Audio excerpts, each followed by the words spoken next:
Subscribe now and press the bell icon. Never miss an update. Hey guys, welcome to a brand new module. In this module, we're going to be building an app called Klima. And through the process of building this app, we're going to learn about APIs and how to fetch live data from the internet. So by the end of the module, you will have built a beautiful weather app, which allows you to get the live weather data for the current location using the phone's GPS. Plus, you'll also be able to type in the name of the city that you want to check the weather for and get the weather that way. On top of all of that, it's also going to be dark mode enabled. So you'll be able to switch to dark mode and you'll be able to see the interface of your app change accordingly. And we're also going to be learning a lot of new skills as well. So in this module, we're going to be looking at how to create dark mode enabled apps and use vector assets, as well as having an app that uses a UI text field to get user inputs. Then we'll look at Swift protocols and delegates, as well as working with APIs by fetching weather data using URL session. And then once we get the weather data back, we'll pass it from a JSON format to a Swift object using JSON decoder. We'll also learn how to use Swift computed properties, closures, extensions, as well as the core location package to get the GPS data from the phone. So as you can see, it's a jam-packed module full of really fun things. Load up on the coffee, and once you're ready, go ahead and clone the starting project using the link from the course resources, and then join me on the next lesson. Alright, so to get started, we're first going to look at this new feature that we get in iOS 13, which is to enable our app to adapt to dark mode. And we're also going to be looking at how to use vector assets like PDFs, which scale automatically inside our app. So here's the starting project that I've cloned. And the first thing you should do is go ahead and check out our main.storyboard. So here we've only got one screen and it's linked up to our file called weatherviewcontroller.swift. And that's the file that's going to be controlling this screen. Now you'll notice that a lot of our IP outlets are already linked. So I've already linked the condition image view, the temperature label, as well as the city label for you.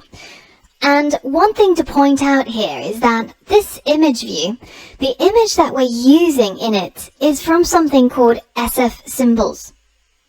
Now, SF Symbols is something that we got new as of iOS 13. So if you're creating an app that's targeting users who have iOS 13 and later, then you'll be able to use it in your app. And it's got over 1,500 symbols and images that the Apple designers have created for you to be able to freely use within your apps. And if you download the SF Symbols app, then you'll be able to browse through all of the symbols in here. Now, inside this set of symbols, they've got a whole bunch of symbols that represent all sorts of different weather conditions.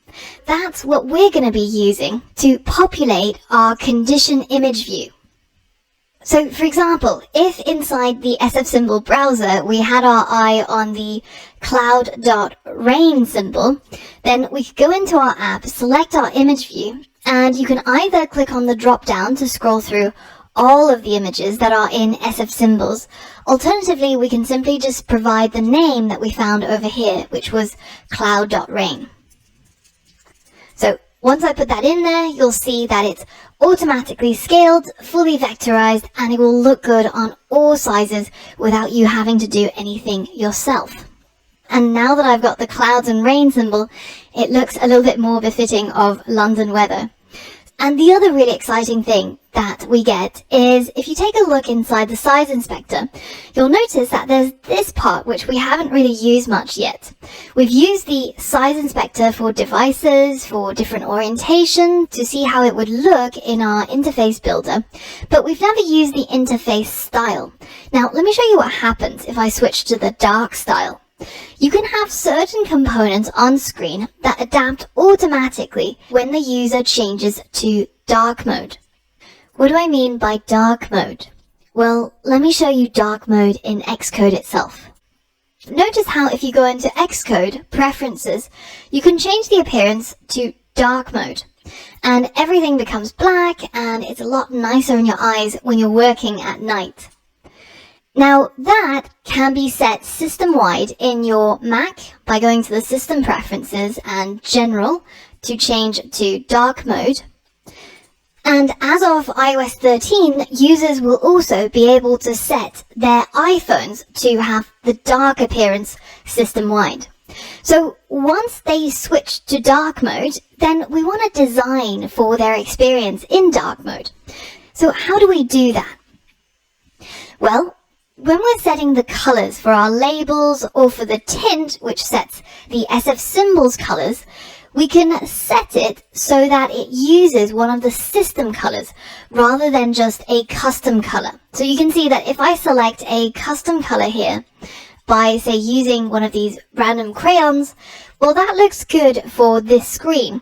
That actually looks terrible, but just beside the point, if we switch to dark mode, you'll see that it doesn't change at all.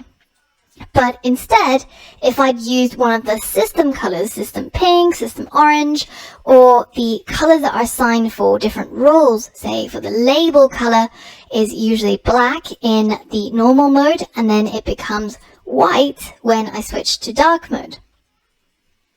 So be sure to have a read on the documentation around dark mode and supporting dark mode in your apps. But I want to show you a couple of cool things that you can do. Firstly, we've already seen that with these colors, as long as we set them to a system color that we find here, not things like dark gray or black color, these colors actually stay as what you've specified.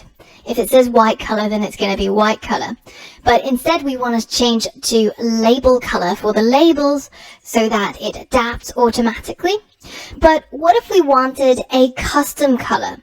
Let's say that if I select my cloud and I decide to change the tint of this image to a custom color, and I'm going to base it off one which I select using the color dropper tool. So I want it to match my user interface, so I'm going to select that dark green, which looks really nice here. But notice how, because it's a custom color, it doesn't adapt anymore. Unless we go into our assets.exe assets, click on the plus button here and add a new color set. So here's our new color set, and we're going to change the appearances to include any light and dark. And now when we select each of these squares, we get to define a custom color. So let's go back to our main.storyboard, and this color that I selected here, this custom color, I want to be able to save it into my palette here. So once you've used the color dropper tool to get a hold of the color, you can click and drag that color into your color palettes to save it to use elsewhere or for later. So now if I go back to my assets.exe assets and I select on my any appearance and light appearance, I'm going to change that to that color that I selected earlier on. So when I'm in light mode, I'm going to choose the dark green, and when I'm in dark mode, I'm going to keep it as white. So now all I have to do is just to give this color set a name, and I'm going to call it my weather color, and then hit enter. Now if I go back to my main.storyboard and I select this image view, I'm going to change the tint from my custom color that I created just now to this brand new named color that I've created called weather color. So now that I've selected that, when I switch to dark mode, you can see that it changes to white. But we don't have to stop there. We can do even more. So notice how we've included two images here, dark background.pdf and light background PDF. Wouldn't it be nice to change the background image depending on which mode the user is in, light or dark? Well, we can do that quite easily.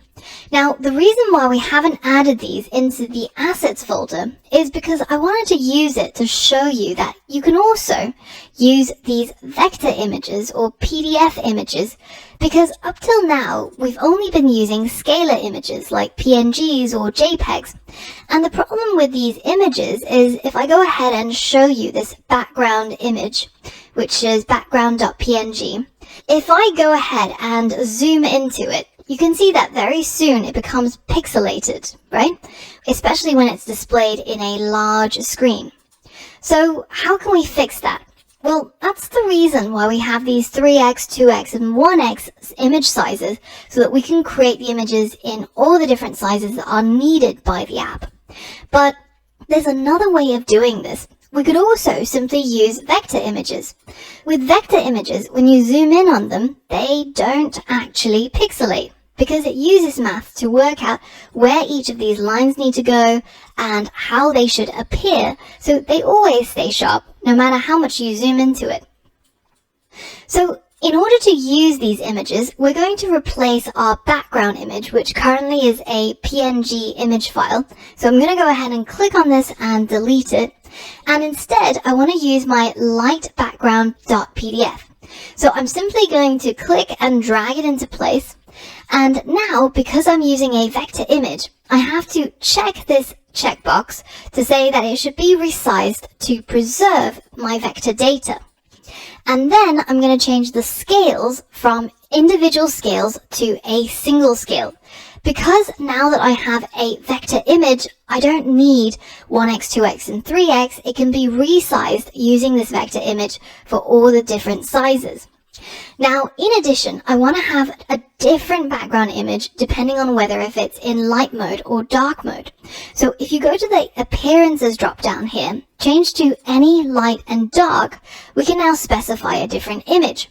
So for the light appearance, I'm going to have this one, so I can just copy and paste it into the box. And then for the dark appearance, I'm going to drag on this dark background.pdf. And now you can go ahead and delete these two PDFs from here. The only reason why we included it there was just to be able to show you that you can simply drag it in to these slots. If you had it in your Finder or your downloads or another folder, it would work exactly the same way. Now that we've got our background for light and dark, let's go and check it out. So in our main.storyboard, when we're in the light interface style, you can see that it's the trees and mountains. And when I change to the dark interface style, it becomes mountains and moon and stars and clouds. So you can see that it looks completely different now. And that's kind of neat. So if you zoom in on the view controller in main.storyboard, you'll wonder to yourself, hey, didn't Angela say that this was meant to be a vector and it was not meant to look blurry? Well, inside the main.storyboard, they have a fixed size image that they've chosen. But as soon as you run this on your simulator or on a physical device, no matter what size phone you have or iPad, the background is going to remain sharp. So if you compare this image that I've got running in my simulator versus the one that's at about the same size in my main.storyboard, you can see the difference in sharpness. So now that we've seen how to create dark mode enabled apps and use vector assets inside our app, as well as learning about the SF symbols that we can use, we're ready to move on to the next lesson where we're going to learn about the UI text field and be able to start giving our app some inputs. Alright, so now that we've seen the awesomeness of dark mode as well as vector image assets, it's time to move on to the next thing, which is learning how to use the UI text field. Let's take a closer look at our text field in the interface builder.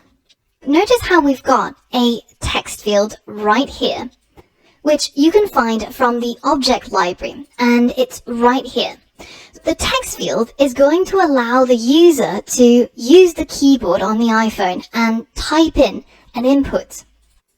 By default, Apple's UI text field already knows how to handle light and dark modes, so that the color of the text, depending on which mode we're in, will be different. So it will be white in dark mode and it'll be black in light mode, and the background color also adjusts depending on the interface style.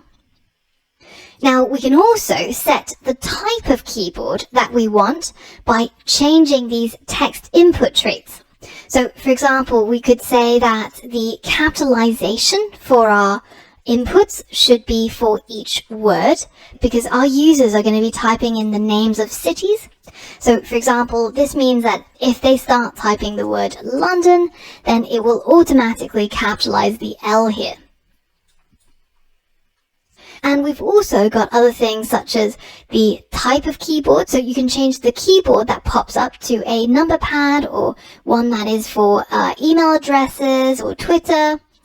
And we can also change what's in the return key. So the default just says return, and you should be familiar with that if you use the iPhone keyboard often. But I'm going to change it to go because it seems to make more sense when we are searching for the weather in a city. And finally, I want to show you that you can also change the text to be secure text entry. So what this means is that when you have some text that is for a password field, you don't actually see the actual text, so that somebody who's looking over your user's shoulders won't be able to know what their password is.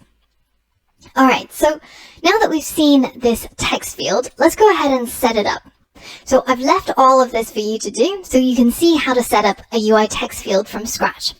Now let's go ahead and control click to create a new IB outlet, which I'm going to call the search text field. And then I'm going to add a IB action from this search button to say search pressed, and then change the data type to a UI button.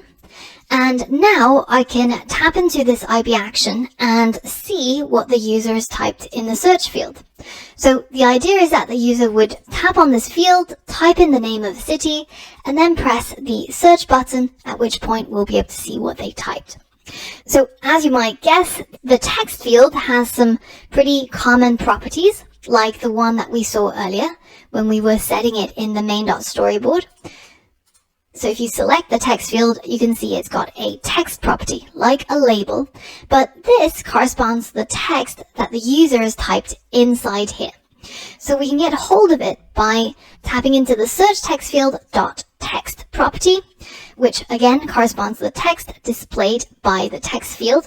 Now that's different from the text that you see here in sort of a light color. That is the placeholder text. And this is kind of meant to be like the reminder for the user. This is what you should type into this text field. Like it might say password if it was in the password field, or it might say enter a city name if it's in this particular field. But it's kind of up to you. But I think search seems to make sense for me. This is where you're going to search for a city name. And now we can go ahead and try to print what's inside our search field .text. So because the text property is a optional string, because it doesn't have to be set, it could also just be an empty string. And in fact, it tells you that this string is empty by default. So we can go ahead and unwrap that if we want to print it without that little yellow warning, because we know that it's an optional and we know that we're going to type something into it when we print it to see its value. So let's go ahead and run the app and see what we get. So when our app runs and you click in the search field, it should bring up the soft keyboard, so the keyboard that's attached to the iPhone. If it doesn't bring it up, then you can go into the hardware menu for the simulator and go to keyboard and toggle software keyboard, or just use the shortcut of Command K, and that should hide or bring back the soft keyboard. Now, when I start typing in here, you'll notice that we've currently got our secure text entry selected, and we've also managed to change the return key from the default, which says return, to go.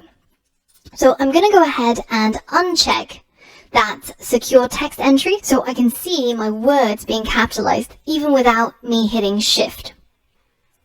Now that we've seen our keyboard in action, let's go ahead and click on the search button, and you should be able to see the word that you've typed in there printed down here. That is because we're tapping into the search text field IB outlet and then getting its text property printed.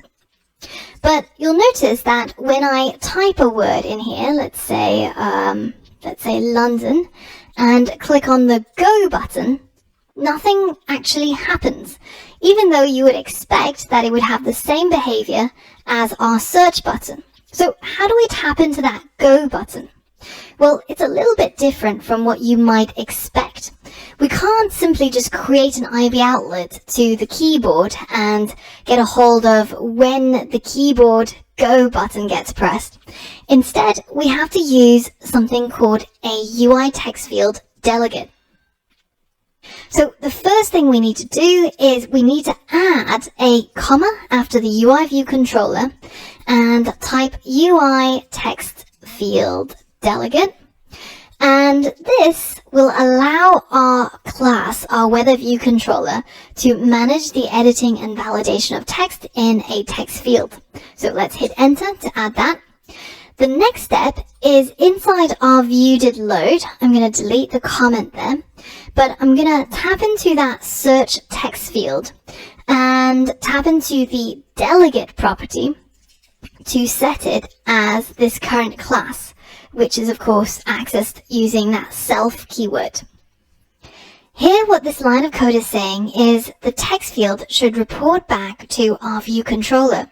For example, our text field will handle the task of our user entering text. When the user interacts with our text field, say your user types something, then our text field will notify our view controller on what's happening. The text field will say something like, "Hey, view controller, the user just started typing."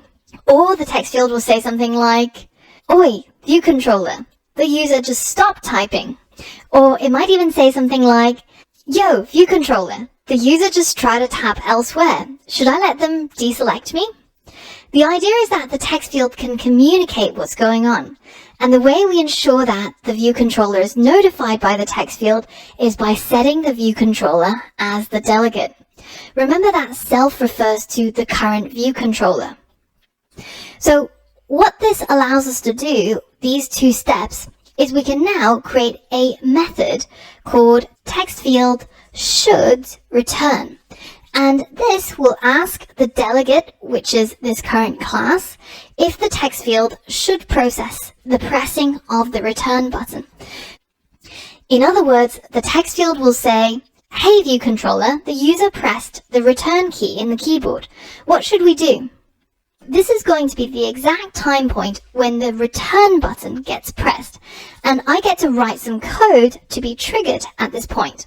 But once I'm done writing my code, I also have to return a true or false that tells the text field whether if it should actually process that return. In my case, what I'm going to do is I'm just going to use this as if I have an IB action to that return button. And I'm going to print my search text field dot text, and I'm going to force unwrap it. And finally, we have to return true because this is a function that expects a Boolean as an output so that our text field will be allowed to actually return. So now if we hit run, and we type a word into our text field and then go ahead and click on the return button. So this has been renamed Go, but this is always known as the return button of the keyboard. Then it will trigger this function text field should return, and we get the text inside our search field printed down here. And we allow this return process to go through with our return true. So now we can get hold of what the user has typed into the text field from two places. Either if they've typed in something and then pressed the search button, or if they've typed something and then pressed the go button. I know that a lot of people, at least me included, when I'm typing inside the keyboard, it's much quicker for my thumb to reach the go button, and I expect it to basically hit enter, kind of like the return key on a keyboard. So both of these buttons now trigger the same thing, which is for me to be able to get hold of what's inside the search text field. But there is just one problem at the moment. I can't seem to get rid of this keyboard. No matter where I click, or if I click on the search or the go, it doesn't dismiss itself like it should do. It should kind of disappear because I'm saying I'm done with it now. So how can we fix this? Well, we can tell our IB action search pressed that in addition to printing the search field text, it should also make our search field end editing. So if we tap into this method called end editing and set it to true, then it will tell the search field that we're done with editing and you can dismiss the keyboard. So let's put that in both places. The text field should return as well as the searched pressed. So now when we run our app, and I go ahead and type something into my text field and I press the search button, then it dismisses my keyboard. Similarly, if I press the go button, it also dismisses my keyboard. So perfect. Now, what if we wanted to be able to clear what's in the text field to set it back to its original state once we click on the go button or the search button? Because at the moment, it's kind of leaving it in there, even though we said that we're done with editing of the text field and we can dismiss the keyboard. It's kind of weird to leave the text in there. So how can we tap into this moment when the text field has ended editing? Well, there's a delegate method for that. Remember, the delegate is the one who is notified. By being the delegate of the text field, our view controller can be notified when the text field ends editing. Similar to how we got hold of text field should return, we can get hold of a method called text field did end editing. This is the equivalent of our text field saying, hey view controller, the user stopped editing. And inside this bracket, the code will be triggered as soon as any of the text fields on the screen are done with editing. So inside here, we can set the search text field's text property to equal a empty string. And when we run this code, you can see that as soon as I'm done with my typing and I press go, it clears my text field so that I can type a new search term the next time. And it works both from my search button as well as from my go button. A nice thing about setting the textfield.text property to an empty string using textfield did end editing is that we avoid a bit of repetition. Otherwise, we would have to do this twice. First on line 26 after the search button is pressed, and then again on line 31 after the return key is pressed. Now, there's one final delegate method that's quite useful, and it's called the text field should end editing. So if we type in the text field should end editing, you can see that again it expects a boolean as the output. Notice how all the methods that have the word should in the name are asking for permission. This is the text field saying, excuse me, view controller, the user just tapped elsewhere. What should I do, sir? Should I allow them to stop editing?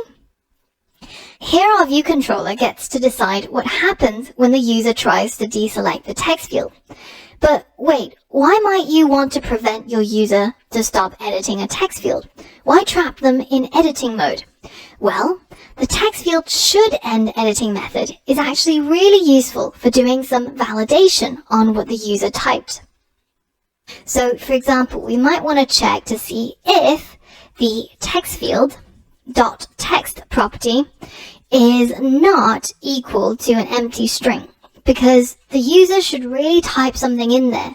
If we're going to use that text to check for the weather, then we're kind of assuming that they've typed something rather than it being an empty string, right? So in this case, well, then we're going to allow our text field to return. So we're going to say true. It should end editing. But if it's actually equal to an empty string, then we're going to remind or alert the user that they have to write something. And to do that, one of the easiest ways is tapping into the placeholder property. So remember that inside our main.storyboard, we set our placeholder property to say search, which is what shows up in sort of a light gray color. But in this case, we're going to change the placeholder to something to alert them that they should type something here. And then after that, we're going to return false. We're not going to let the text field end editing yet. We're going to keep the keyboard where it is, and we're not going to trigger this method. And you can see that when I click in the text field and I try to click return or click the search button and I haven't typed anything, then it's reminding me to type something in here before it will dismiss the keyboard end editing, and reset the text field.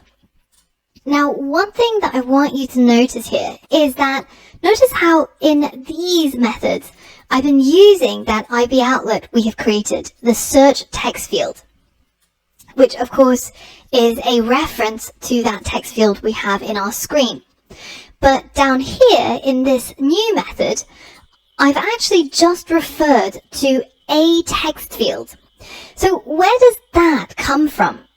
Well, remember that we are not the ones triggering or calling any of these functions, right? Nowhere in our code do we call text field should return or text field should end editing, because they are triggered by the text field. So the text field class is the one that's responsible for calling these methods. And when it calls text field should end editing, when it detects the user dismissing the keyboard, well then in that moment it's going to pass in a reference to the text field that triggered this method. So you could, for example, have multiple text fields, similar to how in our IB action we can get hold of the sender, which was the UI button that actually triggered this IB action by detecting a touch event. We can have multiple text fields or triggering the same methods. So if we had multiple buttons linked to the same IB action, then any of those buttons could be the sender. It just depends on who detected the event. And if we have multiple text fields, or with their delegates set as this current class, then any of those text fields could be the trigger for these delegate methods, but they will pass their identity in through this text field parameter. So if we don't care about which text field was triggered, then we can simply just use this parameter and apply our validation to any text field in our current view controller using this code.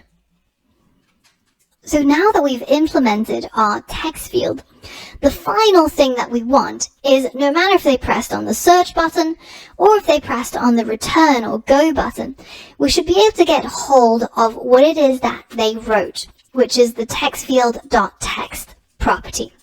And I want to be able to use that, which hopefully contains the city name, to check for the weather in that city. The perfect place to do that is in our text field did end editing method.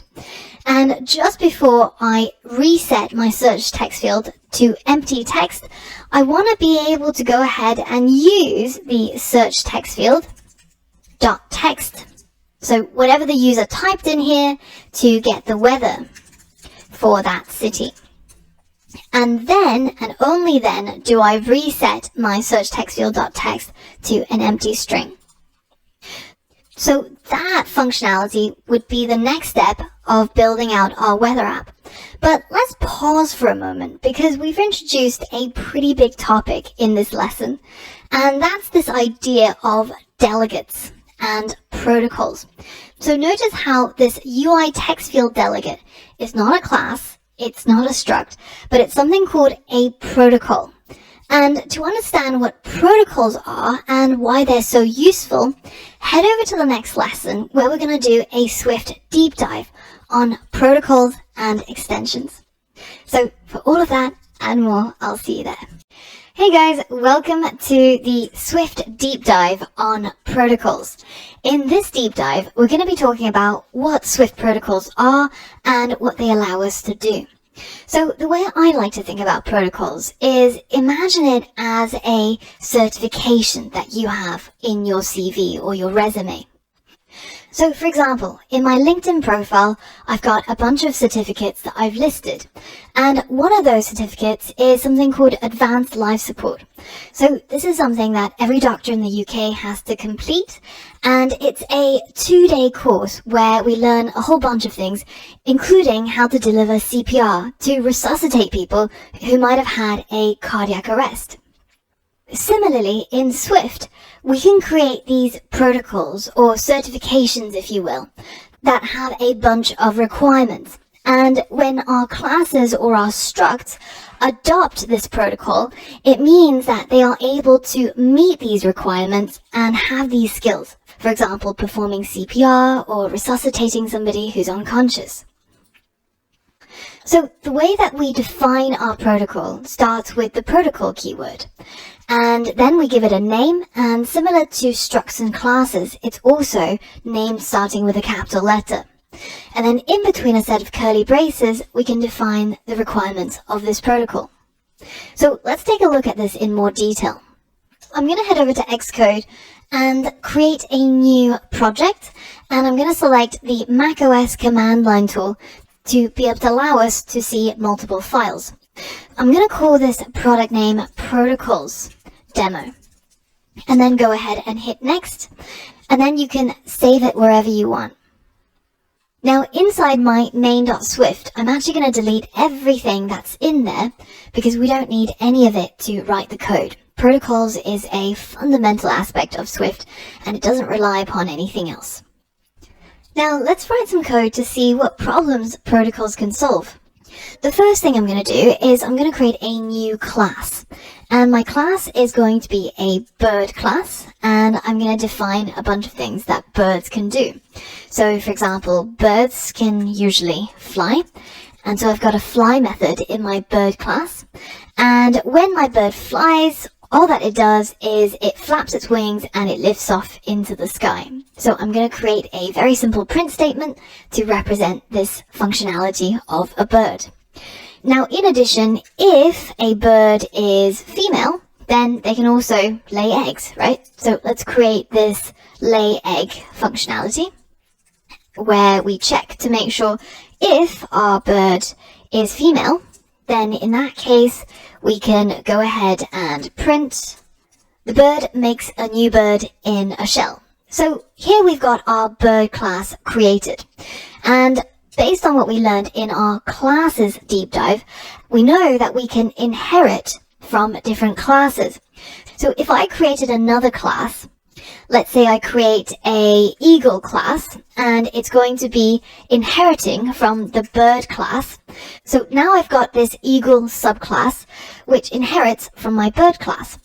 The eagle now gets access to everything a bird can do. So for example, let's create our own eagle. Let's call it my eagle.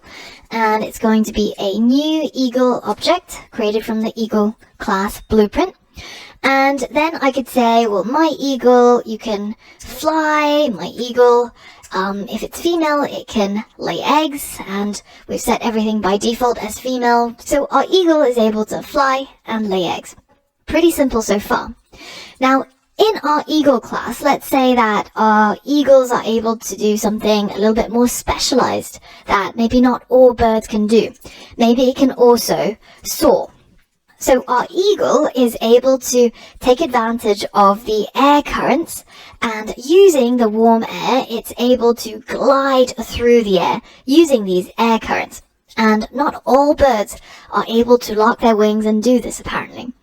Now, our eagle is also, in addition to everything it got from the bird class that it inherited, it's also able to soar. So now we've created our bird class, we're able to inherit from our bird class, and that's all just a review so far. At this point, you might be wondering, well, where's the problem here? This is a really good time to use inheritance, right? Well, let's say that a couple of months down the line, we create another class, my penguin class, which is also going to inherit from the bird class. Penguins are indeed birds. They have wings and they have feathers. And penguins, in addition, can also swim. So my penguin is able to paddle through the water. So let's say that we create an object from our penguin class. We'll call it my penguin. And this is, of course, created from the penguin class, and we initialize it.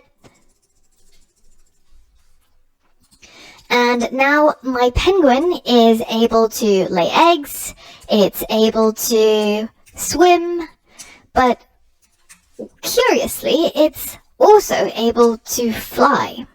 It inherited that method because it's a bird.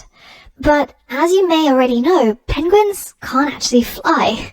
Their wings are far too small to be able to support themselves in air. Now we have a bit of a problem, right? we want to be able to define the penguin as a subtype of bird, but we don't really want it to inherit the fly method. So this is the first problem we run into. Our penguin is inheriting some functionality that it shouldn't have. And this can lead to unintended consequences, like a flying penguin. Let's say that we had a flying museum, right? Let's call it flying museum, and let's create it as a struct because we don't need to inherit anything. We don't need any of the class features. So let's say that we have our flying museum, which puts on these flying demos every so often. And in these demos, it takes a flying object, so it has to be able to fly to be able to do this demo. So the flying object, we're going to say it's of type bird, because we know that all birds can fly. They have this function fly in their class definition.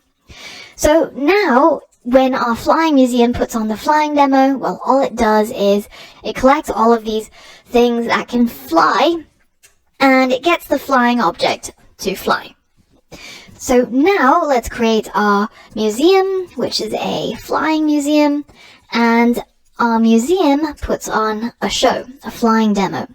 So let's huddle up all of our birds that we have access to in our museum, and let's get my eagle to be passed in as the input to the flying demo.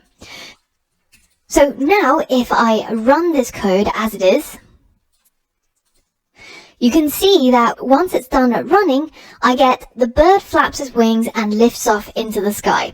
So the only reason why I'm able to do this is because I was able to pass my eagle, which is an eagle type, into the flying demo as a flying object, because the eagle class inherits from the bird class, and therefore it's also a bird type, which therefore satisfies the data type of this input.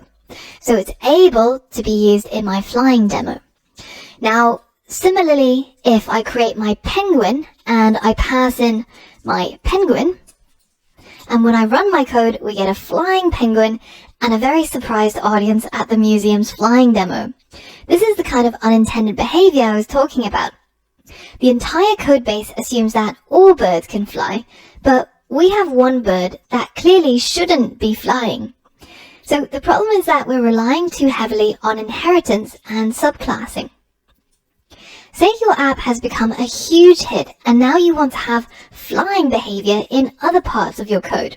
Well, birds shouldn't be the only thing your museum is showing off in the flying demo, right? So how would you get that to work? Let's say that I had a structure that's an airplane.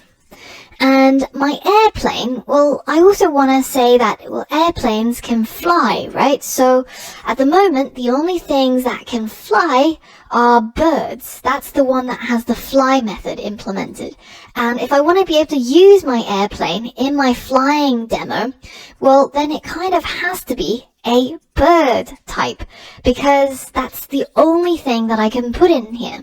If I just had an airplane struct that I created down here, let my plane equals airplane, and I try to pass in my plane in here as the input, well then I'm going to get an error, because this has a type of airplane, which is not in any way related to type bird, which is what I'm making a requirement as the input type.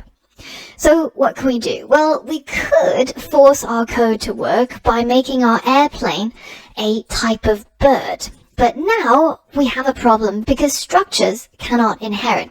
So let's go ahead and fudge our code a little bit more and turn our airplane into a class to make it inherit from bird. So now that works, but let's see what happens when we put our plane into the flying demo.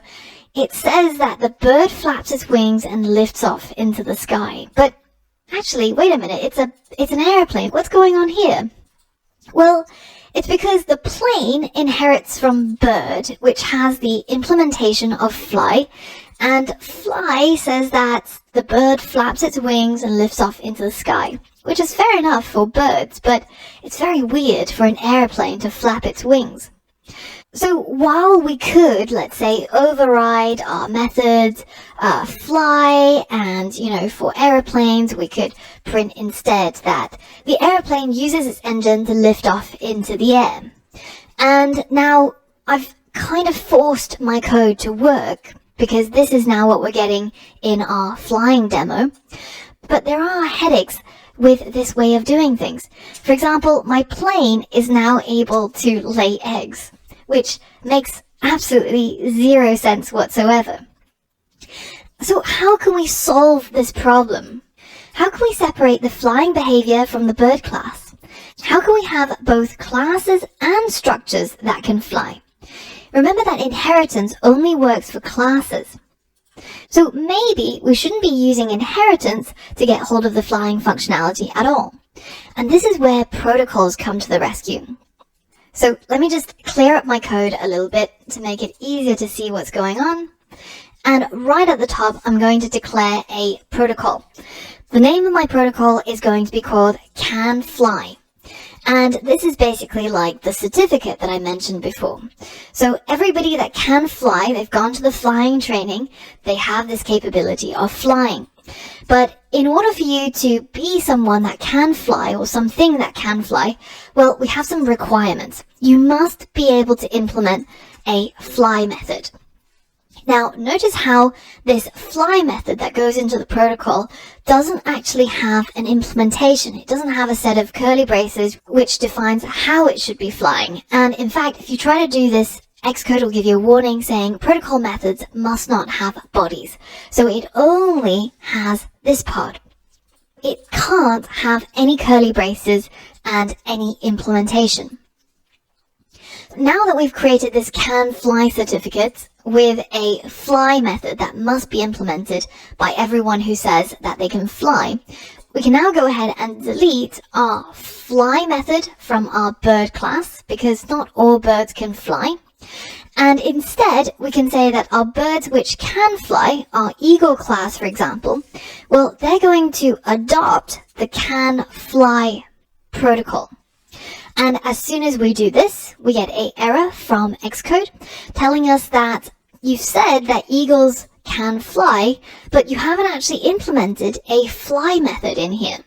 So if we click on this and we say fix, well then it's going to add the fly method that is required by this CanFly protocol. And in here, I'm going to add a print statement that says the eagle flaps its wings and lifts off into the sky. So my eagle can fly because it implements the fly method, so it satisfies the requirements of my protocol. So the eagle now has this protocol or this certification. And my penguin is not going to get this can fly certification. It's just a bird. It has feathers, it has wings, it can swim, it can lay eggs, but it can't fly. But my aeroplane, on the other hand, now no longer has to be a class. It can be a struct because we actually don't need to inherit anything. Instead, it's also going to adopt the CanFly protocol. So protocols can be adopted by structures or classes. It's not like inheritance. It's not limited to classes. So now my aeroplane has this CanFly protocol, so it must implement the required method, which is flying. If you say that you can fly, you must have an implementation. So the airplane uses its engine to lift off into the air. And now in my flying museum, rather than limiting my flying demo to using flying objects that are birds, I'm going to use a different data type. I'm going to use the CanFly protocol as a data type. So now I'm saying that when my flying museum puts on a flying demo, it requires a flying object that is something that adopts this protocol. Because I know that when they adopt this protocol, they definitely have a fly method implemented. So I'm pretty sure that I'm not going to embarrass my museum by trying to demo an object that can't fly. Now down here, my plane can no longer lay eggs because it's now just a simple structure that is an aeroplane, but it does adopt the can fly method. Now my eagle is able to fly. My penguin is not able to fly, but it can do all of the other things that birds can do because it's still inheriting from the bird class. But my aeroplane is now able to fly. And more importantly, when I put on my flying demo at my museum, I can now pass in my eagle, which is able to go in here because it adopts the can fly protocol. I can also pass in my plane because it also adopts the can fly protocol, but I can't pass in my penguin because it does not adopt the can fly protocol.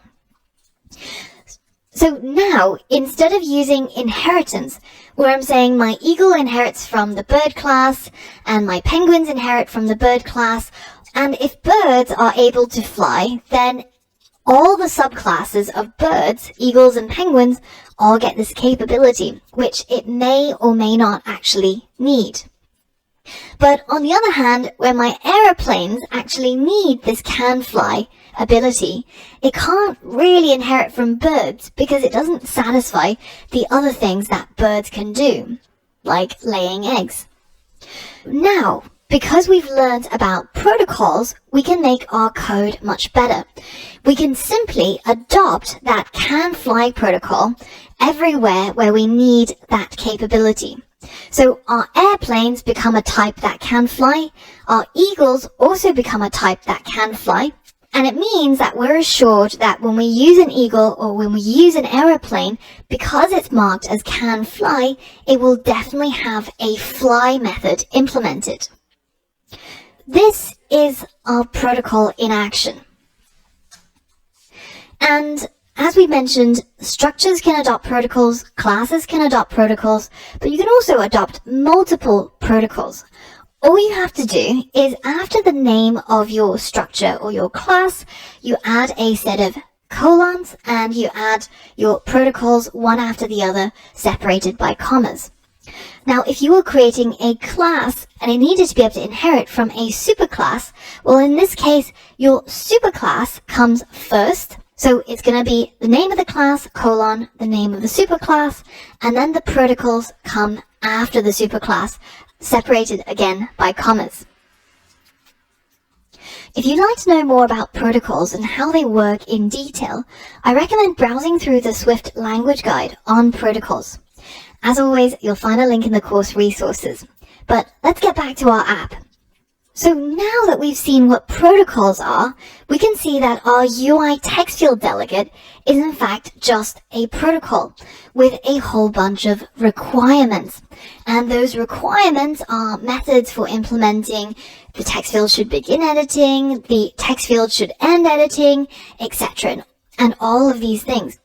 But why is it a delegate? And how is it able to trigger all of these delegates? And what does it mean when we set the search fields delegate as this current class? Well, we'll explore all of that by doing another deep dive in the next lesson where we look at the delegate pattern using Swift protocols. So for all of that and more, I'll see you on the next lesson. Hey guys, and welcome to another deep dive. In this deep dive, we're going to be talking about the delegate design pattern. Now, you might be wondering, hey, wait a minute, we just learned about the MVC, the Model View Controller design pattern, and we're already using it, so why do we need to use another design pattern? Well, remember that the definition for a design pattern is simply just a proven solution to a common problem. And while we're building our apps and programming, we come across lots of different problems, and they often have different solutions. So what exactly is the problem? Well, let's say that you are Apple and you're trying to design and create some template code, say for a UI text field, so that anybody who comes along and wants to build an iOS app, they don't have to define from scratch all of the properties and methods for a UI text field, because that would take forever. Imagine having to define how a text field would look, whether if it should have rounded corners, what should happen when a user taps in it, detecting user touch, all sorts of things that would just end up taking you years to create a single iOS app. So let's say that Apple creates this UI text field class as a template for you to be able to use. But then we come along and we decide to build a weather view controller. Now, in our weather view controller, we need to be able to detect, for example, let's say we need to be able to know when the text field starts being edited by the user. So we somehow need the text field to notify our weather view controller when it detects that editing has begun. So how would this actually work? Well, then we would need to create in our UI text field the class definition for our UI text field, a weather view controller object, which is created from the weather view controller class. Well, then we could say weather VC call your text field did begin editing method. And that way we notify our weather view controller and that method gets triggered for us to be able to do something in response to this notification. But you might be able to spot there's quite a few problems here in our logic, because if we are Apple and we're creating this UI text field class and we somehow have to know about this weather view controller, which we never created, we know nothing about, and it's something that's going to be created in the future by developers who are building apps using our UI text field. Well, that's impossible to know, right? And what do we do if we're trying to support loads of different classes that want to use the UI text field? Say we had another class that wanted to be notified when the text field begins editing. Are we going to create a new object from every possible class that's defined in the future by other people? How do we even do that? So this is kind of the problem, right? We want our text field to be maximally reusable. And in order for it to do that, it can't know about any future custom classes that are created. It has to somehow be able to let any class that uses it be able to know when it detects, for example, the editing has begun, but it can't know the identity of these classes that uses it. So what's the solution? Well, one solution is the delegate pattern. And this is a pattern that Apple really likes to use, which is why we're spending a lot of time to actually talk about it and try to understand it. Underlying the delegate pattern, the technology that really makes it work, is the protocol. And we've already learned about protocols in the last lesson in our Swift deep dive. So we know that we can create a protocol. Say in this case, we could create something called can deal with UI text fields. And we can define in the protocol body some required methods. So for example, every class that says that it can deal with UI text fields should be able to implement this method called text field did begin editing. So now a possible solution that we have using these protocols is, let's say we still have the same situation, our reusable UI text field that was created by Apple that doesn't know about any other class. And we have our weather view controller, which needs to use a UI text field and also needs the UI text field to tell it when the text field begins editing. In this case, the protocol is actually called the UI text field delegate. And we can make our weather view controller be of that data type by adopting this protocol, by adding it at the end of the class definition, like how we saw in the last lesson, where we looked at how to adopt protocols. So now that our weather view controller is able to deal with UI text fields, now that it's a UI text field delegate, we can now go in our UI text field and define one of its properties as a delegate property.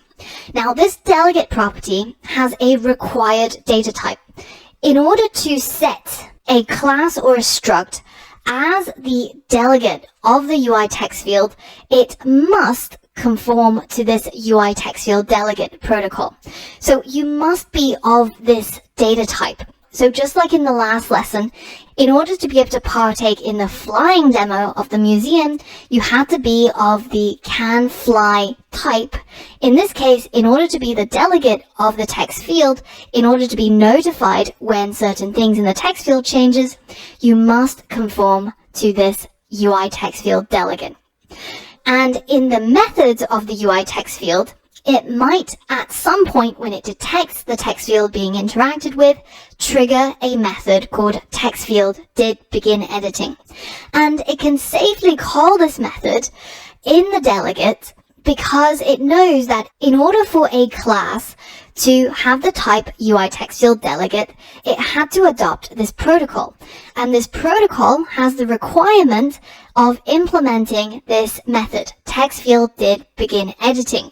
So therefore, it could call delegate.textFieldBeginEditing, not know about what class it is, what it inherits from, what it does, who it is, what's its identity.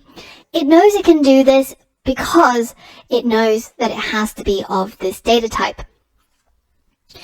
So now in our weather view controller, in order to adopt this UI text field delegate, we have to have the required implementation for the text field did begin editing. So we have to be able to implement this method because some other class is going to trigger it somewhere else.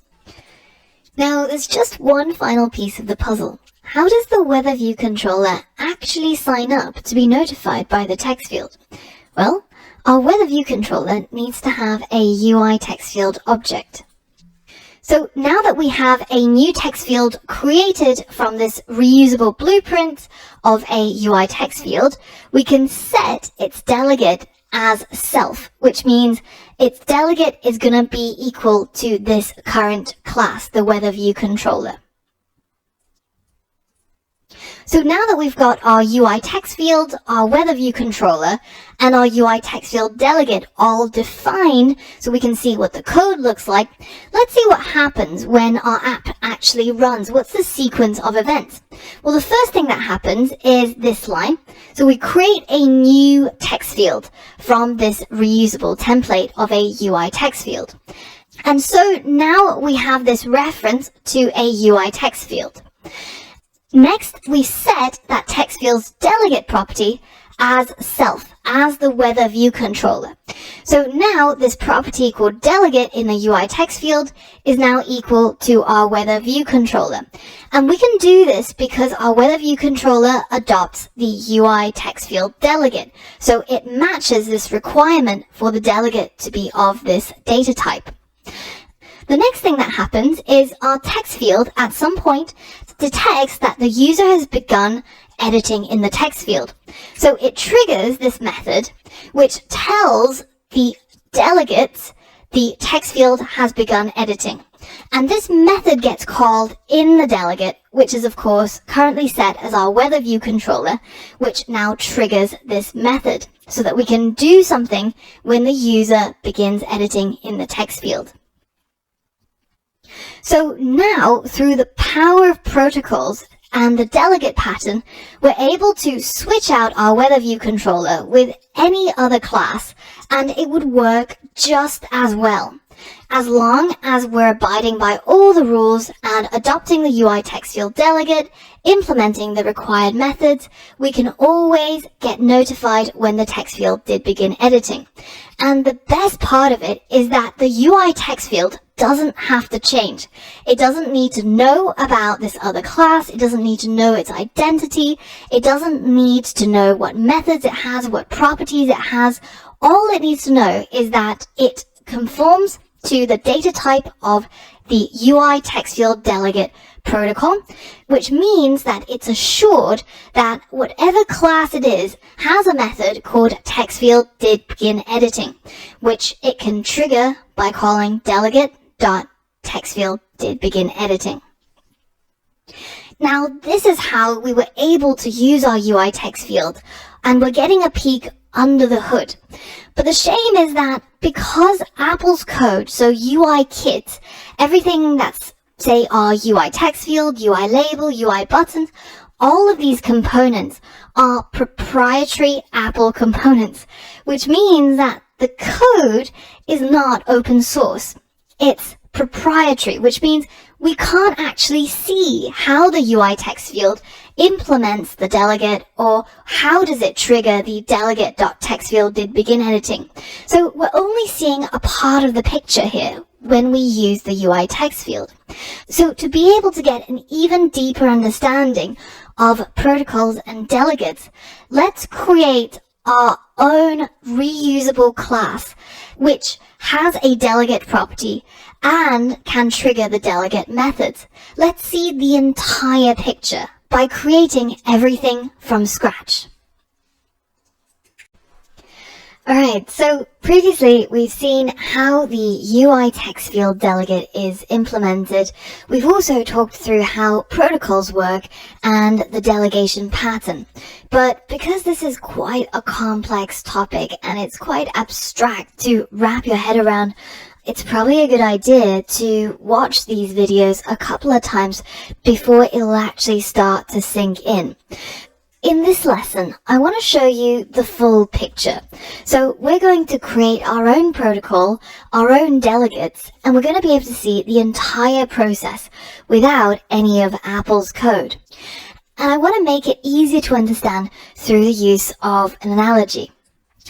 In this analogy, we have an emergency call center staff, and his responsibility is to respond to emergency calls and dispatch emergency staff as and when needed. So this is our class of emergency call handler. And the emergency call handler has access to a bleep. So I've never seen a bleep either until I started working in a hospital. And it's this very old and strangely very expensive piece of technology, which is kind of like an old school mobile phone, where you can call the bleep, it has a phone number, and you can trigger it to report a message on the screen, as well as bleep, so make a sound, and sometimes you can even get it to play recorded messages. And in this case, our emergency call handler can activate this bleep remotely and get it to trigger and play a sound and notify the person that carries the bleep that there is a cardiac arrest, somebody's heart has stopped, and you need to go and perform CPR. So in this case, the bleep is going to be the delegate property. And whoever carries the bleep, or whoever is the delegate, is the one that's going to be notified when they need to perform some action. Now, the emergency call handler doesn't actually care who carries this bleep or who is the delegate.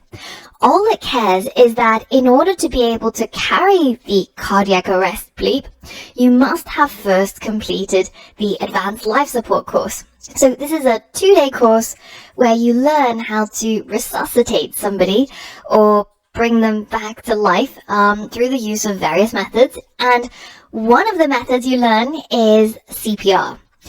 The emergency call handler knows that whoever is the delegate, whoever carries the bleep, must have completed this course, and so they must adopt this protocol. So this is the advanced life support protocol. And whoever has adopted this advanced life support protocol will, of course, surely know how to perform the CPR method. So now that everything is set up, a day goes by and a new day begins. So on this beautiful morning, Pete, the paramedic, comes in, and he is the one who is on shift today to carry the bleep.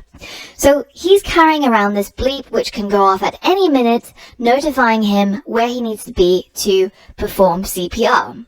And so the emergency call handler at some unknown time will get a call and he will trigger the bleep to go off. Often when you're working as a doctor, the bleep is the bane of your life. I love the classic thing that the doctor does, always checking the time and saying, oh God, what time am I woken up? Now that the emergency call handler has triggered the bleep, it basically tells whoever is the delegate or whoever is carrying the bleep that you must go here and perform CPR. Now, because today it's the paramedic Pete who's on call, then he's the one who gets the message and he goes and does that action. And we know that he can do that action because he has the Advanced Life Support certificate or protocol. So the emergency call handler can be safe in the knowledge that when they trigger this pager or this bleep, that whoever is carrying it is able to perform CPR, and they're able to notify the delegate or the person on call to perform that action by calling delegate.performCPR.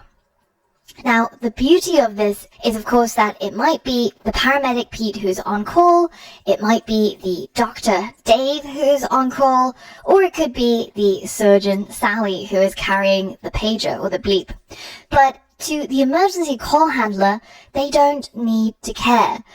All that they care about is that as long as there is somebody carrying the pager or the bleep, they can trigger the method, perform CPR, and whoever it is, whichever class it is that is set as the delegate, will be notified and will perform that functionality.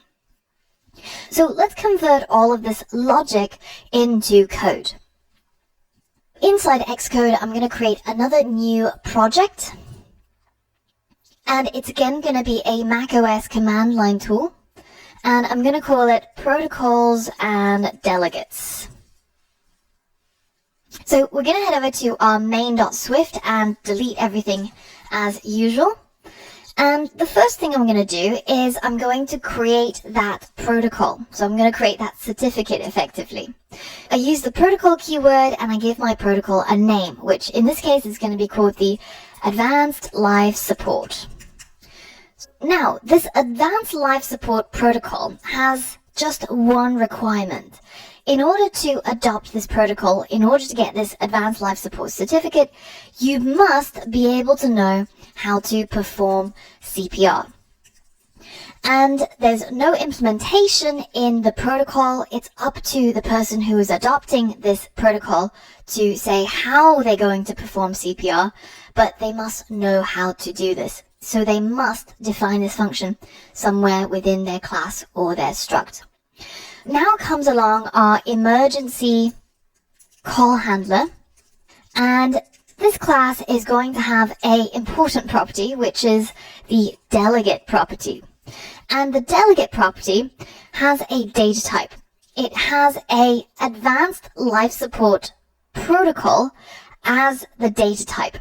So this means that whoever sets themselves as the delegate, any class or struct, must have the Advanced Life Support protocol adopted. So they must be able to know how to perform CPR. So the emergency call handler has a couple of functionalities or methods. For example, they might be able to take calls, they might be able to assess the situation, where are you at and what's happened. To keep this simple, let's just say that assess situation involves asking the caller, can you tell me what happened? But they also have the functionality of triggering a medical emergency. So in this case, what they're going to do is they're going to call upon the delegate, whoever it may be, and they have no knowledge or care of who the delegate is, but all they need to do is say, whoever is on call, whoever is carrying the pager, please perform CPR on this patient. And so now let's define who the delegate may be. Let's define our paramedic. And this paramedic is going to adopt the Advanced Life Support protocol. So they've been on the course, they've got the certificate, and what this means is they must be able to know how to perform CPR. And you can see that this is the error that we're getting from Xcode at the moment. Type paramedic does not conform to protocol Advanced Life Support because in order to conform, you must have some implementation of this method called perform CPR. So if we go ahead and click fix, it'll add that function into our paramedic struct, and we now have to define what happens when this method gets triggered. In our case, the paramedic is simply going to do some chest compressions, 30 per second, and they know how to do this because they went on the course, and so they've got the certificate, and they know how to perform CPR.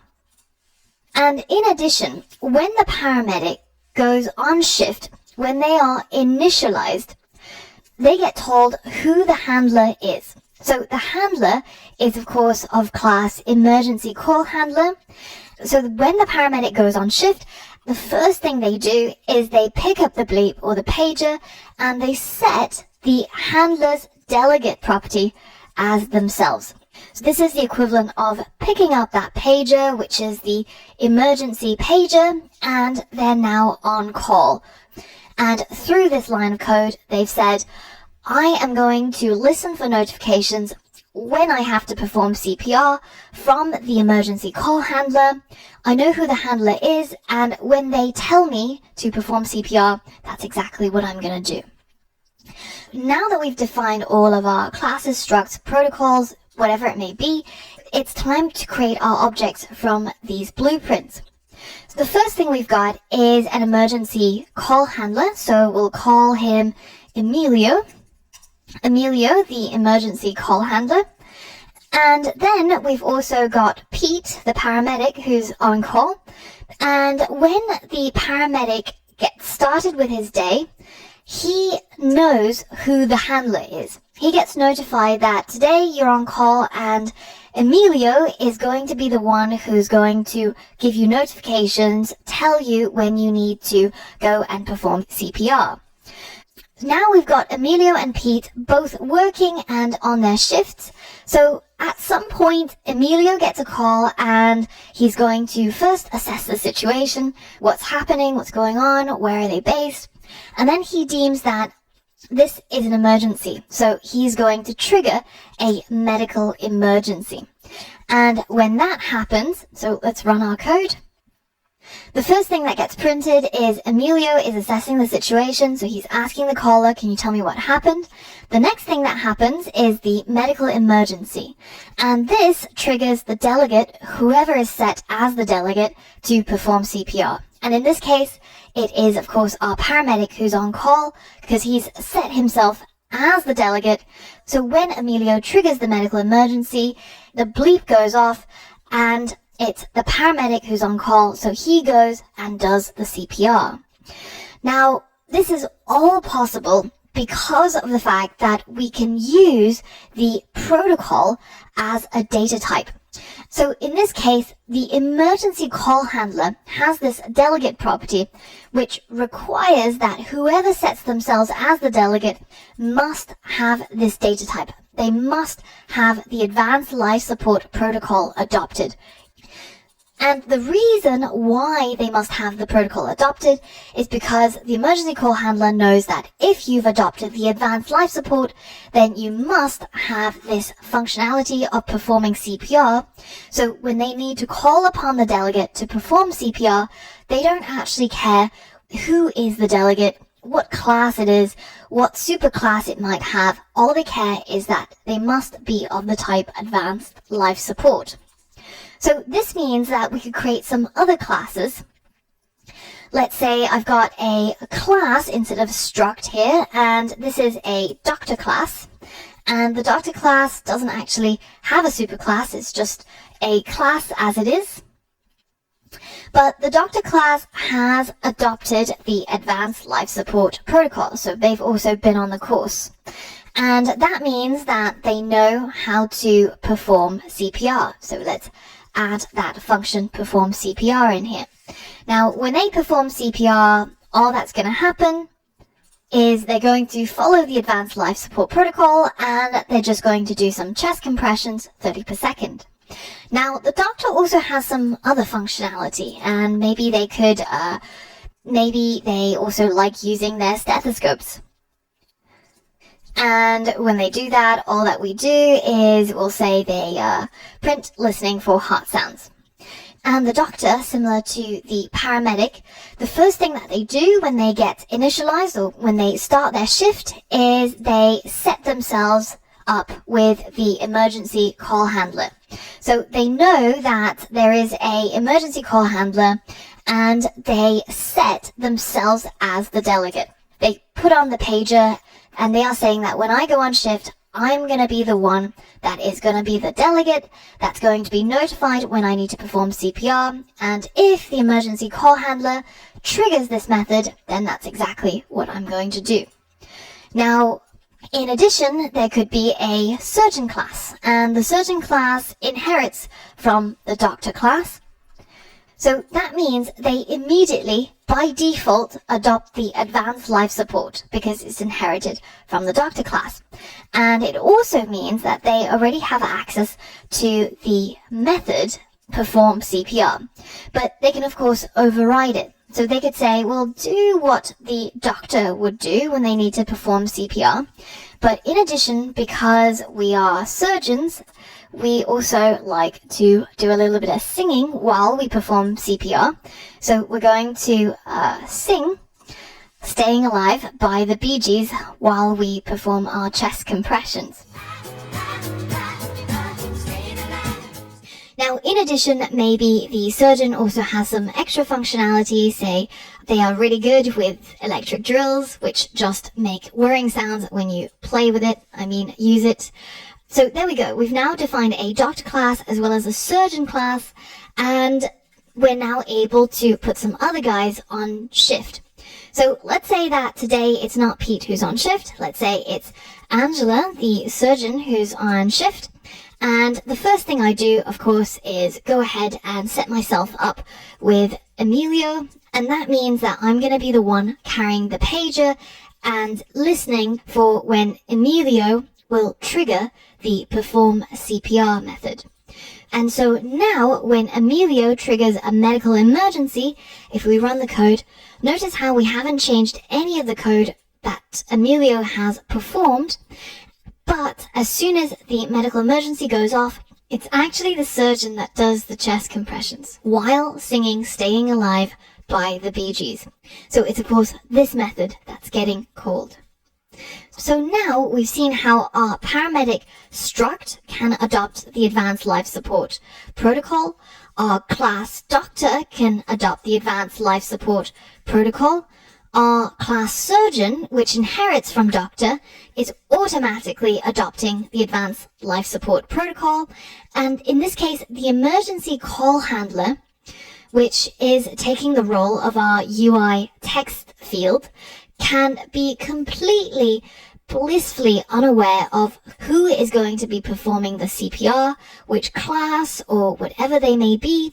As long as they adopt the advanced life support, we can trigger the perform CPR method, and it could be the paramedic that's on call, it could be the doctor, or it could be the surgeon, and the the emergency call handler doesn't care. So that's an overview of how we would create our own delegates and protocols. And so now that we're armed with this knowledge, we can be more dangerous, and in our project, we can start coding up the functionality for getting the weather data. Alright, so now that we've gotten an in-depth understanding of Swift protocols and delegates, it's time to work on the heart of the problem of this Klima app, which is to work with APIs so that we can fetch live weather data from across the internet. Firstly, what is an API? Well, it stands for Application Programming Interface. And the official definition is that you can consider it as a set of commands, functions, protocols, and objects. And APIs can be used to create software or to interact with an external system. And the beauty of an API is that it provides developers with standard commands for performing common operations, so they don't have to write the code from scratch. Now, we've already been using APIs. When we've been creating our iOS apps, we've been using the APIs that Apple has created. And these are types of APIs that you would use to create software, right? So whenever we went to the docs, we've been getting hold of the API reference. And when we're working with these classes that Apple has created, for example, the AV audio player, then these are the standard commands for performing common operations, such as playing a sound. Now, in addition to the APIs that are used to create software, there are also APIs which are used to interact with an external system. So, for example, if you've ever seen in the Tinder app where they have this section called shared friends or shared interests, where do they get this data from? Well, when you log into Tinder using your Facebook account, Tinder actually asks Facebook for this data so that they can populate it into their app. So effectively, you can consider an API as simply just a contract. It's the contract between the developer and the API provider.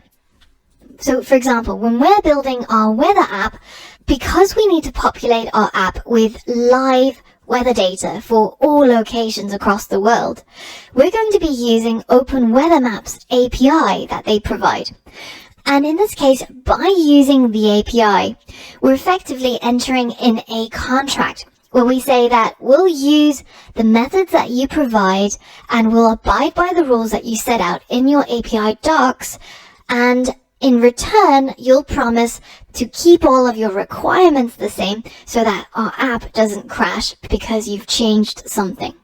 So in this case, we have our app and we have the API provider, and what our app is going to do is it's going to use the API, and when the user types in a city name in our app, we're going to pass that city name to OpenWeather using the API that they have set out for formatting this request, and then OpenWeather in response is going to send us the live weather data so that we can use it in our app.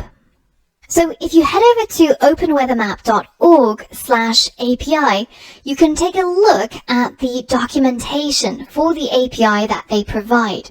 So you can get things such as the current weather data, the hourly forecast, the 16-day daily forecast, and a whole bunch of other things as well. Now, because they are responsible for hosting the data, keeping it updated, they have to make sure that people don't abuse this service. So very often, these open APIs will ask you to sign up for an API key.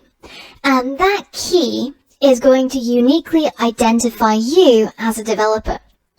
So the first thing that we need to do to work with the API is, if it requires an API key, such as Open Weather Map, then we have to sign up. And it's completely free and they don't need any credit card details. They just want you to create a new account there. Once you've signed up, then you should be able to see a page that looks like this. And you should head over to this section called API Keys. And here you should be able to see your custom API key that will allow you to use this API service. Go ahead and copy your API key and keep it somewhere safe. And now we're going to see how we can use this API service. So the data that I want is the current weather data. So I'm going to go ahead and click here to take a look at the documentation. You can see that you can get the current weather data for a location by the city name, by the city ID, by geographic coordinates with latitude and longitude, by zip code, and a whole bunch of other things that you can read about. Now, in our case, we want to get the weather for a particular city name. So if we go ahead and take a look at their example API calls, you can see that the city name comes after this parameter called Q, and then you also have to supply what's called an app ID, and this is your API key that we got just now. So let's try and structure this API call using our own API key. So first things first, let's go ahead and copy this API call. So it's api.openweathermap.org/data/2.5/weather, and then we have a question mark, and the question mark denotes the beginning of the queries. So these are the queries that you're sending to OpenWeatherMap, And it's a bit like the inputs to our Swift functions. We have to have a name or a parameter name. So in this case, Q denotes the city name. And then we have an equal sign, and then we pass in the name of the city that we want to check the weather for. So let's go ahead and copy this. And we're going to paste it into our browser. And I'm going to delete the part where it says city name in brackets, because I'm actually going to put the actual name of the city that I'm interested in. So London. Now that I've got my query as London, if I go ahead and hit enter, you'll see I get an error. And it says invalid API key. Please see this address for more information. So once we take a look at this address, you'll see that the problem is because I haven't added in my API key. So I've registered it, I've copied it, but I now have to put it into my query. As you can see in the sample query, there is a parameter name called app ID, and after the equal sign, you have to put in your app ID that you got by registering with Open Weather Map. Let's head over to our URL and let's start off our list of parameters or inputs with the question mark. And then let's add the name of the parameter, which is app ID, all in lowercase, and then an equal sign. And then we're going to paste in the app ID that we got from Open Weather Map under the API keys section. And then after that, we're going to tag on another parameter or another input. So we're going to use the ampersand to signify that we're done with this app ID parameter input. And we're now going to add the Q parameter, which is going to denote the city name. And after the equal sign, I'm going to put in the name of the city that I'm interested in, which is London. And now if I hit enter, you'll see that I'm getting live data as of this moment right now. What is the weather in London? So cloudy as usual. Now, if you're not getting this data back, it might be because your app ID or your API key hasn't yet been activated. It usually takes them a couple of hours to do this, so it might be worth coming back and trying it the next day. But for me, it often takes about 5 to 10 minutes before they actually activate my key. So it might be worth getting a cup of tea and coming back to try it again later. Now, the second thing you might be wondering is when you're seeing this data come back, you probably won't be seeing it in this pretty sort of tree structure. Instead, you'd probably be looking at the data that's coming back that looks like this. Now, in order to get it turned into a tree structure, which is much easier for us to be able to see and understand as humans, then I recommend getting this free Chrome extension called JSON Viewer Awesome. And once you install it and activate it, then it will automatically detect when you're getting JSON formatted data, and it will format it correctly for you. So now that we've seen that we can structure our API call by adding our different parameters after the URL, separated by ampersands and with the sort of key value kind of format, where we have the name of the parameter, an equal sign, and the value that we're sending over to the API provider. So as a challenge, I want you to take a look at the API docs for getting the current weather data, because you might notice that in the data that we're getting back, the temperature for London is 293. So don't worry, I'm not actually burning right now. This is not the temperature in Celsius or Fahrenheit. It's actually in kelvins, which is the scientific unit of measure for temperature. In order to convert it into a number that we actually can understand, Open Weather Map provides a parameter called units. And you can set it to be imperial or metric. So go ahead and update your URL, your API call, so that you have the temperature getting back in either metric, Celsius, or imperial, which is Fahrenheit, depending on whichever one you find easier to understand. Alright, so all we have to do to tag on another parameter is to add another ampersand, and in this case the name of the parameter is units. And remember that when you're adding these parameter names, because this is effectively our contract, the API that we're using to get data from OpenWeatherMap, you have to make sure that you're spelling it exactly the way that is prescribed by them. Otherwise they won't know what you're talking about. So the units in my case is going to be equal to metric. I can't understand Fahrenheit, but now once I put that in, I can see that in London it's about 19.97 degrees, and that feels just about right. At the moment we're making this request through our browser. How can we do the same thing but from our app?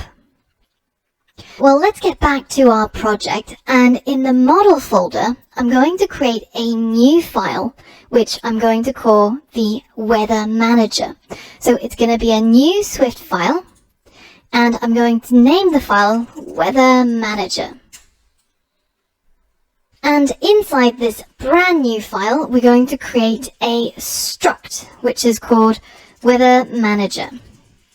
And one of the first properties we're going to create in our Weather Manager is going to be the weather URL.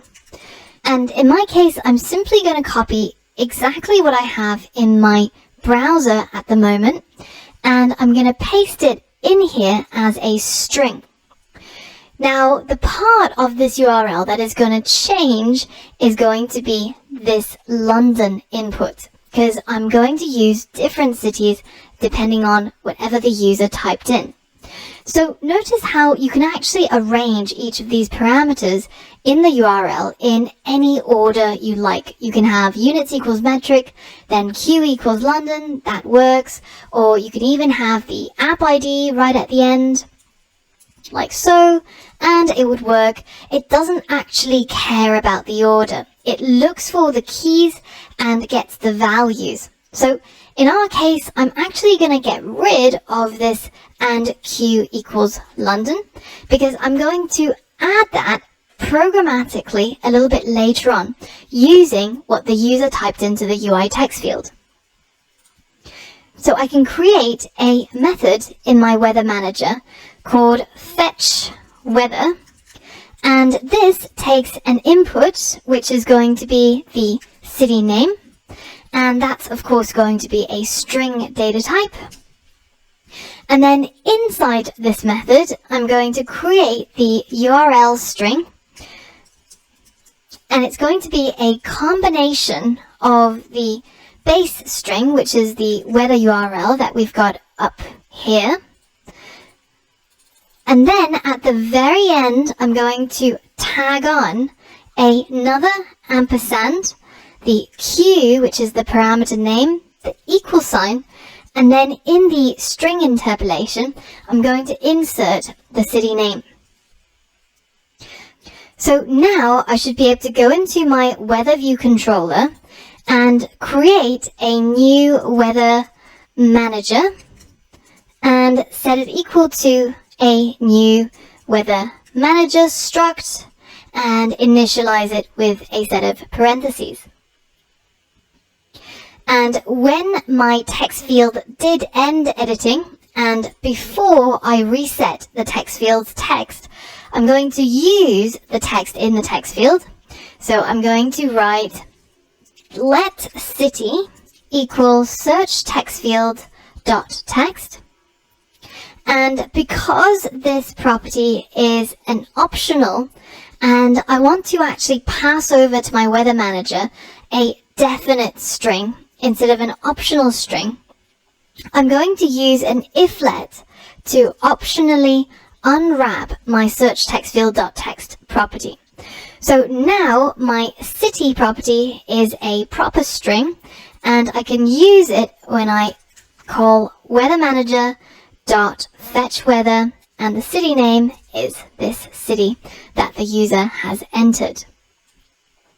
So now if you want to assure yourself that everything's working, you can actually create a print statement that prints out the URL string, and when you run the app, and you type in a city name and hit either the search button or the go button, you should see the final URL that's been formatted together. So you see this entire weather URL up to here, metric, and then we tag on the and q equals Paris. And just as a safety check, we can copy this and paste it into our browser and check to make sure that it actually works. Now all that's left to do is to go across the internet from our app and fetch the actual data back. And that is something called networking, which is what we're going to talk about in the next lesson. So I'll see you there. So in the last lesson, we talked about the Open Weather Map API and how we can use it by simply passing over the queries that we're interested in. For example, we formatted our final URL that queries the API for the weather in Paris. And we managed to get hold of that by putting it simply into the browser and getting the browser to fetch this data back. Now, this process in programming we would call networking. It's not like going to a room and exchanging business cards. Instead, your app is talking to a web server. And in our case, it's Open Weather Maps web server. So the web server is like an application in itself. And what we're trying to do is to talk to the web server of Open Weather Map and make a request for data. And as a part of this request, we pass over some of the queries for what data we're interested in. For example, the name of the city for whose weather we want to get back. Now, when the web server looks at your query, as long as it can recognize it, because you've been abiding by the rules of the API, say you're using that letter Q, which is lowercase, and you're passing over an app ID, and you've actually got a valid app ID, well then the web server is going to respond back to your app, and it's going to send back the data that you requested. This entire process is called networking. And in Swift, when we want to perform that networking action, just like what you saw in the browser using Chrome, there's a couple of steps that we have to go through. First, we have to create an actual URL object, and then we create what's called a URL session, which is going to be the object that's going to be doing our networking, effectively like what the browser is doing. Step 3, we give this URL session a task, just like how we put the URL into the browser's URL bar and gave our browser a task to do, which is fetching the data from that particular source. The final step is to actually start the task, and that's effectively when we hit enter in the search bar, which triggers the entire networking process, and hopefully we get our data back. So let's try doing this in our project. In our weather manager, I'm going to create another method, and this is going to be called perform request. Now, the request is going to be based on the URL string that we got, which is of course going to be a string data type. Then we can, instead of printing the URL string, we can call perform request and pass over this URL string, which now lands in here as the input, and we can access it through this URL string. And inside our perform request method is where we're going to carry out those 4 steps of networking. Step 1 is to create a URL. So let's create a URL, and we do that by using the URL initializer. So this is going to be a structure that we're going to create, and as always we initialize our structures and classes with a set of parentheses. And now if we scroll through this list of different initializers, you'll come across one which takes a string, and that's what we've got. We've got a string to represent the URL. And in this initializer, we have to pass in our string, which is the URL string that we got as the input. Now, notice how this way of initializing URLs from strings, which commonly can have typos, say we misspelled Q and instead wrote P by accident, well then it might fail. So that's why this initializer creates an optional URL. And you can actually see that even at the point when we were choosing from our Xcode auto-suggest list, you can see that it creates a optional URL with a question mark here. So in order to use our URL that's created this way, we're going to use a if-let. So we optionally bind the URL that's created to a constant called URL as long as this doesn't fail and doesn't end up being nil. So now that we've got our URL created, it's time to move on to the next step. Step 2 is to create a URL session. And again, pretty easy. We create a let constant, which we'll call session, and we're going to set this to a URL session object. So it's not a session task, it's actually just a session. And as soon as I open my set of parentheses, you can see that there's two ways of creating a URL session, one with lots of different options and another one where we just have a single configuration property we have to set. The configuration that we're going to use is going to be just the default configuration. This ends up creating our URL session object, which is effectively like our browser. It's the thing that can perform the networking. Now we can move on to step 3, which is to give the session a task. So we can tap into our session that we've just created, and we can give it a data task with URL and completion handler. So this is the one that you want to choose.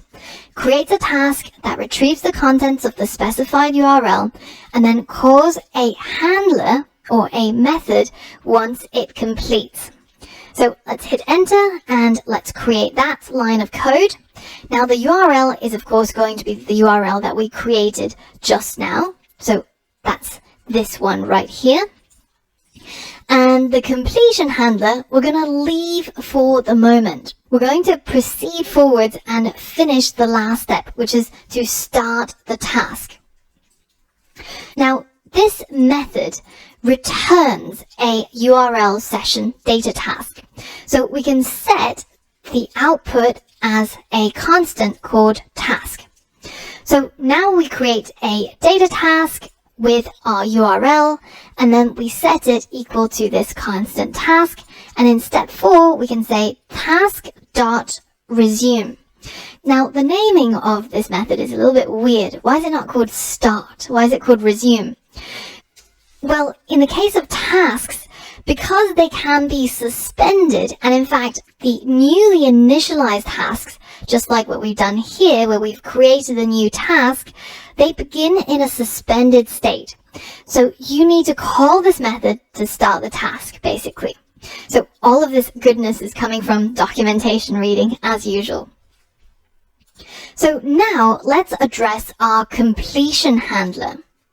What exactly is a completion handler?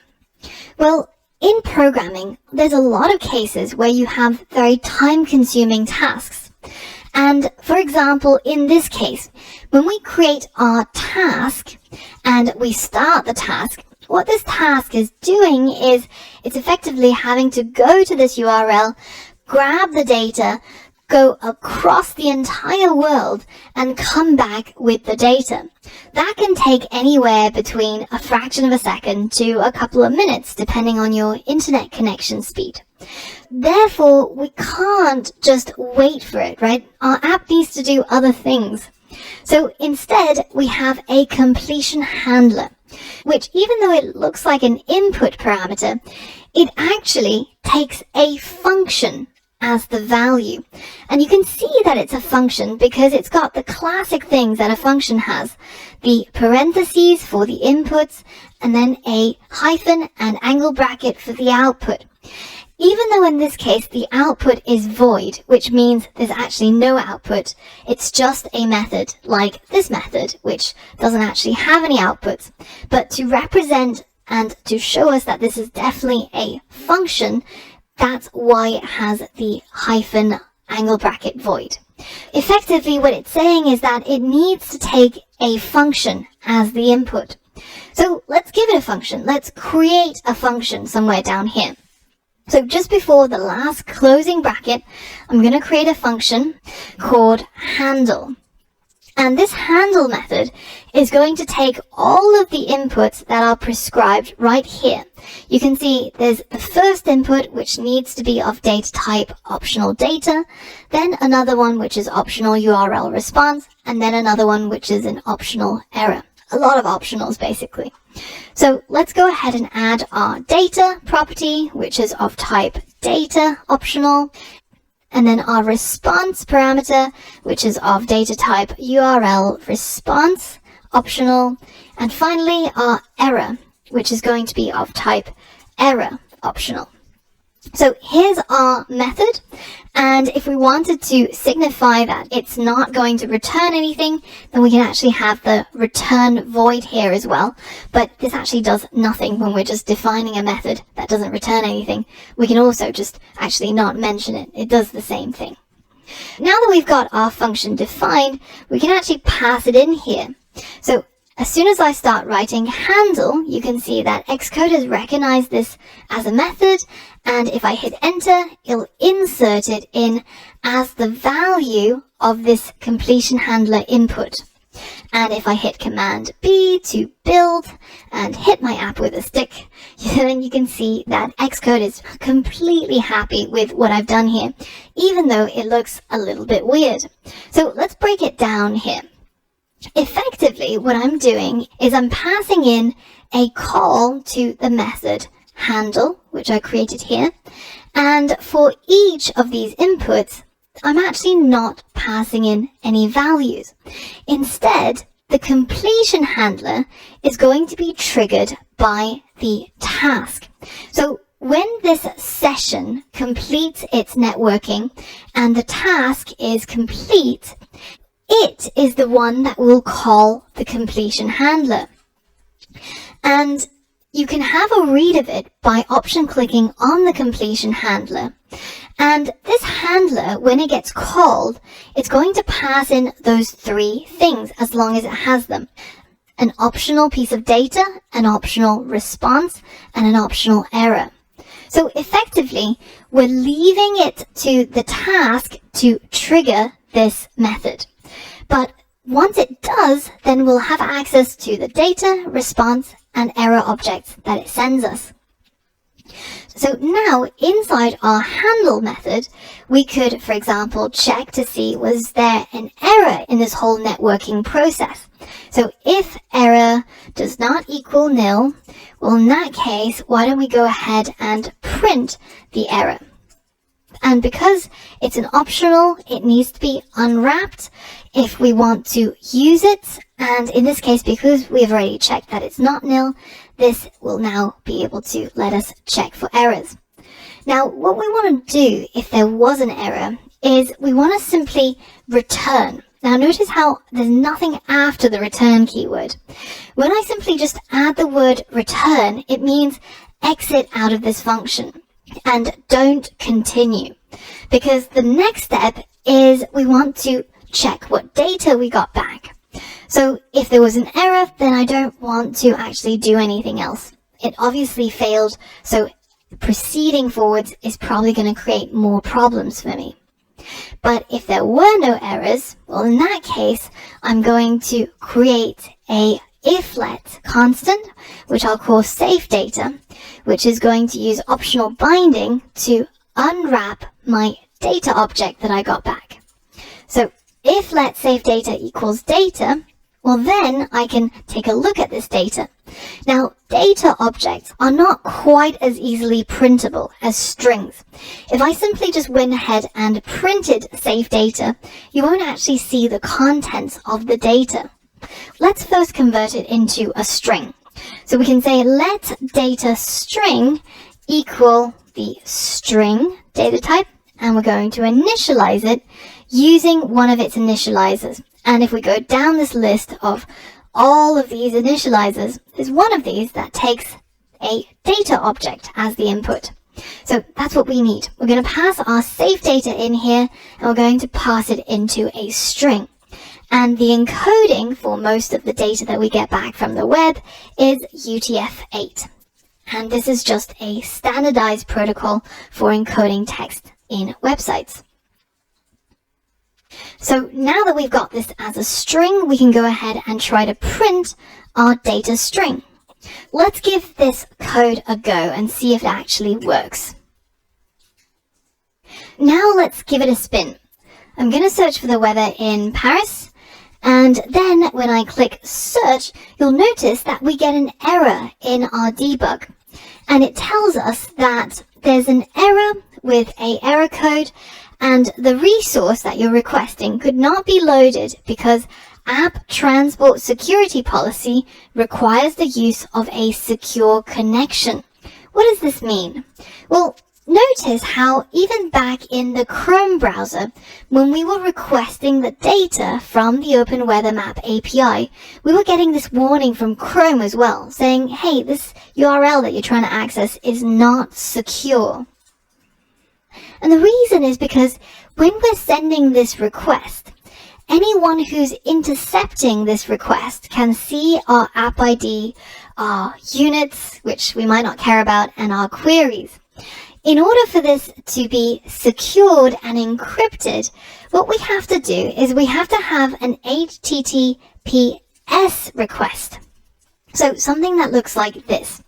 Whereas our URL that we're using at the moment is an HTTP URL. So in order to get to Open Weather Maps APIs through a secure route, then we can simply just change this to HTTPS. So this is a common error that you might come across when you're doing networking, and it's really important to be aware of the fact that Apple actually catches you out if you're trying to access an HTTP or trying to load a resource in an unsafe manner. So now that we're connecting to Open Weather Map through a secure route, as soon as I go ahead and enter Paris again as the request, you'll see down here that I'm getting my data string printed in here with the coordinates of Paris, the weather in Paris, that there is a clear sky, and that the temperature is 23.58 Celsius. So we've effectively done the same thing as we have done here by putting our request into the URL, but instead this time we're doing it using URL session. So this way of using the completion handler, getting the task object to call this method whenever it's done getting the data off of the internet, allows us to get on with other things and only trigger our print statement or whatever else it is that we might need to do with the string once the process has completed. So while this method works, where we create a method and we pass in the method here as the input value, there's a much more common way of writing this, and it involves something called closures, which are effectively functions that are anonymous, functions without a name, like this name here, handle. If you already know about Swift closures and you want to skip the next deep dive, then feel free to do so. But if you want to know how we can use closures to create the typical anonymous function, then head over to the next lesson and learn more about it there. Hey guys, welcome to another Swift deep dive. In this deep dive, we're going to talk about closures. Closures are essentially anonymous functions, or functions without a name, and they're essentially a self-contained package of functionality that we can pass around and use. So we've seen a lot of functions up till now, and we know that when we create a function, we always start with the func keyword, and then we give our function a name, and then we have a section that's enclosed in parentheses that represent the input parameters and the input parameter type. And finally, we have this little dash and angle bracket to represent the return type, i.e. what is the data type of the thing that we will output from our function. And in the body of our function, i.e. between the curly braces, we get our function to do something, and then finally if our function has an output, then we get it to return the output. So essentially our function is a little bit like a bread cutting machine. You have an input, say your bread, and then you pass it through your function and you get an output. Something happens to the bread. It gets cut up in slices. You can determine how thick or thin the slices, but essentially all it is a bunch of functionality that's packaged together and given a function name so that we can refer to it later on when we need that functionality. So we can call the method or call the function by its name, giving it inputs and receiving the outputs. So up till now, we've seen 3 variations on functions. We've seen functions that only do something without needing an input or having an output.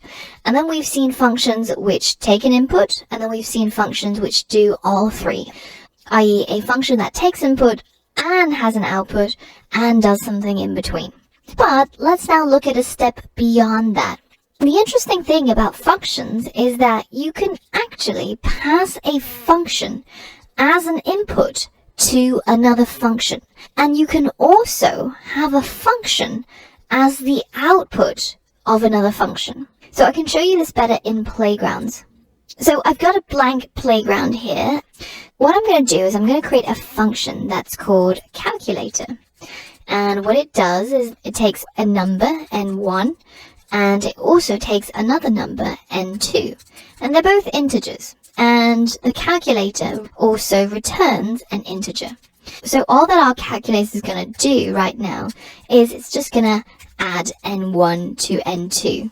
And it returns the result of the first number added to the second number. So let's give it a spin. Let's say calculator and give it 2 numbers, 2 and 3.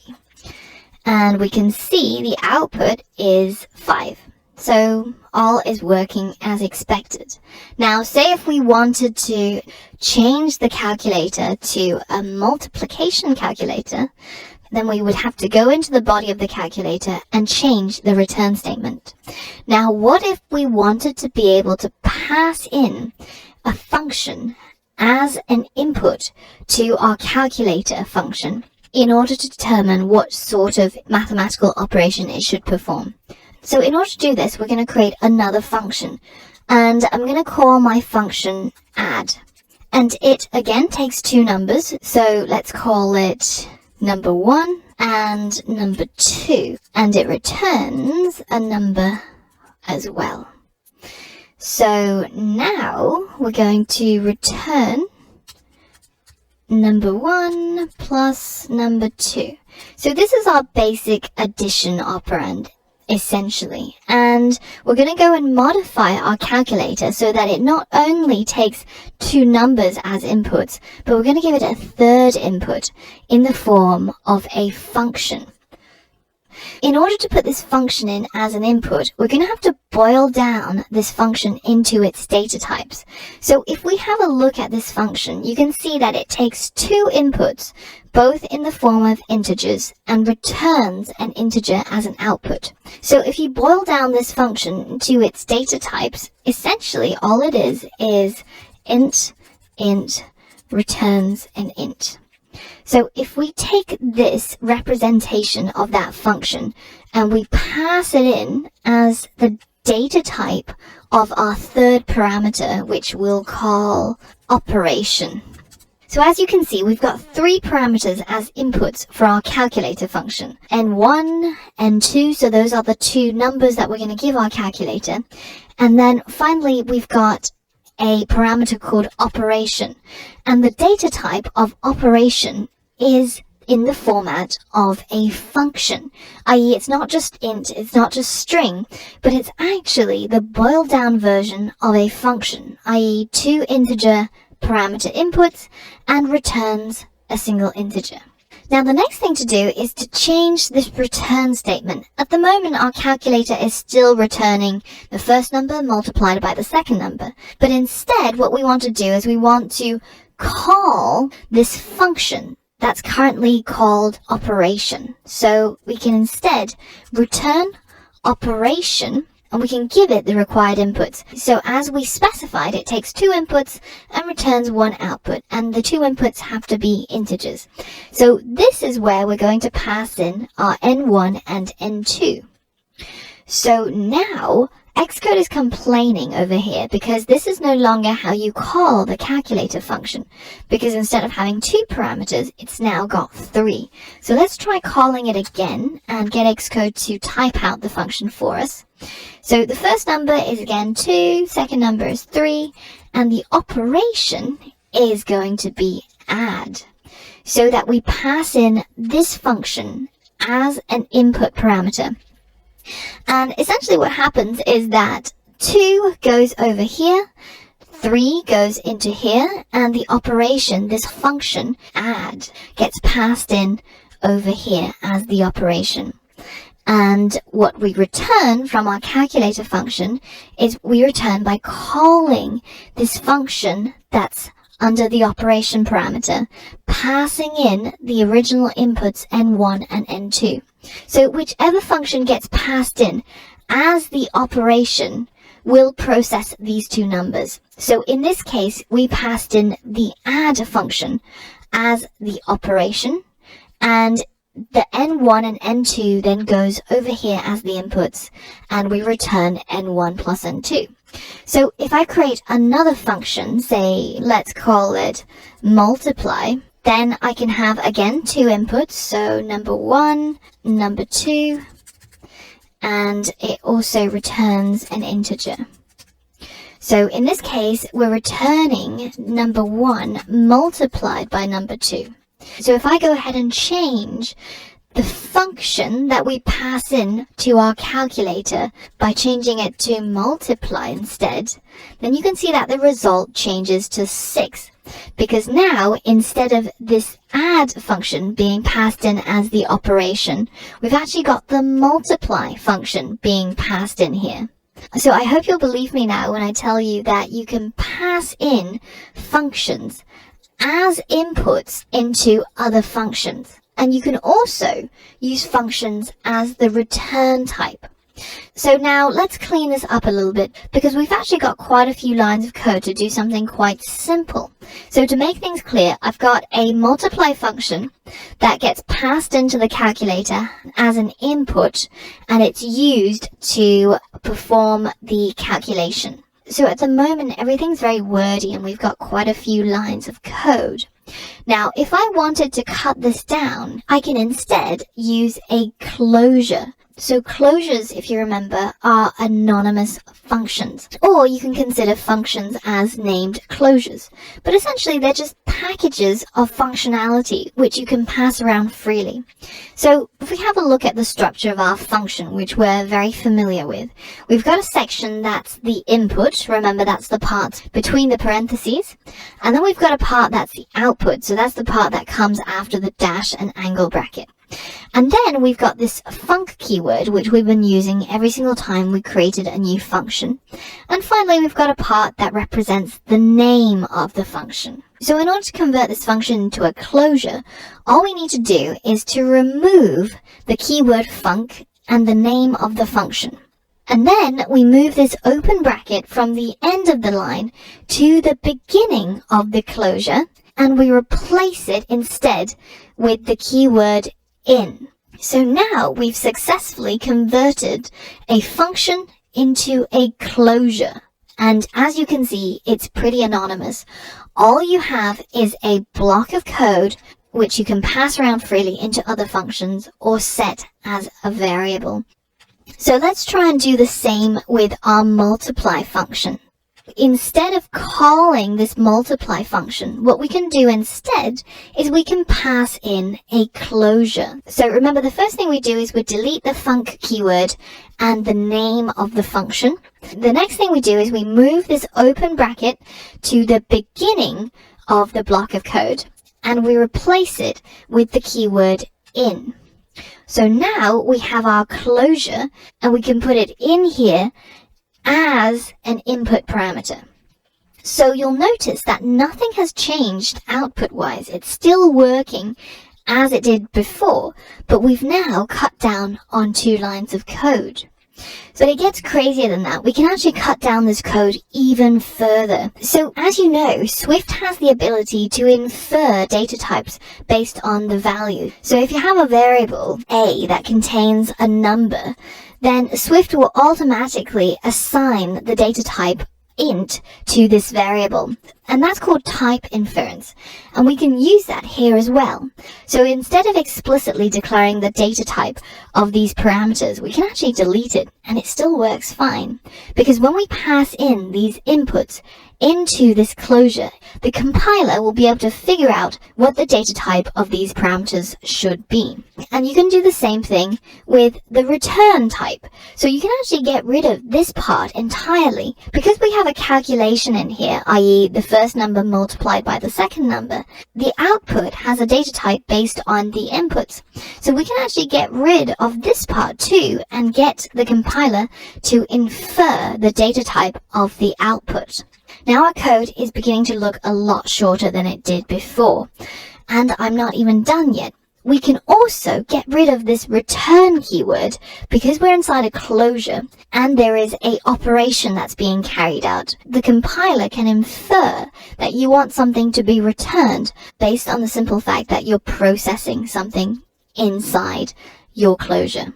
So we're pretty much at the point where everything can be expressed in one line.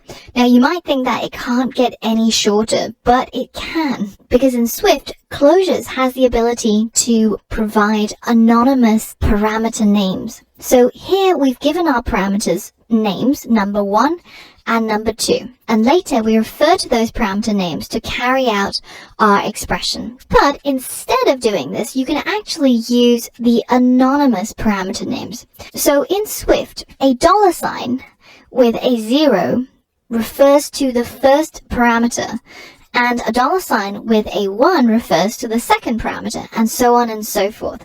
So instead of expressing this line like so, we can actually just change it to first parameter multiplied by second parameter.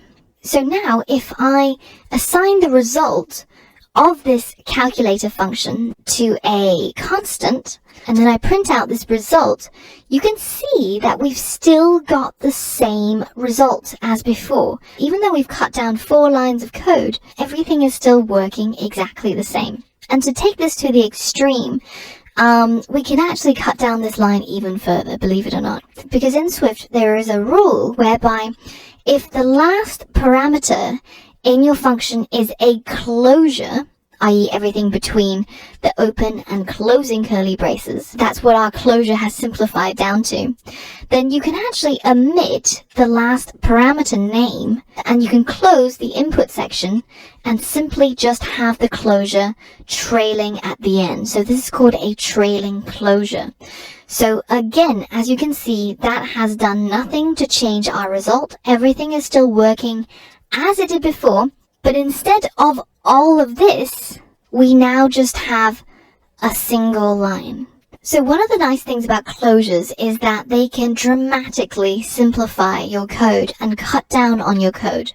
But the downside to that is that readability suffers, because for somebody who is not very familiar with Swift, coming in and looking at this line of code, it can be quite confusing, because as you remember, we went through many steps in order to cut down all of this expressive syntax into something that is very succinct.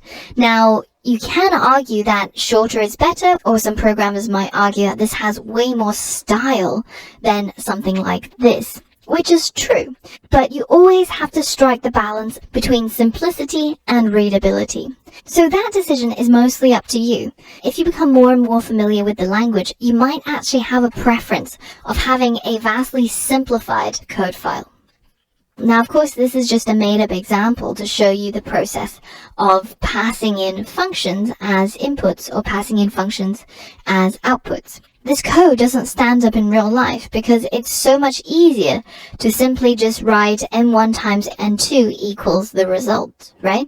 So let me show you how we would use this in real life. Now, say if we have an array with a bunch of numbers, and we want to be able to add 1 to each of the items in the array. Now, the roundabout way of doing this is using what's called a for loop, and you can iterate through each of these items in order to add 1 to every one of them. But there's a much simpler way of doing this, because there is a function called map that Swift provides that allows you to transform every single item in a collection type. So collection types are arrays or dictionaries, basically collections of items.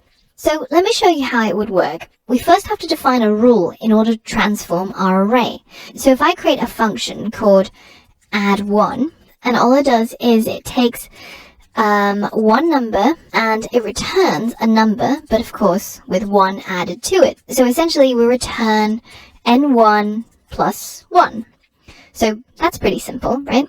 But then what we can do is we can tap into our array and we can use the map function to transform this array. Now the map function takes an input in the form of another function. So if we use add1 here, and you go ahead and hit enter, you can see that your array gets transformed with every single item being 1 greater than previously. So that's pretty neat, but why do we have to write so much code when we know all about closures? And I'd like to pose this as a challenge to you. Can you write the code to turn this into a closure instead? Pause the video, check the closure syntax, and I'll show you the solution in a bit. Ready? Here's the solution. So if you remember, in order to turn this into a closure, we delete the func keyword and we delete the name of the function. Then we move the open curly brace to the beginning of the code block, and we replace that instead with the keyword in. So now we can put this instead of using that function name. And of course, we can use some of those snazzy tricks that we learned about previously, where we first use type inference to make the compiler infer the data type of the input as well as the output. We can use an implicit return because we only have one expression inside our closure, so we can get rid of the return keyword. And finally, we can get rid of this whole thing by just simply using the shorthand notation for the parameters. And we say the first parameter plus 1. And we can go even further and get rid of these parentheses because our closure is the last item in the list of parameters, i.e. it's trailing. And if we print the result of this out, you can see that we've mapped our previous array to increase each item by 1. So Swift has 3 of these really useful high-level functions called map, reduce, and filter. And you can do some really useful things with them. For example, you've realized that your array contains integers, right? But we actually want to convert each of them into strings.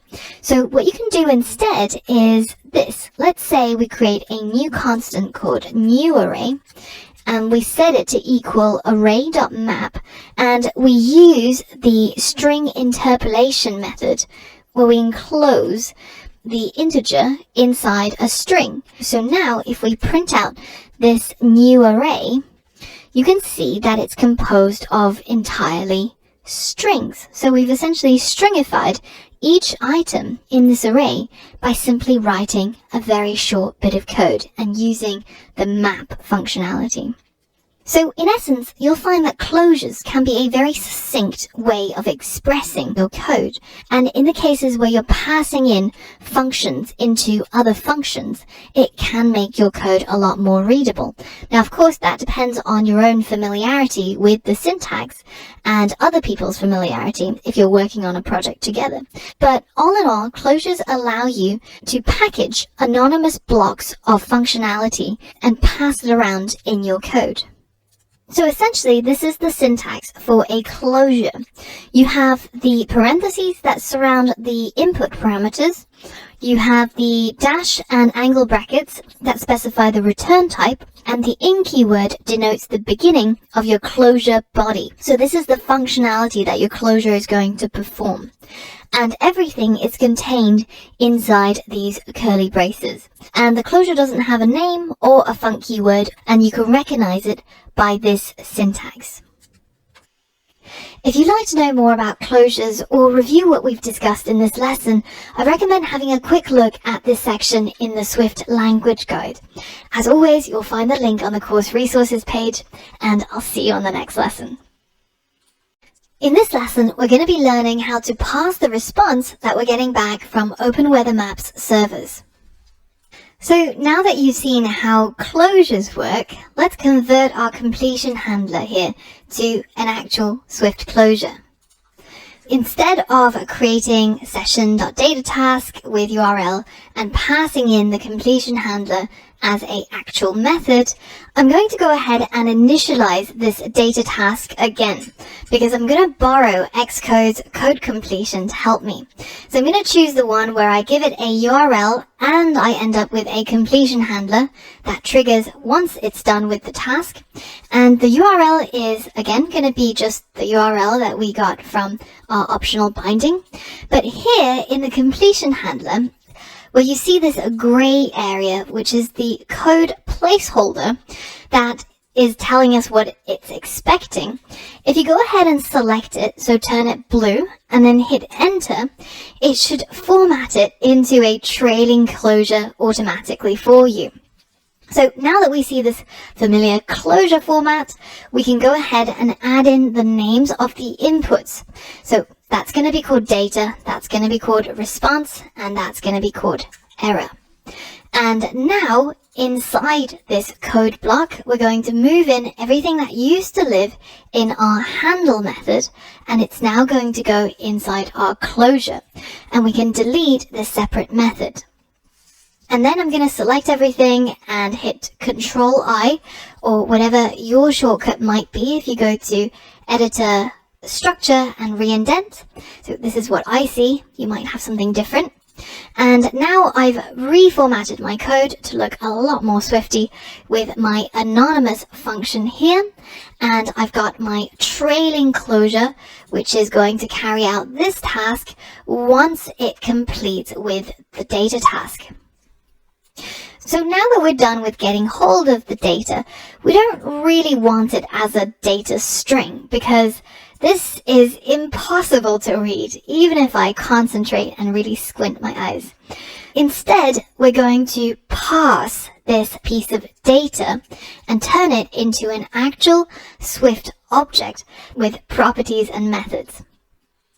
So to parse this data, which is currently in a JSON format, and I know it's a JSON response because when I look at the documentation, you can see that the example of an API response in the JSON format looks exactly like what we've got. And JSON formatted data that's being transported across the internet is probably one of the most popular and one of the most widely used formats. And other formats like XML is fast going out of fashion. But what exactly is a JSON? What does it actually stand for? Well, a JSON stands for JavaScript Object Notation. This actually comes from the JavaScript world, the web world, where there's a lot of data being transported across the internet, and they need to make it as efficient, as lightweight, and as small as possible. I want you to imagine that you start out with a wardrobe, and this wardrobe happens to be an object that's created in JavaScript. So this is what a JavaScript object would look like. And they're created kind of almost like our dictionaries. But in this case, the object is called wardrobe. It has a property called doors, which is set to equal to a property called drawers, and a property called color. When this is being transported across the internet, in order to save space, we're going to get rid of all this formatting, which doesn't really matter while it's in transit anyways. And we're going to turn it into a flat pack wardrobe, like the ones you get from IKEA. The flat pack wardrobe still retains all of the most important parts of the data, namely the syntax, the properties separated by commas, and each object encased in a set of curly braces. But it gets turned into a string rather than an actual object. But once it arrives on the other side, once you've gotten it delivered from IKEA and you've managed to find all the screws which are impossible to find, and you've built your wardrobe back up again, then you still have a living, breathing, large wardrobe. But during transit, it was turned into a much smaller format so that it can be transported easily. Now, in our case, we don't actually want to unpack the JSON into a JavaScript object. What we want is a Swift object to come out of it. So we would initialize our Swift object with either a struct or a class constructor with properties like doors, drawers, and color. So let's see how we can do this. So I'm going to go ahead and delete my comments just so that it's easier for you to see what's going on. Feel free to keep your comment or any additional things that you have in your code if you wish, but I just want to tidy up the code a little bit so you can see more at a glance. So down here below perform request, I'm going to create another method which is going to be called parse JSON. And this is going to take a single input, which is going to be the weather data. And this is, of course, going to be the format of data, which is the format that we get back from our data task.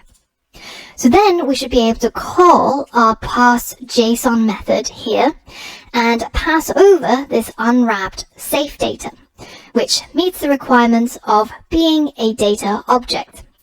But notice how we're getting an error here, telling us that call to method parse JSON inside a closure requires an explicit self.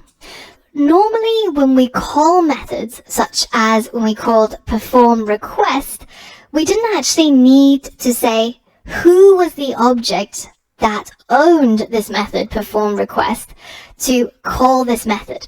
And in fact, the full way of writing this code would have been self, so call the method perform request from this current structure, which is here. Now, the reason why we didn't have to do it is because Swift is actually doing it for us under the hood. And this keeps our code nice and tidy, and we already can see that perform request is right there inside our weather manager, so it is superfluous to add the self in this case.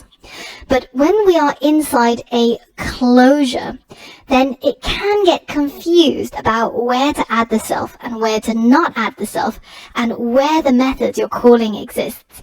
Because remember, our data task is triggering this method, and when it gets triggered, then everything inside gets executed. So inside the closure, the rule is we must add the word self if we are calling a method from the current class, which we are right here. So that fixes that error, and now we can focus on our parse JSON method. In order to parse our data from a JSON format, we first have to inform our compiler how the data is structured. And we can do that through the use of a structure that we create. So in the model folder again, I'm going to create another file, which is a Swift file, and I'm going to call this the weather data, because inside this file, I'm going to create the structure that the weather data is going to come back in. Notice how if we have our data formatted with JSON Awesome, you can see it as a tree structure. So we're getting back an object that has 13 properties. And the first one is a property called coordinate, which inside is another object that has a longitude and latitude properties. And we also have a property called weather, which inside actually has an array with a single item. So we have to basically break down this structure for the compiler to be able to chew through the data that it's getting in this format. And then we can assign property names and we can turn it into a Swift object. So let's start with something quite simple, something that's just got a key and value pair. So for example, our name here. The property name is called name and the value is Paris. In this case, we could create our structure weather data, and it can have a single property called name. And the name, if we check, is of course a string because it's got the quotation marks around it. So we'll assign it the data type of a string. But this is not quite enough. In addition, we also have to say that our struct conforms to the decodable protocol. And that means that the weather data turns into a type that can decode itself from an external representation, namely the JSON representation. Now that our weather data is decodable and it's got a property called name, we can go back into our parse JSON method and create a decoder. And we're going to create that from the JSON decoder object. So this is an object that can decode JSON, and we're going to just initialize it. Next, we're going to use our decoder and we're going to decode. Now, this takes two inputs. Firstly, the data that you want to decode and a decodable type. So a data type that we're using to decode that conforms to the decodable protocol. Well, we've got one of those right here. Our weather data is a decodable type. So notice how in this case it's expecting a type in here as the input, not an object. So to specify the weather data type rather than just the weather data object, we have to add a .self to reference the type. So if I click on this fix button, it turns my weather data into a data type that I'm passing in. Now, finally, the data that we want to encode is going to be passed in as the last input, and that is going to come from this weather data right here. So that's what I'm going to put there. So now we should have decoded our data, but we're still getting errors because it's telling us that this call to decode can throw, but is not marked with a try. And the error is not handled. What does that mean? Well, if we take a look at this decode method again, you can see that it's marked with this throws keyword, which means that if something goes wrong, it can throw out an error. And so instead of simply just calling it as we would with other methods, what we have to do is we have to mark it with a try keyword. And in addition, we should really wrap it inside a block that's called a do block. So the do block has the thing with the try, and that marks the method which can throw an error. But if it does throw an error, we have a catch block that can catch the error. So we could simply print the error in here. So now our error goes away and Xcode is now happy with the way that we're programming our project. The final thing we have to do is that decode actually has an output. So it's going to create a weather data object. Let's go ahead and capture that in a constant. We'll call it decoded data and we'll set it to the output of this method call. And then this decoded data, because it has the data type of our weather data, which means that it has the property name, well then we can actually print out decoded data dot name. Now let's go ahead and run our app. And if I go ahead and type in the name of a city, say Belgrade, and hit enter, you can see that the name of the city is being printed, but it's not being printed from my weather view controller. There's no print statements in my text field delegate methods. In fact, the only one that's being triggered is this decoded data.name. So some of you might be thinking, well, you could be cheating. That might still be somehow coming from the text field. Show me a piece of data that comes from the API that we didn't enter into the app ourselves. Okay, so I'm always up for a challenge. So if we take a look at our result that we get back, notice how we're getting the temperature of the location back as well. Let's try and get hold of the temperature. Now, a really handy thing that the JSON Awesome plugin can do is when you select one of these properties by clicking on it, you can click on this green button that comes up and copy the path that it would take to reach this value. So now inside here, instead of decoded data.name, I'm going to delete the name and I'm going to paste what I copied over from JSON Awesome.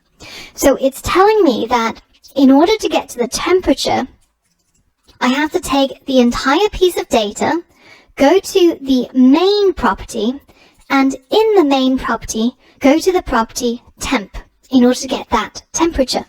And that is what the entire path would look like.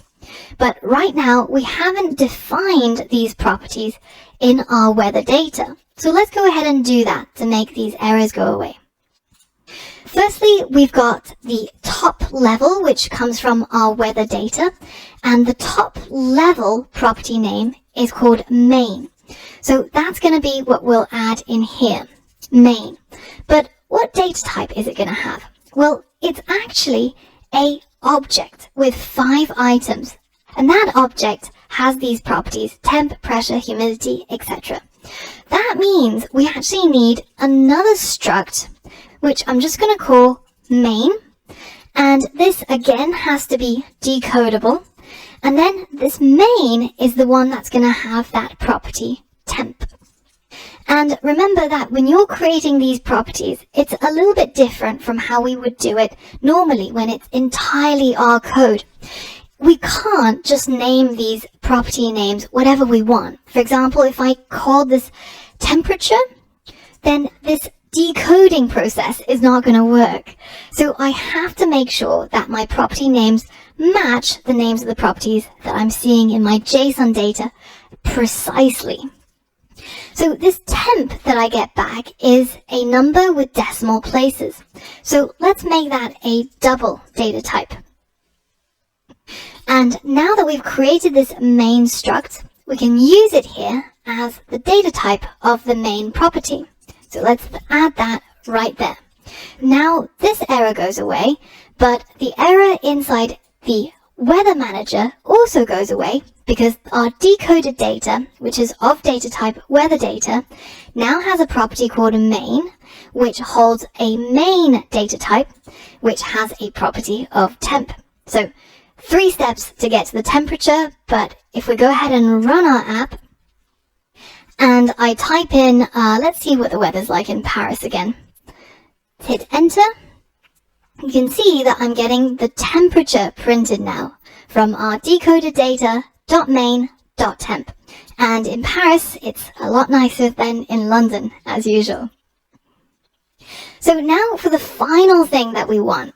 What if we wanted to get hold of this description right here?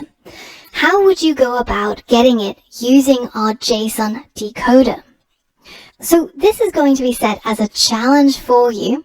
Take a look at the data in Chrome using the URL and using the JSON Awesome tool to get the path of this particular description.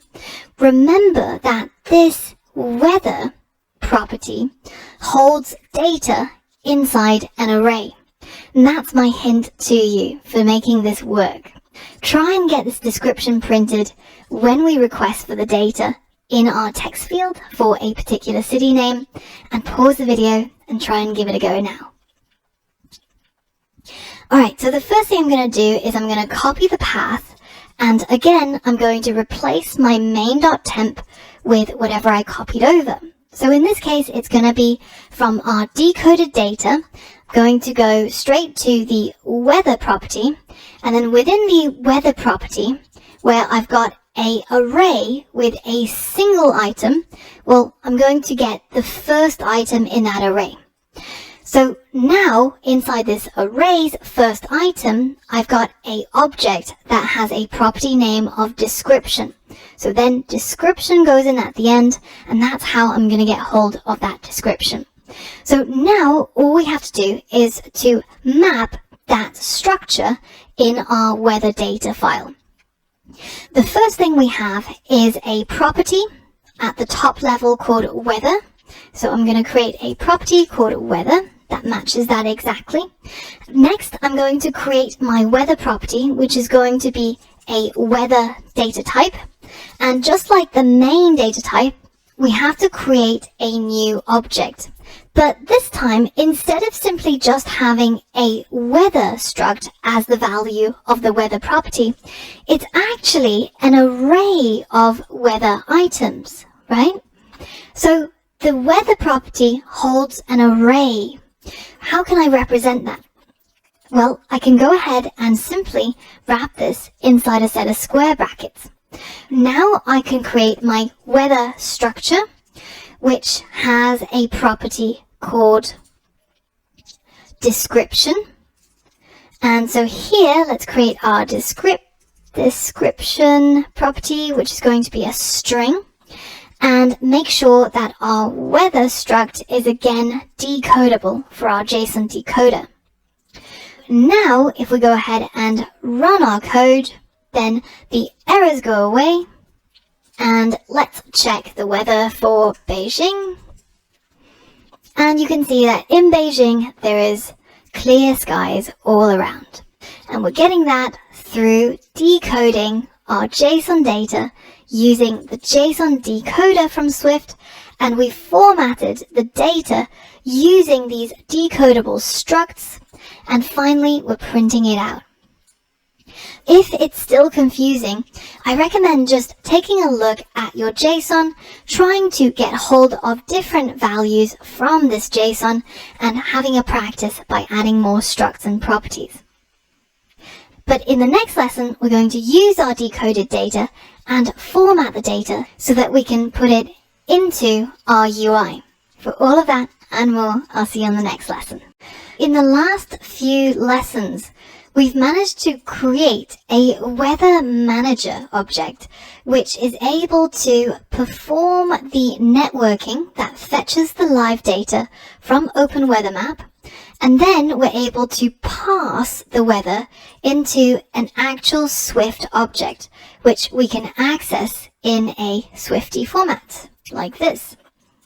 In this lesson, I want to focus on getting hold of our weather conditions, because we need to be able to update this image view with a different image from the system SF icons so that it represents the condition of the weather. Now, if we take a look at the API docs for OpenWeather, you can see that they've got this section on list of condition codes. And this section here links to all of the condition codes that they use, and that refers to the ID property in the data that we get back. What do these IDs actually correspond to? Well, they're a way of encoding different weather conditions. So, for example, everything from 200 to 232 encodes some sort of thunderstorm, and there's apparently different types of thunderstorms, which I didn't really know about, like a ragged thunderstorm. Wouldn't want to be in one of those. Now, we know that we can get hold of the ID, which is the ID of the weather condition, and we can match it against these values to see what type of image we should show the user. So let's go ahead and do that. Instead of getting hold of the description, which we're not actually going to use, instead I'm going to change this property to ID, and the ID is an integer data type. And I can do this because the ID is actually nested inside at the same level as the description. So changing that over from the description to the ID, or you can, if you want to, just simply add it on as an additional property if you plan on using the description at some later stage. But they both live within this weather struct, which is an array of weather conditions that we're getting back, which comes from the entire weather data. So following it down, this is the first property, which goes into an array, which then has an object with a property called ID. So quite convoluted, but eventually we should be able to get a hold of this number. let's go ahead and try to print that in our weather manager just to make sure that it's actually working. So let's see what it's like in Bali at the moment. And the weather condition code I'm getting back is 803. And if I check against this table, 803 is broken clouds, 51 to 84%. Interesting. So in this case, I would probably just show a cloud in my app right here. So this is the perfect opportunity to utilize what you've learned about Swift switch statements a few modules back. So I'm going to set this to you as a challenge. Given that we have this ID, which I'll call let ID equal decoded data dot weather at the 0th index dot ID, I want you to create a function down here that we'll call get condition name, and it takes the input in the format of the weather ID, which is going to be an integer, and then inside this function we're going to return a string. And that string will depend on the weather ID. So we're going to call this get condition name and pass in the ID right here that we get back. And then inside this method, we're somehow going to use a switch statement to output a string. And that string should match the name of one of these symbols. So, for example, if we were getting clouds, then maybe we would simply return the word cloud, which would match with this image's name. And if we got, say, rain, then maybe we would put cloud.rain to get this symbol. Because eventually what we're going to do is we're going to be using that condition name to change this image view here. So if we got cloud.rain as the condition name, that's what we would see. If we got just cloud, then we would get this image. If we got sun.max, then we would get this image. So feel free to pick and choose whichever icon takes your fancy, as long as they more or less match the condition name that we're getting back from Open Weather Maps table. And then when you get this condition name back, I want you to go ahead and print it so that when you run the app and you put in the name of a location, say in Paris, and you go ahead and get the weather for it, you should be able to get a name for a SF symbol that matches the weather condition of that location. Now, if you already know all about Swift switch statements and you don't want to complete this challenge, then you can also head over to the README file and you'll find the switch statement already written for you. But I recommend that more practice is always good. So using a switch statement, try and print out the name of an icon that matches the condition ID from Open Weather Map. I'm going to leave it up to you to pause the video and complete the challenge if you want to. Alright, so here's our switch statement. And it looks at the weather ID that we get passed over and takes a look at its value and tries to match it against these cases. And these cases I've put in as ranges. So the range between 200 and 232 in the weather condition codes matches a thunderstorm. So out of all of these pictures of thunderstorms, I think the cloud.bolt looks quite nice. So I've decided to return cloud.bolt. And I've done basically the same thing to match all of these different conditions. And in the default condition, where none of these cases match, then I'm just going to return cloud as the default option. Now, if you are at all confused about switch statements or the range operator, then be sure to head back to some of those Swift deep dives where we talked about those things in more detail.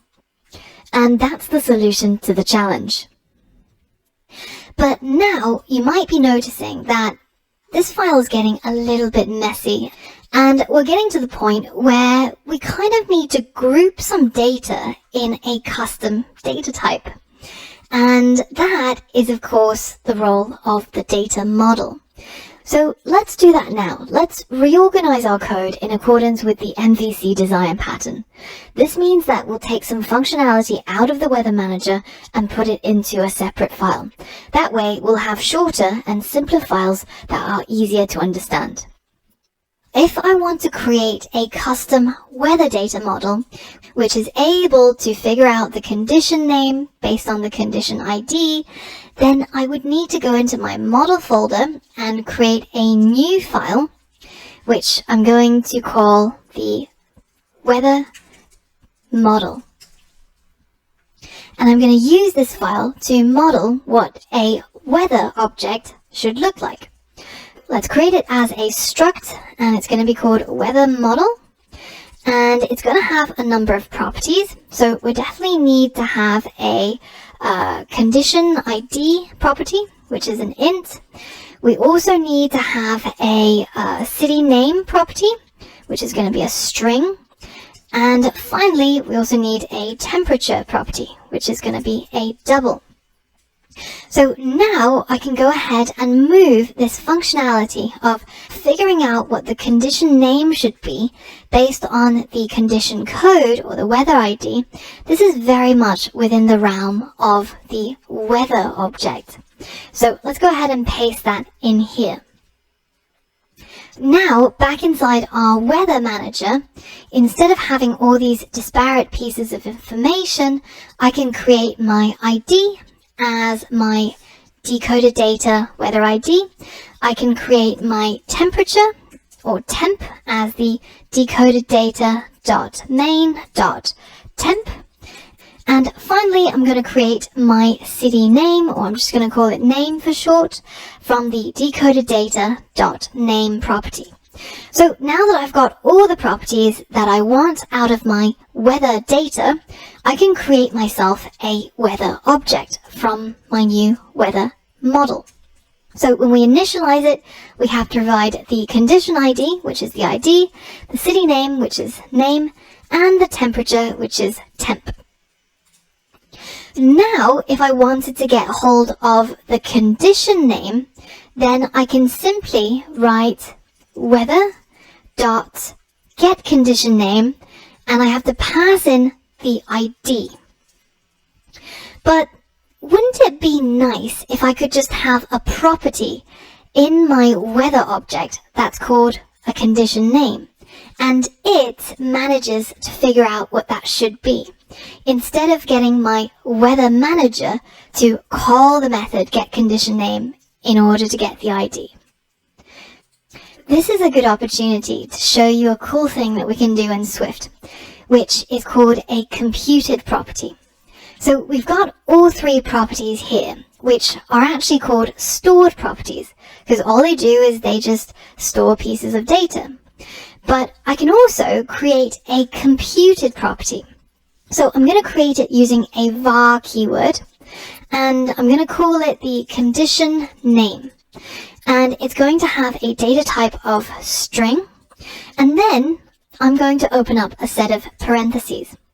And inside this set of parentheses, I'm expected to return or output what the value for the condition name should be.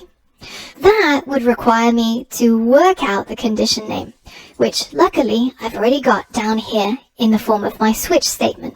So let's paste that in here. And we can use the condition ID property value to switch and then check what condition it is to return this string, which is going to be equal to the condition name. So now I've got a computed property because this property, condition name, is going to work out its value based on the code inside these curly braces. What this allows me to do is, if I want to get hold of the weather condition, all I would have to do is say weather.conditionName, and I can use it just like any other property. And if you run your app right now, you'll see it works perfectly just like before. But our code is now a lot better after the refactoring, and it's a lot more succinct and easier to understand. So what's the general format for computed properties in Swift? Let's go over the syntax for computed properties again. In order to create a computed property, it always has to be a var because the value is always going to change. It's going to be based on the computation. And then we give it a name, so let's call it a property. And then we have to give it a data type. So let's say I want it to be an integer. Now, in between the curly braces, I have to provide an output that is going to be set as the value of this property. So let's say that I wanted to calculate, 2 plus 5. So this is the computation, and that means a property is going to be equal to the result of this computation, which is going to be 7. That's our computed property in Swift. And as practice and as a challenge, I want you to figure out how we can get hold of the temperature as a string with only one decimal place. So you've done this before using the string initializer, but I want you to turn that into a computed property now. And it should be called temperature string. And if you manage to successfully solve the challenge, then you should be able to print weather.temperature string. And when you run the app and check the weather, then you should get the temperature back in a string format with only a single number after the decimal place. So pause the video and see if you can complete this challenge. Alright, so we've got our temperature string computed property here. And remember, we always have to provide a data type for the computed property. And then we open a set of curly braces and actually work out what it should be. So in this case, I'm going to return a string with the format of a single decimal place. So that was %.1f, and then I'm going to pass in my temperature, which is this double right here, as the property that's going to be formatted to this particular format. And now when you run your app, you should be able to see that whatever temperature you get back will be printed with only one decimal place. And this temperature string now has the data type of a string, ready for us to put into our temperature label. So in the next lesson, we're going to tie it all together and get our weather app working with all of these different components together. For all of that and more, I'll see you there. In the last few lessons, we wrote our networking code to fetch the weather data and pass the JSON response from OpenWeatherMap. Then we created our weather model to hold on to our weather data. In this lesson, we're going to tie it all together by writing the code to pass the weather information back to the weather view controller. And to do that, we're going to use delegates and protocols. Speaking of protocols, sometimes more than one protocol can be combined under a single name. Now, notice how we're using the decodable protocol here. If you needed to be able to encode data back into JSON format, then you could also tag on another protocol, which is the encodable protocol, which allows your Swift object to be encoded into a JSON. Now, in order to save people time, they actually managed to create something called a type alias that combines these two protocols, and it's called Codable. So when you see code out in the wild that have this thing Codable that's added at the end, when you click on it, you see that, oh, it's a type alias. What does that mean? Well, all it is it just combines two protocols into one, and we can add them both in one go. So that's something to be aware of. Now, coming back to our parse JSON method, once we've created our weather object from our weather model, I want to be able to return it to the place where I called parse JSON. So that way I could, for example, say, let weather equals self.parseJSON. And to do this, I of course have to provide an output to this method. And it is going to be the weather model data type, because that's what our weather is created from. So how do I output this? Well, I could simply just return weather right here that I've created from the data that I've passed. But what if the parsing didn't go according to plan? What if we ended up with an error? What if this decoding process failed? Well, in that case, it would actually skip all of these lines of code and go straight to the catch block and print our error. Well, at this point, then, we're not going to get anything returned, and our output is no longer being provided. So that's why we're getting this error, missing return in a function expected to return weather model.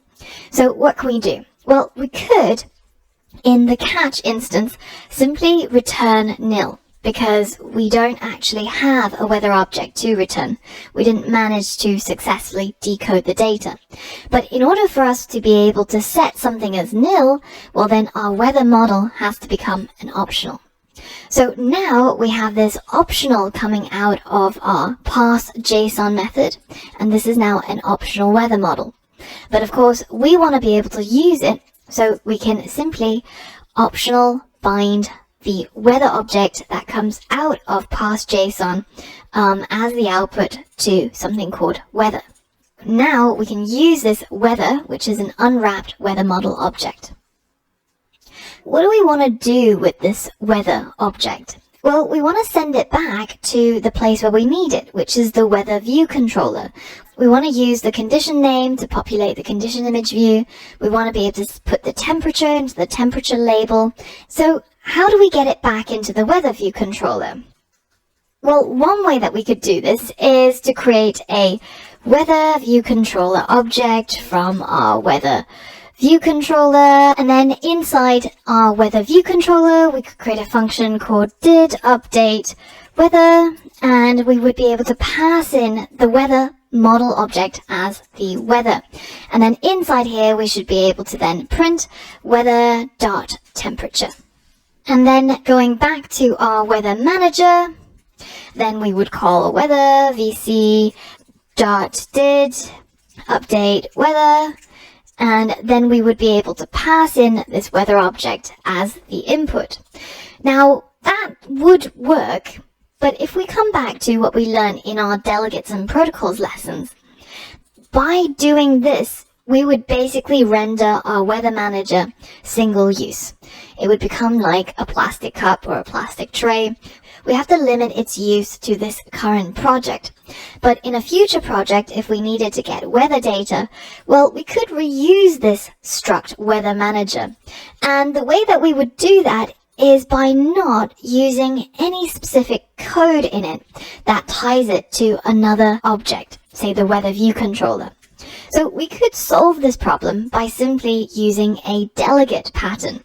We could say something like delegate, if it exists, call did update weather. And inside the did update weather, we would maybe have a input called weather. And then here we could pass in this weather object that we got back from our parse.json. So here's my challenge to you. I want you to write this line of code exactly where you see it here inside the iflet that unwraps the weather object that we get back from parse.json. And we're going to try and pass this weather object back to the delegate. And the delegate is going to be our weather view controller. So that's going to be the class where we're going to trigger this method did update weather. But we're going to do it using the delegate design pattern.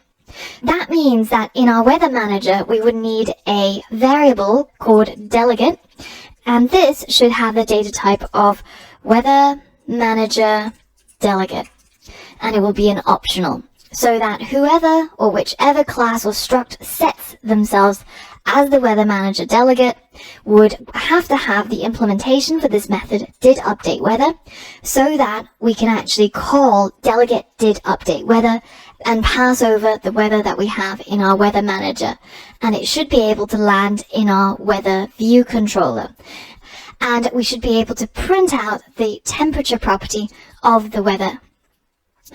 Pause the video now and see if you can complete this challenge that tests your knowledge of delegates and protocols. Alright, the first thing we need to do is to create our protocol.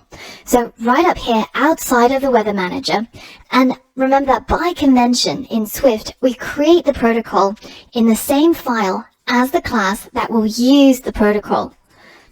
In this case, the protocol is going to be called a Weather Manager Delegate. So this is the name that we specified earlier. And then the requirements are that you must be able to implement a function called didUpdateWeather. And the inputs are called weather, and it has to be of type weather model. These are our requirements set out.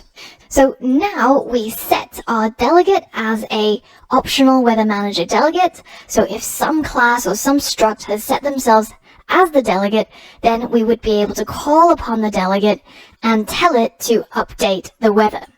Now, remember that because we're inside a closure, our delegate has to have the keyword self in front to make it clear that we're referring to the delegate in the current class, which is this one right here. So now we have to go into our weather view controller and adopt that Weather Manager delegate. And as soon as we do that, right now we're not actually getting errors because we already have implemented the method which is called didUpdateWeather, because this is the requirement of that protocol. So adopting it, we have to have this. But because it already exists, we don't get any errors. But what we do have to do, which I often forget, is we do have to set this current class as the delegate. So we have to say that the Weather Manager dot delegate property is equal to self. That way, our Weather Manager's delegate property is not nil. And then down here where we call delegate.didUpdateWeather, this optional chaining here will actually pass through because it's not nil. And then we actually trigger this didUpdateWeather and pass over this weather object. So let's give it a spin, see if it works. So now let's search for the weather in Paris again, and you can see that we're getting the temperature sent over. Perfect. We're now adopting the delegate design pattern, and our Weather Manager is now completely reusable. We could use this in any other class without having to change any of the code inside, and all we would have to do is whatever class that needs this functionality of getting the weather data from OpenWeatherMap, then we would simply adopt the Weather Manager delegate, set the class as the delegate, and then have the implementation of didUpdateWeather to be notified when the weather is available from the internet. This is a good time to mention that there's a couple of conventions that we use when we're adopting the delegate pattern like this in Swift. Notice how in the delegate methods that Apple has created, the way that they're written, they start out with an underscore, and then the parameter name, and then the data type. So why is it that there's an underscore there, and why is it separated from the name of the text field? This is because in Swift, we can have something called a local parameter name, and we can even omit the parameter name when we're calling the method. To find out more about this, you can head over to the next lesson where we're going to do a deep dive on parameter names for Swift methods. If you already know all about this, then feel free to skip the next lesson where we continue building out our project and formatting our delegate methods. Welcome to a Swift deep dive on parameter names. Now in Swift, the parameter names of a function are incredibly important. In the predecessor to Swift, Objective-C, which used to be the language that we used to make iOS apps, they weren't really big on parameter names. Instead, you ended up with really long method and function names to describe exactly what the function is supposed to do. But in Swift, it's meant to be about well-named parameters that clearly describe the functionality. And this ability of Swift methods and functions to be really clear relies really heavily on a particular feature of the Swift parameter names. And it's the ability to have completely separate internal and external parameter names. So in this case, instead of having a single parameter name, the word name, we now have a external name, which is the name that will refer to the parameter when we call the function, and an internal name, which is the name that we'll use when we need to use the parameter within the function. So if this is what our method definition looks like, then when we call the function, we would write something like this. So in this case, the external parameter name is what we're using when we call the function, and the internal parameter name is what we use when we need to use the value of that parameter within the function. Now, you can also, if you wanted to, actually omit the external parameter name altogether to be able to call your function just by passing in a value without mentioning the name of the parameter at all. So how would we do that? Well, all that we would need to do is simply turn the external parameter name into an underscore, and now we can call our function without using a parameter name at all. And instead, all we have to do is just pass in the value that we want to use as the input.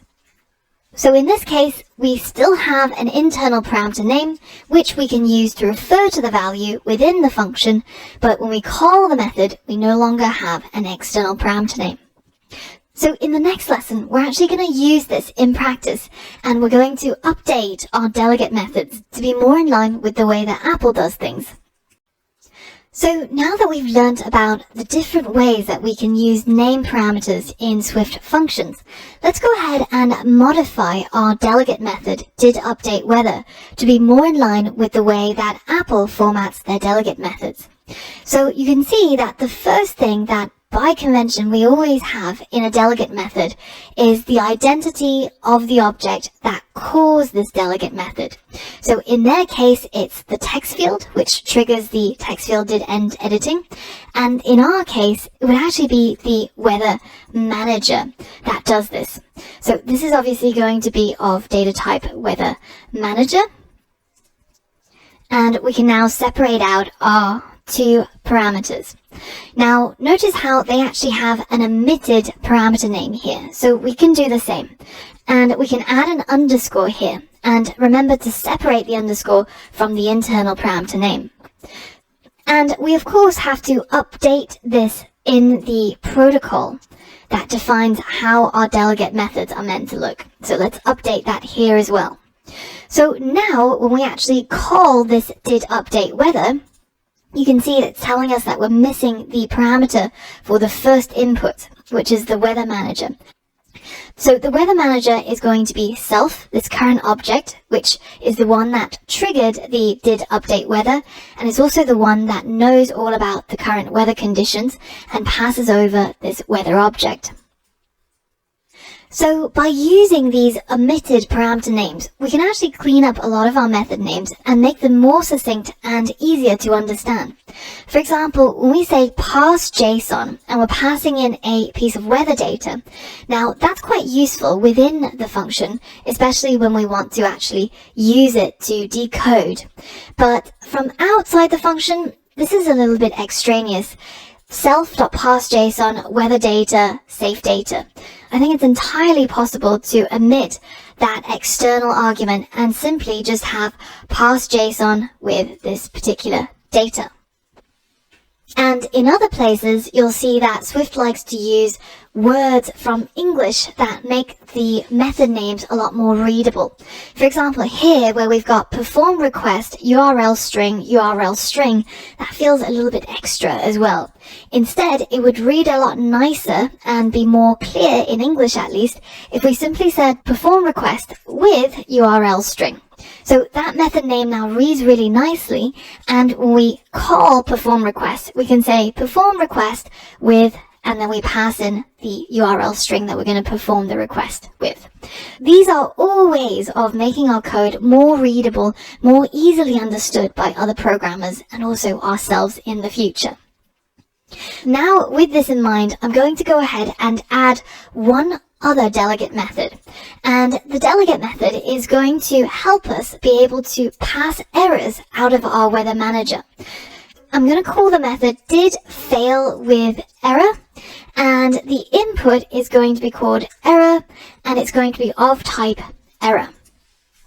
So now we can trigger this delegate method whenever our code might fail in the weather manager, so that we can notify the delegate, hey, there's an issue here, so that we can pass this error out of our weather manager.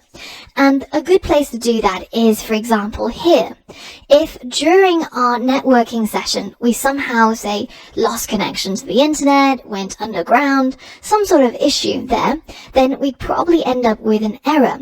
So instead of printing it here, we can pass it back to the delegate by saying delegate.didFail with error, and pass in the error object that's unwrapped. And of course, because we're inside a closure, we have to add the word self in front to complete that line of code.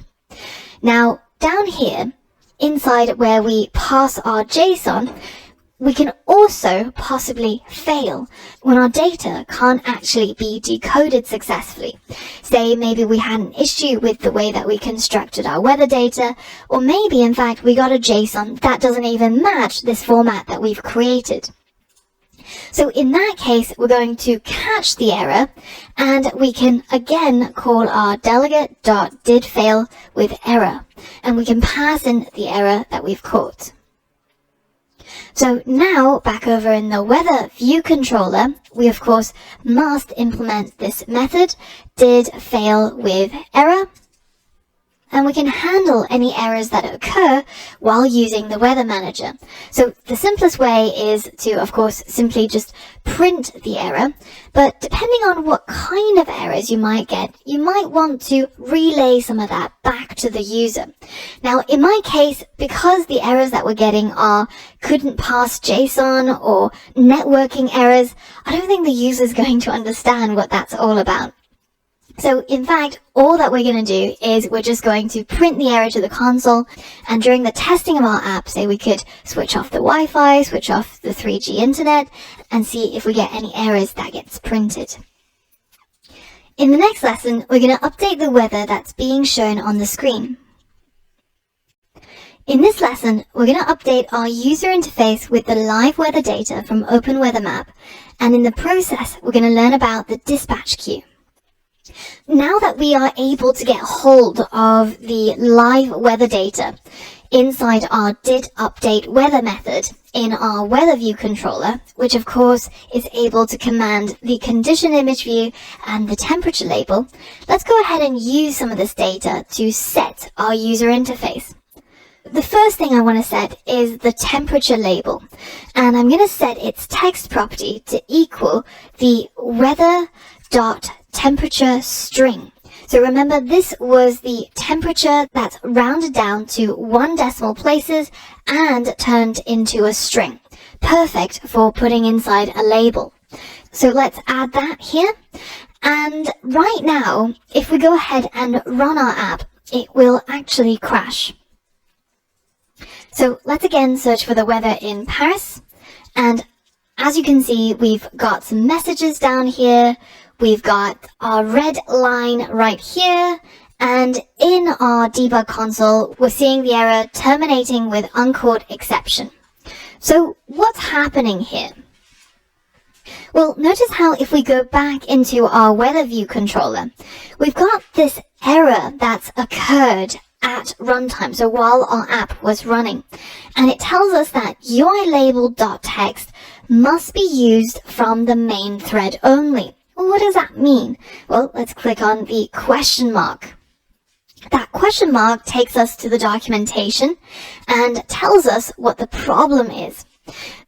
Now, the problem is that we're trying to update our user interface from inside a completion handler. What does that mean? Well, the reason why the completion handler is a completion handler is because it tends to be carrying out long-running tasks, such as networking, which is exactly what we were doing. And these long-running tasks are executed in the background. So this means that the execution, no matter how long it takes to network with OpenWeatherMap, to ask it for data and then get the data back and then travel all the way across the world, this execution happens in the background so that we don't block the UI. Because otherwise, if we said, well, let's wait for this process to finish before we let the user use any of the buttons or interact with the app, then the app is going to look like it's completely frozen. So in this case, if we are trying to update a user interface element such as a label from within a completion handler like this, so our closure, well then we have to call the main thread to update our user interface in the background. This is exactly the problem that we're facing. In our weather manager, in order to get our weather data, we're having to perform this session task, and we're waiting for the task to complete. And this is our completion handler. Once it does complete, however, we call did update weather and send over that weather data. So that data that we're getting over here in our weather view controller is completely dependent upon the completion of that networking session. So now, if we're saying update the temperature label.txt with the data from that weather object, which might take a few seconds to a few minutes to get back, well, before we get it back, then there's nothing for our temperature label to set, right? So then our UI would be completely frozen, and our user will think that our app has crashed, even though it's actually because they have really bad network conditions. So instead, what Apple tells us to do is we have to wrap our UI update code within a block called dispatchqueue.main.async. So let's do that. Let's go ahead and paste that and put our code that updates the UI inside a dispatch.main.async closure. And of course, because it's a closure, we have to add the word self in front again. And now if you run the app, you'll see that our temperature from Paris is able to be updated into our temperature label without any issues. Now that we've solved that problem, we can go ahead and update the other thing, which is our condition image view.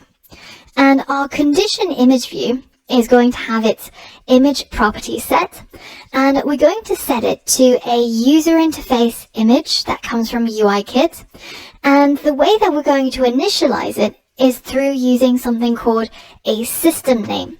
So this expects a string that matches a system symbol image. So those are the names of our SF symbols.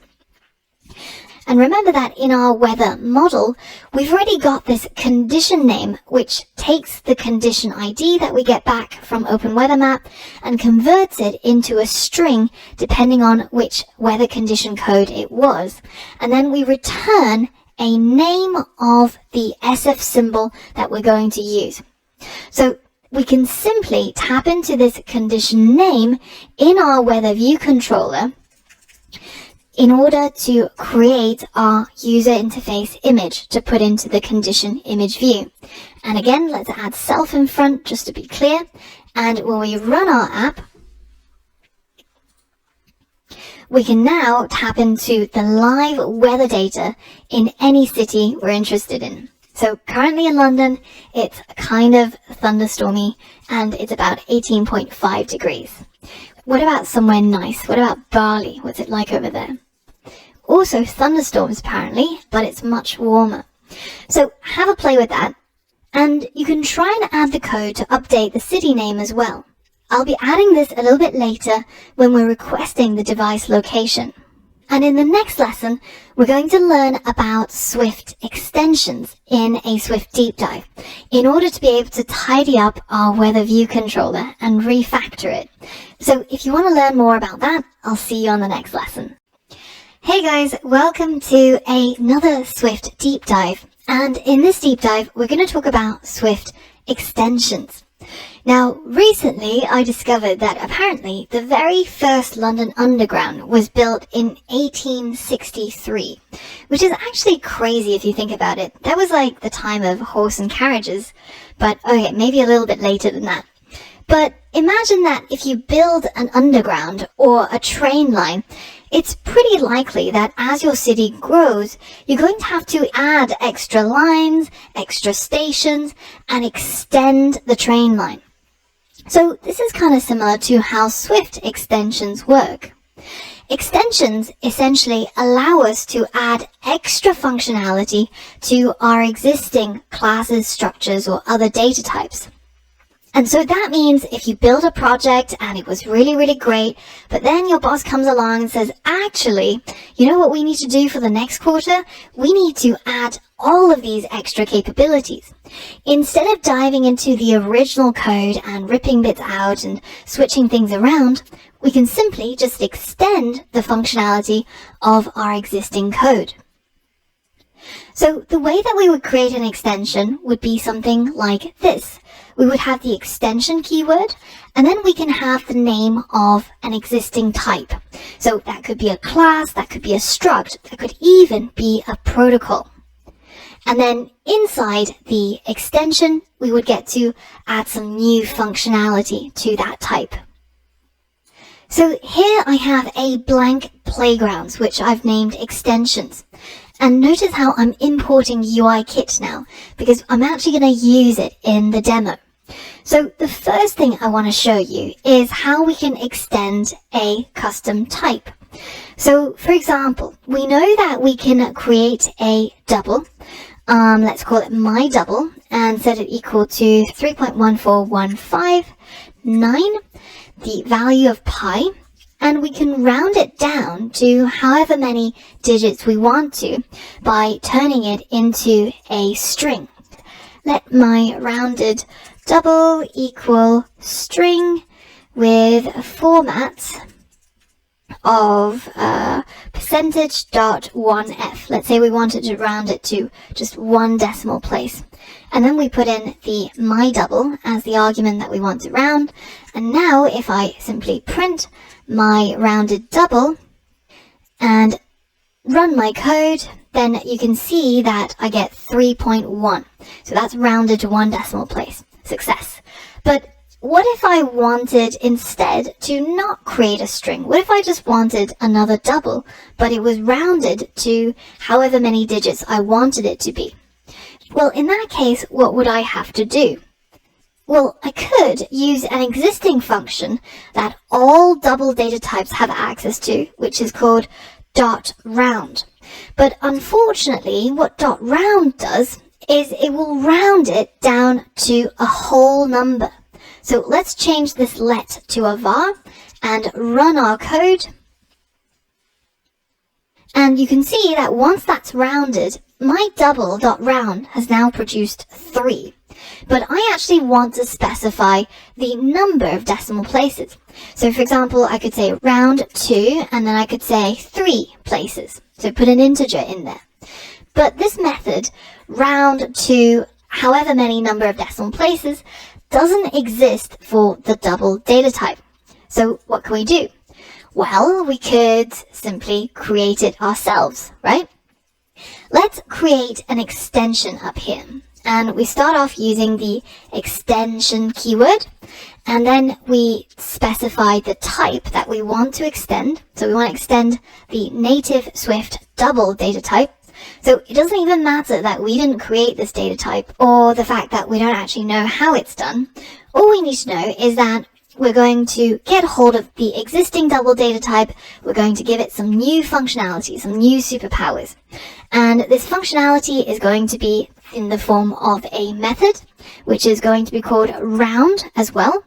And notice how Swift allows you to create new functions that have the same name as an existing function, like the round function, as long as we have different parameter names. So in this case, I'm going to have an external parameter name of 2 and an internal parameter name of places. So that means we round to however many number of places, and this is going to be an integer data type. So now within the body of my function, I have to figure out how to actually do this. Well, if we take a look at our double, if we want to be able to use the round method, but modify it to be able to round to a certain number of decimal places, what we would have to do is first we would have to take my double and then multiply the existing value by, say, let's say that we wanted to round it to 3 decimal places, right? Then we would have to multiply it by 1,000. So 10 times 3. And then we would take this new value of my double and then apply round to it. And finally, we can take my double and set its new value to be equal to the current value divided by 1,000. And when I run all of that code, you'll see that in the first step, 3.1415 becomes 3,141. And then we round that off to an integer, 3142. And then we divide it by 1,000 again to get 3.142. So that's the process. So let's try and replicate this inside our round to places function. So first, we have to figure out how can we get 10 if they only wanted to round to 1 decimal place, 100 if they wanted to round to 2 decimal places, and 1,000 if they wanted to round to 3 decimal places. Well, we could simply create a number called the precision number, let's call it. And we can set it equal to 10 to the power of the number of places they want to round it to. So it's effectively saying that if they want to round it to 3 decimal places, then it's going to be 10 times 10 times 10. But it's much easier using the power function. And then we want to set 10 to the power of the number of places. So if we run this code as it is, and we try to round my double to 3 decimal places, you can see that right now precision number is equal to 1,000. Whereas if I try to round it to 5 decimal places, then precision number is going to be 10 to the power of 5, which is 100,000. So that's working. And let's change that back to 3, and now let's try to use this precision number by implementing this calculation. The next thing I'm going to do is I'm going to say let n equals self, which is the current value of the double. Notice how we're inside the definition of the double. So when we create a new double like so, then this will be the value of self right here. So if we let n equals self, and then we say n equals n multiplied by the precision number, so this line right here, but instead of using 1,000, it depends now on the number of places that we want. And of course, if we want to change this n, we can't have it as a let, we must have a var. And then we're going to say n dot round to round it down, and then we can write n now equals n divided by the precision number. And finally, we're going to return n as the output of this round method, and we can specify that it should be a double that comes out.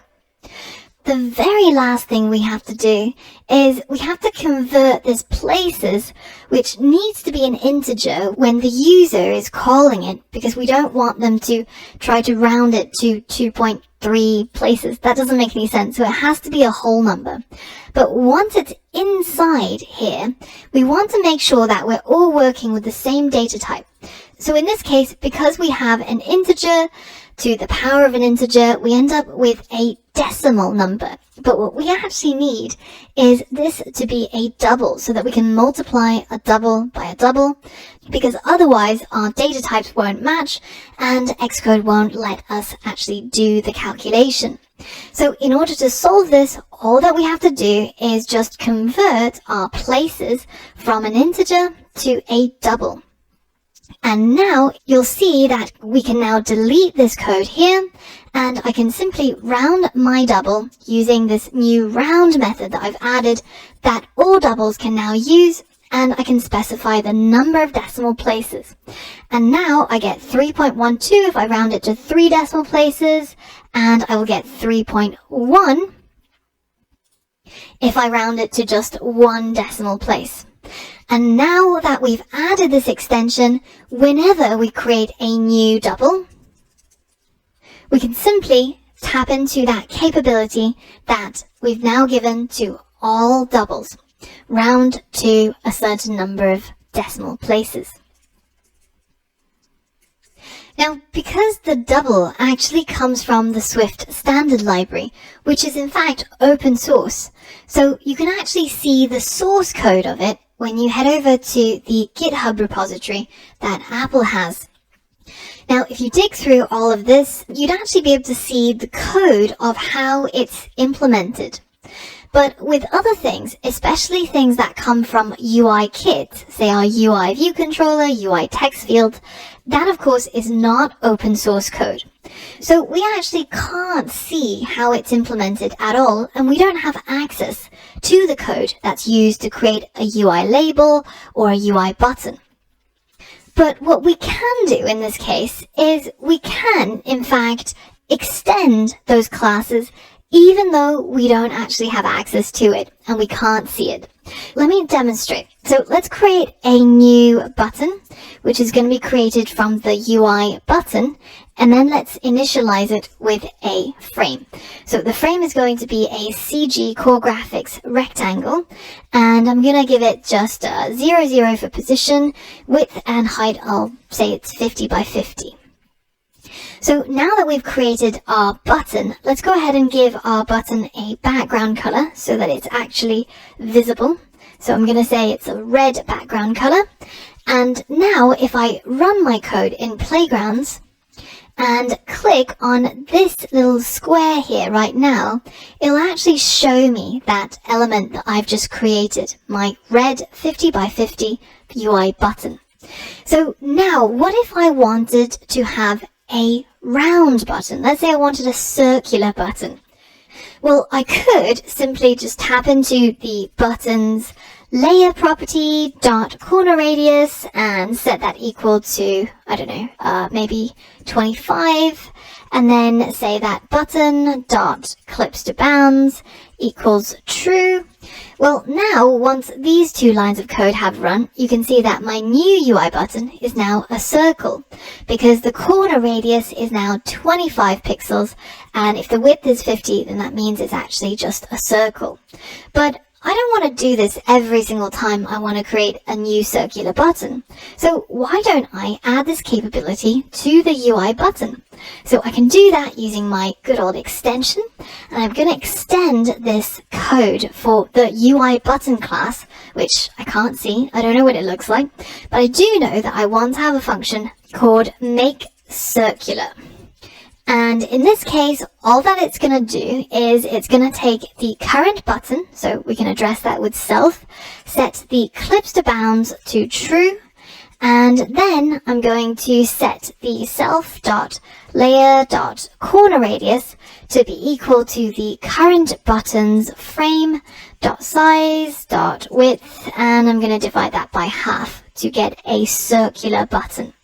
So now I can use this extension by creating my button after I've created my extension. And now I can say button.makeCircular. This is now a valid method that all UI buttons have. And when I run it, you'll see exactly the same thing happen. I now have a circular button created.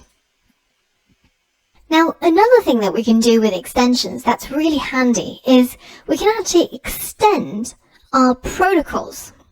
If we simply define our extension, adding in a protocol instead of a class or a struct, we can actually define the default behavior for the required methods.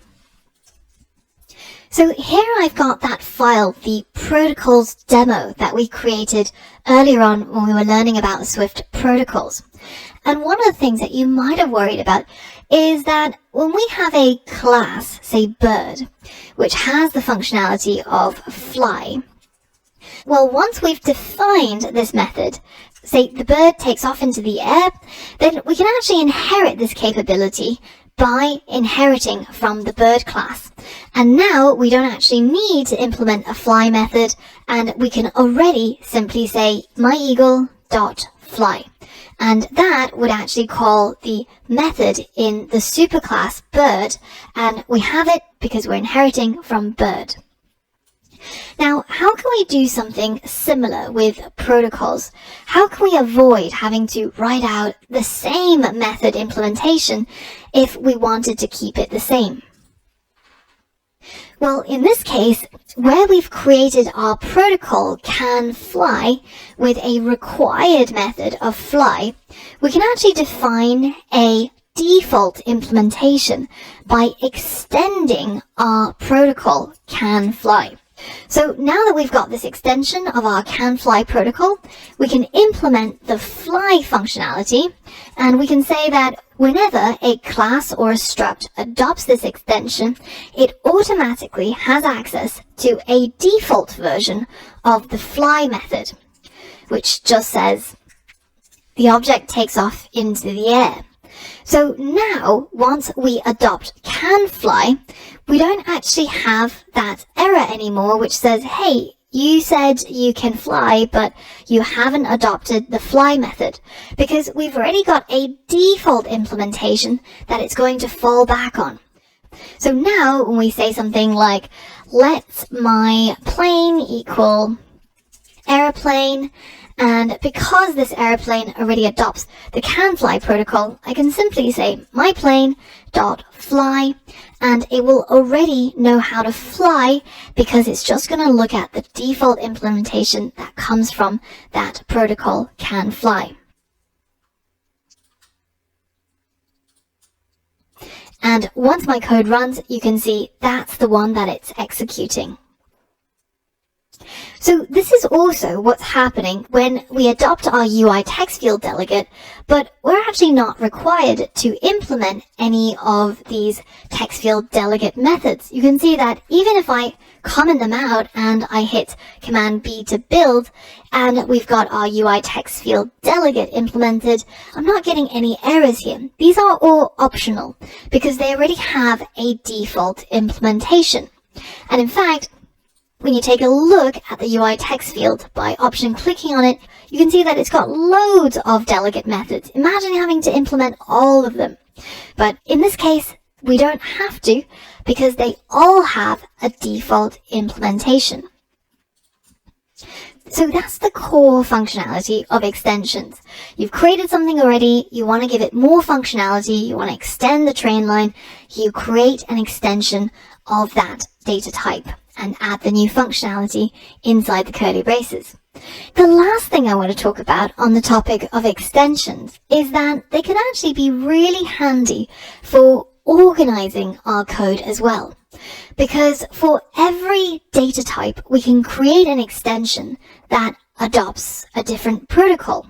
So, for example, in our code here, if we have a lot of delegates, you can see that it's going to start building out in this class definition here.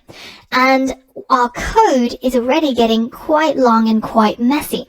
So we can simply extend our weather view controller class, and for each extension adopt a different delegate protocol, and then have all of the code organized into separate extensions. So that's what we're going to do in the next lesson. Alright, so now that we've seen what extensions can do, let's use this newfound knowledge to reorganize some of our code. So in our weather view controller, you can see that we've adopted two protocols here, the UI text field delegate as well as the weather manager delegate. So let's try and split out some extensions so that we separate out our code which is dealing with the text field and the code which is dealing with our weather manager. So right at the bottom of our weather view controller.swift file, outside of our class weather view controller, so below this curly brace that ends the class, I'm going to add our extension. And this one, of course, has to have the same name as our weather view controller to extend that class. And this extension is going to adopt the UI text field delegate. And inside this block of code, I'm going to move in all of the parts of my code that's relating to my text field, including my IB action search pressed. So I'm going to move all of that code down into here, And because we've got our UI text field delegate adopted here, we can now delete it at the top. Alright, so that's one down, one to go. Now, the next extension I'm going to build is going to be adopting the Weather Manager delegate. So let's create another extension for our Weather View controller.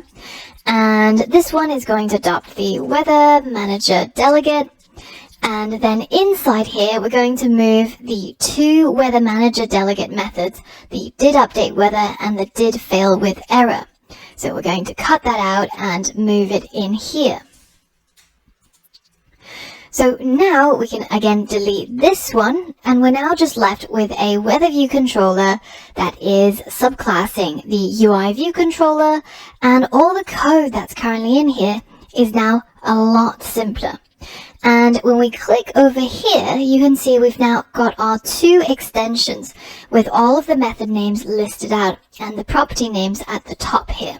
And the P stands for the properties that we've got in our Weather View controller. So that's pretty neat, but we can make it even better. Notice how at the moment, if we have a large file, we can see that we've got separate extensions, but we can actually separate them out into different sections using something called a mark. So this is a comment, and then the word mark in all caps, and then we're going to add a colon and a single dash line. And as soon as I write the dash line, you can see that Xcode has now created this new section for me. And up here, you can see we've now divided our file into two separate sections, before the mark and after the mark. Now, this mark is going to denote the UI text field delegate section. And so now when we check up here, you can see we've got a section called the UI text field delegate, and that includes this extension of Weather View controller with all of these methods. Now, you've noticed that whenever we start typing, say, a struct or a class, you can see that on the left-hand side here, we've got a little symbol that denotes that this is a code snippet where if we hit enter, it will expand the code with placeholders and the default syntax for creating, say, a class or a struct. Now, we can also create our own code snippets. So, for example, you might often want to create these mark comments. So, why don't we create code snippets? All we have to do to create a code snippet is to select the part of the code that we want to reuse, and then right-click on it and go to Create Code Snippet. So now we've got this new code snippet created, and we can give it a name. So I'll call it a mark comment. And in the summary, it's just going to say, adds a mark comment. And this is the code as it is right now, but I also want to have a placeholder, like the ones that you saw in the code snippets. And the placeholder is going to be where I'm going to remind myself to add the name of the section. So in order to create a placeholder, we open a angle bracket and then add a pound sign or a hashtag, you might call it, and then we put the name of our placeholder. So I'm going to call that section heading, and then we close it off with, again, a pound sign and a closing angle bracket, and we've now created our very own placeholder. So now we can go ahead and finally add a completion. So this is the sort of text that you write in order to bring up this code snippet. So I'm going to call that mark, and then go ahead and click done. Now that I've got my code snippet, I can either go to the code snippets and then simply just drag it in like so. Alternatively, as you saw earlier on, we created that completion short name. So I can simply start writing mark and go ahead and hit enter when I see my mark comment, and it'll insert that mark comment in there. So in my section heading for this section, I'm going to call Weather Manager Delegate.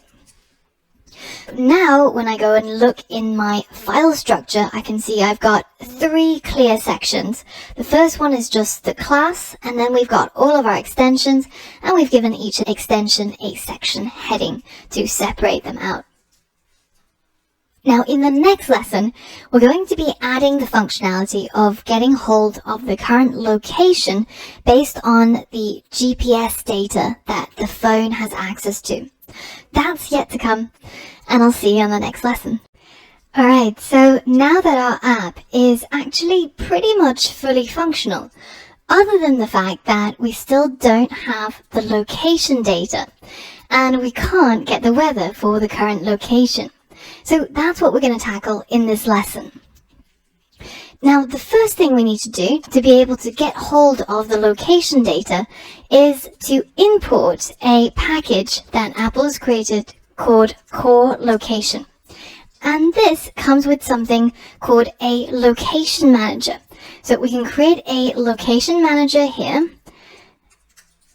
And it's going to be created from the Core Location Manager class. And this object that we've created, our location manager, is going to be responsible for getting hold of the current GPS location of the phone. But before we can use it though, the first thing we have to do is we have to trigger a permission request. So we're going to say request when in use authorization. Because the user's location is a really private piece of data, you don't want apps to just know exactly where you are without having to ask for explicit permission. So when we call this location manager.request when in use authorization method, wow, what a mouthful, then it will show a pop-up on screen that asks the user for permission. But in addition to calling this method, we also have to go into the info.plist, which is the property list, where we've got a bunch of key value pairs that determine some of the basic settings of our app. And here we're going to add a new property. And if you scroll down in this list, you should be able to find one that says privacy, location, when in use, usage description.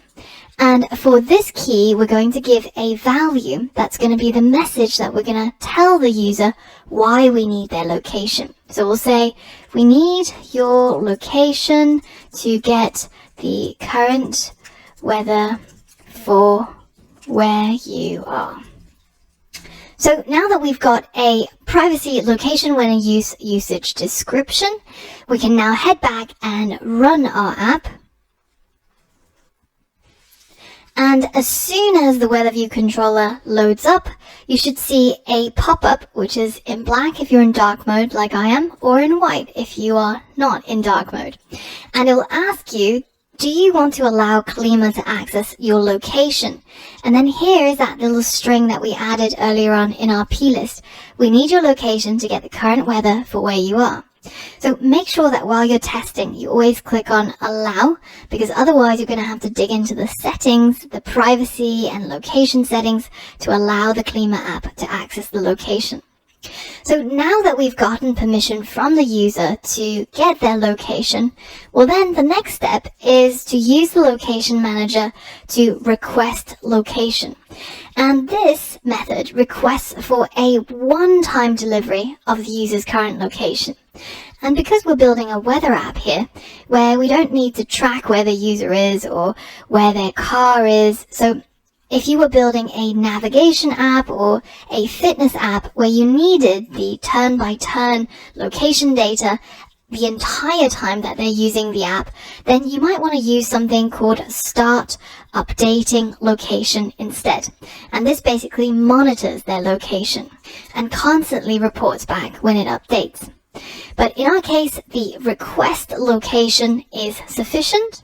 But how do we actually get hold of that location once the location manager has found it? Well, notice how request location doesn't return anything. In fact, the only way to get hold of it is through the location manager did update locations method. And this is what the location manager is going to call once it finds the location. So given now that you know what the delegate method is that you need to implement, and you know all about protocols and delegates, here's a challenge for you. See if you can implement the required protocols and simply be able to print got location when the location manager triggers the didUpdateLocations delegate method. Also, try to use a Swift extension to split out the didUpdateLocation method from the weather view controller. Now, printing out got_location can actually be a little bit harder than it sounds. Make sure you have a read of the documentation to figure out how to do this successfully. So, pause the video and see if you can complete this challenge.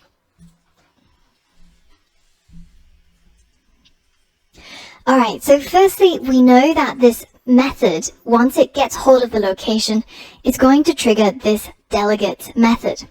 And this delegate method, if we click on it, shows us that it comes from the protocol CL Location Manager delegate.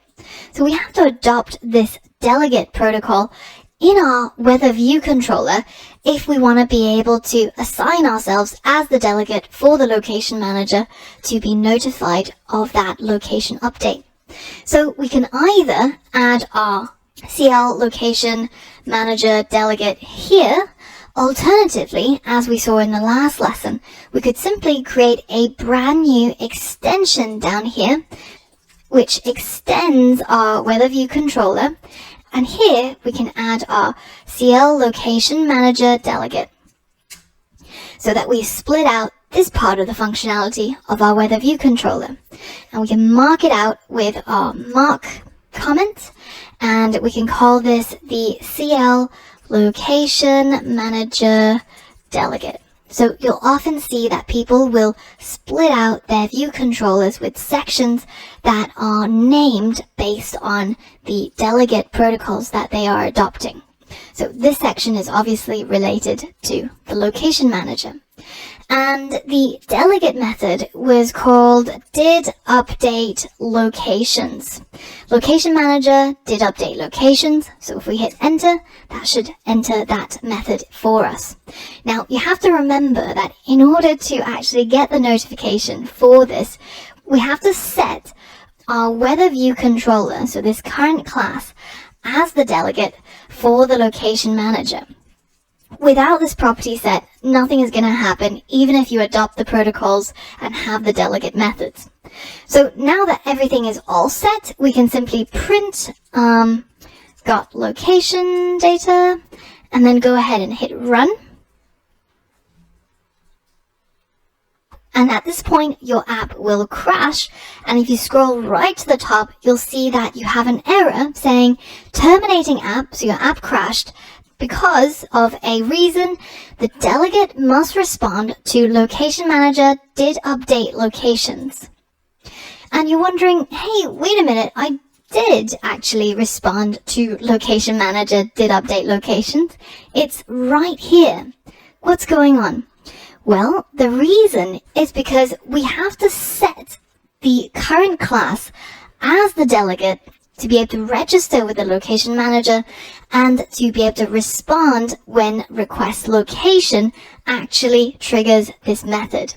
So what you'll find is that if you have the location manager.delegate equals self set after you trigger this method, you're going to end up crashing your app. Now, in addition, if you take a look at the quick docs for request location, it says right at the bottom, when using this method, the associated delegate must implement the didUpdateLocation and didFailWithError methods. Failure to do so is a programmer error. So in addition to having this location manager didUpdateLocations delegate method implemented, we also must make sure that we have our location manager didFailWithError method implemented. And in this method, all I'm going to do is just print the error if there were any. And that's the solution to the challenge. The trick of this challenge was to make sure that you set the weather view controller as the delegate before requesting the location, and also to make sure you've implemented the required didFailWithError delegate method. So now if we run our app, then you should see got location printed in the console, because the location manager has found the location and they are triggering this method. But where's the permission request? Where's the pop-up? because we've already agreed to share our location to this app, we don't get that pop-up ever again. We only see it once, and once you've agreed to it, then you don't need to touch it anymore. If you ever need to change it, then you can go into the settings of the simulator or your phone, privacy, location services, and here under your app Klima, you can see never, ask next time, or what we've agreed to at the moment while using the app. So what if instead of printing got location data, we can actually print out the actual location of where our simulator is located in terms of the longitude and latitude? How would we do that? Well, notice how when the location manager calls this method, it also passes in this locations input. And this is an array of CL locations. We can get hold of the last location that they added in there. So we'll just call it location, and we'll set it to equal locations.last. So that's the last item in the array.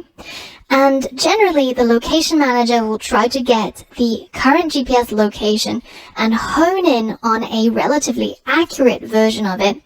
So you might end up with several locations. By fetching the last location, we should be able to get the most accurate one. But because this locations.last is an optional, in order to use it, we should first optionally bind it to a new constant called location, so that we unwrap it. And then within this block, we can create a latitude, which we'll set to equal to location.coordinate.latitude. And then we can create a longitude, which is going to be the location.coordinates.longitude. And now let's try and print out those values, the lat and long. So let's hit run and see what happens. And there it is. I can see my current location, which is London, and I've got a latitude of 51.5, a longitude of minus 0.1. Now, you might be wondering, how are you getting a location data for the simulator? Well, if you go into debug, there's a section called location. And here you can set a location for the simulator. I've set mine to custom location and added the coordinates for London. You can also change the simulator's location, say to Apple's headquarters. However, the simulator doesn't always pick up the location change right away. And in order for that to go through, you also have to head over to Home and go ahead and delete that Klima app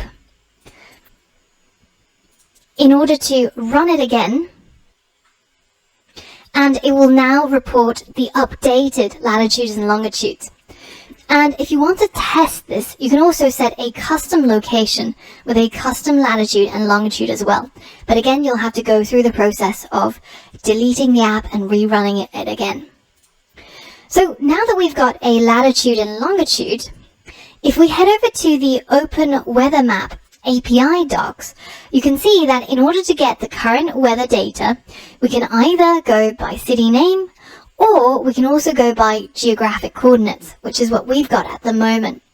And the way to make that API call is using the same URL as what we used previously, but then at the end, we tag on two parameters, a lat and a long. And notice how the long is spelled a little bit weirdly. It's L-O-N rather than L-O-N-G. So in order for our API call to work, we have to be able to match their parameter names. Let's first test it out in the browser. Let's go ahead and go into our weather manager and get hold of our weather URL with our app ID and our units already set. And then I'm going to paste it into the browser bar. And then I'm going to add another parameter by adding the ampersand symbol. And the first one was called lat. We'll set lat equal to, let's say, 51, which is roughly around where I am. And then let's add another one with the ampersand, and this is going to be lon with L-O-N. And this is going to be equal to minus 0.1, which is going to be roughly around London. So now if we hit enter, you can see that we're getting our data back. It's clear skies with a temperature of 19.4. Perfect. Now that it's working, let's try and figure out how we can form this URL string in our code. So down here, we've already got a fetch weather method that takes a city name and creates a URL string from it, and then performs the request with that URL string, which goes into this method and does the networking using URL session to fetch some data back from OpenWeatherMap. And then we pass the data, and then we create a weather object to pass back to our delegate.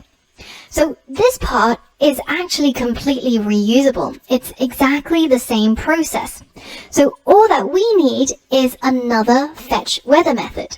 So if we go into our weather view controller, and right where we get back our latitude and longitude, so I'm going to delete those two print statements.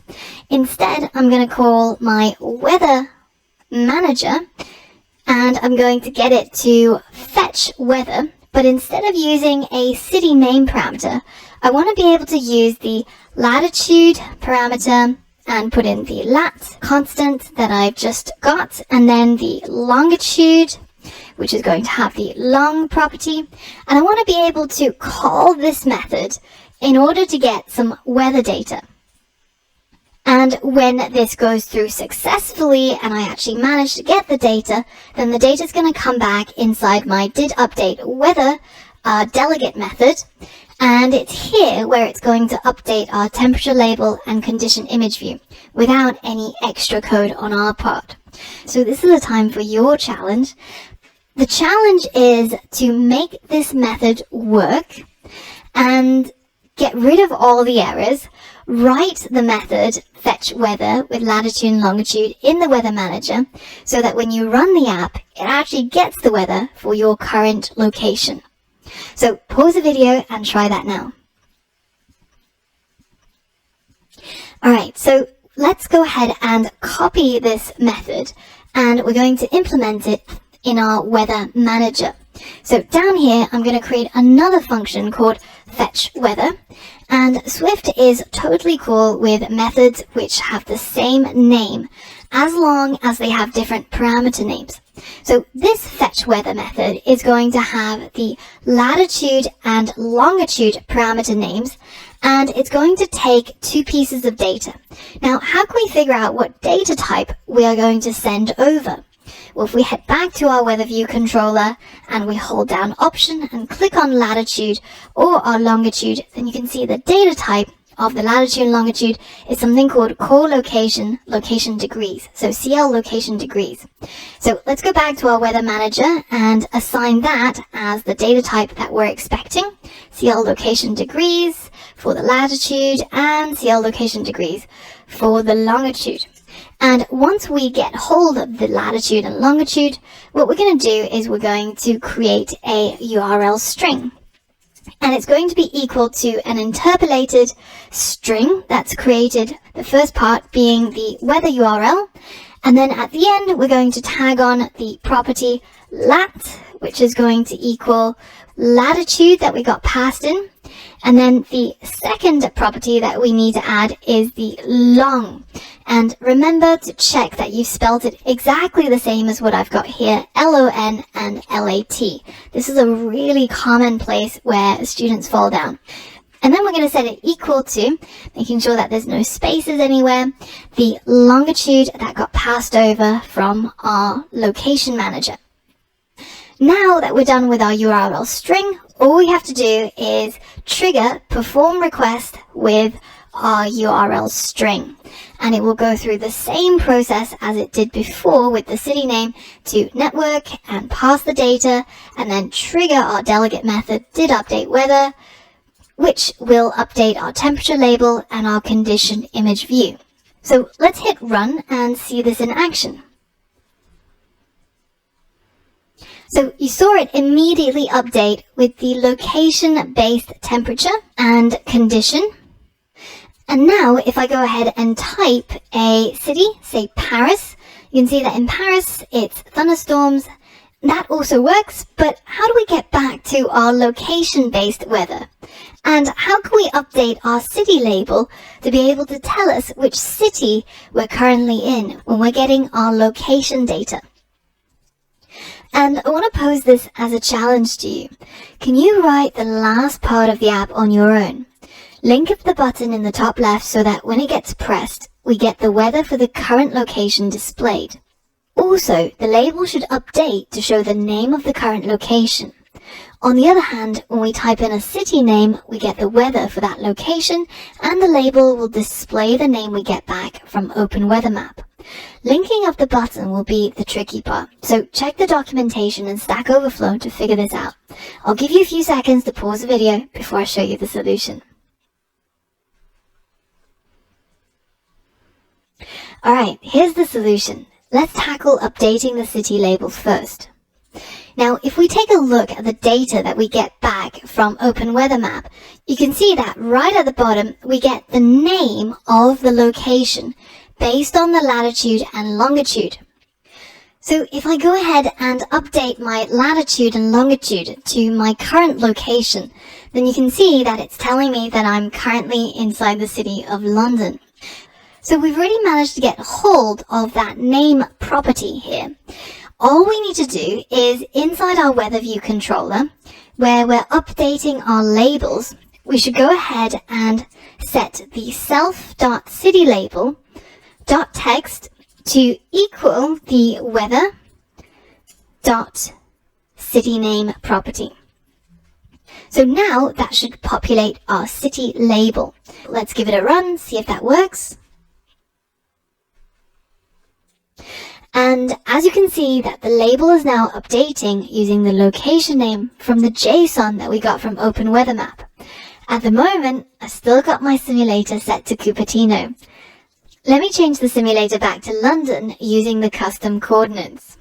And now if I simply just quit the simulator and then rerun the app, you can see that it's now updated to use that current location. So switching different location types in the simulator can be quite painful, but hopefully if you're running this on a physical device, you'll actually be getting your exact current location. So now all that's left is to be able to switch back to location mode when we have gone to the city mode. So right now I've got my weather for Paris, and I want to be able to click on this button to go back to my current location's weather. So in order to do that, the first thing we need to do is to create an IB action. Here, let's create an IB action that links this button down into our weather view controller. And I'm going to call this action location pressed, and then change the data type to a UI button. And now I've got my IB action location pressed, where I can change my app to again use the location manager's location to get the weather. But how do I trigger this location manager did update locations method again? Well, one way of doing it would be to call this request location method again. But if we've already requested the location and we haven't changed our GPS location, then if there's no change, then there's going to be no update. So this method is not going to get called.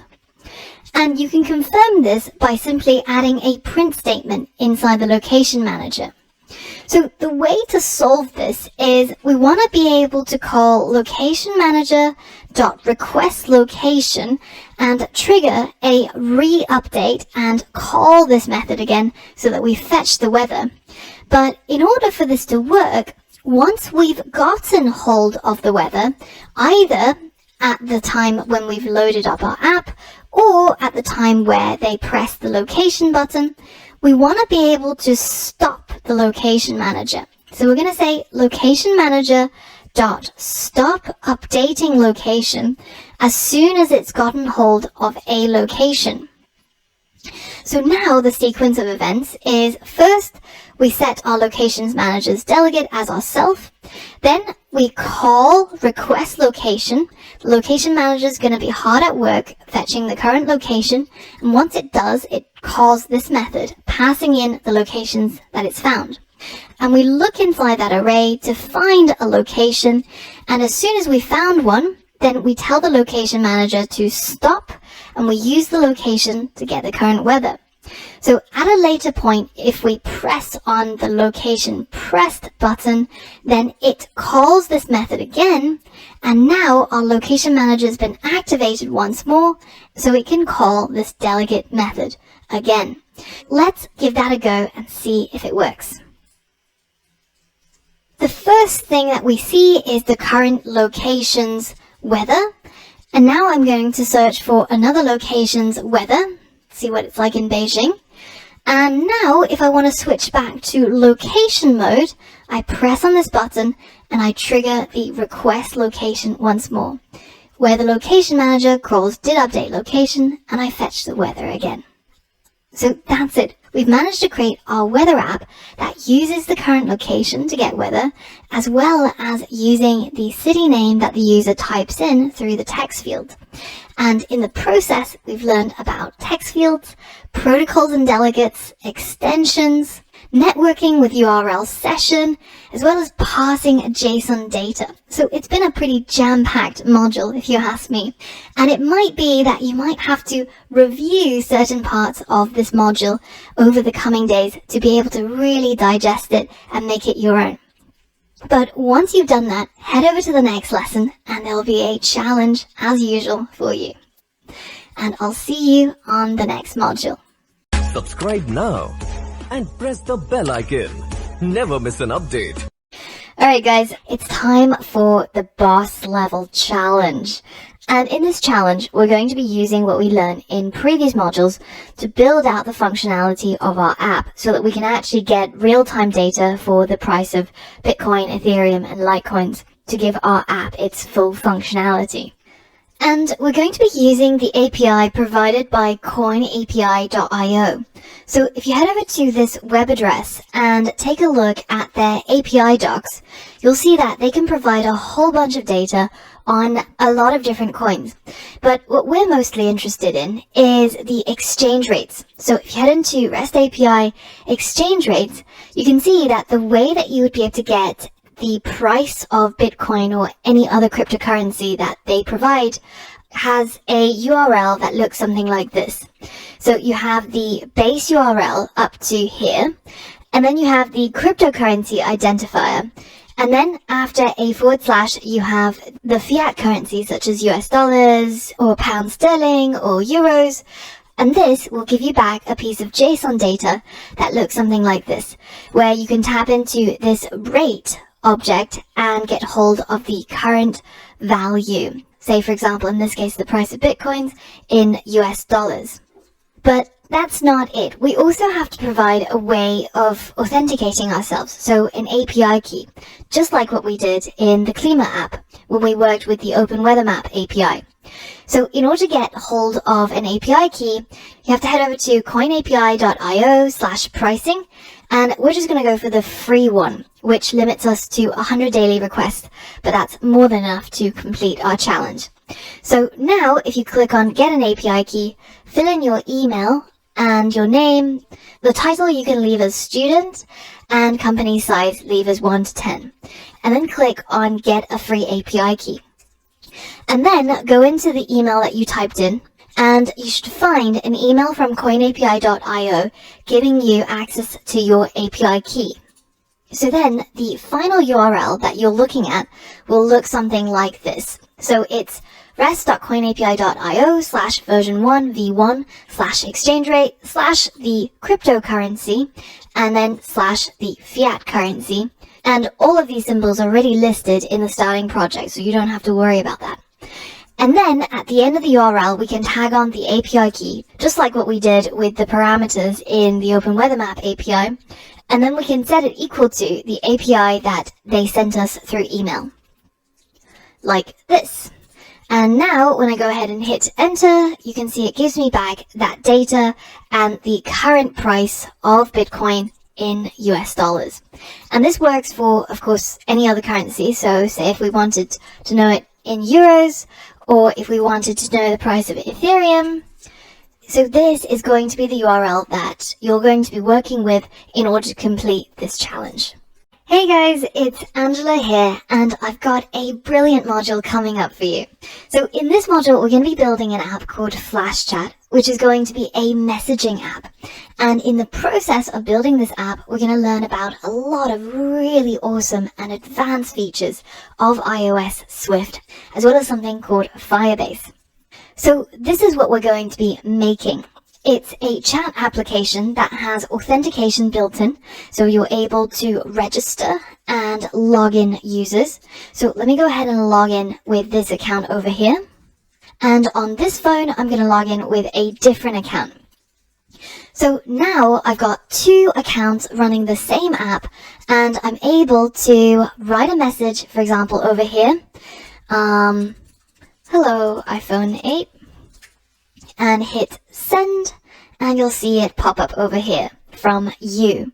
So if I go over here and I type a message, say, hello, iPhone 11, and click send, then that will populate over on this app. So this is a pretty fully fledged messaging app with animations, with custom UI, with a whole bunch of things built in. And even though it looks simple, we're going to be learning so much stuff to be able to make this. For example, we're going to be learning about the iOS navigation controller, so how to go back and forth between different screens. We're going to be learning to use Swift loops to create that animation that you saw in the beginning of the app. We're also going to be learning about package managers and using something called CocoaPods and the Swift package manager to be able to incorporate third-party libraries into our app. And one of those third-party libraries is something called Firebase, which is a service provided by Google that we're going to be using for free to be able to authenticate our users as well as store the message data on a cloud-based database. In addition, we're going to be learning how to use iOS table views, which is pretty much the bread and butter of a lot of iOS development. And we're also going to be creating custom UI, such as those cells that you saw earlier on, using something called a zip file. So we've got a lot of stuff coming up for you. And once you're ready, go ahead and head over to the next lesson, clone the starting project, and let's get started. Alright, so first things first, you should have cloned the starting project from the GitHub repository, FlashChat iOS 13, and we're going to clone it like you have done before many times. So once you've cloned it, you should end up with a file that looks like this. And if you go ahead and expand the folders, then you'll see that we've got a main.storyboard that's already been set up. And in this app, we've got a little bit more of a complex setup. We've got 4 screens, and this first screen is the welcome screen. Then we've got a registration screen, a login screen, and finally the actual chat screen. So notice how we're using a lot of custom assets in here. For example, the way that we're able to get these shadows and shapes around these text fields, the email and password text fields, is by using some custom assets that we've added in here. So these have their custom shadows and the shapes, and we've basically just used these as an image view so that we can give our app some custom design and make it look beautiful. Now, in addition, we've got some colors that are going to be the brand colors for our app. So we've defined these colors over here, and then we've given them a name so that we'll be able to identify it in our app. And we've also got some other images such as the app icons and the avatars that we'll be using in the app.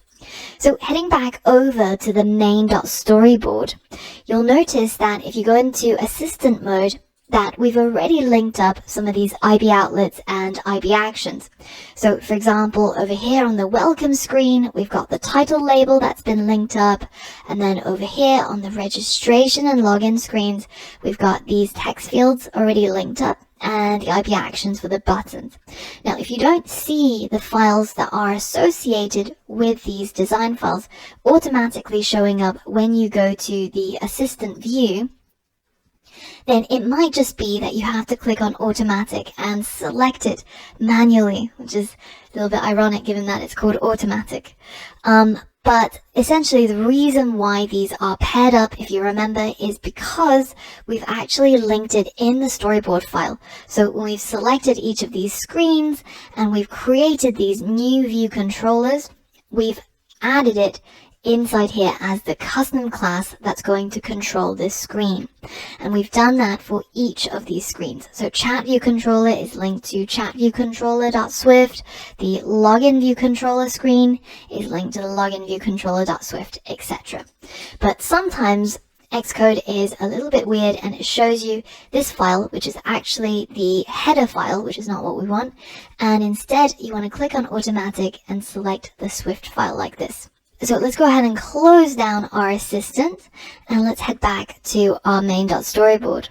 So notice that most of the components that have been added here are things that you've already seen before. So labels, buttons, text views, image views, but this we've yet to use. So this is what's called a table view, and you can get hold of it by simply going to the object library and searching for a table view.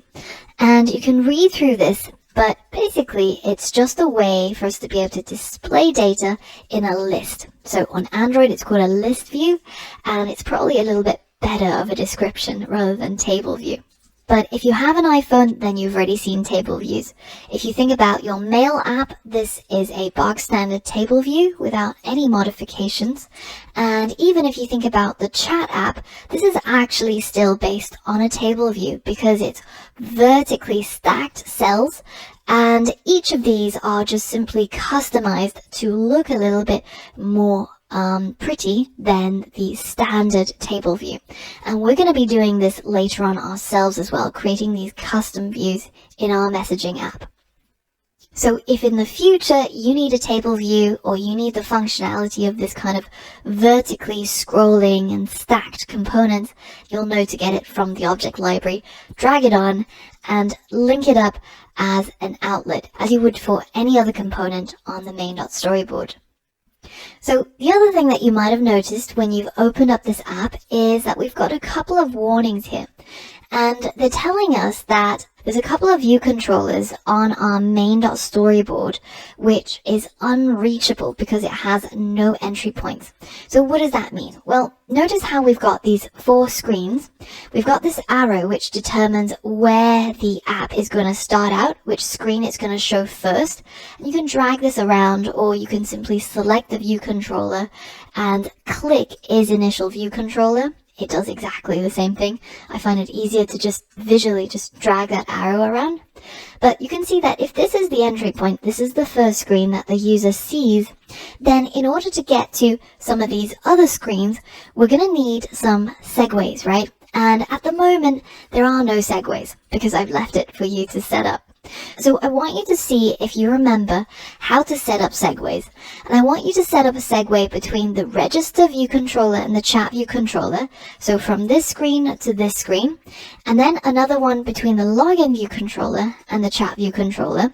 So from this screen to this screen. Because remember, once the user successfully registers or logs in, we should take them directly to the chat view controller. So pause the video and see if you can complete that challenge. Alright, so this shouldn't be too hard. Remember, firstly we have to select the entire view controller, and you can either click and drag like this, or the easiest way is actually just to click on this little yellow icon up here, which does the same thing. So now, from this point, from the register view controller, we're going to make a link or a segue to the chat view controller. So I'm going to hold down the control key on my keyboard, click from here and drag it over to this screen.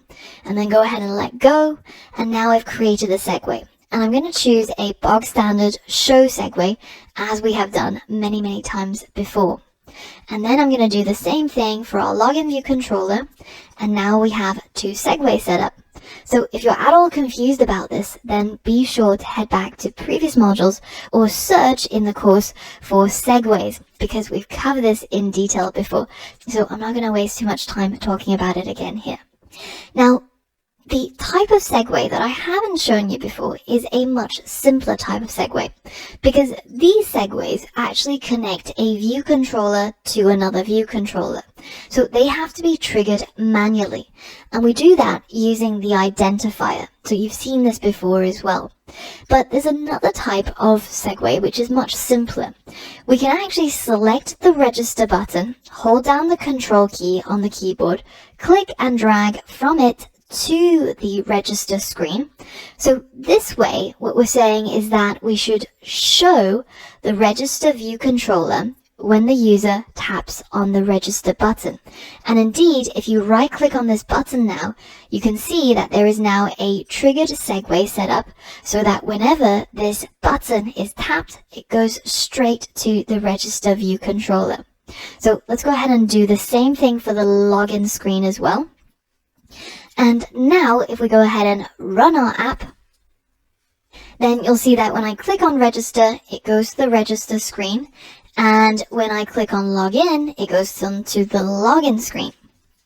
Now, notice that we're getting what's called a modal transition. So this is a screen that slides up from the bottom and covers the one that's behind. Now, this is not quite the behavior that we want, because what we actually want to do is to have a navigation stack. So a way to be able to replace the previous screen with the next screen. Because this way we'll end up with a navigation bar and we'll end up with a back button which allows us to go easily back and forth between the welcome screen and each of these register or login screens.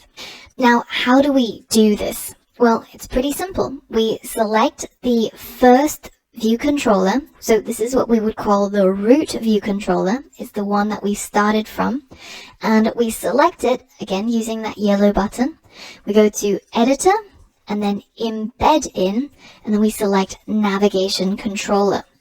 And notice how as soon as I do that, you'll see that all of the downstream view controllers get a navigation bar added in completely for free. So we haven't done anything to create these other than embed the root view controller into a navigation controller stack. So now each of these screens have a back button and the screen has a top navigation bar. And if we run our app again, you'll see that we're able to navigate back and forth. And this is the same behavior that you see in a lot of apps, like the Settings app on your iPhone or the Mail app. And this is a really common way of replacing screens with other screens and creating the navigation for an app that has lots of screens like we have here. So a navigation stack is a little bit like a stack of pancakes. So I know you guys are missing the food analogies. So this is it. It's coming in right now. Here we've got a stack of 3 pancakes, right? And in order for me to be able to eat the last pancake, I can't really get to it unless I remove the top 2. So the way that the navigation stack works is that for every new screen that's presented, they're stacked on top one another like a stack of pancakes. And in order to get to the bottom one, we have to actually take these off, which means these pancakes at the top will get destroyed and dismissed or eaten or deallocated in memory, whichever term you prefer. And that way we can actually get to the very, very bottom pancake. Or in our case, that would be the root view controller, which is this screen right here. So now, effectively, what I've got is the user will enter on the welcome screen, and then when they click on the register button, that is going to take them to the register screen. When they click on the login button, it's going to take them to the login screen. And then once they've actually been successful in registering, then do we actually trigger the segue to the table view. And once they've been successful in logging in, do we take them to the chat view as well. So these segues are unconditional, right? It doesn't matter what they've done or if they're authenticated. We don't actually care. As long as they press that button, we take them straight to the screen. But these segues down here actually depend on something. It depends on whether if they've successfully registered or successfully logged in before we actually trigger these segues. So that's why we've got two different types of segues. And our navigation stack basically allows the user to navigate between these screens in case they've made the wrong decision.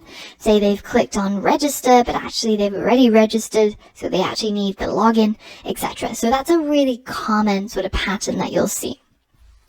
And this is the reason why we're getting some warnings about these two segues. So you can see when I click here on the warnings, it's highlighting this segue and this segue, but not any of these, because these don't need an identifier. They are automatically going to be triggered from the buttons. So these ones need an identifier so that we can trigger it from our code. So the first one I'm going to call register to chat. So this is from the register screen to the chat screen, and make sure that you've spelt it exactly the same way as I've got it here so that further down the line we won't end up with any problems of mismatch. So let's hit enter on that one.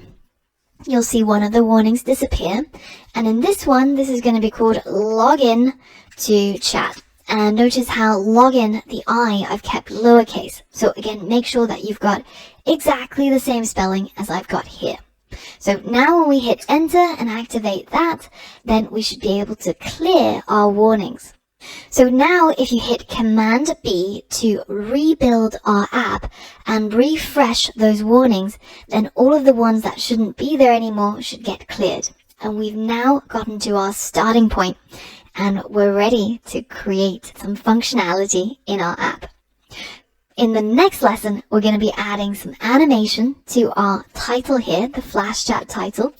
And in order to do that, we're going to be learning about Swift loops. So for all of that and more, I'll see you on the next lesson. Alright, so the next thing that we want to do is we want to create this animation. Notice how we've got all of the characters in our title label appear one by one, and it looks almost like we've got this typing animation, right? So how can we create this? Well, we'll need the help of something called a loop. In our welcome view controller, which is this screen right here, the first one that the user sees, at the moment we've got a title label that's linked up to an IB outlet, and the title label just says these words statically. So it's a emoji of a lightning symbol, which gets treated pretty much the same as just any other letter. And then it's got the word Flash Chat.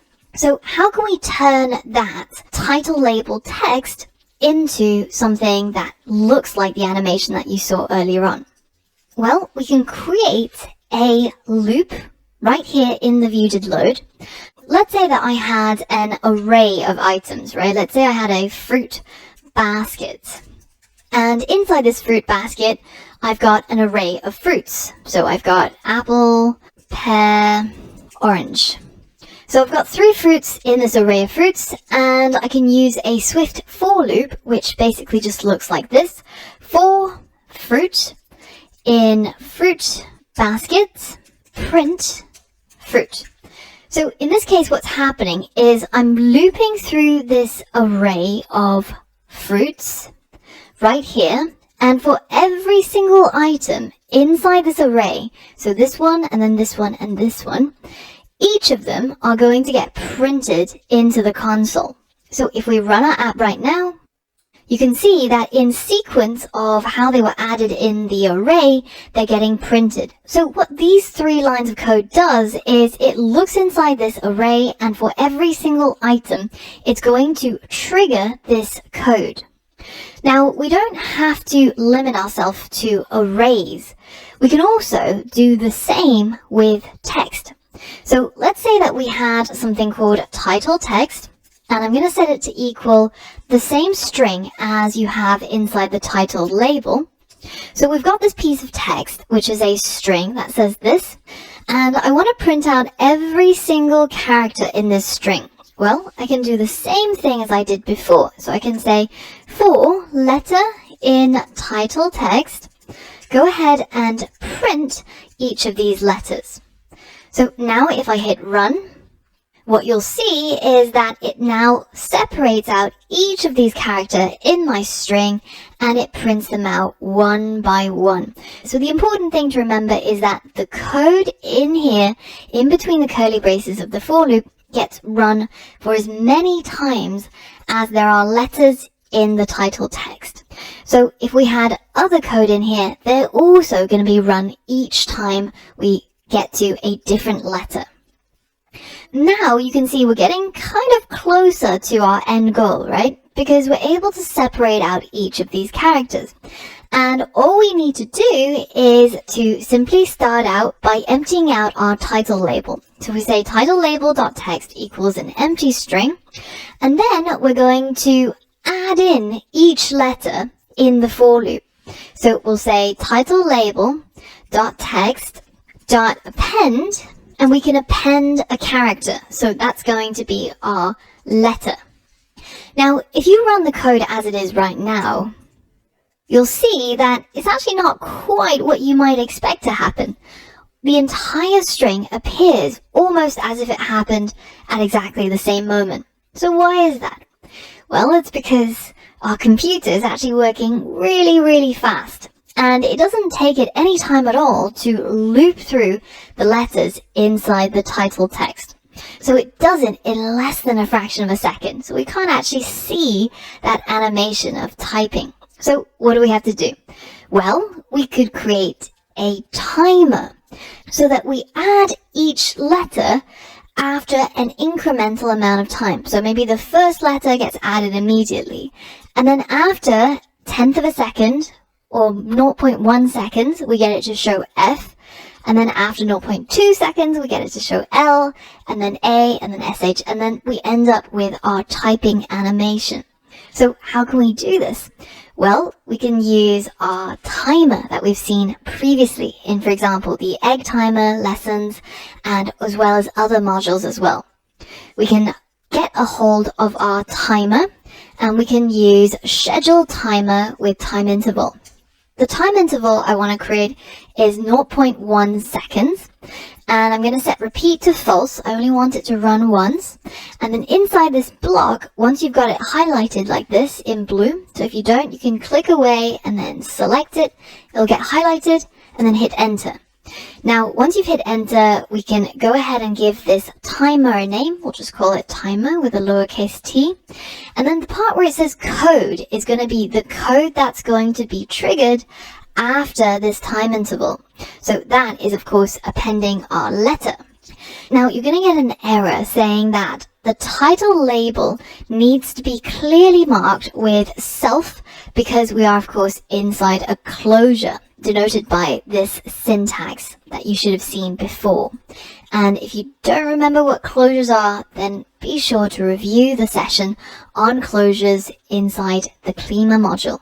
Now, if we run our app as it is right now, it's still not going to behave the way you think it should behave.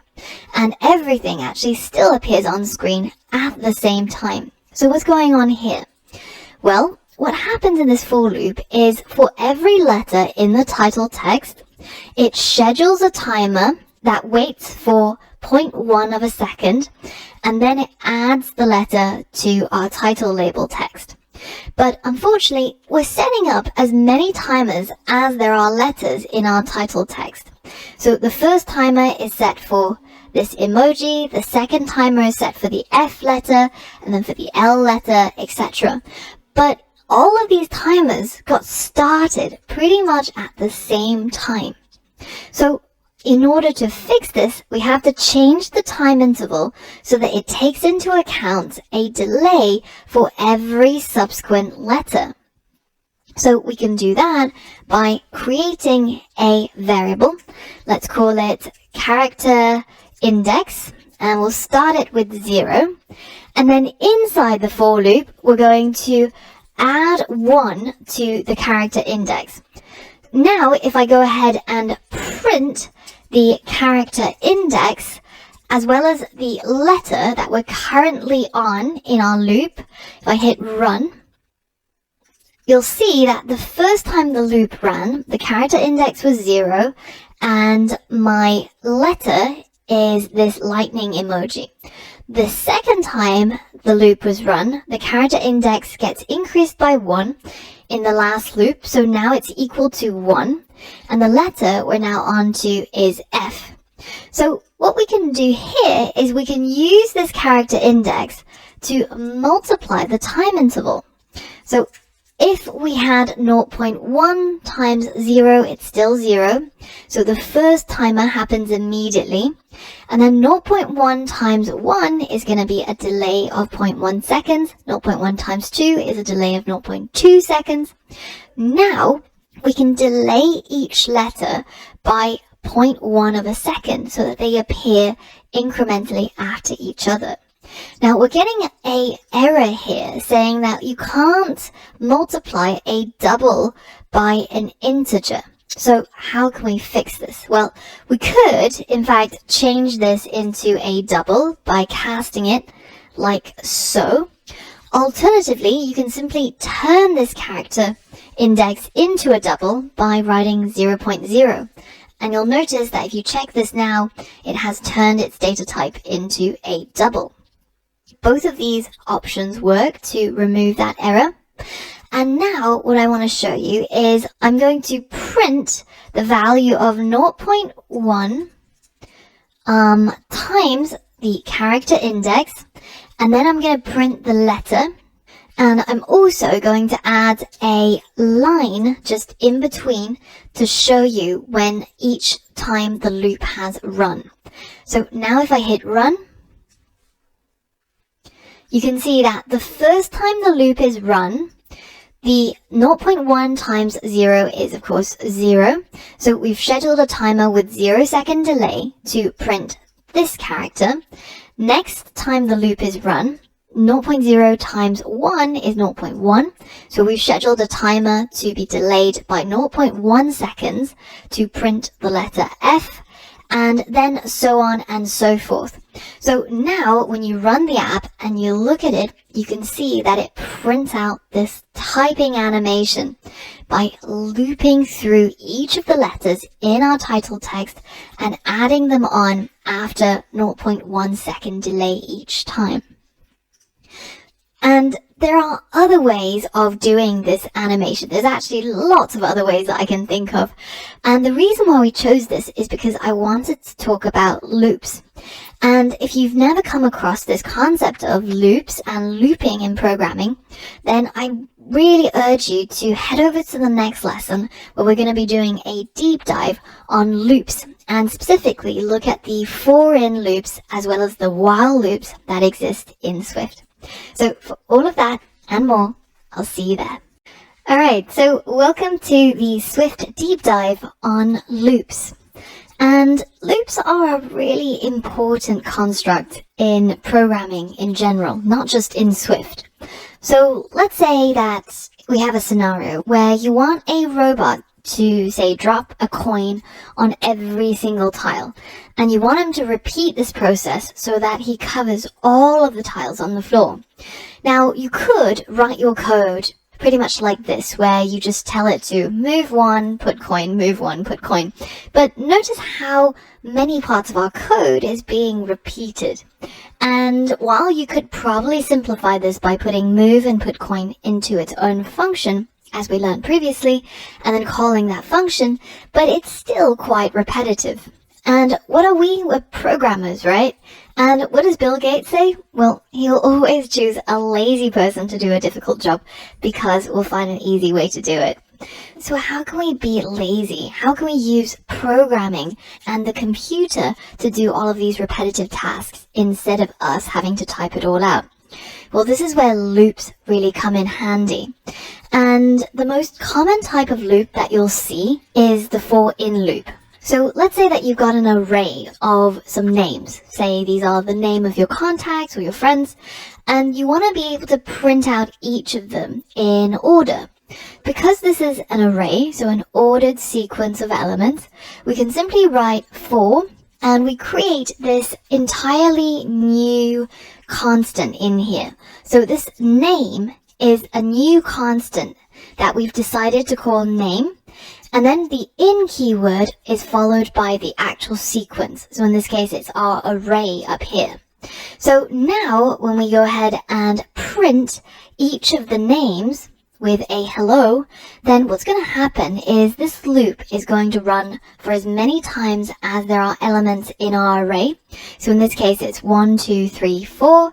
And once this code gets executed, we'll see hello Anna, and then hello Alex, hello Brian, and hello Jack. So it's looping through our array and it's performing some sort of action. In this case, just simply printing out the name and the word hello.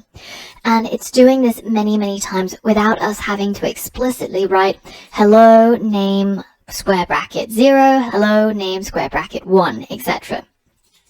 So we can do this as long as we have a sequence to work with. Another way is working with a range, right? So we've seen the range operator, and this, as you might remember, is a close range operator. So this is a range between 1 and 5, including both 1 and 5. So in this case, we've created, again, another constant, which is called number. And this number is going to be set to equal each value in this sequence for every time this loop gets run.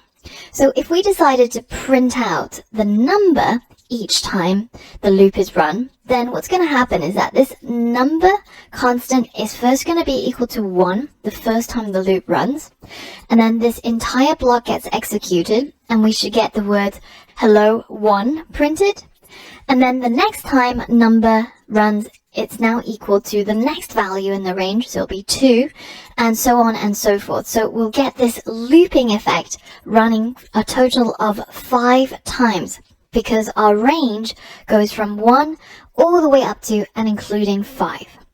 Now, if you didn't actually need to use the value of the numbers in the range, then you can simply bypass it by adding just a underscore. So we could turn our code to look something like this, because we don't need that number anymore. We just wanted, say for example, the word hello printed out 5 times. Then we could change our for loop to look something like this. And now it's going to do what we asked, to print the word hello from 1 to 5, so a total of 5 times. And we're basically just getting our loop to run for a specified number of times without using any of the values inside this sequence that we provided here.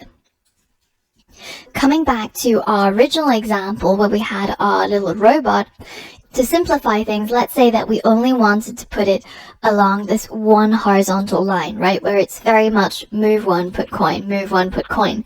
And this is the code that we would have had to write if we weren't using loops. But by simply using a loop, we can get put coin, move 1 to be repeated 5 times. And again, in this case, we're not using any of the values in our sequence here, so we've put an underscore here instead of a name for a constant. So now let's take a look at this in our playgrounds and see it in action. Here I've got 5 types of sequences. I've got an array of fruits. I've got a dictionary of contacts and their phone numbers. I've got a string. I've got a half open range, which has that less than symbol at the end, and also a close range, which you saw earlier, which just has the 3 dots. So now I can create a for loop. So as soon as I start writing for, you can see that Xcode gives me that code snippet of a for statement. And you can see that we have 3 parts which we need to fill, and the rest are keywords, the for and the in. So for item, in items. The easiest one is, of course, fruit, right? This is the singular of the fruits, plural. This is the name that I'm giving a constant, which is going to be assigned to each element inside my fruits array. So my fruits array goes after the in keyword. And now, as for my code, I'm just going to simply print out each fruit. So notice how this is an array of strings, but this is simply just a string. For every single time this for loop runs, this constant fruit will get assigned a value depending on where we are in this sequence. So now if I run this code, you'll see that it prints out each of the items in order. Now, this is how arrays work. They are ordered sequences. But a close relative of the array is something called a set. And a set is simply a more efficient type of collection that allows you to put in many, many items, such as what we've got here, but it does not guarantee the order of those items.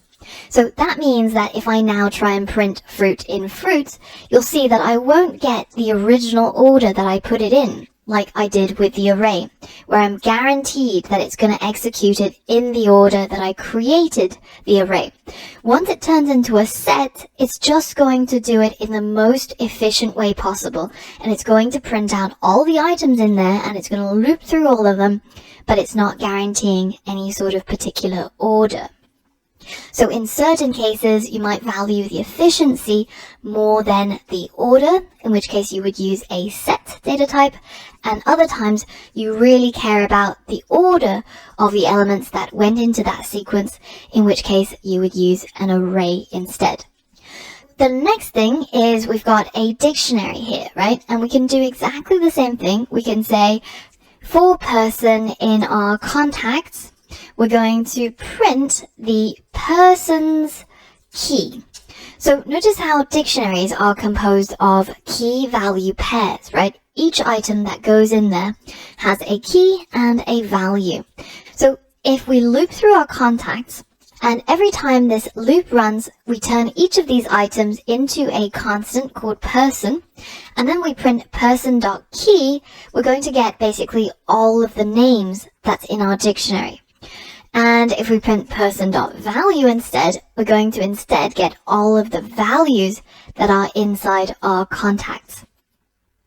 Now, as you saw earlier in the previous lesson, we can do the same with strings. So if we loop through each letter in our word, supercalifragilisticexpialidocious, and we print each of these letters, and go ahead and run our code, then you'll see that it actually takes each and every single letter of that string and prints it out individually. So in total, our loop actually ran a total of 34 times because there's 34 characters in this gigantic word. Now, as you saw in the slides earlier, we can use, again, the for number in, say, our half open range, and print the number. So now if we hit run, you'll see that it prints 1, 2, 3, 4 up to, but not including 5 because of this little less than symbol, which turns it into a half open range. But instead, if we use the closed range operator, which is just the 3 dots, then you'll see it prints 1, 2, 3, 4, including 5. So it runs the loop a total of 5 times in this case, and in this case it runs it a total of 4 times. So if we wanted to simply just get it to run a particular block of code a number of times, then we can replace this constant with an underscore, which is the same as kind of saying like let underscore equal, 1, 2, 5. Right? This is basically exactly the same thing. It just means that we're not going to be using this constant anywhere within our code. So now we can't print number because it doesn't exist anymore, but we can print something else. We can print loop is running. And now when I hit run, you'll see that in the half open range, it runs 4 times. So my block of code inside here is going to run 4 times as well.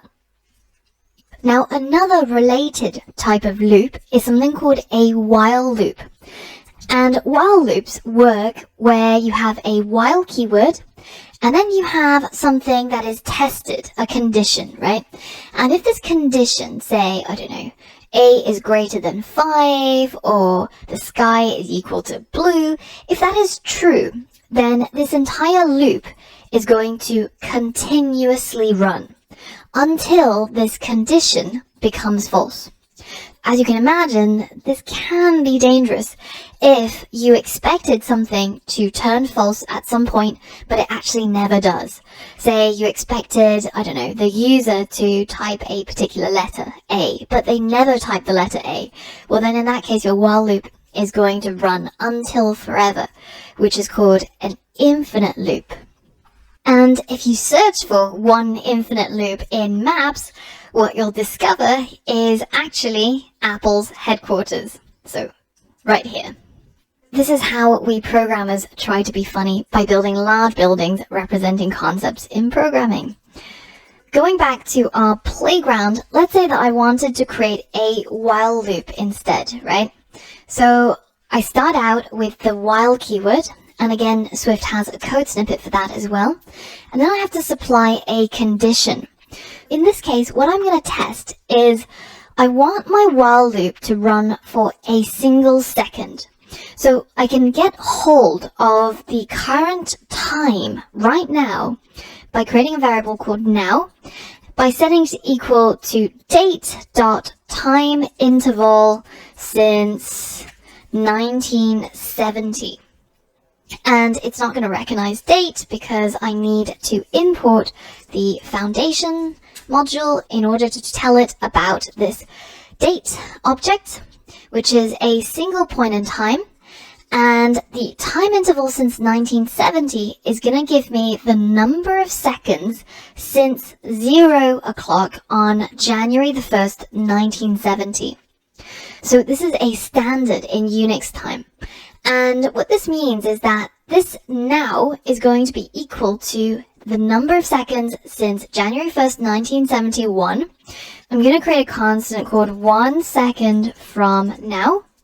And this is simply just going to equal to now plus 1 second. Now remember, this now is actually going to be equal to the value of the time when I run this code, when line 13 gets executed. And then immediately I'm going to add 1 second to it, and I'm going to have a value of the number of seconds since 1970 January 1st plus 1 second. And in my while condition, what I'm going to test is I'm going to say if now happens to be less than 1 second from now, so as in 1 second has yet to pass, this is what that condition tests, well then I'm going to go ahead and print waiting. There's one last thing that I have to do, which is inside my while loop, I have to keep updating this now to equal the current exact time. So that means that initially this gets set to a value, which is used to specify 1 second from now, and then I keep updating the clock to the current value of the clock, and it prints waiting ... until now is no longer less than 1 second from now. So if I go ahead and comment out my for loop and then run this, you'll see that it's going to take a little bit of time because it's actually going to run this code quite a few times. In fact, 3,974 times.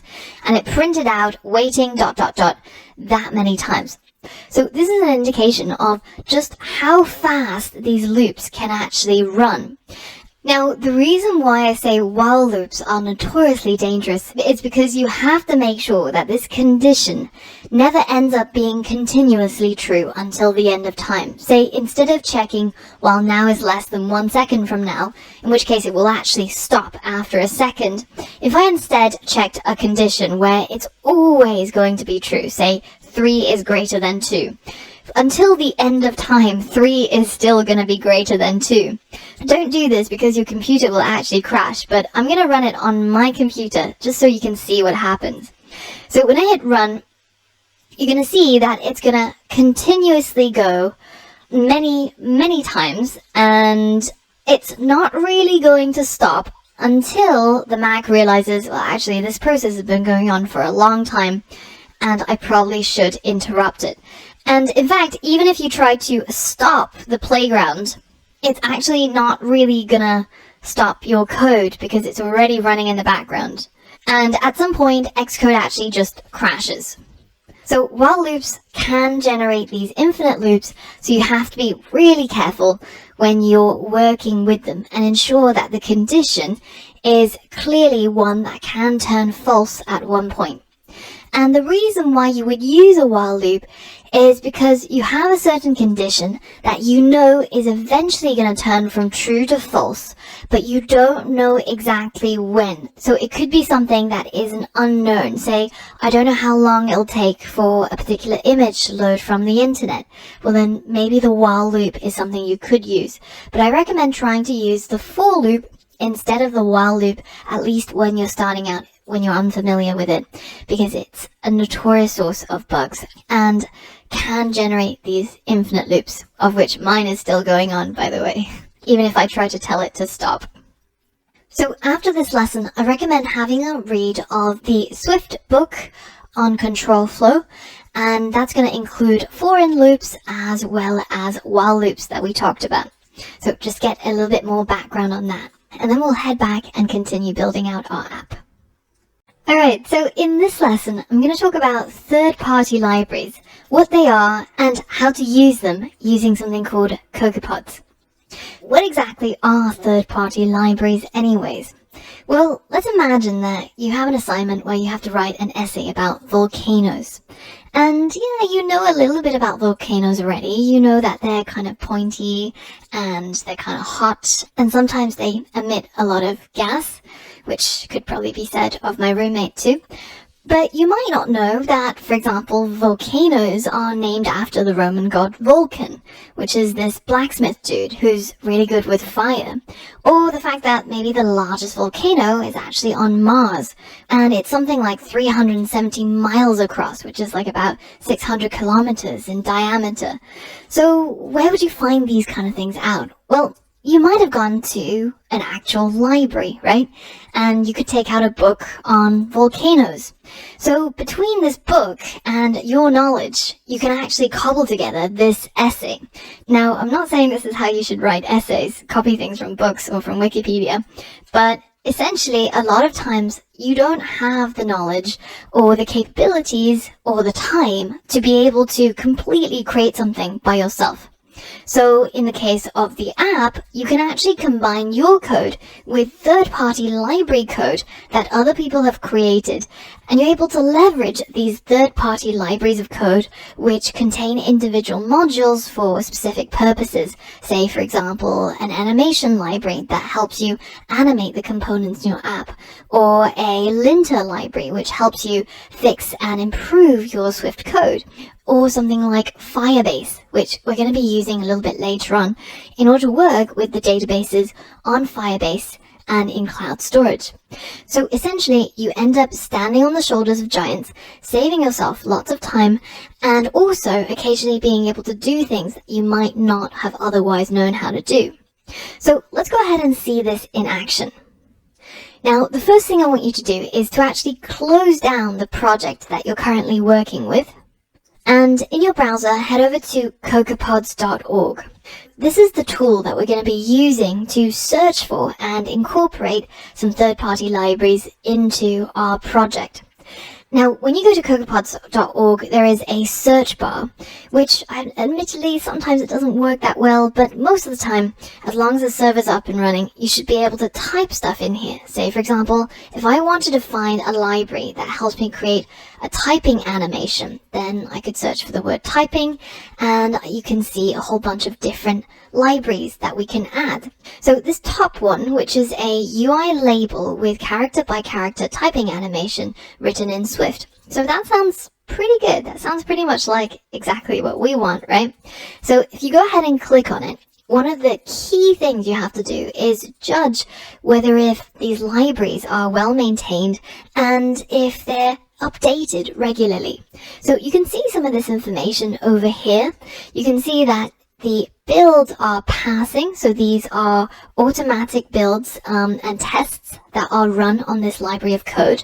And you can also see when it was last updated. So you can see this one was last updated in October 2019. And right now it's October 2019 as I'm recording this, so that's pretty good. Now, the other thing that you can see is when you go ahead and click on this link here with the little GitHub Octocat, it takes you to where that code is hosted. So it's usually going to be on GitHub. And here you can actually look through the code that enables this capability. For example, if we go into pod and then we go into classes, we can see that this is pretty much the class that's enabling the functionality. So it basically subclasses our UI label and adds a whole bunch of capabilities to it in order for it to animate with that typing animation. So when you're on GitHub, a quality indicator, or at least a popularity indicator, is by looking at the number of people who have starred this project or repository. So this one has 65, and if you were to go back and compare some of the competing ones which also have this functionality and look at how many stars they have, then you'll be able to roughly judge how many people actually have used this and how many people are interested in it as a sort of proxy for quality. So now that we've found this pod that we'd like to enable in our project to get something like this going on, how do we actually do it? Well, usually on the README page, so on the main page of the project that you get linked to from CocoaPods, you'll get a section on installation. And you can see that there's usually a whole bunch of different options. You can either do it manually by copy and pasting this file into your Xcode project. And I don't recommend doing it like this because there's usually a lot of updates that happen to Swift and to Xcode. And that means that you're going to be responsible for maintaining the code afterwards if you want to add it manually. Alternatively, you would have to monitor for changes in this repository and see when the author updates their code and then copy and pasting it again whenever that happens. That's really, really tedious. So instead, we're going to be using this great tool called CocoaPods. In the next lesson, I'm going to show you how to install CocoaPods onto your Mac. Alright, in this lesson, we're going to be installing CocoaPods using something called the terminal. Now, the installation process requires issuing two commands into the terminal: sudo gem install CocoaPods and pod setup. The only other thing you need is a stable internet connection and a little bit of patience. So if we go to the CocoaPods homepage, there's a handy getting started guide. And it tells you what is CocoaPods, how do you install CocoaPods, and a really good resource I recommend is taking a look at this video that Google has created as a part of the Route 85 show, which is a bunch of resources that they've compiled or tutorials for iOS development, which is kind of strange coming from Google developers. Now, admittedly, this video has some pretty cheesy jokes, but, you know, if you just bear with it, there's actually quite a lot of good information that they are giving you on how CocoaPods work, what it is, and how to install and use it. Now, I'm also going to walk you through how to install CocoaPods for the first time. The first thing to do is to go ahead and open up something called Terminal. Now, if you have a favorite terminal, then go ahead and use that. But for everybody else who's never heard of what a terminal is, then simply just click on the spotlight icon and search for Terminal. Terminal is an application that gets installed by default along with macOS, so you should all have it. So double click to open it. And at this point, you should see a window appear that looks like this, or like this, or like this. The important thing to notice is that no matter how the terminal looks, it always has something called a prompt. The prompt will look like a $ or a percentage sign, and it's after this prompt that you can issue commands to your computer. Now, if you've updated from an older operating system to macOS Catalina, then you might be greeted with a message like this. If you don't see this message, then don't worry, simply skip ahead to the next timestamp. But if you do see this message, then you can follow along with me. The reason why we're getting this message is because Apple has updated the shell in the terminal to something called ZSH. So all that you have to do to get rid of these errors and to use this latest version is to simply copy this line. So in between the single quotes, not including the single quotes, hit Command C and then go ahead and paste it down here with Command V. And what this line of code will do once you hit enter is it will simply change the shell from what used to be bash to this new thing called ZSH. So it's going to ask you for your password, and you should be logged in the admin account to do this. If not, go ahead and log out and log back in as the admin account for your computer. So I'm just going to go ahead and type my password, and notice how when you're in terminal, when you're typing, it doesn't show anything. It doesn't show what you're typing. It doesn't show little sort of asterisks. You have to make sure that you're actually typing the right thing, and then hit enter. And if you've typed in the right password, it will just go ahead and allow you to continue. If you haven't, it'll tell you that you've typed in the wrong password and you have to try again. So this blind typing takes a little bit of work to get used to, but I'm sure you'll get there eventually. And now I'm going to write the command clear in here to give me a blank slate to work with. There are only 2 commands that we need to issue in terminal to be able to install CocoaPods. And the first one is sudo gem install CocoaPods. So make sure that you're spelling it exactly the same as you see here. If we head back over to the CocoaPods guide, you can see that we need to use this line of commands after the $, which is the prompt. And back in our terminal, that's what I'm going to write. Sudo gem install CocoaPods, and then hit enter.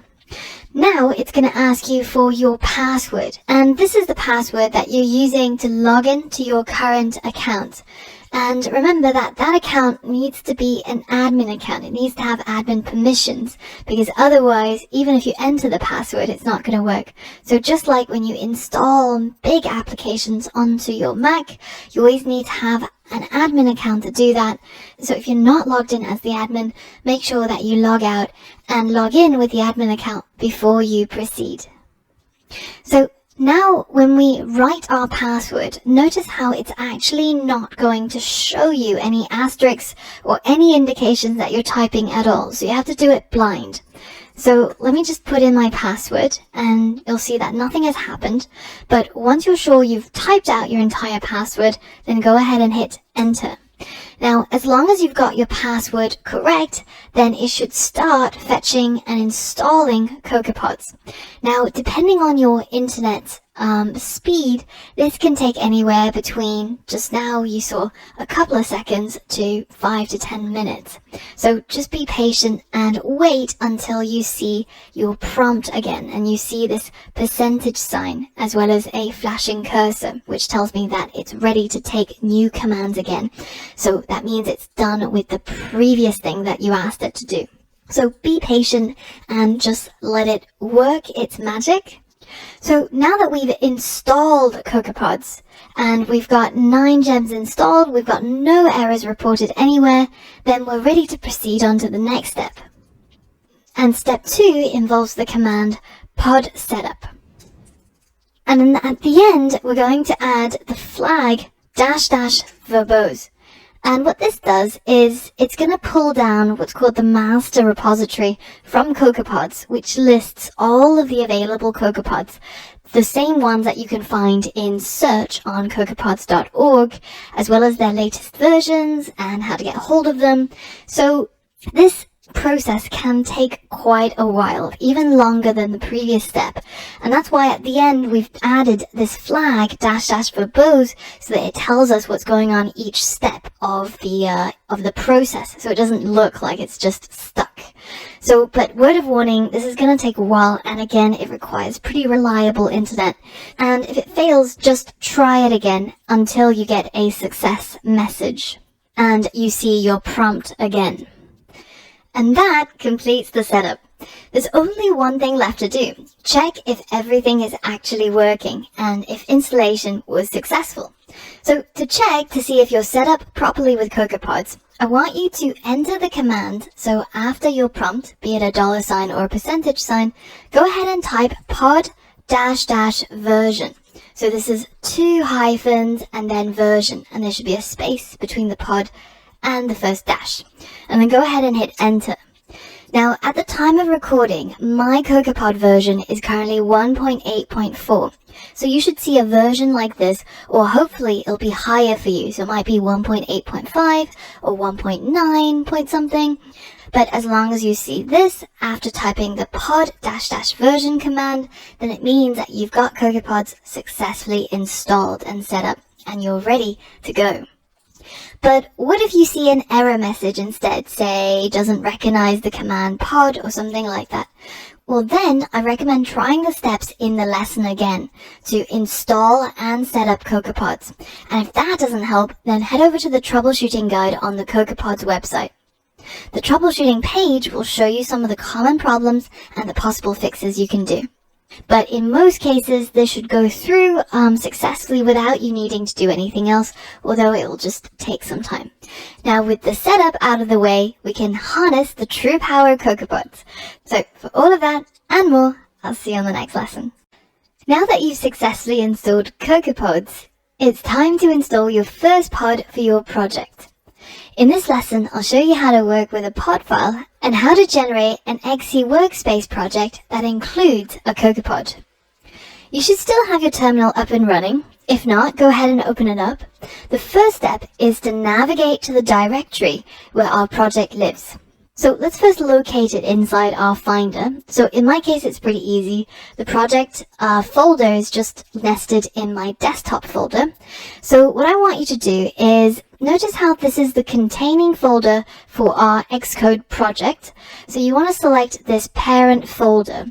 And then inside terminal, you're going to write CD for change directory, which effectively means navigate somewhere else. And then you're going to click and drag this folder into the terminal so that it puts the entire pathway that is required to get hold of that Flash Chat iOS 13 project. And then we're going to hit enter. And notice how here is now changed to show that we're currently located inside this folder. So you can see that terminal, the command line, is almost like a parallel system to this graphical user interface, which is the Finder. And we can pretty much do exactly the same things that we can do in Finder. For example, when we're inside Flash Chat iOS 13, we see it at the top of our Finder. And in Terminal, we see it right after the name of our computer. So now when we're here, if we want to see what's inside this folder, we can use a ls command, which is going to list all of the things that this folder contains, same as over here.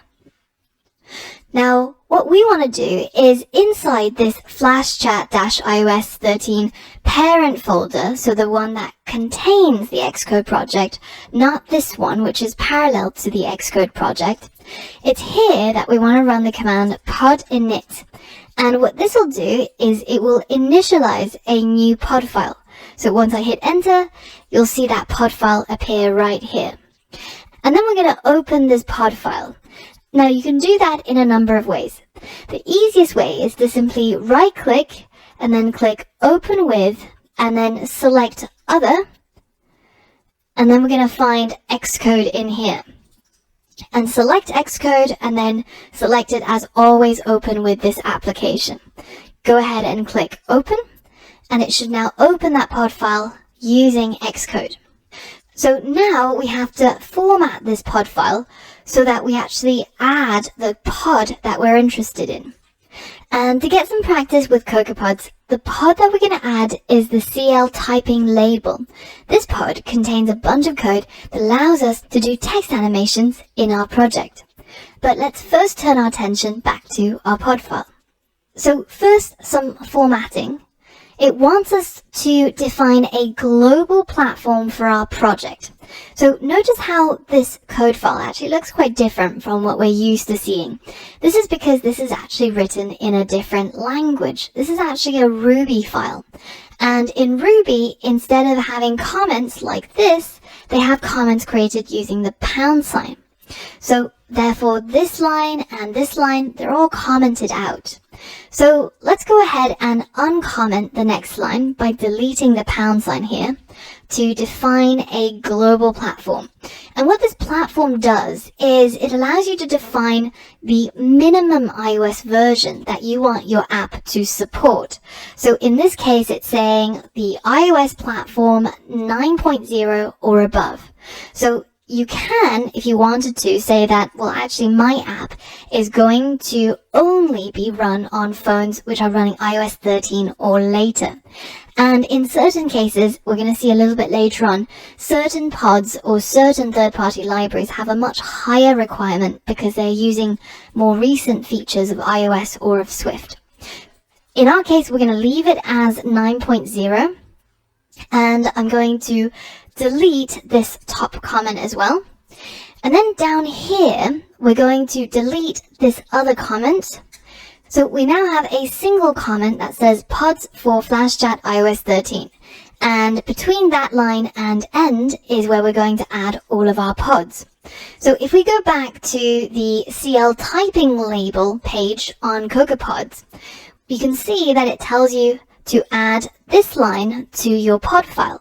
So let's copy that and paste it right here, and then go ahead and hit save. So now that our pod file is saved, we can close down this project and go back to our terminal app. And here we're going to run the command pod install and then hit enter. So this is going to go and fetch the pod file from CocoaPods and install it into our project. Now here's an important part. Notice how it tells you to close any current Xcode sessions and use the file FlashChat iOS 13.exe workspace for this project from now on. As long as you don't see any problems here, then we're ready to go ahead and work with this new file. So if we head back over to our project, FlashChat iOS 13, you can see that there's some new files that have been added here. And this new file that's been generated, FlashChat iOS 13.exe workspace, is what we're going to be working on from now on. And the big difference is that our original Xcode project has a blue icon, and this workspace that contains our pod files has a white background. So make sure that you're actually now using exclusively this file. And if you get some problems down the line, such as strange errors that you can't solve, just check to make sure that you haven't accidentally used this blue file instead of the exe workspace or the white file. So let's go ahead and double click on this white file and then open it up. And you can see that you have the pods and you also have your original FlashChat project. Now, if I expand this FlashChat iOS 13 folder, you can see that we've still got the same files as we had from before. But there are some differences with the exe workspace project. At the bottom of the project pane, you can see the pods that we've added, and you can also see the pod file that we've edited. In the next lesson, I'll show you some potential problems with pod installation, and in the process, you'll get a deeper understanding of how pod versioning works and how pods can be updated. So hopefully I'll see you there. This lesson is all about understanding and fixing potential problems with pod installation. At some point, you'll be installing your own pods for your own projects, so it's really important to understand how this process works so you'll be able to fix them if they arise in the future. In the process, you're going to get an understanding of how pods are updated and how to specify a particular version of the pod using the pod file. The first thing you should do after installing your pods and opening your exe workspace is to build your project. So hold down Command on your keyboard and hit B in order to build. And in certain cases, you might get errors that are because of certain lines of code in the newly added pod files. Because we know before we added the pod files, we had no problems. But now we've got 4 errors. So let's click on it and see what it's telling us to do. It's telling us that there's a number of things that have updated in Swift. So there's some changes that it's suggesting us to make. For example, here it's telling us that the characters property is no longer used. Instead, we should be using that string directly. So it wants us to change some code that comes from this pod CL typing label. Now, what's going on here? Well, if we head back over to our CL typing label page on CocoaPods and then navigate to the GitHub page through this link, if you take a look at the pull requests and look at the closed ones, you can see that people have been updating this repository to fix some of these problems, right? The characters method, which we saw just now. So in this case, it's getting the error, the method characters is deprecated, so instead they're updating the code to use the string method instead. And you can take a look at the files that they've changed. So for example, instead of characters.count greater than 0, they've changed it to this line here. So let's go ahead and copy this line which was added and remove this line 139 that was deleted, and then click unlock to unlock the file and then replace it with this new line that we got from the GitHub. So now if I hit Command B, you can see that I no longer have any errors associated with this line. So clearly we're getting some fixes that have been added to the repository. Now, when you head back over to the Code tab and you click on Releases, you can see that the latest version of this pod or this repository that was released is 0.4.0. And this is the release that supports Swift 4 and 5. So notice how a lot of these errors are because the code is using a lower version of Swift. In fact, a lot of these errors have actually been addressed already by the makers of this particular pod. But if we take a look inside our flashchat-iOS 13 folder, you can see that there's a file called podfile.lock. So if you go ahead and right-click on it, then select Open With, and we're going to again select Xcode to open it, and then click Open. You can see that it tells us which pods we have added to our project. And the only one is this one called CL Typing Label, and the version though is 0.3.0. So it's lower than the latest release. In fact, our one is this one that was released in October 2017. So why is it that we're not able to get this latest version? Now, if we go back to the CocoaPod guides and we look at the pod file reference, you can see that we can actually specify a specific version of the pod that we want to use. So in this case, they're using AF Networking 1.0 version. So if we go back to our pod file, so not the podfile.lock, but the actual pod file, which you'll be able to find inside your Xcode project as well, right here. Notice how it's an RB or Ruby file, and it has all of the changes that we made before.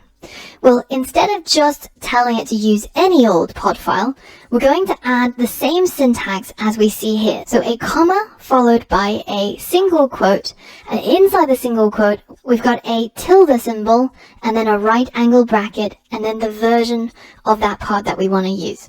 So back over here, I'm going to add first a comma, then a single quote, and then a tilde symbol, a right angle bracket, space, and then 0.4.0, and then closing it off with a single quote. So just check to see that what you've typed is exactly the same as what you see on the screen right now. And then we're going to hit save. So now let's close down our project, go back to terminal, and we're going to run pod install again. And instead of typing it out, I'm just going to hit the up arrow, which you'll see cycles through all of the previous commands I've issued. And the one immediately before was pod install, which I wrote here. So now I've got that selected, I'm going to hit enter to execute it. And notice how we're getting an error here. It says CocoaPods could not find compatible versions for CL Typing Label, this particular version. The specifications satisfying 0.4.0 were found, but they required a higher minimum deployment target. So what does all of this mean in English anyways? Well, it means that, yeah, they found this 0.4.0 version of CL Typing Label, but that version requires you to have a higher minimum deployment target. So let's go ahead and open up our pod file again. And remember how back when we started out creating our pod file, we specified a minimum deployment target of 9.0. Well, this 0.40 version actually requires a higher minimum than 9.0. How would we know this? Well, if I go back to our GitHub page for CL typing label, and we go into the pod spec file, you'll see that the specification requires platform minimum iOS version 10.0 or above. So that's why we're not able to get the latest version of this pod. It's because we're saying that our project has to support everything from 9 and above, but this pod is only available for projects which are 10 or above. So let's go ahead and fix this. Let's change this to, in fact, to go all the way to 13, because we're only going to support iPhones running iOS 13 or above. Now we're going to hit save on our pod file, and we're going to leave this line as it is. And then we're going to go back to our terminal, and we're going to run pod install again. And notice how this time we installed 0.4.0, whereas it used to be 0.3.0. So we've made all of those updates. And now if we open up our white XC workspace project for our Flash chat again, you'll notice that when we hit Command B to build, that we don't have any of those errors that we saw earlier on. And in fact, it's completely compatible with the latest version of iOS and Swift. And we're no longer getting any errors that are coming from that latest pod. Now, I've chosen this pod in particular to show you. Firstly, because it is able to replace all of the code that we have to write here in order to animate our label. But it also allowed me to show you the issues with the pod spec as well as the minimum versioning in our pod file, because these are things that you might encounter in future when you're using different third-party libraries that you might need. But normally, incorporating a CocoaPod is not that difficult. All you have to do is create the pod file, add the pods that you want to incorporate, run pod install, and you should be ready to go without all of these errors that you have to fix. But now that we've finally added our CL typing label, let's check out how we're supposed to use it. And that's exactly what we'll do in the next lesson. So for all of that and more, I'll see you there. Alright, so now that we've successfully added the pod to our project, and our project now builds successfully, we can actually start making use of the CL typing label module that we just added. So how would we find out what code to write to actually make use of this pod? Well, for that, we'll need to take a look at the documentation under the section Usage Instructions. You can either go back to the GitHub repositories README page, or you can go back to the page that you saw on CocoaPods. But either way, we have a look at the usage section to see how we can actually use this library. So first, it tells us to change the class of a label from a default UI label to a CL typing label. So let's go ahead and do that in our interface builder, as we can see here. So let's open up our main.storyboard. And I'm going to select the label that I want to animate, which is this one, of course. And then when we open up the Attributes Inspector, we go over to the Identity Inspector. You can see that by default, it has a class of UI label. But we're going to click on the drop-down list and change it to a CL typing label instead. And we're able to see this because we've successfully incorporated the CL typing label module into our project using CocoaPods. So now that we've done step 1, let's see what step 2 involves. Step 2 tells us to programmatically set a new string to its text property at runtime, and the animations would be triggered automatically. The English is not great here, but we're getting a vague idea of what they want us to do. So essentially, they want us to set the label to a new value when the view loads up.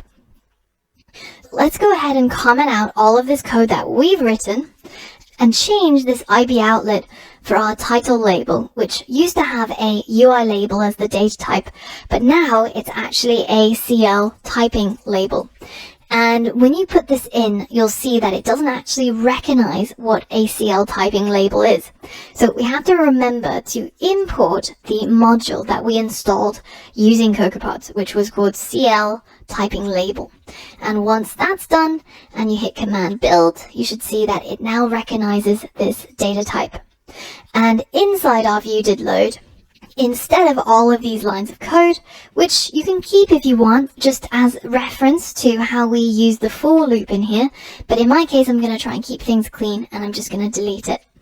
And in our view did load, in order to trigger the animation, we're going to set the title label.text to equal that string, which in our case was the emoji and the words flash chat.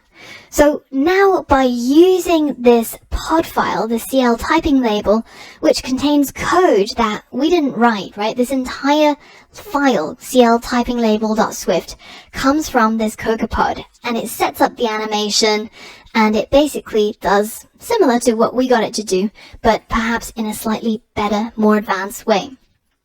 And if we go back to our welcome view controller, all we had to do was change the class of the label that we want to animate, and then tell it what the text should be that should be typed into it. So now let's go ahead and hit run and see what happens. And now once we run the app, you'll see that animation occur exactly the same as what we had before, but now we are able to achieve that using just one line of code. So this is a taster into the powers of using third-party libraries that you can incorporate into your project. And it's up to you if you want to continue using this pod or if you want to go back to what we had before, which is the animation that we generated manually. Now, while you're running this CL typing label, you might notice that you get a warning here talking about something about pies. Sadly, it's not anything that's edible. So what is this all about? Let's go ahead and copy this and paste that warning message into Google to see what we might get. So we're not seeing the exact thing down here. So let's try and make this a little bit more specific. We can add some quotes around the word pie and see if we can get some results that are specifically relating to this pie thing. And indeed we do. We have one right here.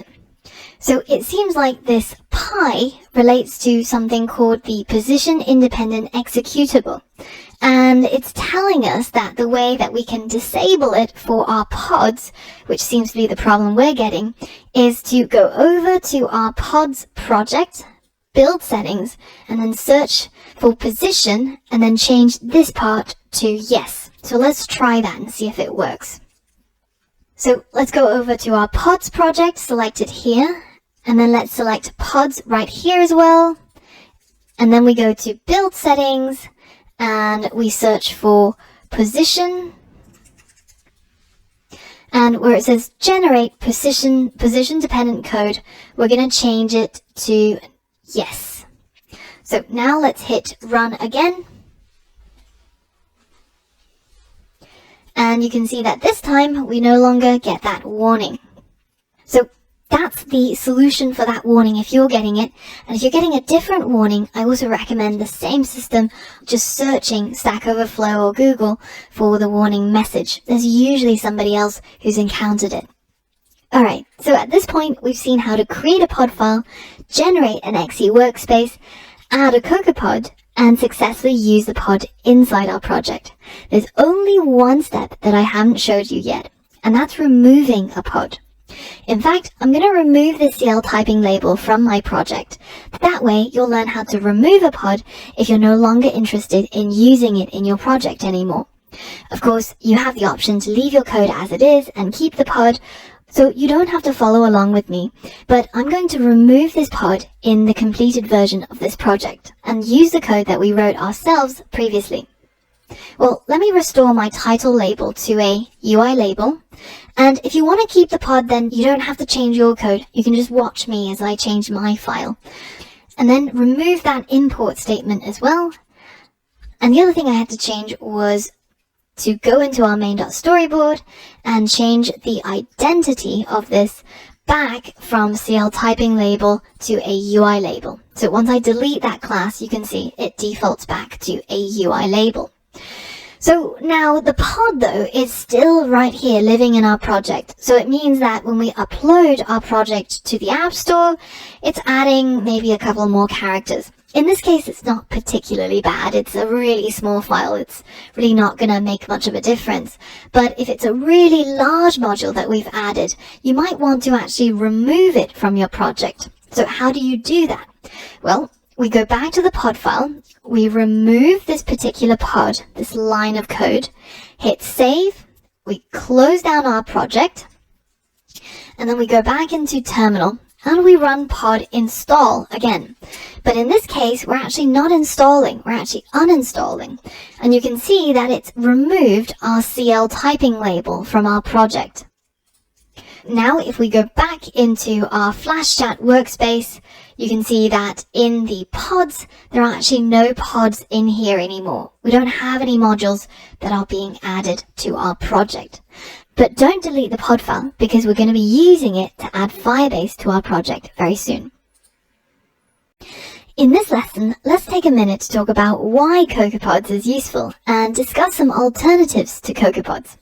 CocoaPods is something called a package dependency manager. Now, what is a package dependency manager anyways? Well, it's kind of like the manager in a factory. The package dependency manager will monitor for changes to all of the packages that you've added to your project. So that means if you had, say, 10 different packages that you've added to your project, in addition to the CL typing label, when the authors of those packages update their code, you don't have to manually go onto GitHub, see what the changes are, and then add those bits of changed code to your project. And you don't have to actively monitor what it is that they're doing. Instead, what you'll be able to do is you'll be able to navigate into your project, say for example our Flash Chat iOS 13, and run a command called pod update. And this will go out there and fetch all the latest versions of all the pods that you're using. Say if the CL typing label got updated from 04.0 to 05.0, then it will automatically pull the latest versions in and incorporate it into your project, saving you lots of stress and so that you keep your hair instead of pulling it out.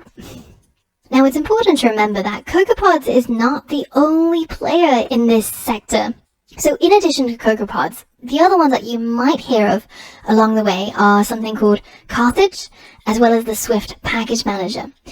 In terms of Carthage, I find the installation and updating of dependencies super painful. So it's something I really don't like that much, and I don't recommend it. The Swift Package Manager is something that only became more useful recently because of a number of updates that Apple has made. And in fact, the idea with the Swift Package Manager is you should be able to go to File, Swift Packages, Add Package Dependency. So let's select our project, and then you should be able to search or enter a package repository URL. So for example, AlamoFire is one of the biggest third-party modules out there that lots of people use. You can see just by how many stars it has. And this is something that we can install using either CocoaPods, Carthage, or Swift Package Manager.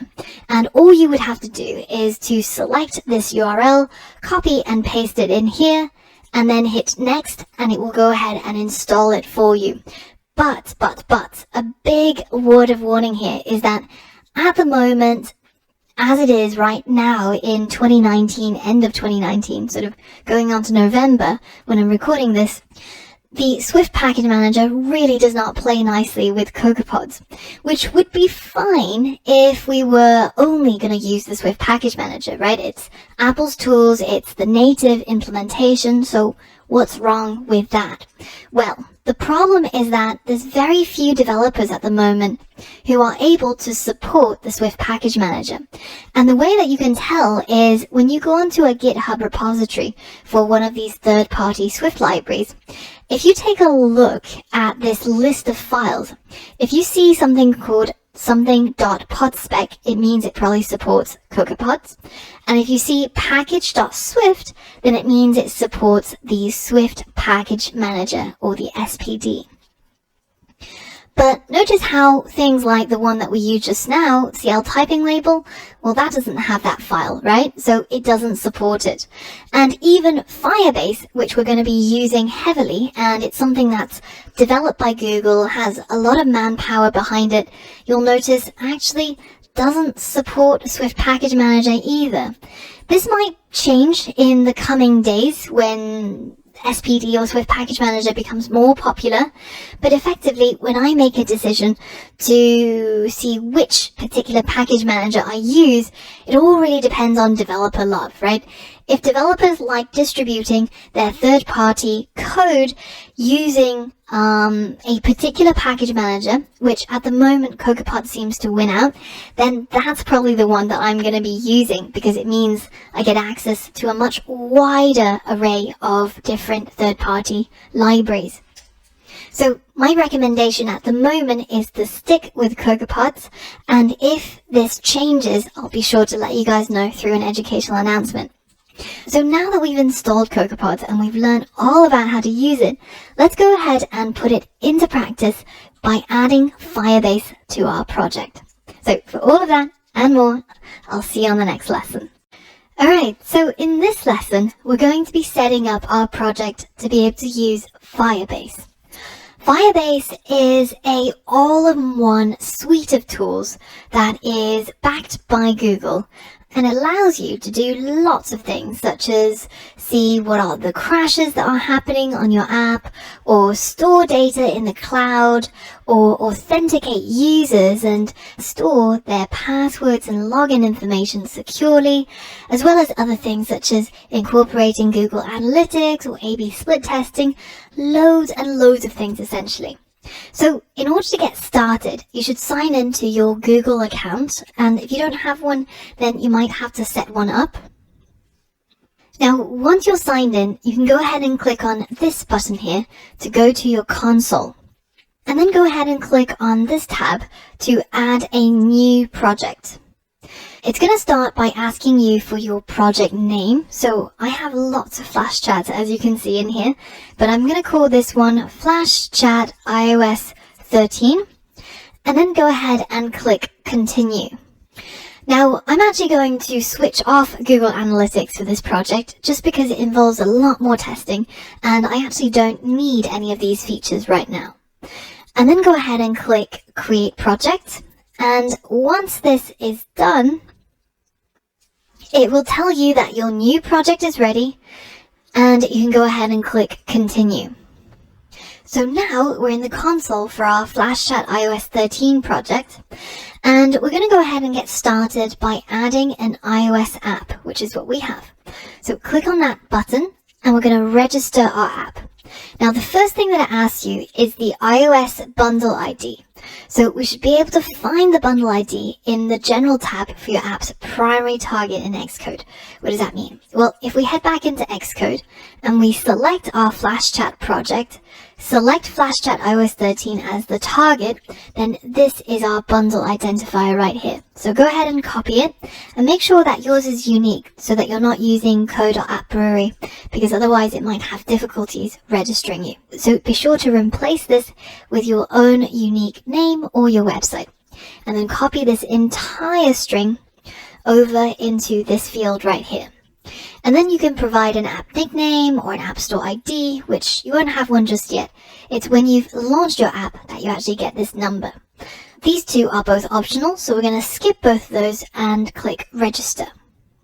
Once our app has been registered, then you can go ahead and click on this large button here to download the configuration file for your project.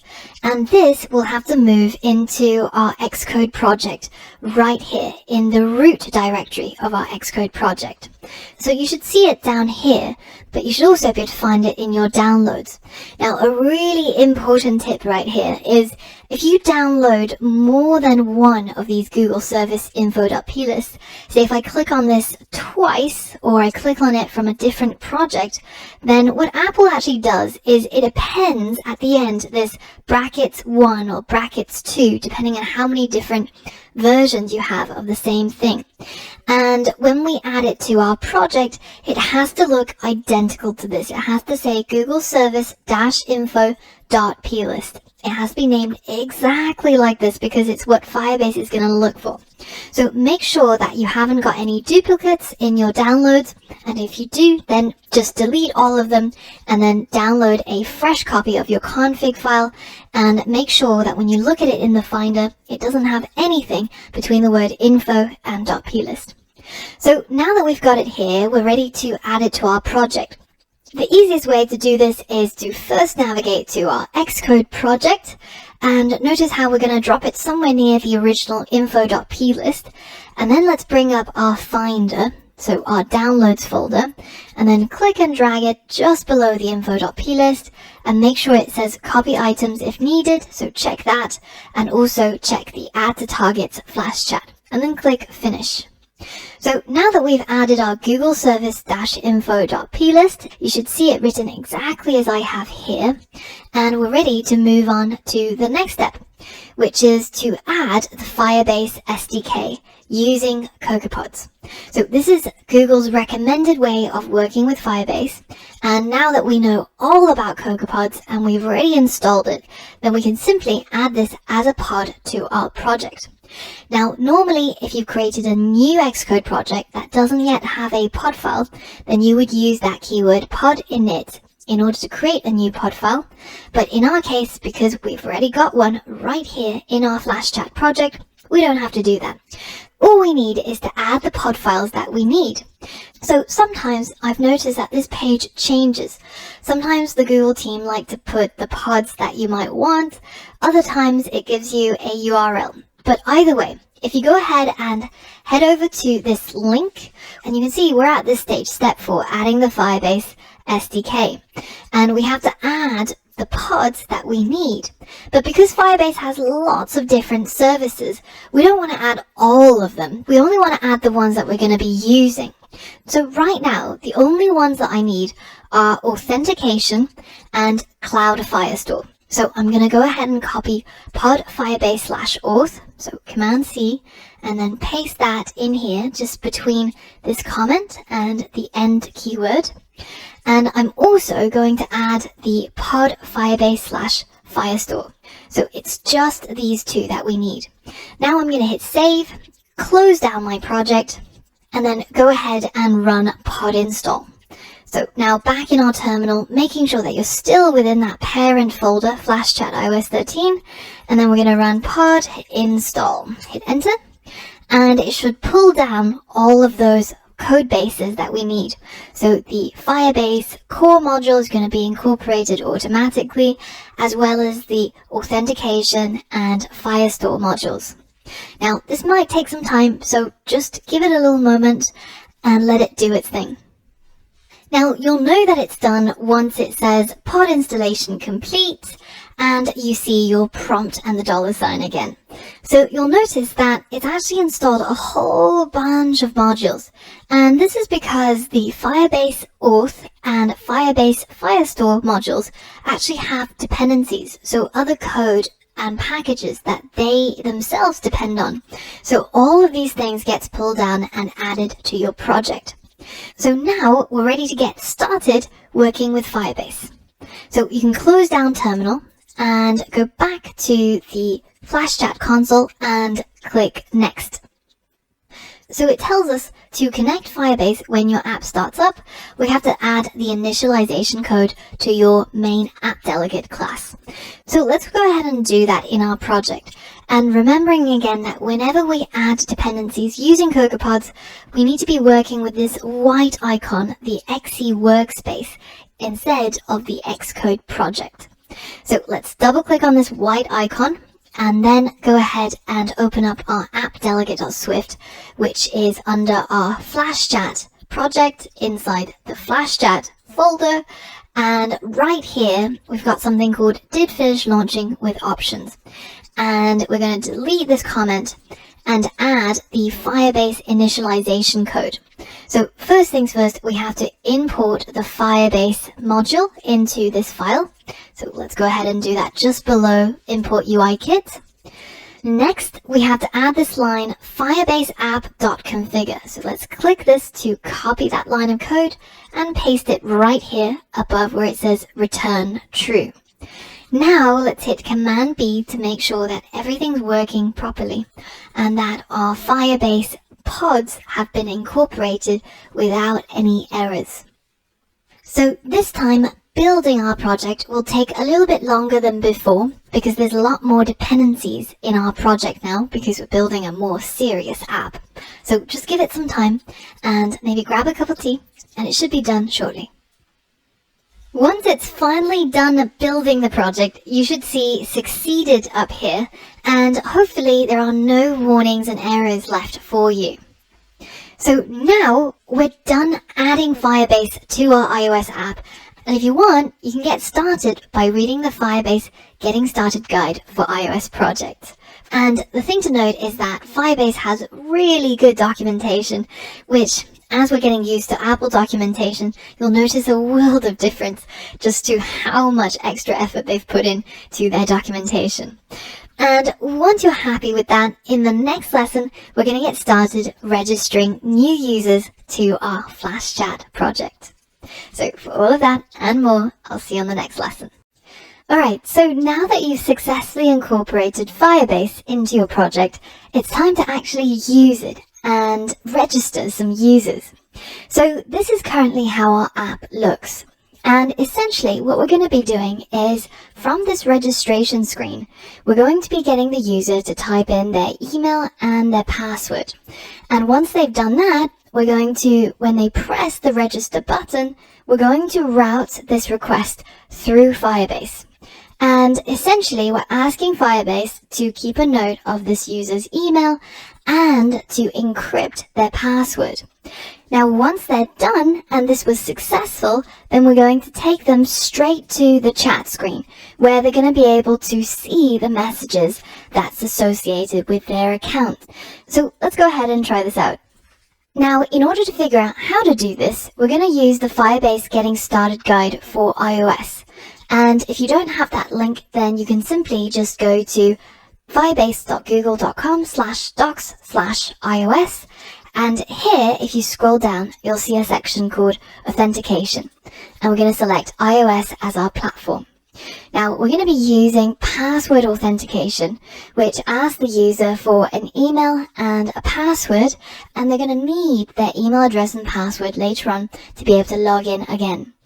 Firstly, we've already done this part where we've added Firebase to our project. The next thing we have to do, though, is we have to enable email and password sign-in in our Firebase console. So let's head over to our Firebase console and go into our project, Flash Chat iOS 13. And here we're going to click on the Authentication tab and click on Sign-in method.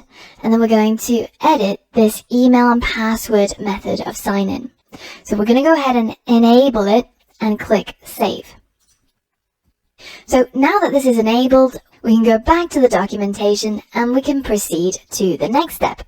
So first we need to import Firebase in our application delegate, and you should have already done this in the last session. So just check that you've got Firebase imported and you've got the Firebase app already configured and connected to the Firebase servers. So now that we've done steps 1 and 2, the next step is to go ahead and add this line of code where we use the authentication module from Firebase to create a new user using an email and a password. So notice how these two inputs, these two arguments, we have to supply. And in our case, we want to do this inside our register view controller in the moment when they press on the register button, which is this one right here.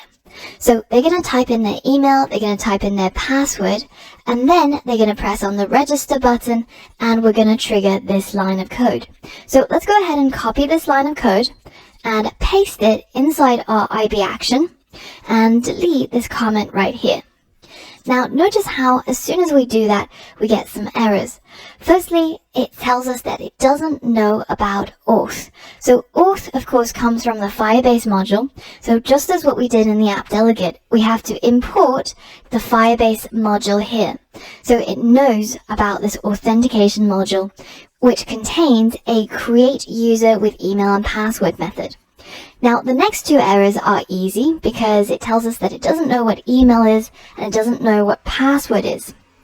So in this case, the email that we're going to use to register the user is going to be based on whatever they typed into the email text field. So in here, we're going to create a constant called email, and we're going to set it to equal email text field dot text, and the password is of course going to be from the password text field dot text. Now notice how even as I'm typing this text property, that it's telling me that the text displayed by the text field is not a string but an optional string, denoted by that question mark. So I can't simply just leave it as this, because I'm going to get the error telling me that the optional type string, which refers to this one, must be unwrapped to a value of type normal string in order for it to be used as an input to the email parameter. And the same thing with password. So we can use what we learned about optional binding in order to turn the email text field dot text into a real string. So to do that, we add the word if in front of the let. And I'm going to chain these two things together. Let email equals email text field and let password equal password text field dot text by adding a comma here. What this does is it says if email text field dot text is not nil and it can be turned into a string stored inside this property called email, and the same thing with password. And only if both of these things do not fail, then do we continue on to the next stage, which is to actually create our user. Now you'll notice that inside here, email is now a normal string, and so is password. This way, we've done optional chaining on two optionals, and they both have to not be nil for this if statement to be carried out. And in our case, that makes sense. We can't have a nil email, we can't have a nil password if we want to create our user. So now inside this closure, we get access to two things. One is the authentication result, which you'll see from the documentation that this is the user's account data after they've been successfully registered. The other thing we get back is an error, if there is one. And this error is an optional as well. So say if I tried to just simply print this error, you can see that it's actually an optional error type.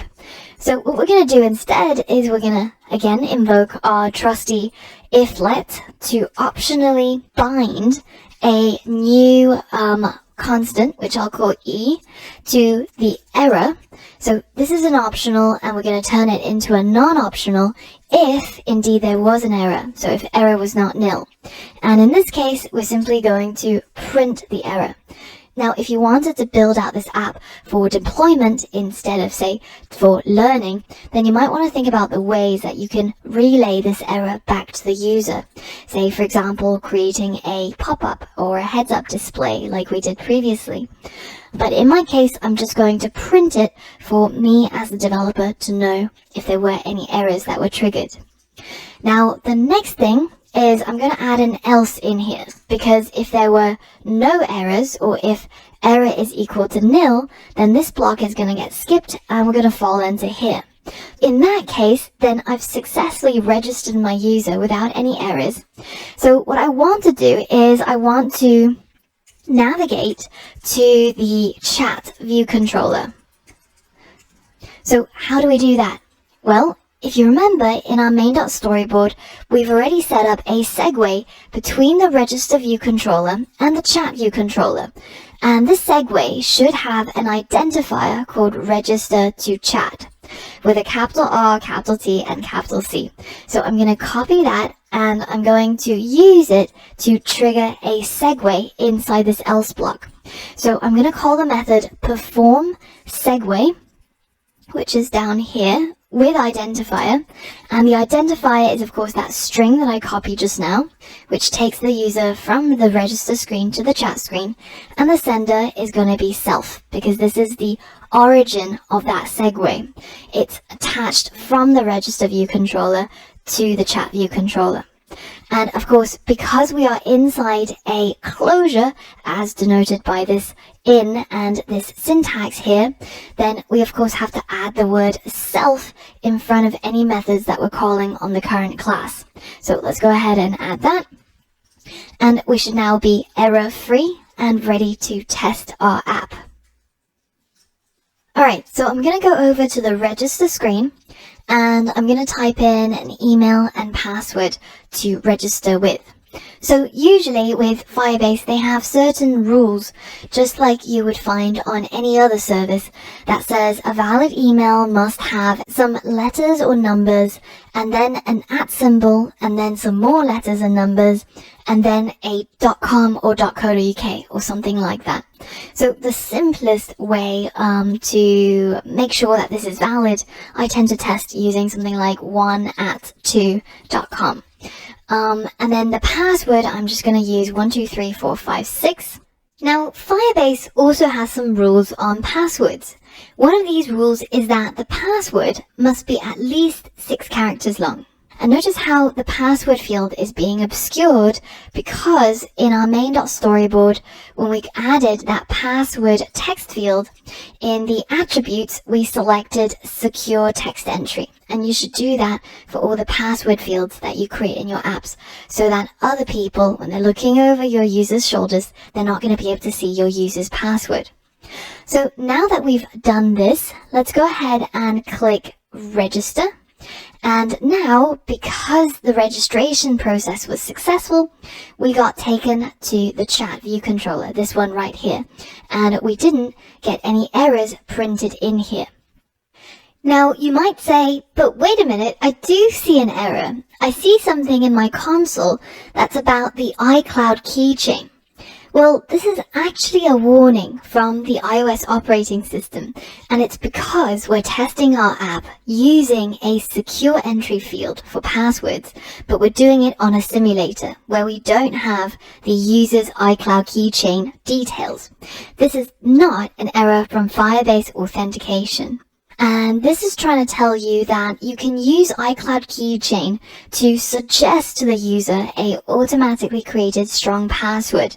But in our case, we're not too bothered about this autofilling process. So I'm just going to ignore this warning message, and it's not going to affect your app in any way. And up here, I've got some more printouts which actually come from my welcome view controller. So I'm going to disable all of these print statements and delete them, because we're now done with that part of the section.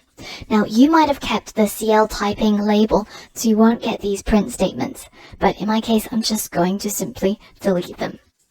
So now that we've bypassed this error message, which means we've successfully registered our user, we can also head back over to our Firebase console.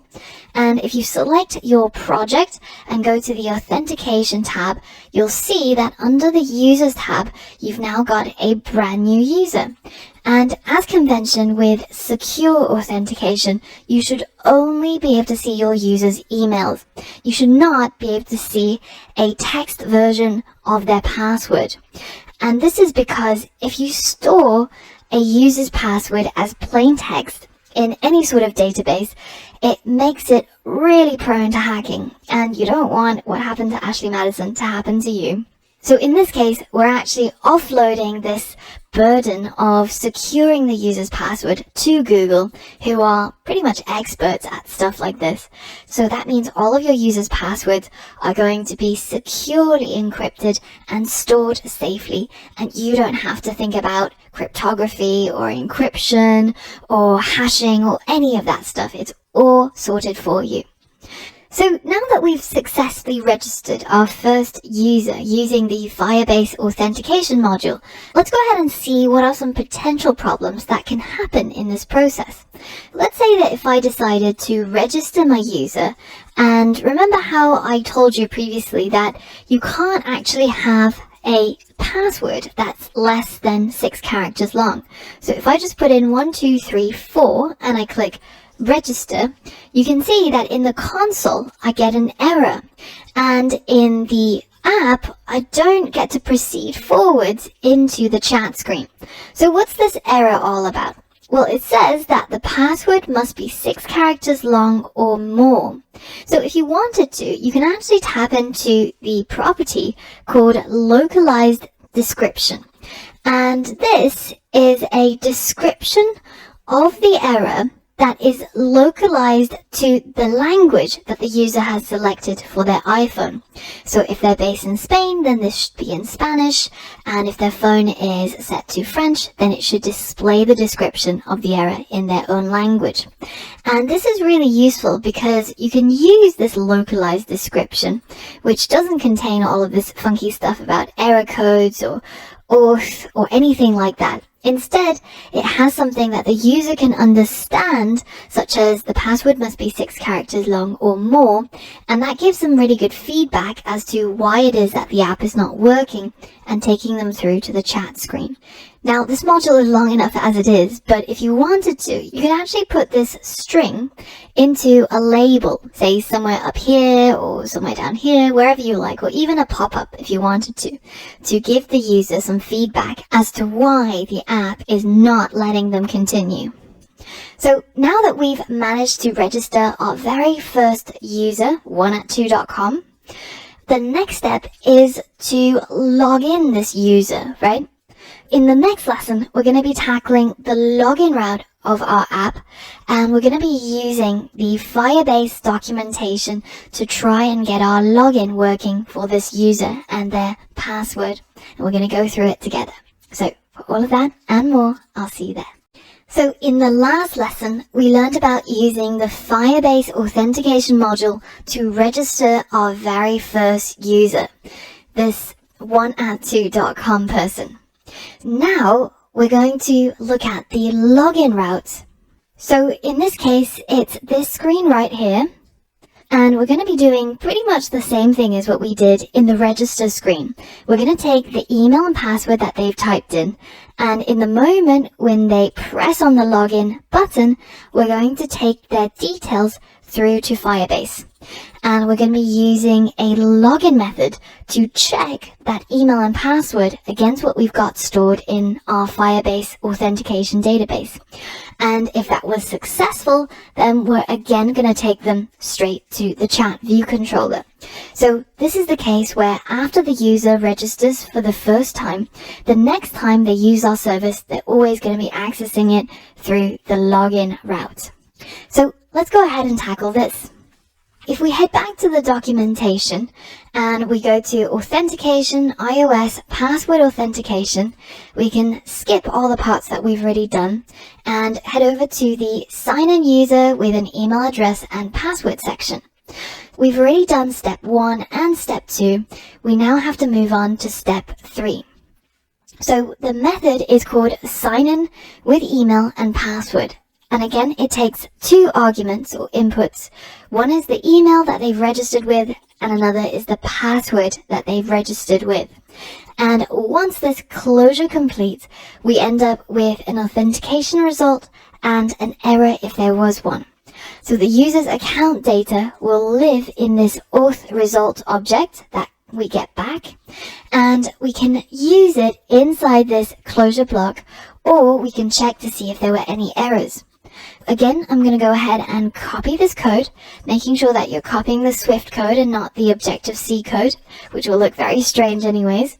And heading back to our app, we're going to go to the login view controller.swift, and we're going to put that code inside the login pressed IB action. So that, of course, relates to this particular button when it gets pressed. And what we want to happen is to trigger this sign in with email and password method. So again, we need to tell this file that we want to use the Firebase module so that we can use the auth object. And we also have to supply an email and password. And I want to quickly pause here and pose a challenge to you. See if you can add the code to retrieve the text that the user types into the email and the password fields. Then you should only call the sign-in method if neither the email nor the password text is equal to nil. I'll give you a few seconds to pause the video before I show you the solution. Ready? Here's the solution. I'm going to do the same thing that we did before to use optional binding to get out the email text and password text. So I'm going to write if let email equals email text field dot text, and then add a comma, and let password equal password text field dot text. And then we're going to wrap all of this authentication code inside a set of curly brackets, like so. And now we're ready to tackle this block. And that's the solution to the challenge. The code we wrote is very similar to what we did in the register view controller. Now, you might have noticed that this particular sign-in method actually looks a little bit different from the create user method that we got from Firebase earlier on. And the extra bits are this part, the weak self, and also this guard statement. And this is just a little bit of code that Firebase has actually left in here, which is actually slightly outdated. The latest syntax would look something like this. And what it does is it avoids a retain cycle in the cases where we're actually referring to the view controller within our closure, and we're going to be destroying this view controller before this closure completes. So if you're interested in getting more details on this and why it is that we don't actually need this part or this part in our code, then I've linked to a number of resources for you to check out. And I have to warn you, it's quite complex and the rabbit hole goes quite deep, but I found some resources that explain this topic quite well. So if you're interested in the nitty-gritty details, then be sure to check it out. Alright, so coming back to our authentication sign-in method, we want to do the same thing that we did before, which is to check if there was an error. So if let e equals error, then in this case I'm going to simply just print the error. But of course we could also handle this error by presenting it to the user, in which case we would have to take a look at the reference for fear auth errors to see all of the different error codes, create a switch statement that checks for which one we're getting, and then turn all of those error codes into a message that's useful for the user, and then present it in some sort of alert. Now, in my case, I'm just going to print it out for the developer to see, but if we know that the error is equal to nil, then we can go ahead and add an else statement to proceed with the login process. So in this case, what we're going to do is we're going to keep the login screen in our navigation stack. So at this point, they've got the welcome screen at the bottom, the login screen next, and then on top of that, we're going to present the next screen, which is the chat view controller. And I want to pose this to you as another challenge. See if you can write the code that navigates the chat view controller when sign-in has been successful. I'll give you a few seconds to pause the video before I show you the solution. Ready? Here's the solution. We're going to navigate to the chat view controller in the same way as we did in the register view controller, which is to perform a segue with a particular identifier. And in our case, that segue is this one, which we named login to chat. So I'm just going to copy it from here to minimize the possibility of typos. And then down here in this else statement, I'm going to say perform segue with identifier, and sender is self. This is the starting point of our segue. And the final thing we have to do is to add the self in front of our perform segue method call, and that's the solution to the challenge. We're now ready to run our app and test it out. So instead of going to the register page, I'm going to go into the login page, and here I'm going to use the credentials that I used previously to register, which is a user with email 1@2.com, and their password was 123456, because 6 is the minimum number of characters I have to supply Firebase with in order for it to accept it as a password. So now my email is going to be 1@2.com and my password 123456, and then I'm going to click login. And as you can see, the login process was successful. I didn't get any error messages, and it performed that segue, taking me to the chat view controller right here. So that's how we log in our users. In the next lesson, we're going to be covering the log out route so that we'll be able to log in users, register users, and also log them out back to the welcome screen. So for all of that and more, I'll see you on the next lesson.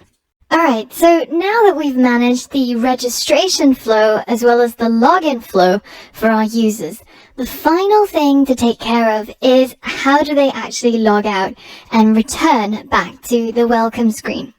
In this lesson, that's exactly what we're going to tackle. So right at the top here of this navigation bar, we're going to be adding a logout button. And when the user presses on that logout button, we're going to take them all the way back to the welcome screen. And in order to do this, we need to be able to add in a bar button item to this navigation bar up here. So let's go ahead and do that now. If you head over to the main.storyboard and navigate to our chat view controller, which is this one right here, at the top right here, we want to create a logout button. So let's open up our object library and we're going to search for something called a bar button item. And as they say here, this thing is going to act pretty much the same as a button, but it's going to live in our navigation bar. So let's drag that and drop it on the right over here. And instead of it saying item, we're going to call it log out and then hit enter. Now we can work with this bar button item pretty much exactly the same way as we've been working with normal buttons. So I'm going to create an IB action from this button. So I'm going to hold down the control key and drag it down here, just above that last curly brace. And I'm going to change the type to be more specific, which is the UI bar button item type. And the name is going to be called logout pressed. And then hit enter to connect that up. So now if we go into our chat view controller, you can see that we can now write some code to be triggered when our user decides that they want to log out. So heading back over to the Firebase documentation again, you can see that at the very bottom you've got a next steps section, and here there is a section on how to sign out our user, and we can do that by using the sign out method. And this sign out method happens to be one that can throw an error, so we have to wrap it inside a do catch block. So let's go ahead and copy this code and implement it inside our logout pressed. So I'm going to hit paste, and now we have to add the required module, which is the Firebase module, as an import up at the top, and so that it'll know what the authentication module is all about. You can either do it the way that we saw as we copied over from Firebase, or alternatively, you can actually simplify things by chaining this part together with the sign out method. So replacing it right here, and then we can delete that extra line. Essentially, what we've got now is a do catch block, and the catch block will get carried out if there were any problems signing out the user. So now let's try this out. Notice how we're going to be going through the login screen quite a few times. So here's a quick tip. When you're building an app that has a login and registration flow, it can be quite frustrating when every time you need to test it, you have to enter in the email and password.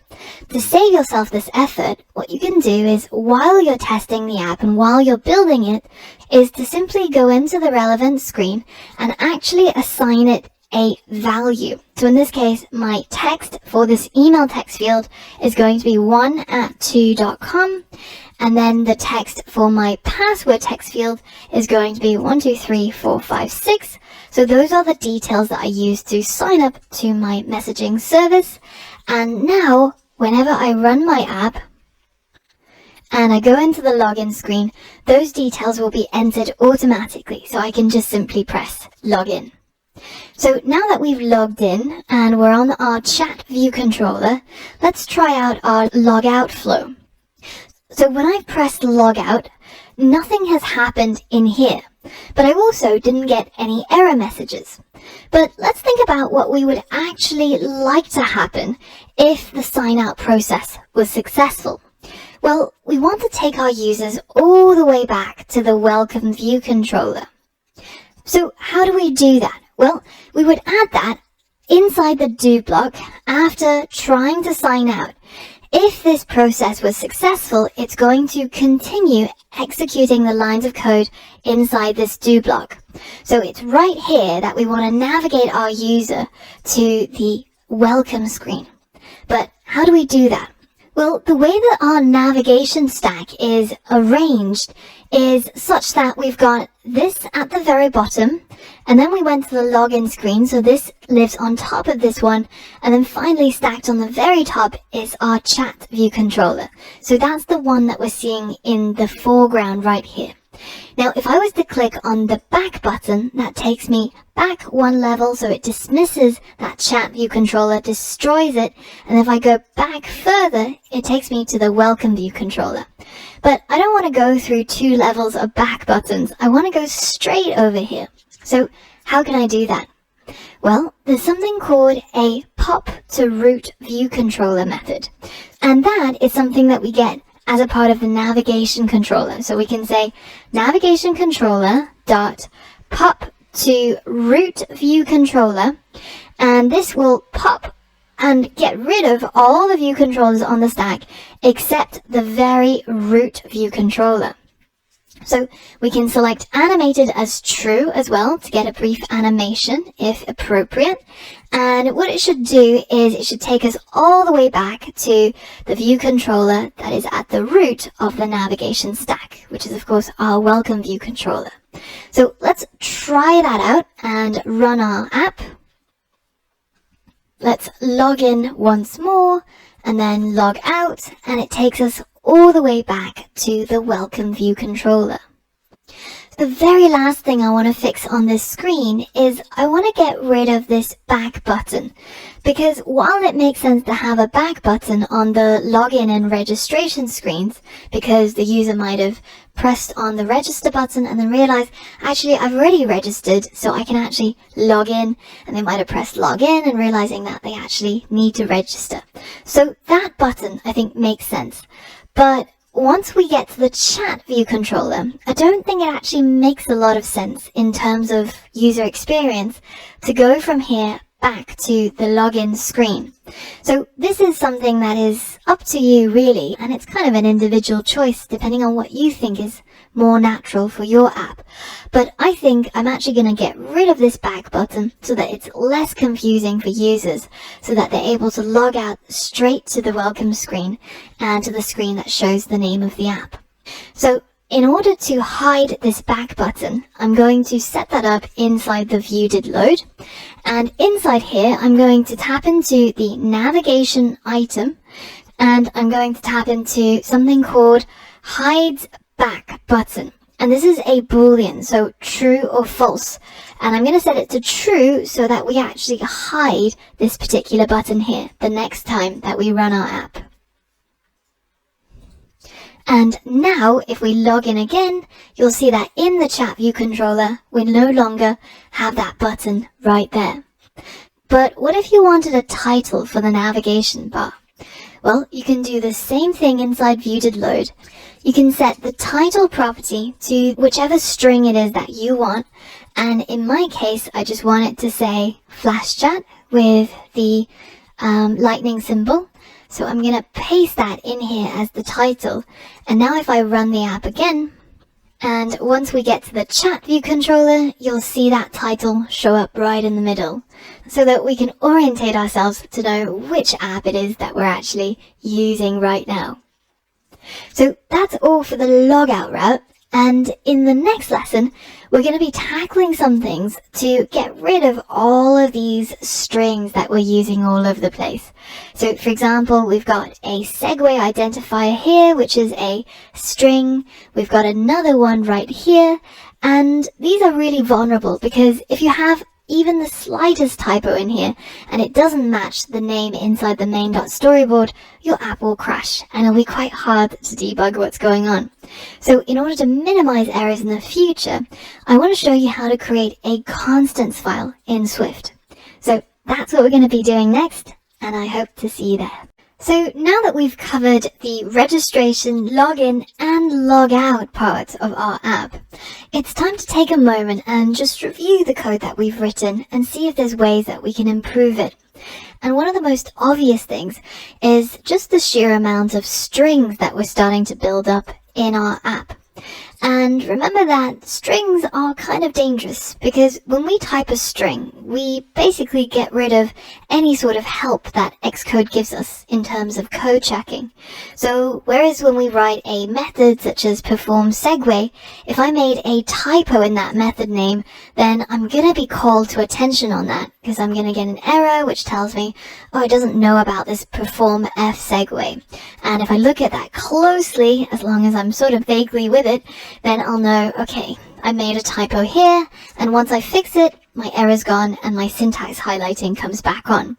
But strings are different because when we create a string, we're essentially saying, yes, computer, I know what's going on. I know that it has to be spelt this way. And we get no help from Xcode. So it's really easy to mess up and accidentally make a typo, or say you, instead of having an uppercase R, you have a lowercase r, and this string identifier for our segue no longer matches the one that we created up here. And when that happens, then what our app is going to do is it's going to crash. It's not going to be able to find a segue with that particular misspelt identifier that we had here. So let's register another user, a@b.com, and 123456 as their password.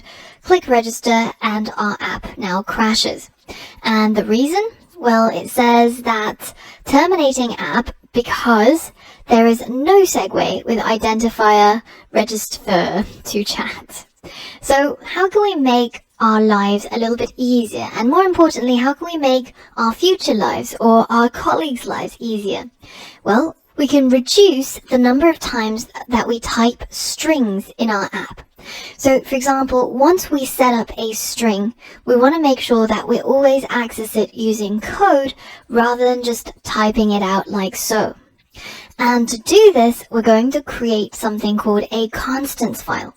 So in our FlashChat iOS 13 folder, we're going to create a new file, and this is going to be a simple Swift file, and it's going to be called constants.swift. So let's go ahead and click create, and we don't actually need any imports. All we need is just to create a brand new structure called constants, and inside this structure we're going to create some properties. So the first one that I might want to create is called the register segue, and I'm going to set this to equal the string for the name of this segue. So I'm just going to copy and paste it from here into our constants file. And then I'm going to do the same for my login segue, which is this one down here. And this one's called login to chat, spelled like this. So let's paste that in here as a string as well.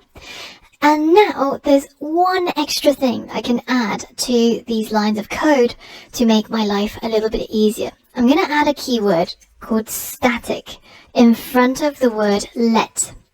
And what this does is it turns these properties from what we would call an instance property, so a property that's tied to an instance or an object created from the constant struct. But now, once it has the static keyword in front of it, it means that this has now become a type property. So it's a property that's associated with the constant data type.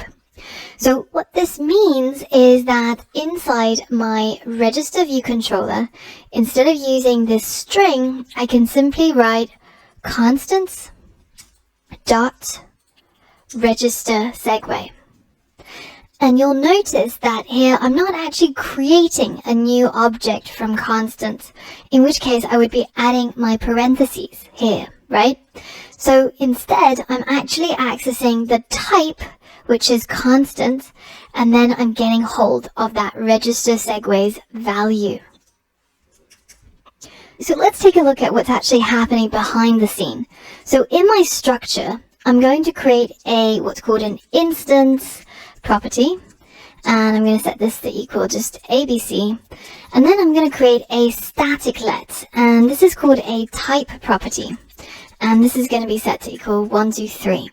So now when I want to use the value of instance property, say I wanted to print it, then what I actually have to do in this case, in order to get ABC printed, I actually have to create a new object from my structure. So I might call it my structure equals my structure, and then add the parentheses at the end to notify that I'm initializing a new structure from this blueprint. And now my structure is a new instance from this struct. So this particular instance has access to the instance property ABC. So I can now print my structure dot instance property. Now, on the other hand, if I wanted to use my type property, then I don't actually have to create a new instance of my structure at all. I can simply just tap into the type, which is my structure, and then write dot type property. And I can already go ahead and print this into the console. So let's go ahead and run this part first, and you should see ABC, and then let's run this part, and you'll see 1, 2, 3. So the type property is associated with the type, and the instance properties are associated with instances that are created from the type.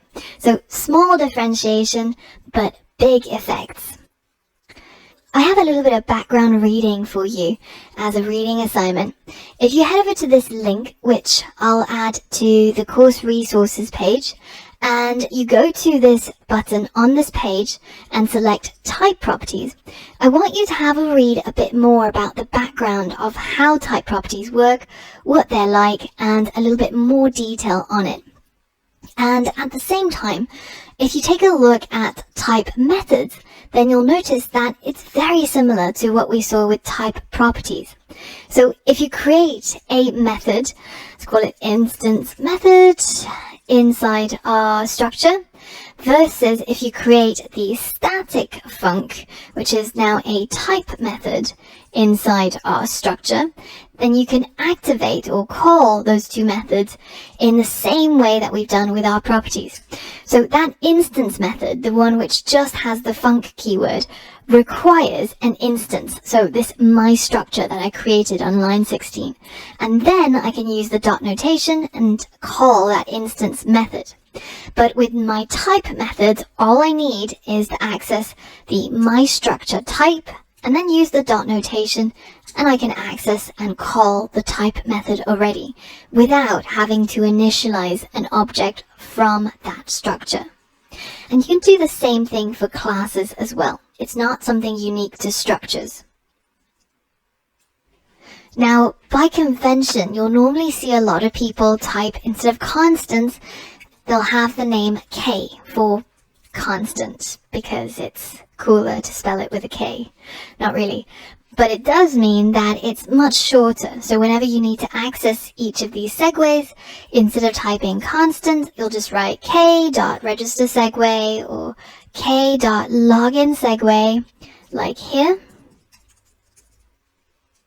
And you'll know it comes from our constants file because of that word K. So now I want you to head over to the README file and take a look at the section called constants. And I want you to copy this section in between these 3 backticks and the closing backticks and paste it to replace what you've currently got in your constants file. And just check to make sure that the register segue and the login segue strings actually do match the ones that you've got in the main.storyboard. So the other thing I'm going to add is the name of our app as well. So I'm going to copy this string from my chat view controller and also add it to my constants right at the top. So it's going to be static let, and it's going to be called app name, and then I'm going to put it in here. So now when we go to our welcome view controller, instead of having flash chat, we'll have k.appName. And similarly in our chat view controller, the title is going to be k.appName. And now not only are we making our code a lot safer by keeping everything all the same and all constant, we're also reducing the amount of code that we're having to write, and we can get Xcode to auto-suggest and hit tab or enter to insert it instead. So now all that's left is to run your app and test out all the things that we've changed just now. Say going from the login screen to the chat screen, going from the register screen to the chat screen, and also that the app name and the animations are actually displaying correctly, just to make sure that you've actually got your segues named exactly the same as the one that we've just pasted into the constants file. And once you've done that, and once you're happy with it, then head over to the next lesson where we're going to get started building out a table view and populating this page with some messages. So for all of that and more, I'll see you there. Hey guys, in this lesson we're going to be talking about the UI table view, which you see pretty much all across iOS, and it's one of the bread and butter skills that any iOS developer needs to have. So how do we create such a nice scrollable table view? Well, we get started by adding it from the object library, of course. So if you search in here for table view, then you'll be able to find this component, and you can drag it onto a screen. So let me just create a new dummy screen. So let's search for a view controller and go ahead and drop that there. And if I wanted part of it to be covered with a table view, then I could select this table view component, drop it on here, and just as what we've done with sort of image views or other types of views, we're just going to put it onto the screen in the sort of dimensions that we want. So in this case, I only want half the screen to be covered by a table view. Now, the other key component of a table view is a table view cell. And even though we only have one cell, it's actually what's called a prototype cell. So it's a cell that's going to be reused lots and lots of times in order to populate every single cell in the table view. So notice if you look in your Mail app, every single one of these cells are structured pretty much the same. They have a title that's in bold, they have a subtitle, which is the body of the message, and then they've got a disclosure indicator on the right, as well as a little bit of gray text here indicating when the message was sent. And then here they've got the capability of a little blue dot. So essentially all of these cells are identical other than what's gone into each of these fields. And that's created from these prototype cells. So you can, for example, add a disclosure indicator to all of the cells, or you could make it not selectable, or blue selection, gray selection. You can change the style of it so that it has a title and subtitle, or you can have it with a right detail, left detail, but I'm actually going to keep it as the original, which is the custom cell. And I'm going to get rid of that disclosure indicator. But what's really important when you create a prototype cell is to give it an identifier. This is the identifier that we're going to be using inside our code to identify which cell we want displayed in our table view. So notice how in the pre-set up chat view controller, we've already got an identifier called reusable cell. And if you look inside the constants.swift, you also have a type property called cell identifier, which is set to equal that string. So they should be the same. Now, notice how when you look inside the object library, there's also such a thing as a table view controller. And this is sort of a more specialized view controller, namely one that can only really show a table view. So I tend to prefer the flexibility of a normal view controller, and I can put in a table view to either cover the entire screen or part of the screen or however I like to lay it out. But I don't actually enjoy using the table view controller too much because it's a little bit more limiting. So I'm going to delete both of these screens and head back to my previous design that you should all have. And we're going to get started putting some content into our table view. And the first step is to create a model. So we're going to be creating a model for our messages. So we're going to be selecting a iOS Swift file, and this is going to be called a message, so singular, and go ahead and click create. Now, the message.swift file is going to contain a struct called message, so exactly the same. And inside here, where we've got the fields placeholder, I'm going to replace it with the properties that every message should have. One is a sender, so this is going to be a string data type because it's going to contain the email address of the person who sent the message. So for example, it'll be 1@2.com or one of the other users that I've registered. And the second property is going to be something called body, which is going to contain the body of the message. And this, of course, also should be a string.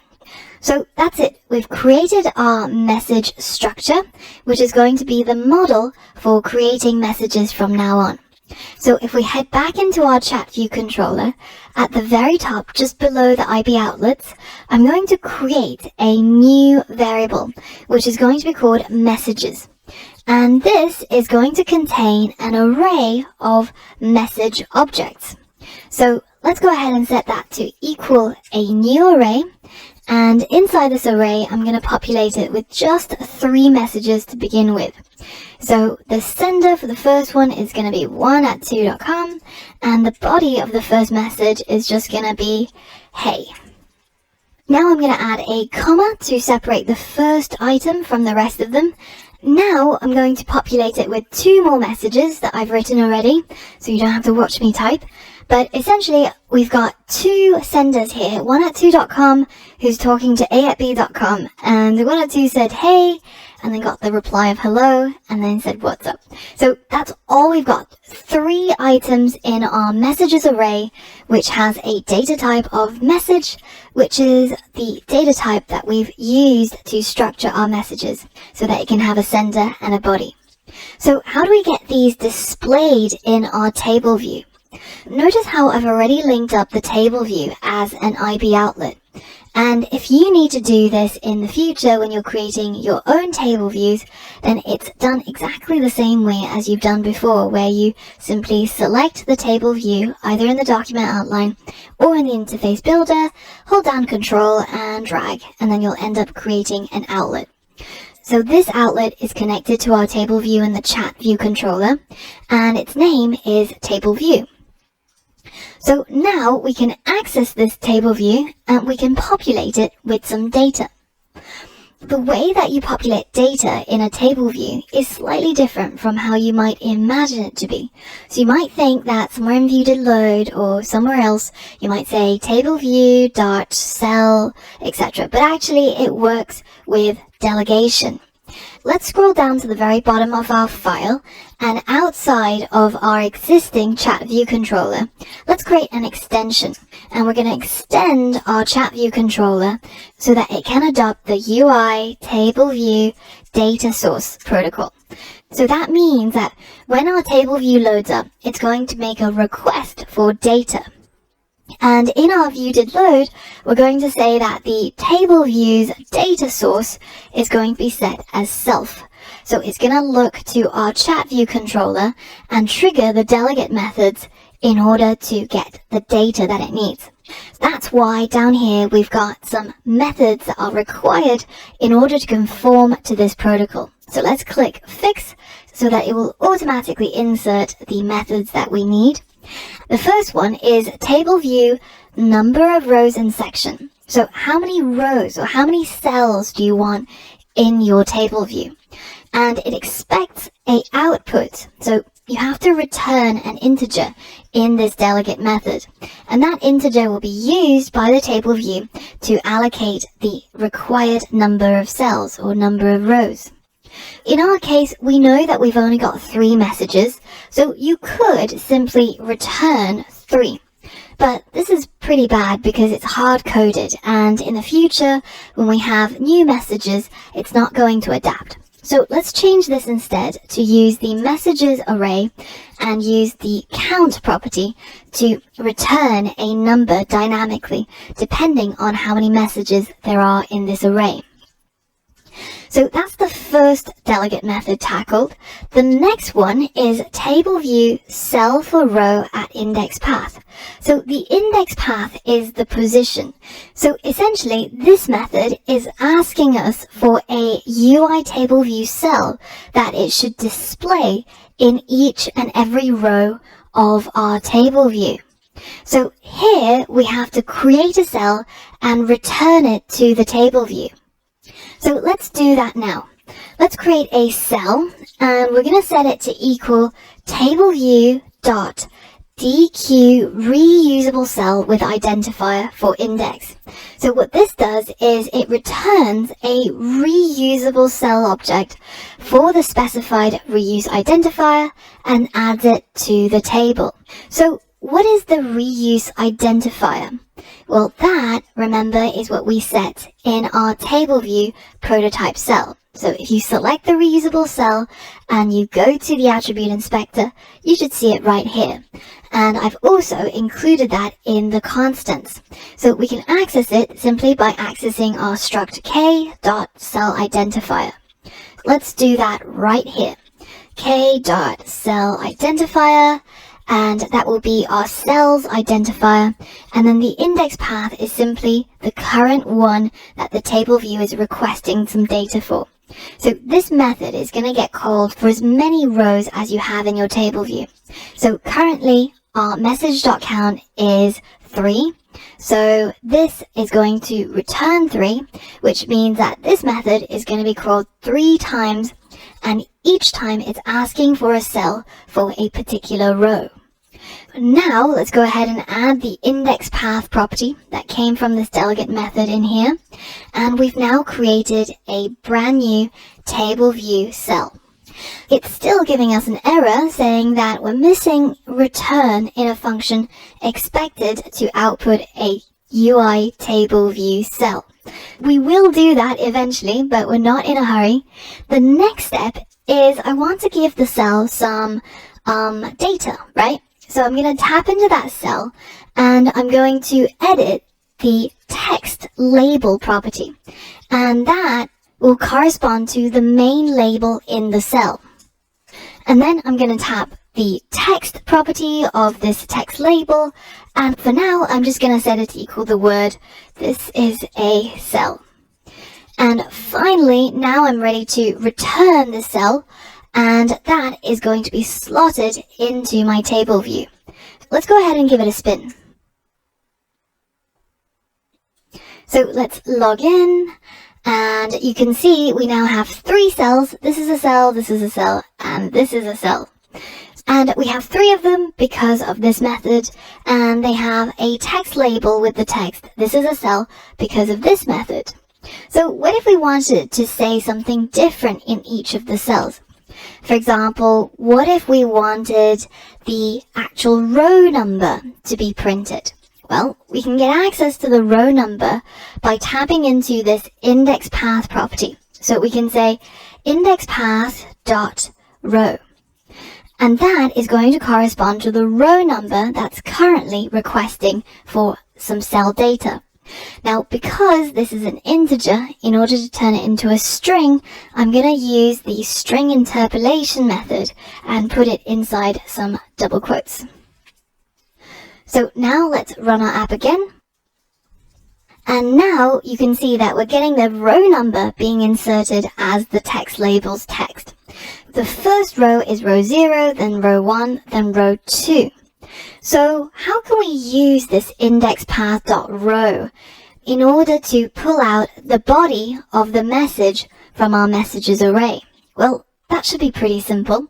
all we need to do is to take our indexPath.row and put it inside a set of square brackets to subscript our messages array with this number. So that means when the table view is requesting the data for the 0th row, then this is going to be equal to 0, and it's going to pull out the message at position 0. So this one.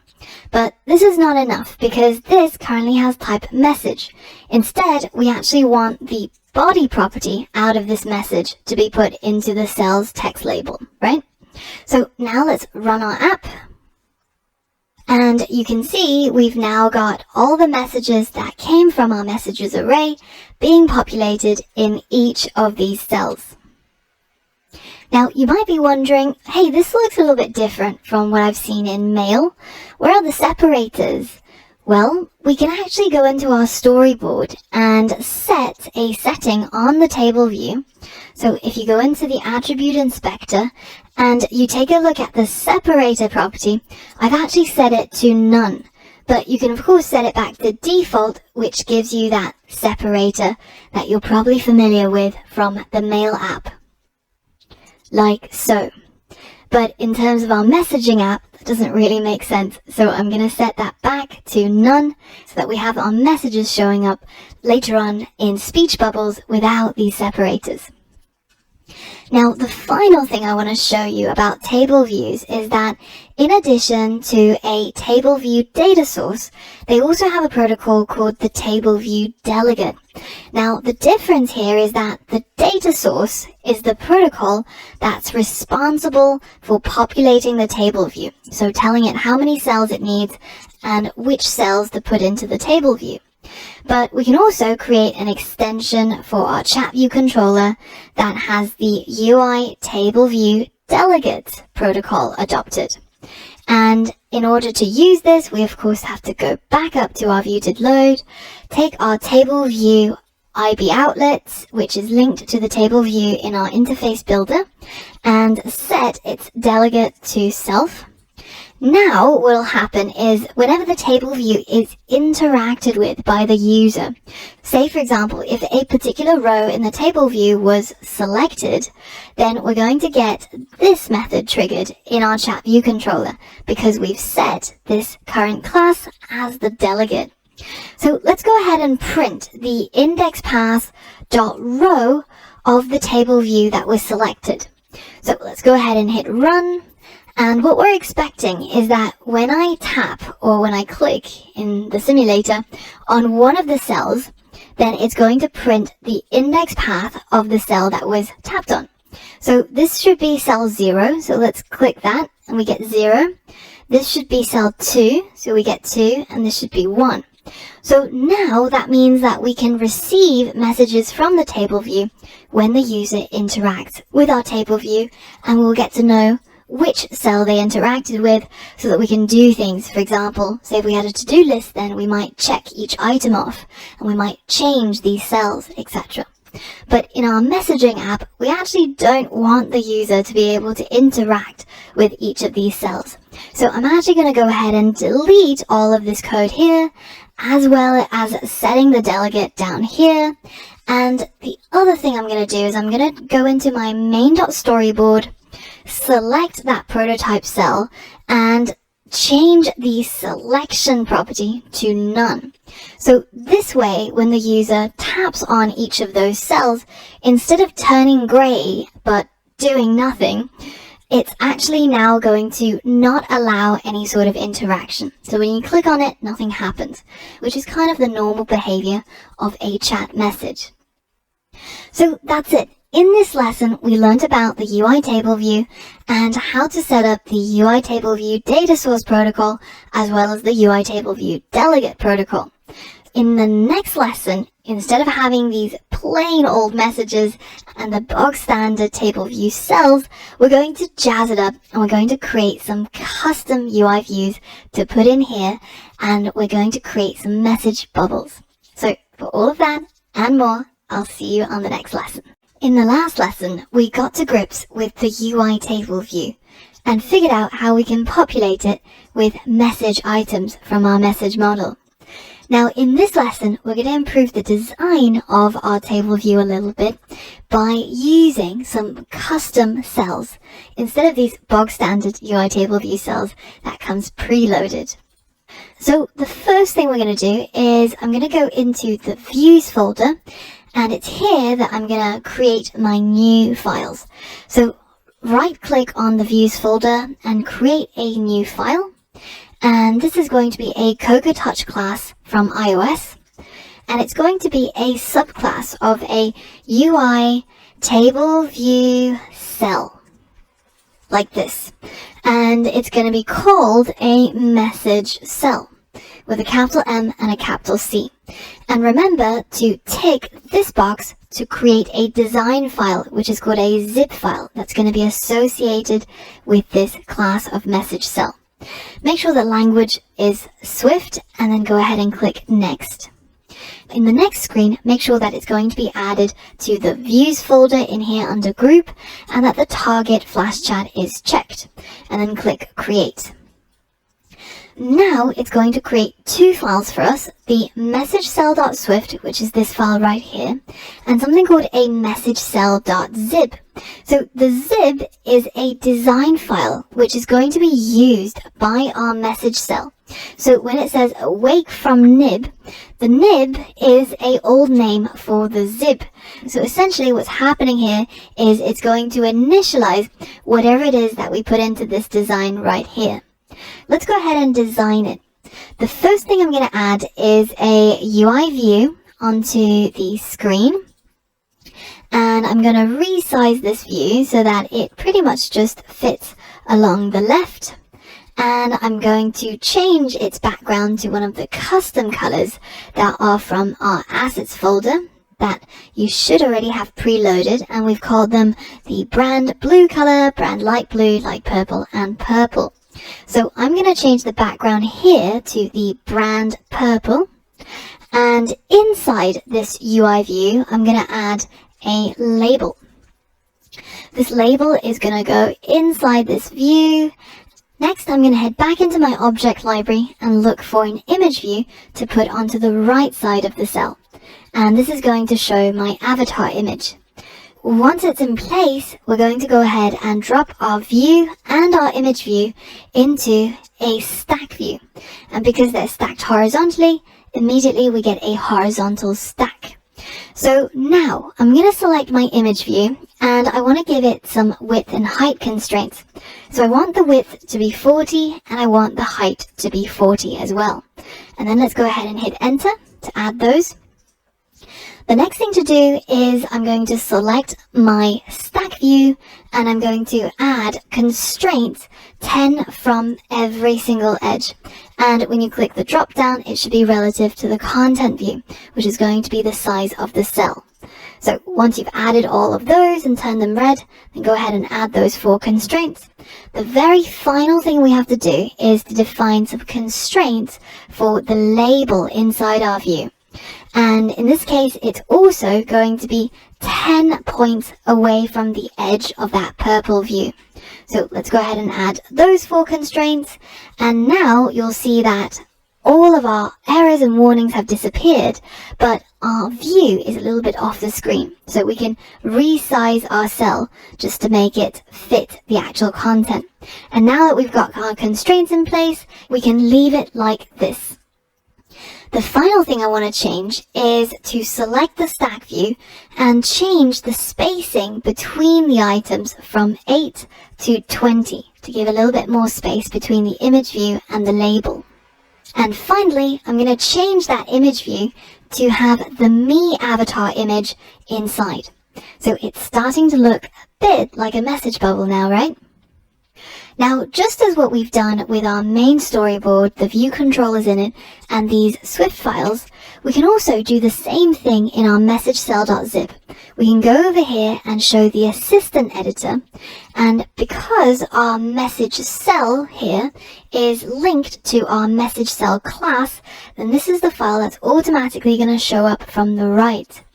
So what we want to do is to create some IB outlets so that we can actually tap into them and change their properties. So the first IB outlet I'm going to create is one from the view here. So I'm going to control drag that over here, and I'm going to call it message bubble, and then hit connect. The next one is the actual label. So it's a little bit small on here, and you might end up sort of clicking on the wrong thing when you create the outlets. I think it's easier to control click on the document outline elements here. So from our label, we're going to drop it down over here to a separate line, and I'm going to call this outlet just label, and then hit connect. So now we've got two outlets, and the final one I'm going to add is going to come from this image view right here, the me avatar image view. So I'm going to call that right image view, and then hit enter. So now we've connected up those elements to our message cell, and we're ready to go ahead and use this message cell class as the UI table view, which will display in the table view of our chat view controller. The first step of using a custom design file, a custom zip file, is to register it in the view did load. So in our chat view controller's view did load, I'm going to go ahead and register that nib with my table view. So I'm going to say table view dot register, and in this case we're going to choose this one to register a nib for a cell reuse identifier. So let's go ahead and hit enter, and the nib in this case that we have to create is going to be a UI nib, and it's going to be initialized using the nib name. So the nib name is the name of this file. So it's the part before the .xib part. So it's capital M, capital C, message cell. But because we've already created a constants file where I've created this type property called cell nib name and set it equal to message cell, as long as your zip file is spelt exactly the same as here, message cell.zip, and if not, you can change it right here to make sure that this matches this string right here. And now we can use this cell nib name inside here. So we'll say k.cell nib name, and the bundle is going to be set as nil. And the cell reuse identifier, remember in our constants, we've got it as reusable cell. So I'm going to copy this string right here, go back into my zip, select that cell, message cell, and then go into the attributes inspector and put it right here as the reuse identifier. So hit enter, and that should be activated now. Now we can again use that constant k.cell identifier in here. So now that we've registered our table view, the next step is to go down here into our table view data source method where we're creating our cell. Now notice how previously we were just dequeuing a bog standard UI table view cell. Now in this case, in order for us to know about all of those properties in that particular class, the message cell class, we have to use the as keyword to cast this reusable cell as a message cell class. And it's only after we do that can we actually write cell.label, which is that IB outlet we created just now, .text, and set it to equal the message body from our messages array. And now we can actually go into our main.storyboard and actually delete this prototype cell or reusable cell because we're no longer using it anymore. Instead, we're using the cell that's created from the message cell.zip with our custom designs and our custom IB outlets here. Let's try this out. Let's go ahead and run our app and see if we're able to show this design in each of the cells in our table view. And you can see, there we go. We've got our message showing up and we've got our avatar showing up on the right. So it's still looking a little bit ugly, but at least it works, right? And it's able to populate the label right here with the text that we got from our messages array. Let's make this look a little bit better, shall we? let's go ahead and change some of these things. The first thing I want to change is the label text color. Instead of having it as the default, I want to change it to the brand light purple so that it contrasts nicely with the background. And then I want to make this background, this message bubble UI view, to have some rounded corners to make it look a bit more like a message bubble, right? So how do we do that? Well, if we go into our message cell.swift and locate the awake from nib method, this is one of the methods that's really similar to the sort of the view did load in a view controller. This is going to be called when we create a new message cell from the message cell zip. So it's right here when our app is running that we're going to set the message bubbles layer property dot corner radius property, and instead of setting it to equal a constant, which means it's always going to be that particular roundedness, instead I'm going to make it a little bit more dynamic. So I'm going to tap into the message bubbles frame and size, and then I'm going to take its height, because remember, as our messages grow, if they get longer, then this message bubble is going to get taller and taller. So I want my corner radius to adapt with that height.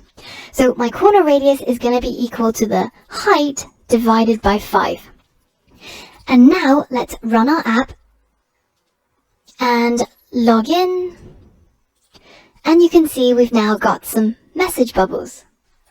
So feel free to adjust the corner radius fractions as you please. You can make it even rounder by increasing the size, or less rounded and more square by decreasing that value.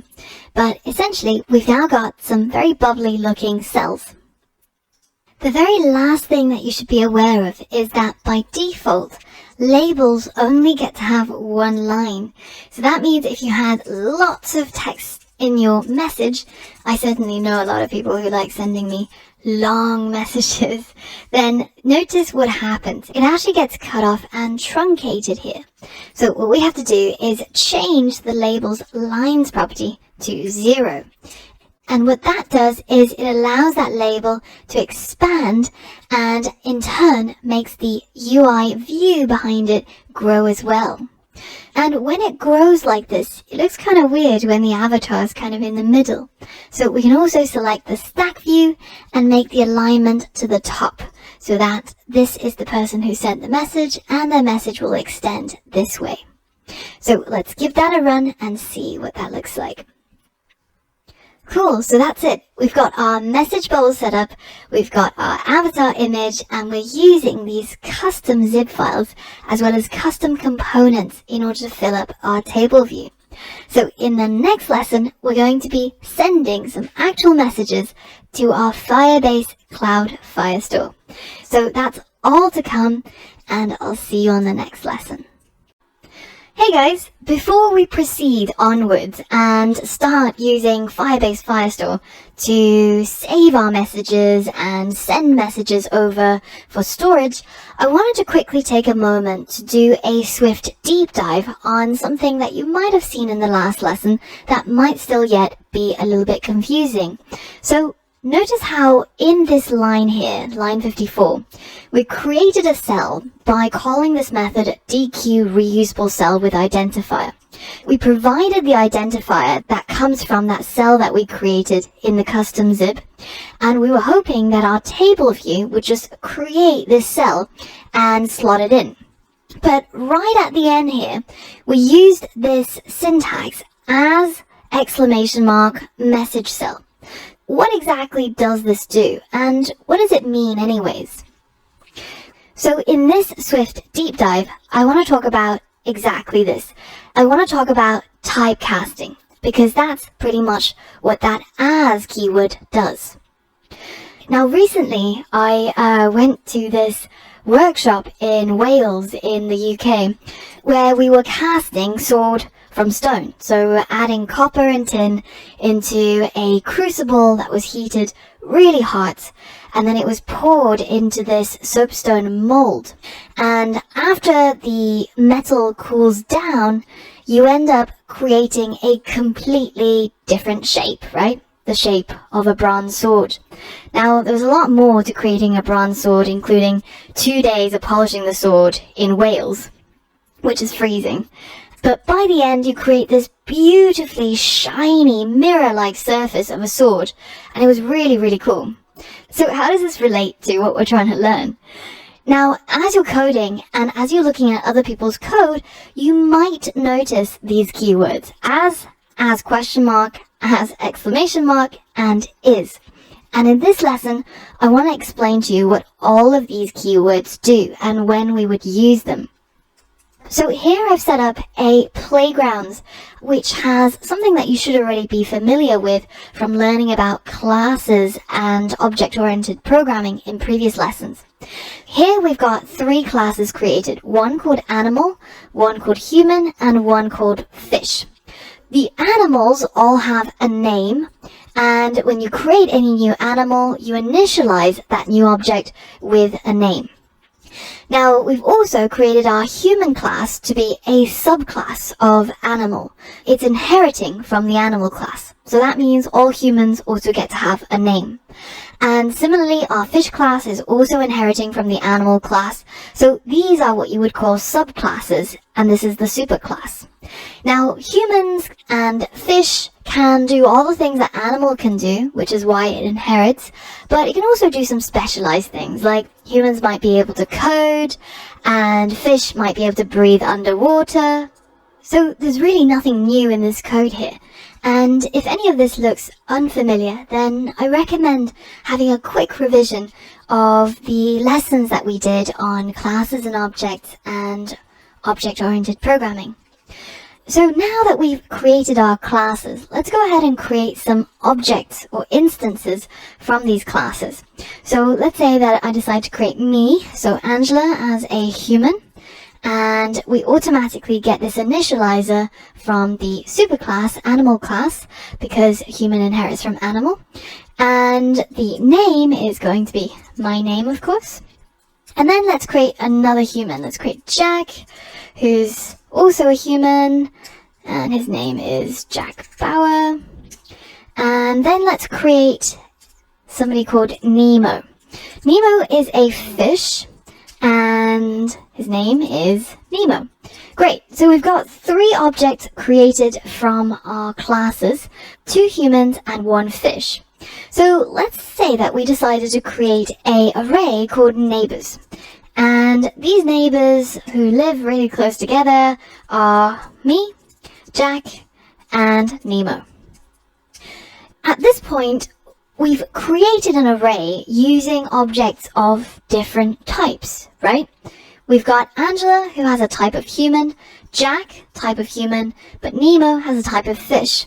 And they're allowed to fit into the same array because they have a common superclass, animal.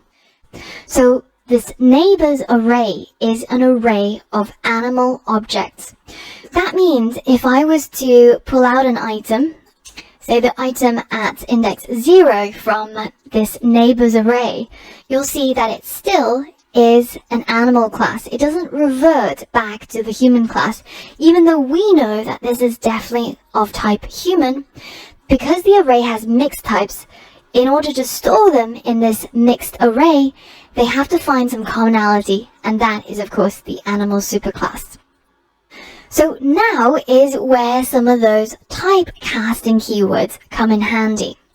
Previously, we've seen typecasting in the sense that we've able to create a double. Let's say my double equals 0.0, and let's just do a quick Alt Option click check. You can see this is definitely a double data type. But if I wanted to create my double as an int, then I would use the int data type, open up a set of parentheses, and inside here, I get to put in my double. And it's able to cast this my double, which has type double, into something that has type int. Now, this is not really quite typecasting, even though it does, in fact, change the type of my double into an int. This is actually achieved through initialization. So if we take a look at the documentation for the Swift standard library, you can see that under the document for int, it has a whole bunch of initializers. And one of these initializers is used for converting floating point values, such as doubles and floats. And this particular initializer is the one that's responsible for creating a new integer object from the double value. And it rounds towards 0. So without this initializer being created for int, then we wouldn't be able to do this and change the data type. But in our case, if we wanted this neighbor1 to be treated as the human that it is, we have to do something different. So first thing we can do is we can check what data type it is. So for example, we can say if neighbor0, which is this one, is of data type human, well then we can print first neighbor is a human. And if I go ahead and run this code, you'll see that what I get printed is in fact this, because neighbor0 is indeed a human. So we could perform this check, and it tells us what data type it is. And you can do this if you wanted to. Say you could check if Jack is human.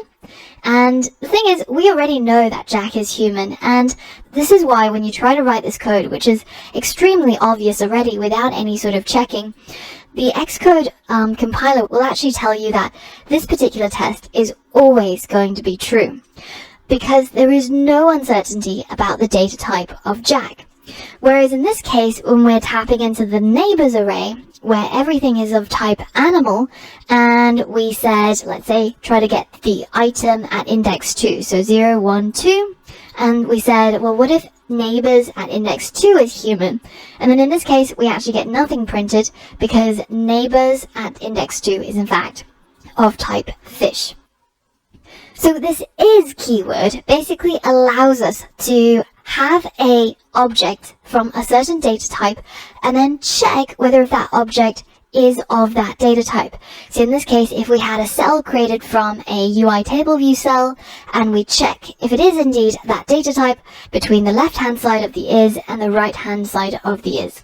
So this keyword is used for type checking.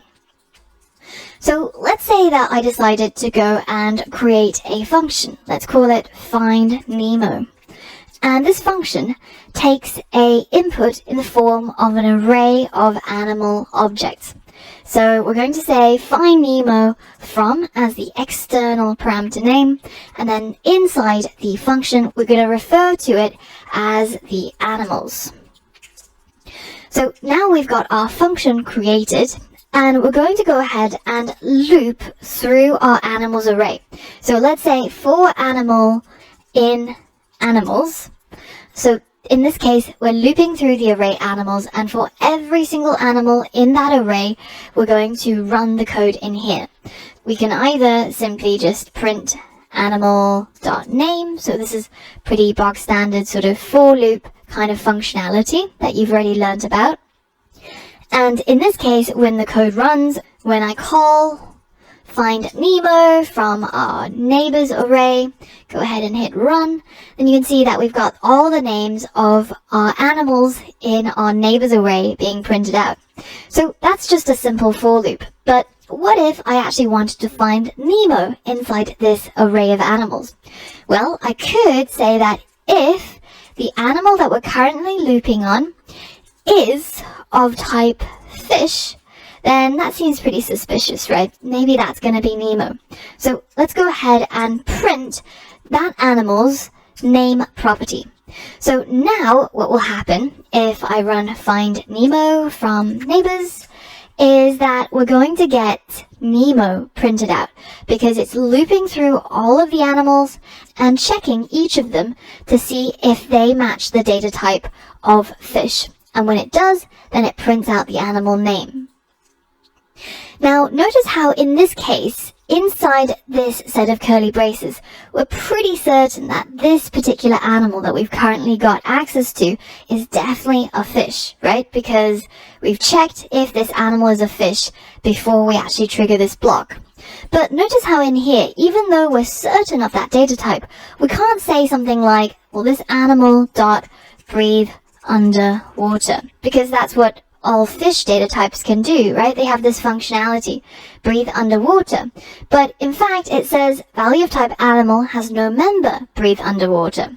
So in this case, what's happening is that this particular animal, even though we know it is a fish, we've checked it, it still has that data type animal. So we're not able to tap into the specialized functionality of the fish. So what can we do in this case? Well, we can use something called forced downcasting, where we cast from the animal class down to one of its subclasses, like in this case, fish. So we could write something like, let fish equal animal as exclamation mark fish.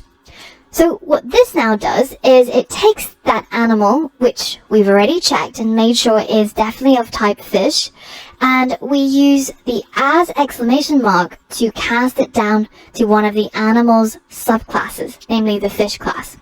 So now with this fish created, we can now go ahead and tap into that method breathe underwater. And when we run our code, you can see that Nemo is breathing underwater. So the as exclamation mark is used when, let's say we've created a cell, which is still the UI table view cell, which remember is the superclass, and then we wanted to turn it into a subclass. For example, our message cell that you saw in our code earlier on. Well, in this case, we can use the as exclamation mark, and now this message cell object has converted or cast its data type into a subclass. So going down, and this is called forced downcast. Now the problem with a forced downcast is that unless you're sure, say for example in this case, we're pretty sure that this particular animal that matches the fish data type can be cast down into a fish data type. But let's say that you decided to cast the neighbor at index 1, which is Jack, to a fish. So Jack's not going to like that very much, but let's go ahead and try it. Let's see what actually happens. So you'll notice that I'm not getting any warnings, any problems, any errors at all, because this is perfectly valid code. This is pretty much the same as if we did this, right? The compiler can't tell that it's going to fail. Now we know because we can see right now what is at index 1, but let me just show you what happens when I try to run this code. You can see that it's at runtime, when your app is actually running in the user's hands, when this line of code is going to crash. And it tells us that it could not cast value of type human to fish. So that's the problem.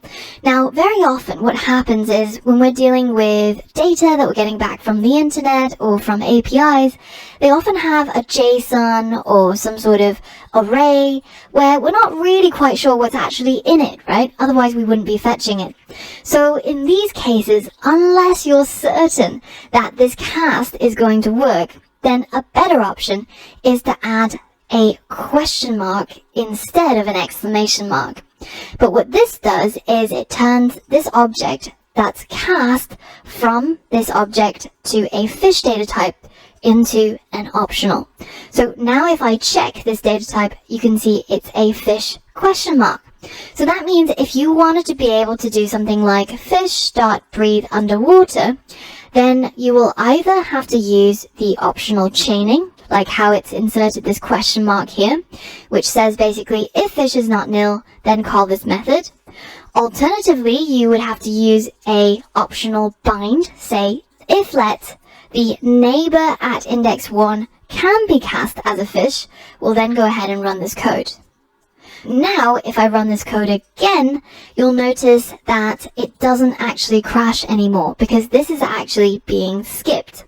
And in fact, I can add an else statement to print that casting has failed. So let's run that code, and you can see that it's the else case that gets triggered in this block of code. So the as keyword is a slightly safer way of performing this downcasting capability. Instead of simply just saying, cell is definitely going to be convertible to message cell in all cases, when you're not sure, it's better to actually use a as question mark. So this way, we only actually do the casting if it actually can be cast as the subclass. Whereas in this case, we can be pretty certain to downcast because we know that the animal is definitely a fish. Now, in other cases where you've written the code, say you've created the array, you know what each of the items are, then you can also make the case that a forced downcast in this case is probably okay. So the last keyword I want to show you is this thing called as. For example, in this case, we know that this fish object has data type fish, right? But what if we wanted to turn it back into the data type of its superclass? Well, we can say let animal fish equal fish as with no question mark or no exclamation mark, and then we can cast it to one of its superclasses. So in this case, we could say turn it into an animal. And this takes the object which has the class fish and raises up to the animal superclass. So now this animal fish has type animal, whereas it came from this object fish, which had the subclass fish data type. So the as keyword by itself is simply used to raise a object to its superclass's type. So it's another form of casting, but it's perhaps used a little bit less frequently. And the reason why it doesn't need to have an exclamation mark or a question mark is because when you take a subclass object and you convert it into a superclass, it's never going to fail. This is always going to work as long as this particular object that you're trying to cast is indeed inheriting from the data type that you're trying to cast it to. In other words, the as keyword is used to perform an upcast. That said, upcasting is performed a lot less frequently than downcasting, but it belongs in this set of as, so it's a good idea to talk about it. Now, the very last thing I want to talk to you about is some of these strange data types that you might have come across. This is a topic that's closely related to typecasting and working with types in general. Sometimes you don't want to be specific about the data type that you're working with. Sometimes you'll want flexibility, and you'll want your code to accept a range of different data types. And in Swift, we have something called any, which encompasses all objects, so objects derived from classes, from structs. Basically, it can be any data type, just like the name. Now, within that group of any data type, there is a subclass of any object data types, and these are objects that have to be derived from classes. So sometimes you'll see certain protocols that have a requirement where only an object created from a class can actually conform to that protocol. So they might use this data type any object in that way to limit things to work with classes. And then even more specialized are these NS objects, which are the objects that are created from the foundation classes. So remember how we often import foundation? Well, inside that foundation module, we get access to NS number, NS date, file manager, and a whole bunch of other objects that Apple has created. So if we were to head back to our code and where we've got this array of objects, right? If I was to create, say, just like an integer, right? Let's call it num, and let's make it equal to 12. And I try to add this number to our array of neighbors, then you'll see that it's not really going to allow me to do that because there's absolutely no commonality between all of these guys. The only way that I can do this is actually by making my array of type any. So if I had an array of type any, then this is going to be fine. Any allows us to mix any type, literally. In this example, we're mixing the human type, the fish type, and an integer type, because Angela and Nemo are instances created from classes, whereas the integer is created from a structure. So this keyword any allows us to mix classes and structures or any other data type. So what happens when I change any to any object? Now we get an error. Why? Well, the reason is that any object restricts the types to those that come from classes. So in other words, structures are no longer allowed to play, and they're no longer allowed to be part of our collection. And integers, strings, and doubles, these are all structures, which is why we get this error. And I can show this to you in another way. Let's say that our fish class was instead a structure, and structures of course don't have inheritance, so I have to delete all of this. But there we go, we've got our Nemo, which is created from fish, but right now if I try to run this, this also gives me an error. It says that Nemo, which has type fish, can't be converted to any object because any object requires that the object be created from a class, like the human class, where Angela and Jack are created from.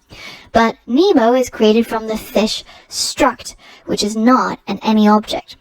Now, let's say we change this to NS object, which means that we're even more limited as to what can go into our array. Neither Angela, Jack, or Nemo actually fit this criteria because we need to use one of the classes in Foundation that's created by Apple. So, for example, let's say I decided to create a number that's created from the NS number class, and I set it to equal to 12. Or let's say I create a word that's created from the NS string class, and I set it to ABC. Well, these items can go in here, right? I could put num, and I could put word, and if I take out Nemo, then you'll see that this is perfectly valid. These are both NS objects that can match this particular requirement. But as soon as I try to add in a struct, for example, our Nemo, or if I try to add in a human, which is created from our class, none of these will be allowed. So essentially, depending on how strict your criteria is, you can actually go through these very broad types, any object, and NS object. And it allows you to create collections of items that are more broad than just the classes that we've created ourselves. So now that you've learned all about typecasting, I have a small reading assignment for you. So if you have some time, I recommend heading over to this link, which you'll be able to find in the course resources, and just having a read of this page on typecasting to get a little bit more background information and learn a little bit more about this topic. So consider it an optional assignment. Alright. In the next lesson, we're going to be using Firebase to save and retrieve data from the Firebase Cloud Firestore.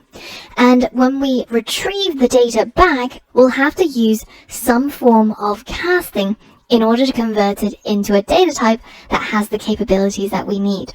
Hey guys, in this lesson, we're going to be learning how to use Cloud Firestore, Firebase's main product essentially, and we're going to be using it to store the messages that our users send. So first of all, head over to the documentation page, firebase.google.com/docs/guides, and here you're going to navigate to Cloud Firestore, and we're going to go to the Get Started section. So feel free to have a read around if you have a moment, but essentially we're going to follow this guide step by step, like what we did with the authentication module. So the first thing we have to do is to create a new database. Let's head over to our console and select our Firebase app. So mine was called FlashChat iOS 13, and now we land on our console page for this project. So we're going to select the database tab over here on the left, and notice how Firebase actually has two different databases.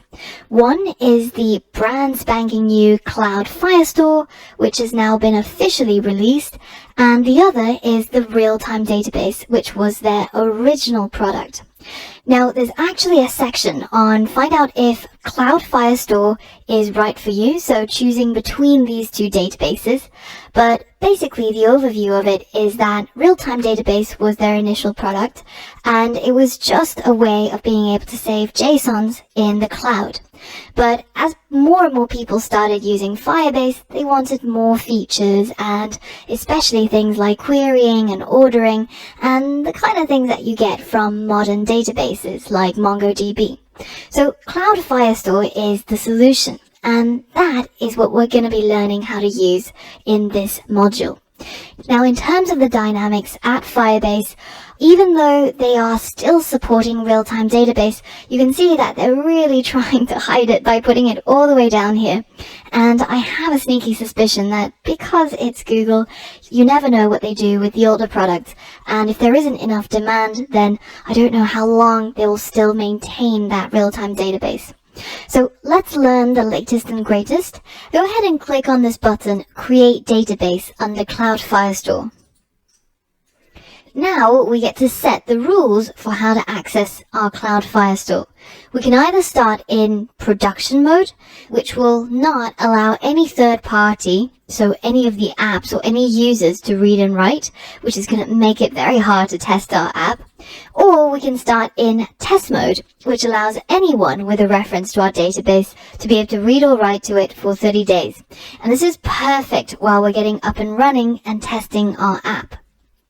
And we're going to be using the test mode until we're ready to add some rules around who's allowed to read and write from our database, which we'll do at the very end. So let's go ahead and select test mode and then hit next.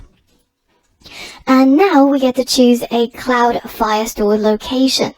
Now, the location that you choose doesn't really matter that much unless you have a lot of users, because obviously the closer you are in terms of your region to your end user, then the faster it will be to retrieve things from the database. But note that there's also differences in cost. So, for example, certain areas will cost more than other areas. I recommend going with just US Central, and this is the default selection, and then go ahead and click Done. At this point, with our small amounts of data, you really won't notice a difference in speed. Now, it's going to take a little while to create your Firestore, but once this little loading screen is done, it will take you to your brand new database. So now we're ready to start creating some documents in our database. Heading back to the docs, we've already completed this step, creating the Firestore database on Firebase, and we've also already set up our development environment.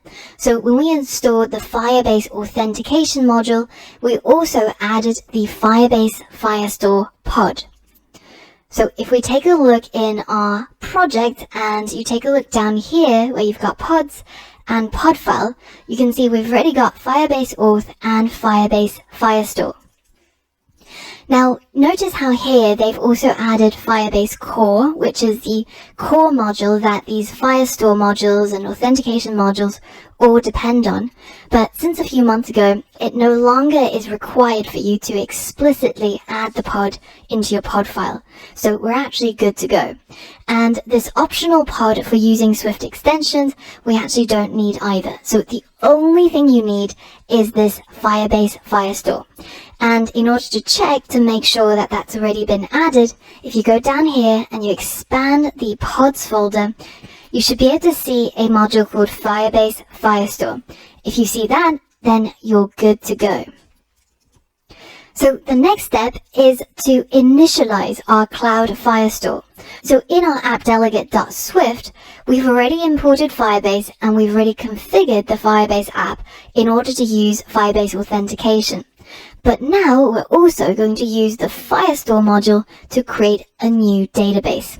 So let's copy this line of code and let's go into our app-delegate.swift, and just below where we've configured our Firebase app, I'm going to paste that line right here. So this line of code creates our Firebase Firestore. And to test to make sure that it actually is working and creating that Firestore, we're simply going to go ahead and print the DB. So let's go ahead and run our app so that the app delegate gets triggered, and when our app has finished launching, so when we see our welcome screen, then that means this block of code has been triggered, and indeed down here I see my Firestore reference being printed. So that means that this line of code is working, and we're now ready to move on to the next step. Now, if you don't see this, the first thing I recommend you check is that your pod -- version is 1.8.4 or above. I've noticed that if I haven't updated my CocoaPods and I'm using a lower version, when I try to install Firebase Firestore, this line of code doesn't actually work and I don't get anything printed, or I end up with a crash. So check that your version is higher than this, and if it's not, then be sure to run sudo gem install CocoaPods so that you install the latest version of CocoaPods and it gets updated. But if, like me, you're getting that reference printed, then it means that we're ready to go ahead and put in some data. Heading over to the chat view controller, we're going to go ahead and create our first piece of data based on what the user has typed in. And the time point where we actually send our data to our Firestore should be the moment that the user presses the send button, so inside this IB action. The first thing that I'm going to do is I'm going to create a constant that stores the message body. So this is going to be equal to whatever is inside our message text field at the moment when the user presses the send button. Because if you think about it, once they've typed a message and they're done, then they're going to press on this little button, and it's in that moment in time where we grab hold of the text inside this text field and we set it as the message body, ready to be sent to our Firestore. So I'm going to set message body to message text field.text. And next, I want to also create the sender part of my message. Because remember, if you take a look inside our message model, we've got two properties, a sender and a body, which we need to fill. So we've already got the body, but how do we get hold of the sender? How can we get hold of the logged in user's email address? Well, if we take a look back at the documentation for authentication and under iOS, if we take a look at the Manage User section, you can see that you can get hold of the currently signed in user by tapping into the current user property. And this happens to be optional, because if there's no user signed in, then current user is going to be equal to nil. And in Swift, things are only allowed to be equal to nil when they're an optional. So heading back to our project, we're going to create a constant called message sender, and we're going to set it to equal auth.auth.current_user. So auth.auth.current_user. And this is a user question mark. So we don't just want the user, though. We can't do anything with that. What we actually want is to drill even one level deeper, and we're going to write .email. So if we have a current user, then we're going to get a hold of their email and save it inside our message sender property. Now notice how this is a optional string, and this is also an optional string because the text field could be empty. There might not be any text. So it makes perfect sense to use an if-let to actually bind both of these optionals to a constant as long as they are not nil. Now we've said if the message text field.text is not nil, then save it inside message body. If there is a current user logged in, then save their email inside the message sender. And now, if these two pieces of information are not nil, then we go into this block of code where we can send these pieces of data to our Firebase Firestore. The first thing I'm going to do here is I'm going to create a reference to our database at the very top. So I'm going to call this again DB, and I'm going to set it to equal firestore.firestore. Now, once I've created that reference, then I can use it down here. So how do we use it? Well, if we take a look at the Getting Started section for our Cloud Firestore, you can see that you can add pieces of data by tapping into a collection and then using the add document method to send a dictionary over. So let's try this out. Let's tap into our database and then tap into a collection. Now this collection expects a name as a string. Now in our case we're probably going to call it messages, but just to make sure that we don't make any typos in the future when we access this collection, say when we're trying to retrieve from it, we're going to use our constants. So we're going to use our collection name here. And notice how in this case this constant collection name is inside a struct called fstore, but the fstore struct is itself nested inside the k constant struct. So in order to access this piece of information, we have to drill 2 levels deep. So we'll write k dot fstore dot collection name. And while you could put all of these constants simply at the top level inside the k struct, it makes it easier this way that you can organize them into different groups, and when you call them in the code, it makes a little bit more sense.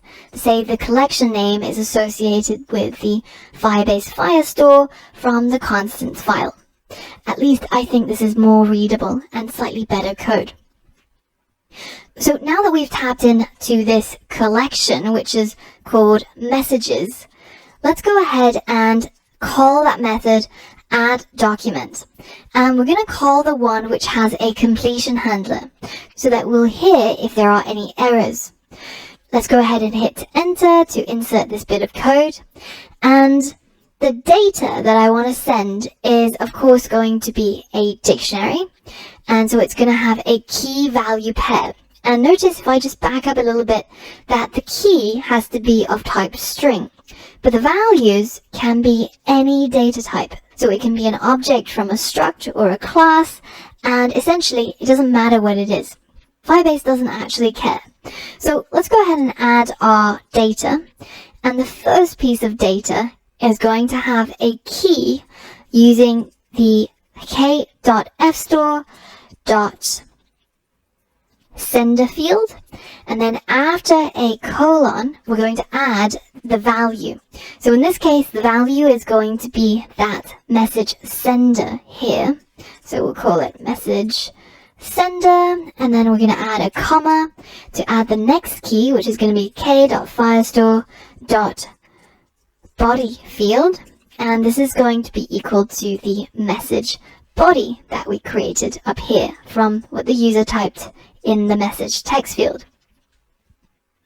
Now that we've created our data dictionary, we're ready to create the completion handler. So selecting this placeholder, go ahead and hit enter and give the error a name of error.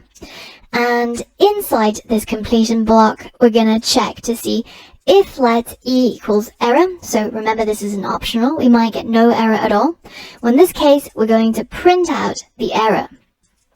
I'm going to say there was an issue saving data to Firestore. And then we're going to just add that E right at the end so that it gets printed out if it's not nil.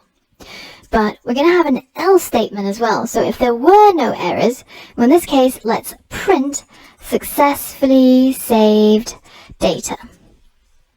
Let's go ahead and hit save and run our app and test it out. So I'm going to log in as oneat2.com, and here I'm going to type a message. Now notice that if you have the keyboard enabled, it completely obscures that text field and the send button. We're going to sort this out in a little moment, and we're going to make this text field go up to the top and animate alongside the keyboard. But for now, what I want you to do is to either go to hardware, keyboard, and toggle software keyboard, so you can make it go down essentially, or you can use the shortcut Command K to do the same thing. Basically, we want to be able to see what we're typing here. So I'm going to write a test message, and I'm going to click the send button to trigger our code here.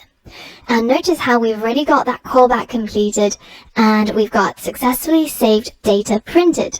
So that means there were no errors, and hopefully if we go into our Flash Chat iOS 13 database and we hit refresh on this page, we should be able to see our data being added in here under a collection called messages.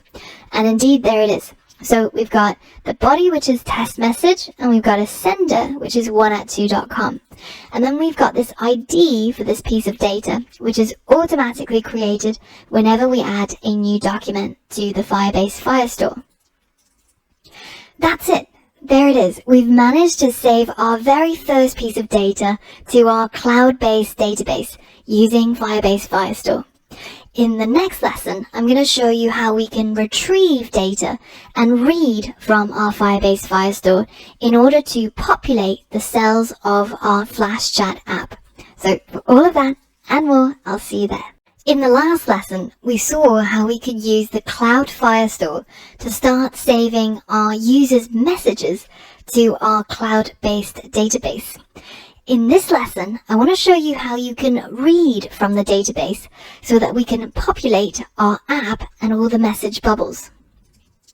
If you take a look at the documentation under the Getting Started section of Cloud Firestore, you can see that it has a section on reading data. We can again use our database reference, tap into a collection with a particular name that exists in your database. So in our case, it's messages. And then we can call get documents to get hold of the documents in that particular collection. We've currently only got one document, which is this test message right here. And I want to be able to show that test message when we load up our Flash Chat app.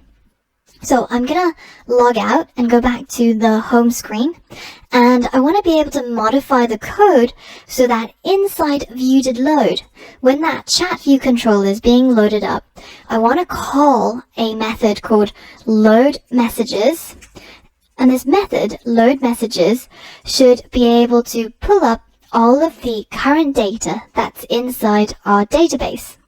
And then we're going to use it to populate our table view. So the first thing that should happen when we're loading messages from our Cloud Firestore is we should clear these dummy messages. So let's go ahead and set this messages array to an empty array so that we clear it out. And the next thing we're going to do is we're going to tap into our database. So we're going to say db.collection. And remember, the collection path is going to be using that constant k.fstore.collection name. And then we're going to call that method that we saw over here, which is getDocuments. So let's call getDocuments, and it has a completion block. With this completion block selected, let's hit enter. And you can see that we get two things back once this process of getting documents completes. One is a query snapshot. So we'll just call that query snapshot. And then the other is an error, if there was one. So this is an optional error. It will only be equal to something if there actually was something bad that happened. So in our code here, we're going to check to see if let e equals error. So if error is not nil, then we're going to print there was an issue retrieving data from Firestore. And then we're going to add on that e at the end to print it out as well. But if there were no errors, then we want to be able to tap into this query snapshot object and get hold of the data that's contained inside. This query snapshot is actually it's an optional query snapshot. So if we wanted a little bit more detail on what that thing actually is, then instead of going into the guide section, we can go to the reference section on the Firebase docs. And if we go into iOS Swift and locate the Firestore section, and then if you go into classes and scroll down, you should be able to find query snapshot right here. So this is an NS object, and it is created from a class called querySnapshot. And this has a bunch of properties like the query on which you called getDocuments, or the metadata, or whether if it's empty, or the count of documents inside. But the one that we want is actually this array called documents, because this contains the actual documents that's saved in that collection. Coming back over here, let's go ahead and tap into our querySnapshot.documents. And this, as you can see, is an array of query document snapshot objects. So what if we wanted to see what a query document snapshot looks like and what properties does it have? Well, then we can try and find it inside the Firestore classes, and it's right here. So it tells us that the document is guaranteed to exist and its data can be extracted with the data property, or simply by subscripting the array. That means we can either say square brackets 0 to get the first item from the documents array, and then we can tap into the data property, which notice it's now a dictionary with a key value pair. So as long as you know the key, say for example in our case we had a k.fstore.sender field, then we should be able to get the value of that piece of data. But our code is now looking quite terse, and it's kind of hard to understand what's going on. So let's make this a little bit better. Now, we know that the query snapshot is an optional, so let's first use an iflet to bind these documents, if they exist, to a new constant. Let's call this snapshot documents, and we're going to set it to equal query snapshot $.documents. So now we have this snapshot documents, which is an array of query document snapshots, and it's now fully unwrapped. So the next step is to loop through this array of document snapshots and to be able to tap into the data of each of them. So we can, for example, create a for loop and say for doc in snapshot documents. So for each of these documents in there, we're going to go ahead and print the doc.data. And this data is now a key value pair. So let's go ahead and run our code and see what we get printed. So as soon as it loads up, we get our data printed from our document, and it has a body of test message, a sender 1@2.com. And if we go ahead and send another message, say testing, hit send, and it successfully saved our data. So let's log out and log back in again to trigger that view did load. You can see this time we're now getting both messages printed out because of our for loop. So we're looping through all of the documents inside this array, and for each of them we're tapping into the data object and we're printing it out down here. So instead of printing that data object, what if we could save it as a piece of data? So let data equal doc.data, and then we can divide up that data into the sender value and the body value. So we can say let sender equal data, and we're going to access the value using the square brackets because it's a dictionary, and we're going to tap into k.fstore.sender field. Now, remember that when you're working with dictionaries and when you're trying to retrieve things from dictionaries, because we're using a string to retrieve that piece of data, and there can obviously be typos in the string, then the item that we get out, or the value, is going to be, again, an optional. And even worse, it's not just an optional, but we don't even know what the data type is, because this data has a data type of any. And the reason is because Firebase allows us to store lots of different data types into the database. Say we could have had a field called time, right? Like when the message was sent. Well, that obviously wouldn't be a string. So the flexibility on Firebase's part makes us have to do a little bit more work when we're trying to retrieve the items. So we know that the sender data is going to be a string. Instead of having a optional any, I'm going to use the conditional downcast to cast it into a string. Now we should have an optional string instead. So as long as we're able to retrieve the sender field from our data, then we should end up with some sort of string. So what we can do is we can use an if-let to bind this sender to this value right here. And in addition, I'm also going to tag on a constant to save our message body. And this is going to be set to equal data and a set of square brackets and then k dot fstore dot body field.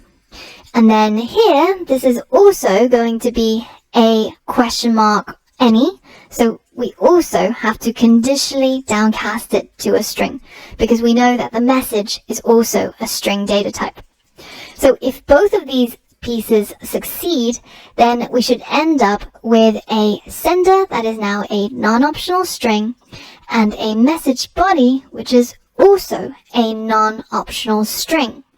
So we're now ready to create a message object using the message class because it has two properties that need filling, the sender and body, and we've now got both of them back from Firebase. And once we've typecast our sender and message body to strings, then we're going to create a new message, which is going to be created from the message class. So this one right here with a capital M. And then we're going to initialize it with the sender being equal to this sender. And if you want to make it just a little bit more clear, which one is which, then it might be easier if you have it as message sender instead. So you can see that we're creating a new message, and for the sender property, we're giving it this value, which comes from right here. And then the body we'll set as the message body. And now we've got a new message ready to add to our array of messages, which is currently empty. So let's go ahead and do that. Let's tap into the messages array and append this new message to it. So we should now have a message array with 2 items. And because we're inside a closure right now, we have to, of course, add the keyword self in front of messages. So now we no longer need these dummy messages because we're going to be getting the live messages that are coming back from Firebase. Now notice how we're calling load messages inside viewDidLoad, but the time point where we add our message to our messages array actually happens inside our closure right here. So our closure could be triggered at any point, and it really depends on your internet connection as to how long it would take for you to get back these documents. Very often what you'll find is that even though this is being triggered right at the point when view is being loaded up, the message is not added in time for it to be shown inside the table view when it starts tapping into the messages array and populating each of the cells. So when we run our app, you can see that despite everything we've done, we're still not seeing any messages show up here, and it's actually completely empty. So what can we do? How can we trigger our table view to call these methods again and reload the table view? Well, there's a method for that. So once we're done appending our message to messages, we can go ahead and call tableview.reloadData. And what this will do is it will be able to tap into the table view and trigger those data source methods again. But because we're inside a closure, we have to add the word self in front. And remember, another good practice thing to do is whenever you're trying to manipulate the user interface, like in this case when we're trying to update the table view, and you're inside a closure, a good idea is to get hold of the main queue. So we can say dispatch queue.main.async, and then inside this block is where we trigger the update to our table view. And this just ensures that because this process of fetching documents happens in a closure, that means it's happening in the background. And when we're ready to update our table view with the new messages, we have to fetch the main thread, which is the process that's happening in the foreground. And it's on that thread that we actually update our data. So let's run our app and let's see if it works. So once we've logged in and we've gotten hold of the messages, it took maybe a fraction of a second for it to load up, but we now see our test message and testing show up on screen.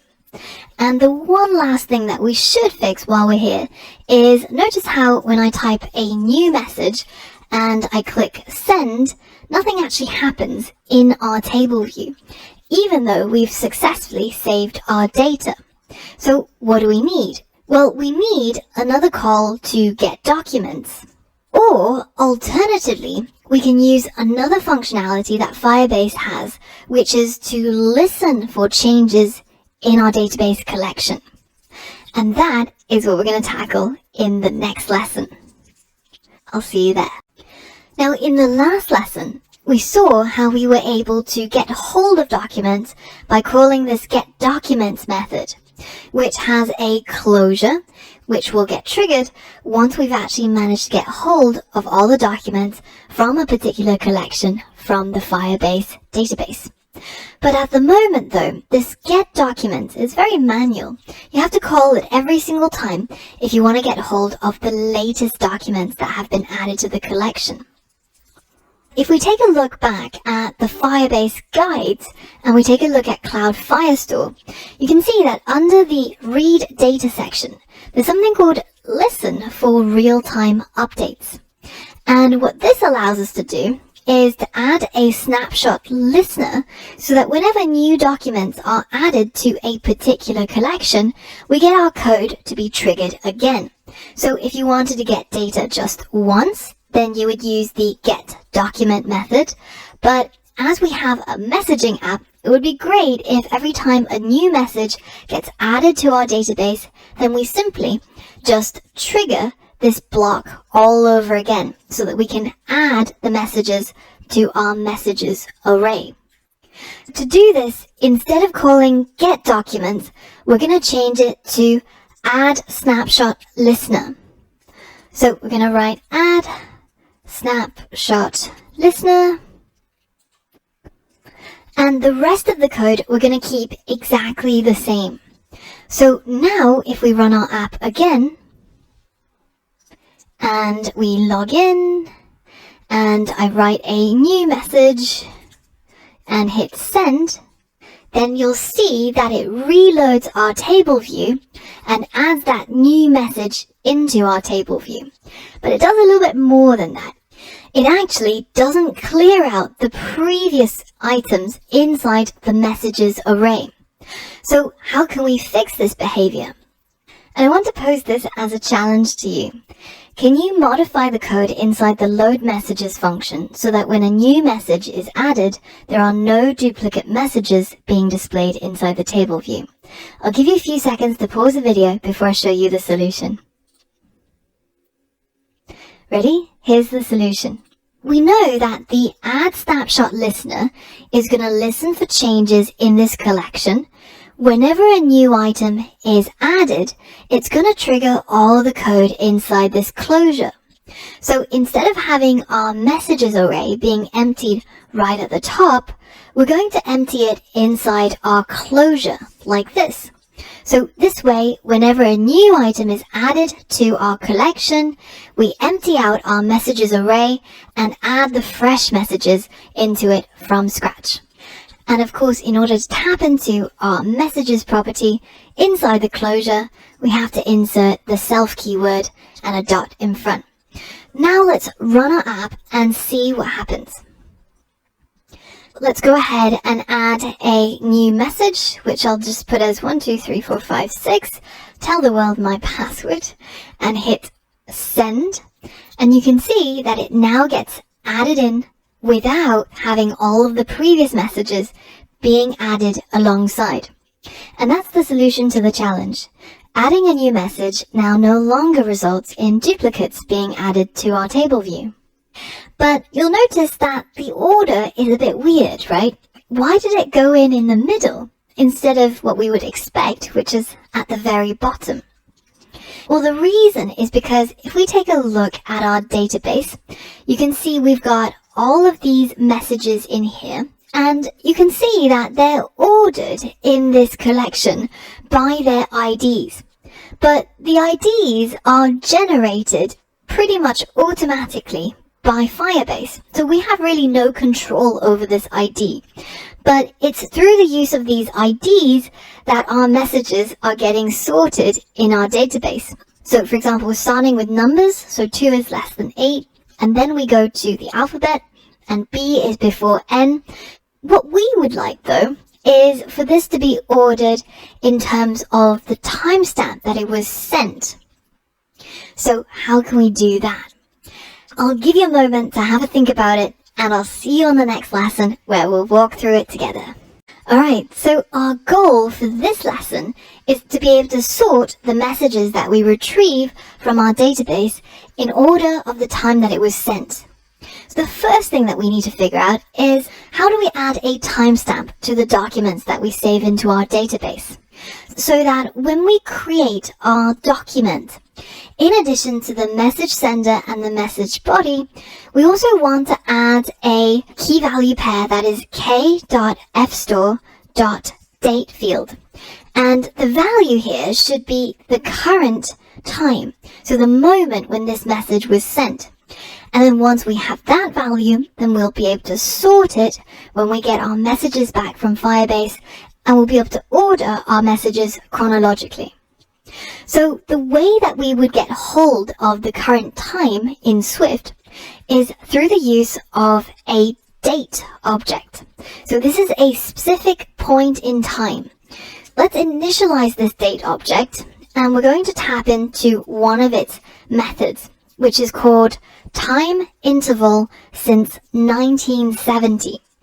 This is something that programmers use a lot because what it gives us is the number of seconds since January the 1st at 0 hour in 1970. And if you've taken the lesson on the Swift Deep Dive in loops, then you would have already seen me use this in order to demonstrate loops. So now that we've got this extra field in our data, we have to go and delete all the current documents in our collection, because none of these actually have a date field. In order to delete a collection, you just have to type in the ID, which is messages, and then hit delete, and that empties out our collection, and we can now go back over here and create new messages that have 3 properties: sender, body, and date. So let's go ahead and run this and create a new message, hit send, and maybe let's try a different message.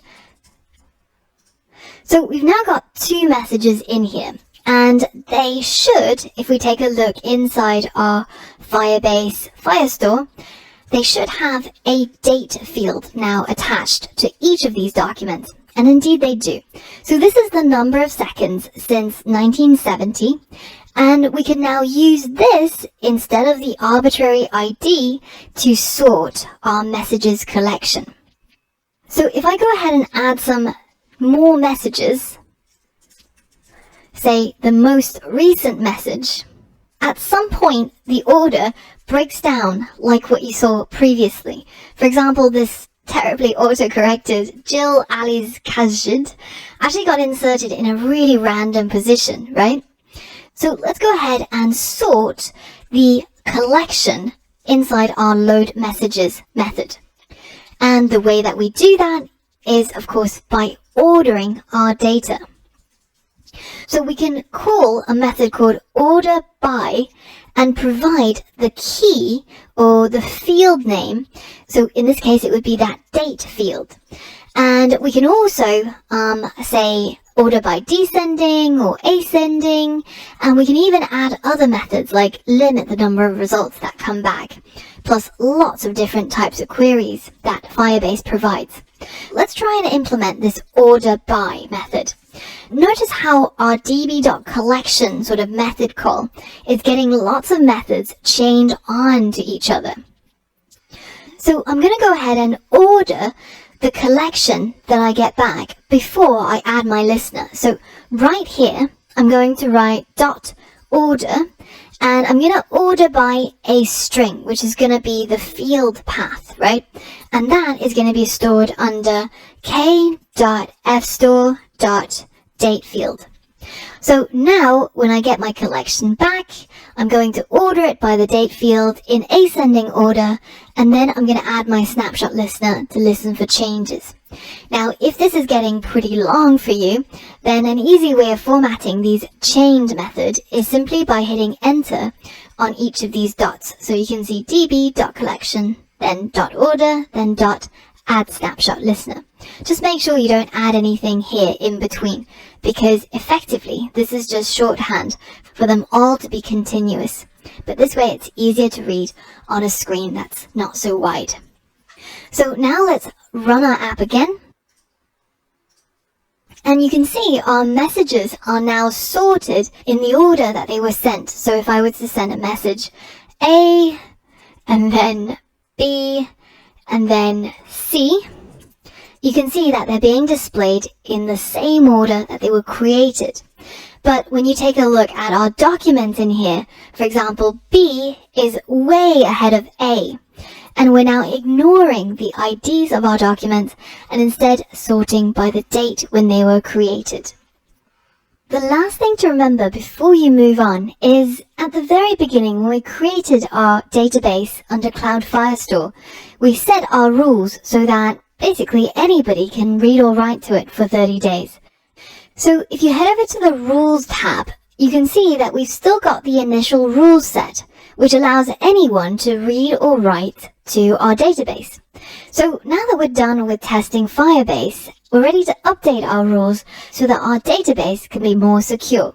So if we click on that Learn More button, you can read about how Cloud Firestore security rules work, or you can even watch a video on it. Now, the version that we're going to go with is the rule that allows anybody who is logged in to be able to read and write to our database. That includes all the users who have signed up to our app so that they can access the messages that they've sent before and to be able to send new messages to the database. So we're going to go ahead and copy this rule set from auth required here. And we're going to select everything that's currently in our rules and paste it in here.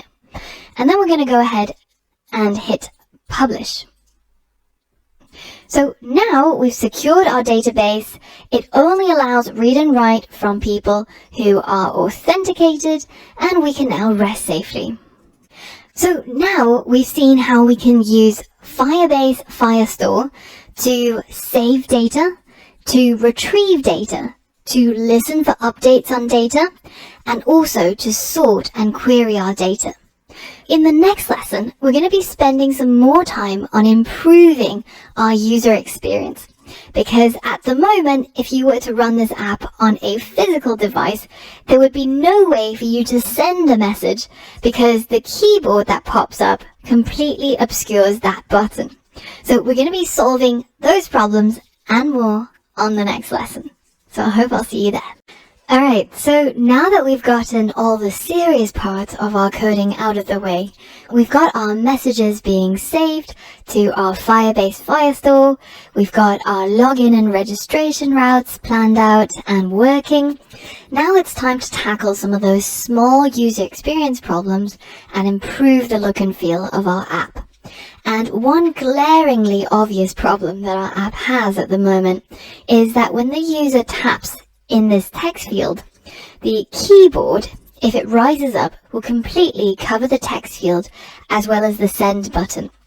Now on the simulator, we can toggle the keyboard up and down using Command K, but the user who's using a physical iPhone cannot do this. Now, what is the solution? Well, the easiest thing would be to figure out what is the height of the keyboard and then to lift this section here with the text field and the send button up to the top so that it rises up to about here and it's no longer overlapped by the keyboard. But unfortunately, especially if you're somebody who has a keen eye for detail, you'll notice that different iPhones have different sized keyboards. So that means that if we use a set or hard-coded number to lift this section up, then it'll look a little bit weird depending on which iPhone the app is being run on. What can we do instead? Well, we could instead listen for notifications from the operating system when it's going to bring up the keyboard, then see which keyboard, and then write a lot of code to be able to check to see which height it is and adapt our code accordingly. But there's a much simpler solution because we now know how to use third-party libraries.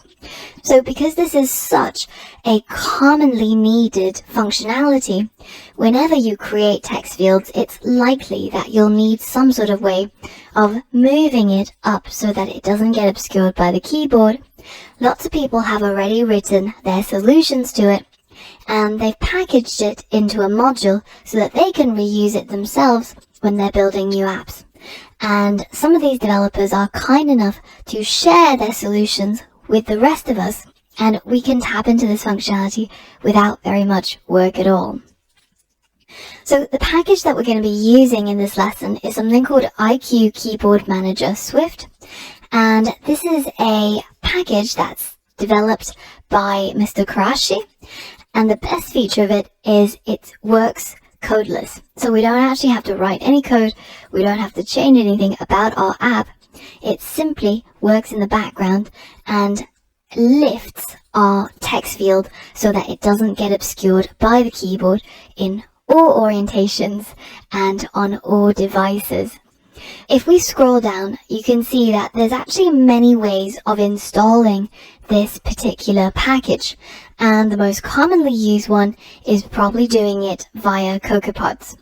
And you already know how to do this, so if you wanted to, you can actually go ahead and incorporate this pod into your project right now. But because this developer has also enabled installation with the Swift Package Manager, I thought it might be a good opportunity for me to show you how you can add a package with the Swift Package Manager as long as the project supports it. Notice how if we go to the GitHub repository for this project, you can see that on this main page of files, there is a file called package.swift. This means that this package is able to work with the Swift Package Manager.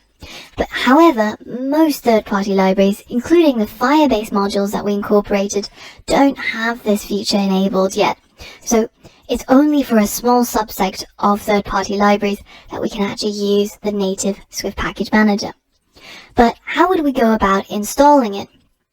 Well, if you find a project in GitHub that has a package.swift file in its main directory, so notice how this is the GitHub domain, this is the username, and then this is their package name. There's nothing that's coming after here, right? So we're in the root directory of this package. What you need to do is go ahead and just copy this URL and then head over to your project, go to File, Swift Packages, Add Package Dependency. And now we're going to choose the project that we want to add the package to. So we're not going to add it to our pods, we're going to add it directly to our Flash Chat project. And this is also a good point to mention that while the Swift Package Manager is supposed to work alongside CocoaPods or Carthage or any of the other third-party library managers, at the moment, at this current moment in time, so end of October 2019, I'm finding that if you first install CocoaPods and you add your Swift packages in the XC workspace to your project, you have far fewer problems than if you do it the other way around. Say you start off with a normal project, you add the Swift package, and then you try to add a pod file and install pods onto that project. You get a lot of weird errors that the Xcode team seems to need to work out. So what I recommend is, if you're going to use both CocoaPods and Swift Package Manager, then go ahead and install the pods first before you do the Package Manager side. But in most cases, you'll find that anything that's available on Swift Package Manager is also available on CocoaPods. But the reverse is not true. There's far more third-party libraries on CocoaPods than on Swift Package Manager, at least right now. So now that we've selected our project, let's go ahead and hit Next. And then we're going to paste in that URL that we got earlier on, which points to the IQ Keyboard Manager repository on GitHub. So click Next, and it's going to go ahead and find the project. And now it asks for what rules you want to apply to your package. So in this case, we're going to update this particular module. So when the developer of IQ Keyboard Manager pushes out updates, we're also going to update our project to use the latest version of the Keyboard Manager up to the next major version. So at the moment, we're on 6.5.3, which supports the latest version of Swift and iOS 13. And we're going to say that we want to update to using the next major version, which is 7.0.0. And the reason why you might want to limit your updates to major versions is that, let's say that IQ Keyboard Manager updates to 8.0, then it's very likely that it also entails an update in the Swift version. So it might be Swift 6 or Swift 7, and unless you're using the same version of Swift, then your project might break. You can also be even more careful and change to up to next minor update, in which case 6.5 goes to 6.6, or you can say the exact version that I'm working with right now. This is the least likely to break, but in our case, I recommend going with the next major update. That way, we'll be able to benefit from the updates and bug fixes that gets brought to the package when iOS and Xcode inevitably changes. Now, it's going to download that module and incorporate it into our project as a library. So go ahead and click Finish. And now, when you take a look inside the left side pane, you'll notice that down at the bottom, we've got our Swift package dependencies added, and we've got our Keyboard Manager right there. That's it. That's all we had to do. We didn't have to go into terminal, and we didn't have to do anything extra. This is why it's a really nice way of incorporating third-party libraries into your projects in Xcode, because it's inbuilt to the existing tooling. But unfortunately, right now there's just not enough coverage, and there aren't enough developers who are making libraries for the Swift Package Manager. I think in 2 years or 3 years, the situation will probably change, and we'll end up with a much easier way of using these third-party dependencies. So now that we've incorporated the IQ Keyboard Manager package, all we have to do to enable it is to go to our appdelegate.swift file, import the IQ Keyboard Manager Swift module, and then inside our did finish launching with options, go ahead and enable the Keyboard Manager. Now, even though it's not showing that down here under the Swift Package Manager, you basically have to do the same thing whether if you're using CocoaPods or Carthage or source code or SPM. So let's go ahead and open up our appdelegate.swift and then import that module, which was called IQ Keyboard Manager Swift. And down here, just below where we've created our Firestore database, we're going to go ahead and tap into the IQ Keyboard Manager.shared.enable and set it to true. And we're now ready to go ahead and run our app. And now that we've enabled this third-party library, notice what happens when I tap in the text field. It automatically scrolls up the rest of my screen and brings the text field to within view of my keyboard. And if you want, you can even do some more customizations with IQ Keyboard Manager. So for example, I don't really want this toolbar up here where it says done. It seems a little bit extra. So what I can do is I can go over to the properties and functions of the iQ Keyboard Manager. So these are all the things that you can do with the Keyboard Manager. And one of those things is to disable the auto toolbar. This basically relates to this little area right here. And if I don't want it, then in the same place where I enabled my iQ Keyboard Manager, I'm going to tap into the Keyboard Manager and tap into the Shared Keyboard Manager and go to the Enable Auto Toolbar property and set it to false. So now if I run my app again, you can see that when the keyboard comes up, it doesn't go as high because we've gotten rid of that toolbar. Now, the final thing I'd like to be able to do is to be able to dismiss the keyboard if I click away from it. And right now, if I click anywhere in my table view, nothing actually really happens. But if I take a look at the Keyboard Manager's documentation right here, you can see that there is a property called should resign on touch outside. And this resigns the text field, which means the text field is no longer selected. It kind of deselects the text field effectively if touched outside of the text field. So that means when we tap anywhere other than the text field, it's going to dismiss our keyboard. Let's give that a go. Should resign on touch outside. And I want to pose this as a challenge to you. Can you implement this behavior? Pause the video and write the code so that when we click away from the text field, our keyboard is dismissed. I'll give you a few seconds to pause the video before I show you the solution. Ready? Here's the solution. Again, same as before, and then the property that we copied over just now, and then turn it to true. So now when I tap on the text field, my keyboard responds and pops open, but if I tap away from the text field, it dismisses the keyboard, which is a really nice behavior that we've gotten for pretty much just a single line of code. And that's the solution to the challenge. The very last thing I've noticed is that our cell, because it's created from our reusable message cell here, it's still allowing selection, which is what's causing this grey background to show up. So we have to select our cell and go to the Attributes Inspector and disable the User Interaction checkbox right here.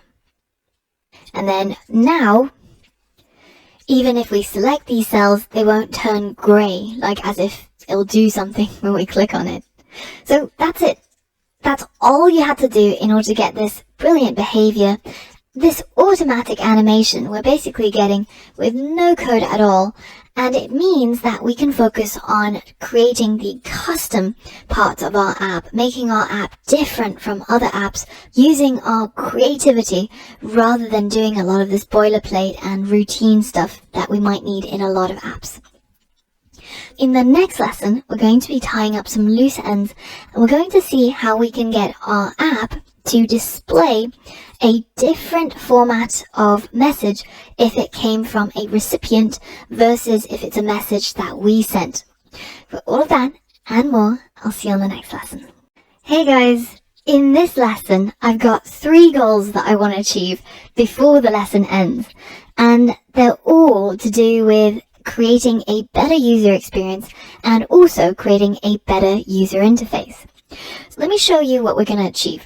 On the left is the current version of our app where everything goes in looking exactly the same because we're using the same reusable cell. And it looks like as if I'm just being ghosted because I'm just sending lots of messages as myself, never getting a reply. But on the right here, in the final version of the app, I should be able to see a difference between the messages that I've sent, which are marked as me, and the messages that my recipient has sent, which is marked as you. So now I'm logged in as a different user, and if I was to write and hit send, you can see that this comes out completely different from this one. The second thing I want to show you how to do is to be able to scroll to the very bottom of the table view. So that way, if we had a whole bunch of messages, let's just go ahead and add a few more. Not sure why Sheffield came up right now, but let's just go ahead and add some more messages. And you can see already the messages are no longer showing up in the current window of my table view. And if I scroll down, I'll be able to see them, but every time I send a new message, I have to scroll down some more. So this is not a great user experience if I have to scroll down every time to see my latest message. And it also means that when I log into my app, if there's more messages than there are in the table view, it shouldn't really show the top one, right? It should show the one right at the bottom, which is what happened most recently. So that's the second thing that we're going to be tackling here. This way of automatically scrolling to the very bottom of the table view. And the last thing I want to show you how to do is to customize the navigation bar so that we have a different background color, a different font size for our title, a different color for the logout button and the title text, as well as removing the navigation bar from the welcome screen because it looks a bit unnecessary here, right? Those are the three things that we're going to be tackling. So let's get on with the first one. How can we differentiate our sender from our recipient? Effectively, what we're going to do is in our chat view controller, at the place where we load up our cells for the table view, we're going to check to see if the sender of the message that's going into the cell is the same as the user that's currently logged in. And if so, then that means this current message that's being loaded up, this current cell, belongs to the current user, in which case it will show this particular style of cell. But if the user of the message is not the same as the current user, then we're going to show this style of message. So how can we achieve this? Well, one way would be to have two different message cells, but we can also work with a single message cell and just style it differently depending on the sender. And that's the way we're going to do it. Let's go into our messagecell.zip file and make some small modifications. I'm going to go ahead and copy this right image view and go ahead and paste it inside here. Now, as soon as I hit paste or Command V, it usually pastes it right next to the previous one. But what I want to do is I want to actually drag it so that it comes to the very front of our horizontal stack. So you should see a line right at the beginning, which means that it's being put at the very left part of the stack view. And in terms of the hierarchy in the document outline, this is what you should see. The me avatar, the message bubble, and the right image view. So this left one shouldn't have the me image. Instead, if we click on the image property, we're going to change it to the you avatar, which is another image that we included in the assets.exe assets right here. So now that we've got two different types of bubbles, what we want to be able to do is to hide one of these if the message came from myself or if the message came from my recipient. Let's go ahead and link up that image view by opening up our assistant, and we've already got our right image view, so let's go ahead and just call this one the left image view and hit connect. So now we've got both of these image views linked up to our message cell class. We'll be able to manipulate the message cell inside our chat view controller. So now let's head into our chat view controller, and inside our table view cell for row at index path method, let's go ahead and modify our cell depending on whether if the current message that is being displayed into the cell is from the current logged in user or from somebody else.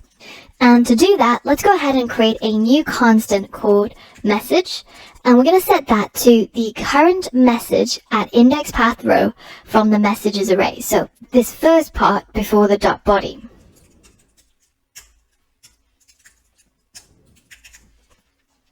Just as a quick reminder, this method, table view cell for row at, gets called as many times as there are cells.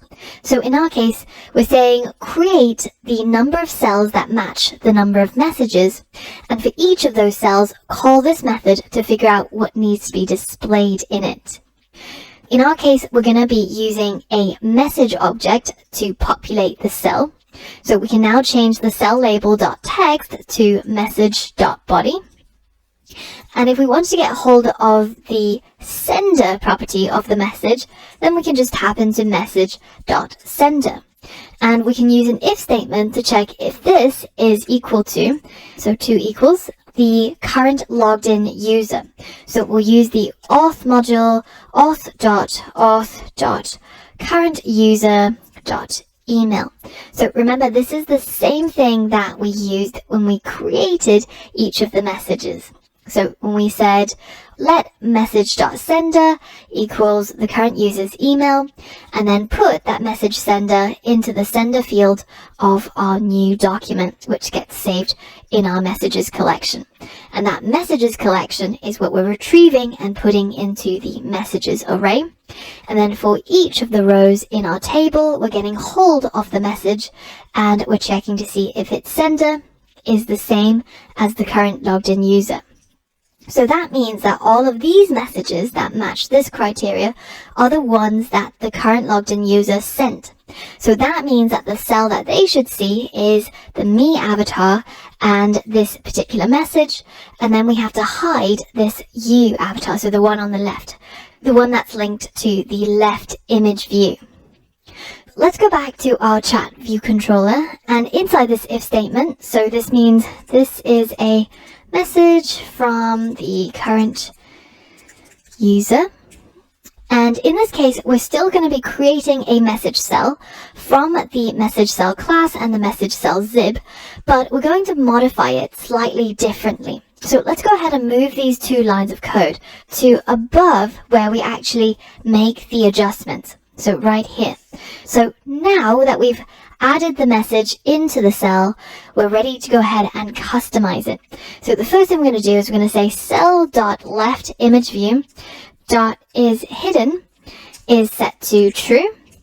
And we're going to make sure that the right image view is not hidden. So let's change that property to false. So now we're displaying the right image view, but we're hiding the left image view. And we're also going to set the cell's background color to make it look a little bit different from the messages that we're getting from other senders. So we're going to say cell.messageBubble, which is that UI view, that is this purple one right here. We're going to set it to have a different background color, which is going to be equal to a UI color that is named based on one of our constants. So remember that in order to use our custom colors that we create in our assets.exe assets, like this brand light purple, we have to use that method UI color named. And instead of using the brand light purple string in here, I'm going to use the same one that I've already got in my constants right here. So it's going to be under the structure K.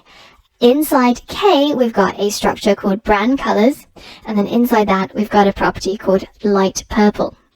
So let's go back here and tap into the K constant, and then we're going to go to brand colors, and then we're going to go for light purple, like that. So that way we won't make any typos here, and we'll be able to get the light purple set as the background color. Now, in addition to setting the cell's background color, we're going to also change the label's text color. So let's go ahead and change that property, and you guessed it, we're going to use the same method, UI color named, and in this case though, it's going to be the purple color that we're going to use as the text color. So k.brandcolors.purple. So that way we have a light purple background with a purple text.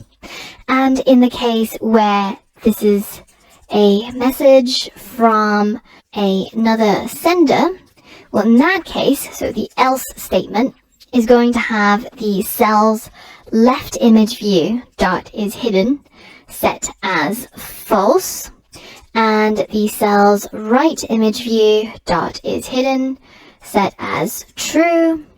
And then we're going to basically switch up these two things so that instead of having a background color of light purple, it's going to have a background color of purple, and the text is going to be light purple instead. Let's go ahead and run our app and see what this actually gives us. Now, when we log in and we take a look at our table view, you can see that for all the messages that I've sent from the same username, so as myself, they have the same appearance. But if I go ahead and log out and log in with the other account that I've signed up for, so if you haven't got one, then go ahead and register a new account. So this is a@b.com. We're now getting all the cells formatted as if the message came from somebody else. So let's say I go ahead and write a new message. I am a@b.com and hit send. Notice how we now have completely different formats for this type of message versus the message that's sent from this user, 1@2.com. So now let's hit send and scroll to the bottom. You can see that we've now formatted our cells to be able to differentiate between the messages that the user sent and the ones that they received.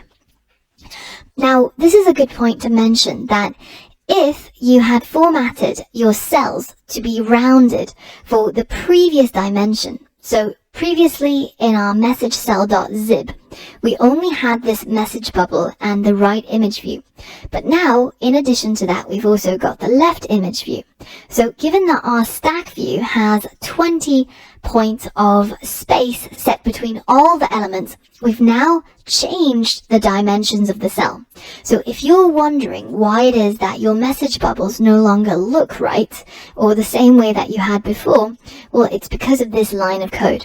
So if you've changed this to divide by 4, or say another number, you'll have to change it to divide by 5 if you want this perfectly rounded corner like I've got here.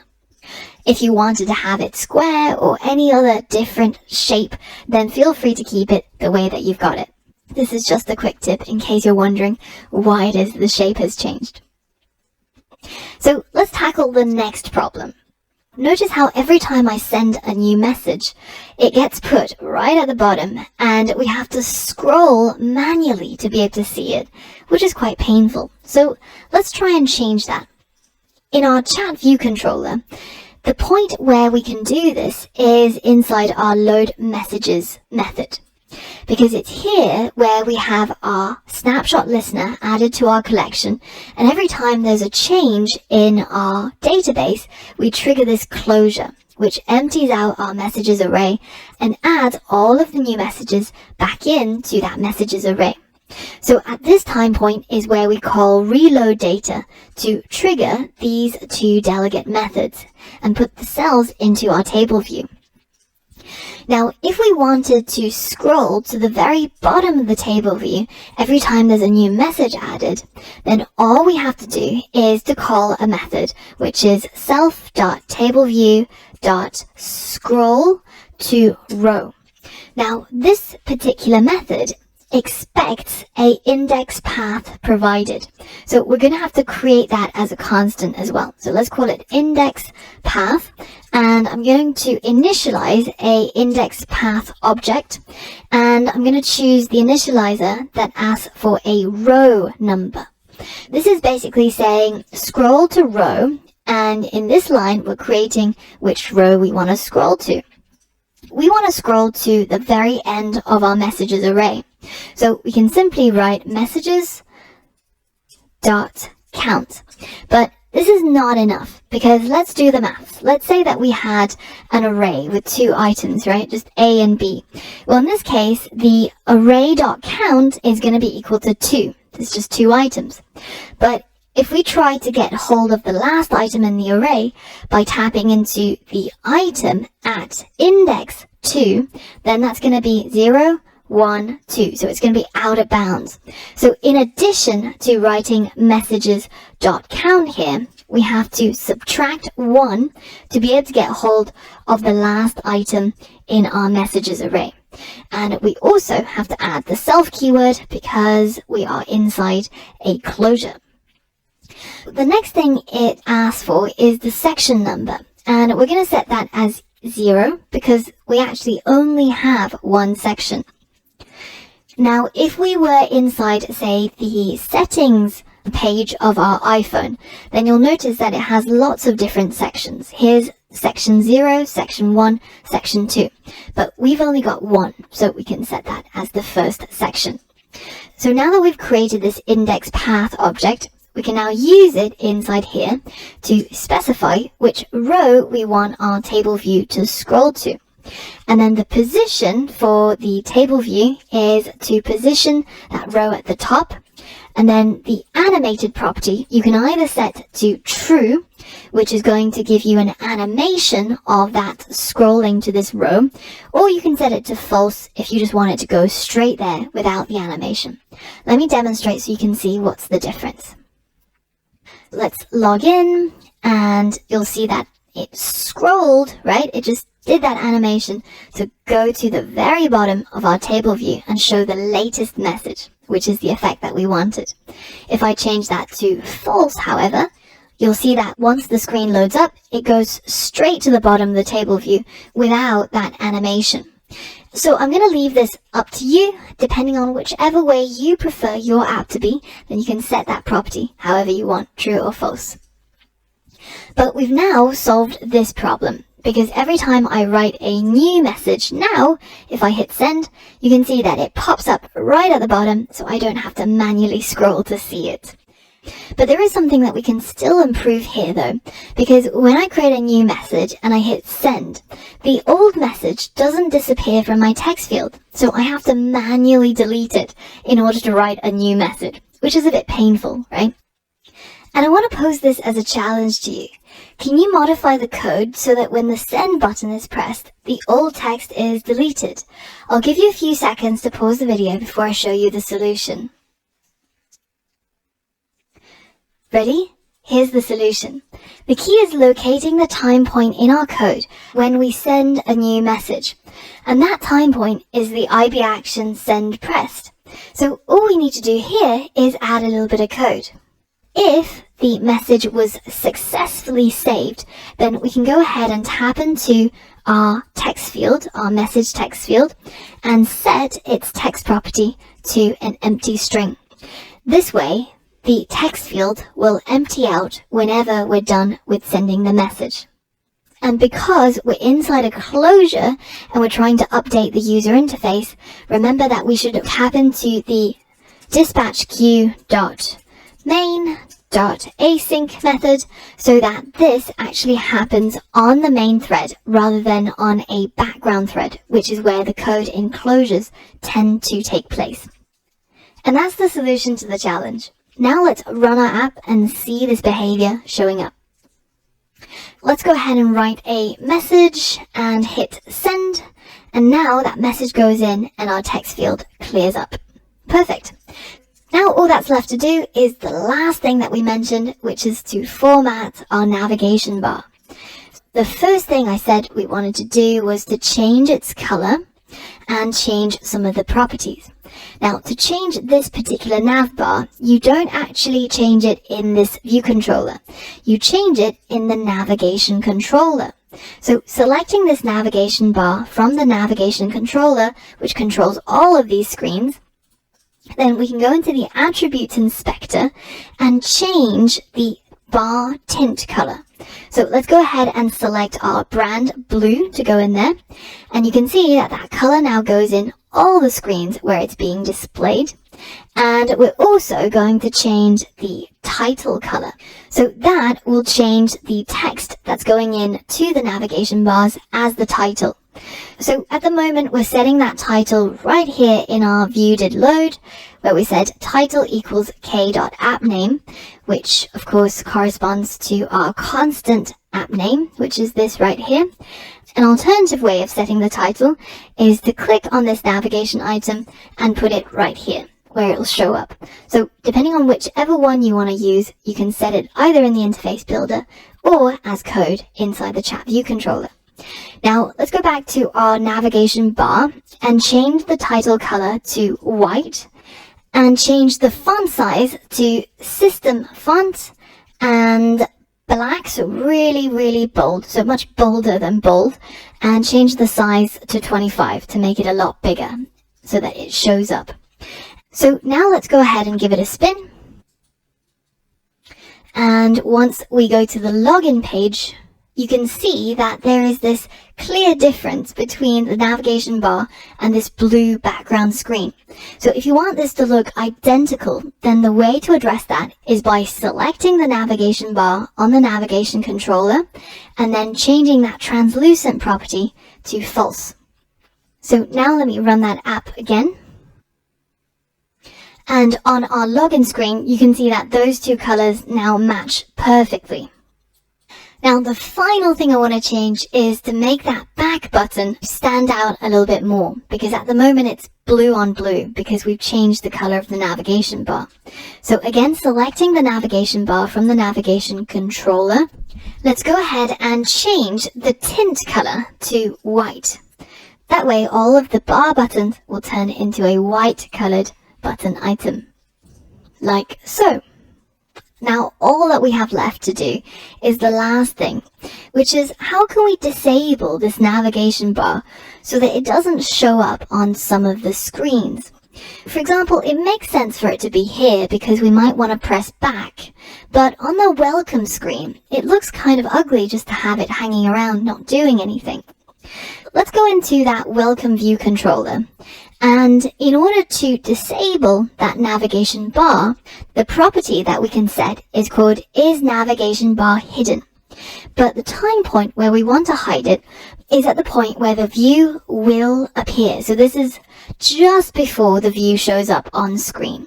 And it's at this point in time where we're going to tap into the navigation controller dot is navigation bar hidden, and we're going to set it to true so that we hide it for our welcome view controller. But notice how if I run the app as it is right now, while I've hidden the navigation bar for the welcome screen, if I go into the login or the register screens, I've now lost my navigation bar. It's still hidden. So in addition to hiding it, I also have to unhide it. And the time point where I want to do that is when we're about to go on to the next screen. And we can override a method called view will disappear. So just before the view disappears and the next screen shows up, we tap into our navigation controller and reset the is navigation bar hidden property to false. This way, just before the view shows up, we set that navigation bar to hidden, but as soon as I press login and my welcome view controller disappears, my navigation bar becomes visible again. So that way we only get it on the screens where we want it, and we disable it for the screens where we don't. Now, the final thing to note is something that won't affect how it behaves, but whenever you're overriding one of these lifecycle methods from the view controller, such as view will appear, view will disappear, and view did load, you should always call the super method, like how we have here with view did load. So this is something that it's best to get into the habit of doing because it's good practice. And in fact, when you read the documentation for one of these methods, let's take a look at the one for view will appear, you can see that down here in the discussion, it tells you that if you override this method, like what we have done here, and we're providing our own custom functionality, you must call super at some point in your implementation. So that just means that the parent, the UI view controller, which our class is inheriting from, gets an opportunity to run its own code inside its own view will appear. And then afterwards, we can run our code, which has our custom functionality. So in order to do this, we write super.view will appear, and then we pass in the same value of animated as we have here from our inputs. And we do the same thing for our view will disappear. And this, even though you'll find that when you run the app, doesn't actually change anything at all, but it's really good practice to get into the habit of always calling super whenever you override any function from the super class. in the next lesson, we're going to be looking in more detail at each of these lifecycle methods that come from the UI view controller. And we're going to see when they get called and how they allow us to tap into certain time points during the life of our view controller and to be able to perform things such as updating the UI or triggering animations or starting timers, etc. So for all of that and more, I'll see you there. Hey guys, so we've been talking a lot about the view did load or view will appear or view did disappear, which are some of the methods that you saw only just in the last lesson. But we haven't really learnt much about these. So in this lesson, I want to talk about the life cycle methods of a view controller. And just as we humans are born and we eventually die, so do view controllers. And they have a life cycle with certain key moments that we can tap into, and we can write code to specify what should happen in those moments.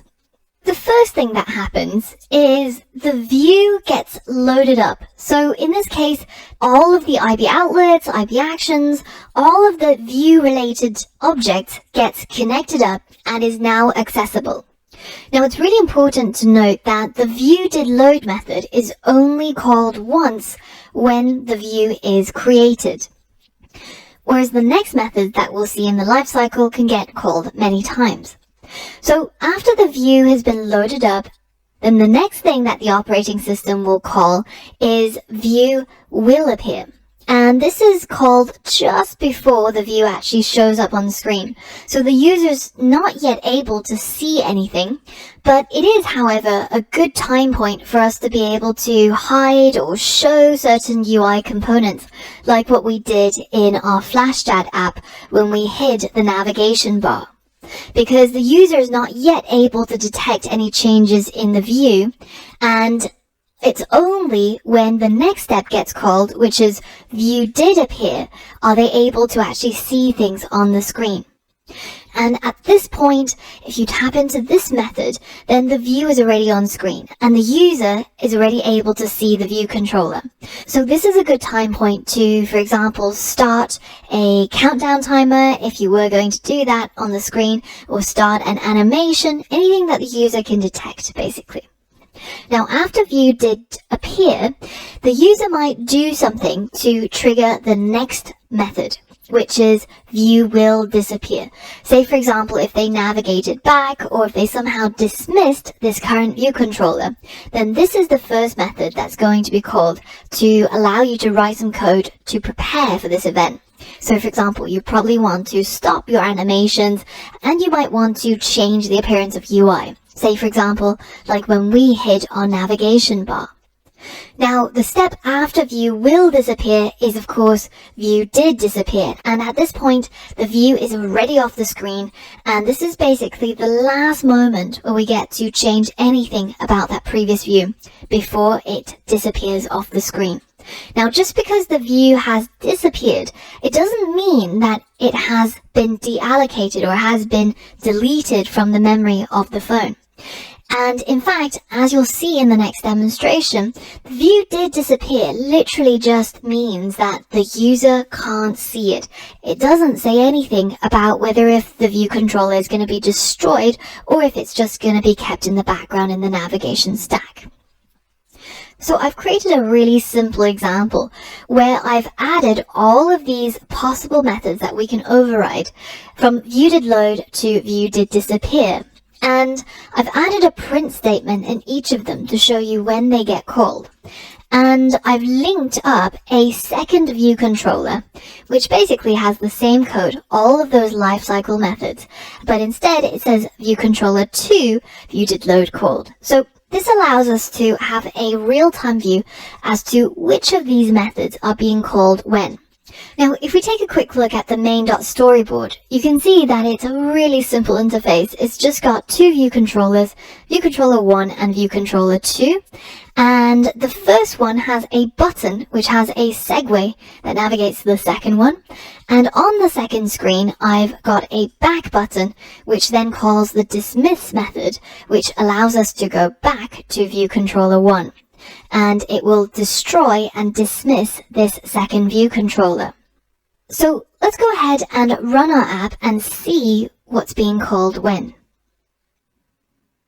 Now, let me just go ahead and expand this area so you can see the order of things. The first thing that happens is on VC1, viewDidLoad gets called, and then view will appear, and then view did appear. Now, it's going to hold still until the user performs some sort of action. So, for example, I might click on the next button, which is going to take me to the second view controller. Now, in this case, the view controller 2 gets loaded up, and then view will appear and view did appear gets called. And finally, when I click on back, what will happen is that the view will disappear and view did disappear will get called from the second view controller. Now, you might be wondering, well, why is view did disappear or view will disappear not being called from VC1? Well, it's because when we navigate over, the segue is set up in such a way that our view controllers are displayed like cards, one on top of each other. So in fact, that previous view controller hasn't really disappeared, right? And all it's doing is just hiding there in the background, and it hasn't fully disappeared. Now, you'll notice that as soon as I click on the second view controller and start pulling it down, view controller will disappear gets called in preparation for the event where view controller 2 is going to disappear. But if I was to go here and I was to change this segue, so from the default show to a present modally, and then change the presentation type to full screen so that the second view completely covers the previous view, and that view controller 1 actually does in fact disappear from the phone. So let's run this as it is now. And again, we get viewDidLoad, view will appear, view did appear. But now, notice how once the second view controller is fully covering the previous view controller, we're getting view will disappear being called, and eventually the VC1's view did disappear gets called once it can no longer be seen. Notice how if I keep going back and forth between these two view controllers, we're getting this VC1 view will appear and view did appear being called many times, right? And that's because it does appear and disappear quite a few times, but you'll notice that the viewDidLoad for VC1 only gets called once, and that's the first time it gets loaded up. And that's because it's always living there in the background. It's not getting destroyed, it's just being covered. Whereas when I click back on the second view controller, it is in fact getting destroyed, and it is disappearing for good instead of just hiding out somewhere. Now, this brings us to an interesting point and a really common source of confusion.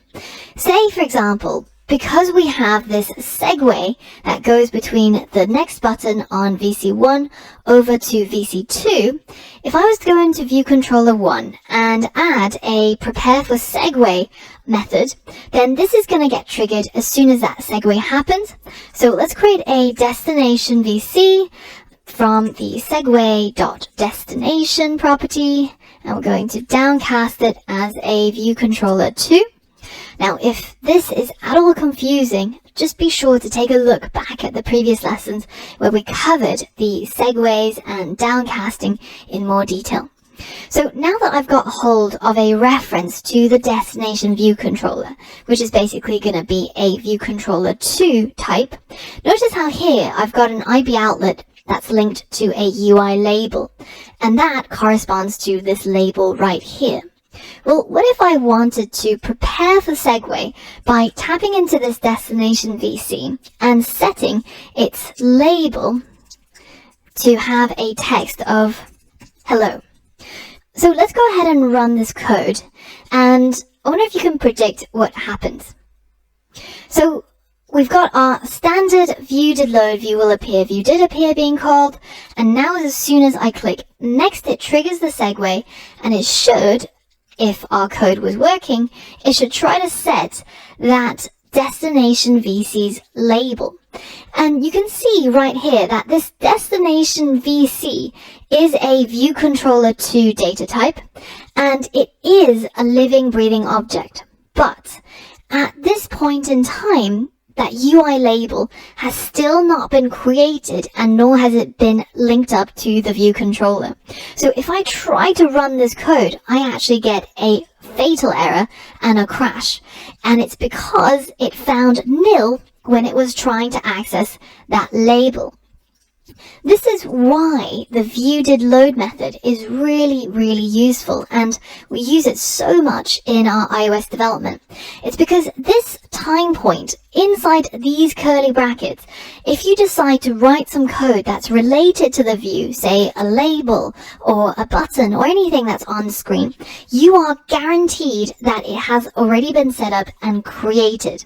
If you were to write label.text equals hello, then you are guaranteed that this will not fail, because at this time point, the view has already loaded up, and that means that label is available for you to change. So I've included this project as a GitHub repository in the course resources page. So if you wanted to download it and have a play around with it, then feel free to do so. Alternatively, you can also just create these methods yourself. It doesn't take too long, but if you want to save yourself a bit of time, it's also there for you as well. In the last lesson, we talked about the view controller lifecycle, and we've seen methods like viewDidLoad, viewDidDisappear, all of these in action. The iOS operating system automatically calls these methods as a view controller is being created, becomes visible, or recedes into the background. But a view controller is just a single screen, right? So what about the app as a whole? Well, for that, we need to zoom out a bit and look at the bigger picture. We need to look at the application lifecycle. And the app's lifecycle usually starts with the app being launched, to the app being visible, and then the app receding into the background, and finally the app being destroyed and the resources reclaimed for other apps. That last part is actually a key to understanding how iOS works.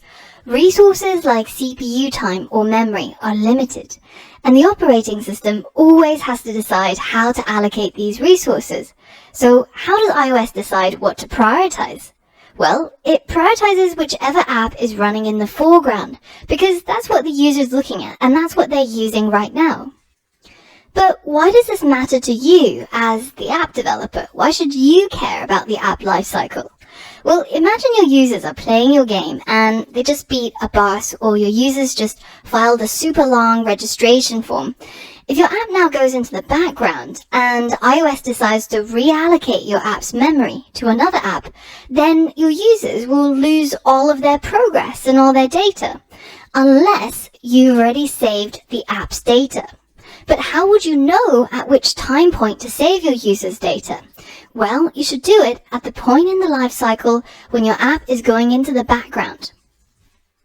So that's one example. But thinking back to our chat application and working with Firebase, we've come across another use case for the lifecycle methods as well.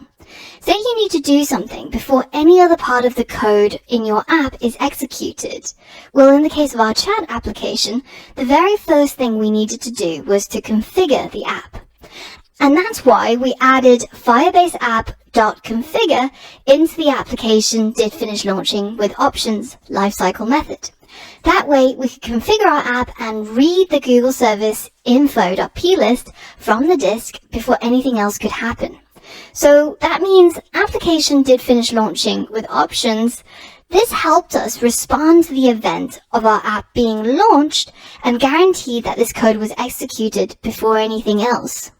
So where can we find these app lifecycle methods?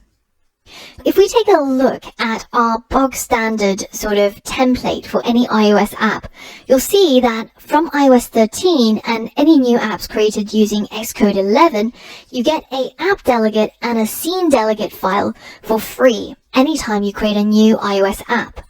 It's in these two files, the appdelegate.swift and the scenedelegate.swift files, that the app lifecycle methods are found. So what's the difference between these two files, and what's a scene anyways? Now, previous to Xcode 11, we only had one file, which was the app delegate, and this was the file where the iOS operating system would let our app know which point we were in terms of the app lifecycle. So that's how it was for iOS 12 and below. All the lifecycle methods used to be in the app.delegate.swift, but as of iOS 13, and especially with iPadOS, apps now can run in multiple windows. What this means is that there can be multiple windows running different instances of your app. In other words, there are two separate scenes. That's why we now get a scene delegate that reports back to us on the life cycle of each of these windows. If one of the windows goes into the background, then the scene delegate for that window gets notified.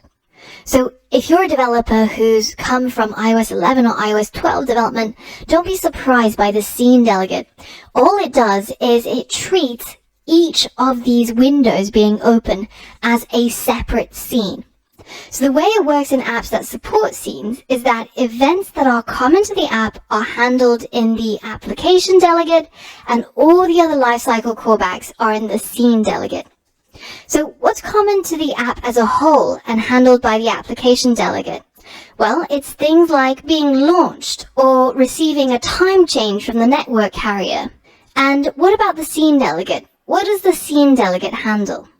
Well, it'll be things like a window becoming visible or going into the background. This is very similar to the view controller in a way. The way that it all fits together is you can have multiple view controllers in one scene, and you can have multiple scenes in one application. And each of these have lifecycle methods that you can override. So let's take a look at some of these points which we can override. For example, we've already seen in the Flash Chat app that we can tap into this did finish launching with options method in order to set up Firebase or create a new database or whatever it is that we need to do as soon as the app launches.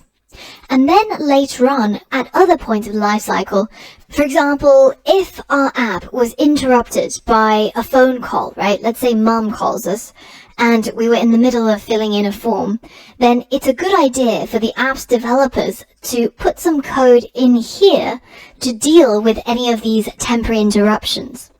So let's say that we were playing some music in Spotify and a phone call comes in, then it's a pretty good idea to tap into these methods and maybe pause the music or turn the volume down, or whatever it is that you may need to do.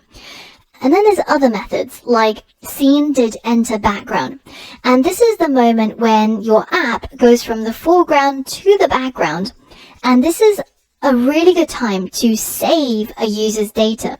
So if they were filling in a form and it so happens that the app enters the background, then it's a good idea to actually save what they've typed in, because the next time point where the app actually gets destroyed can be unpredictable.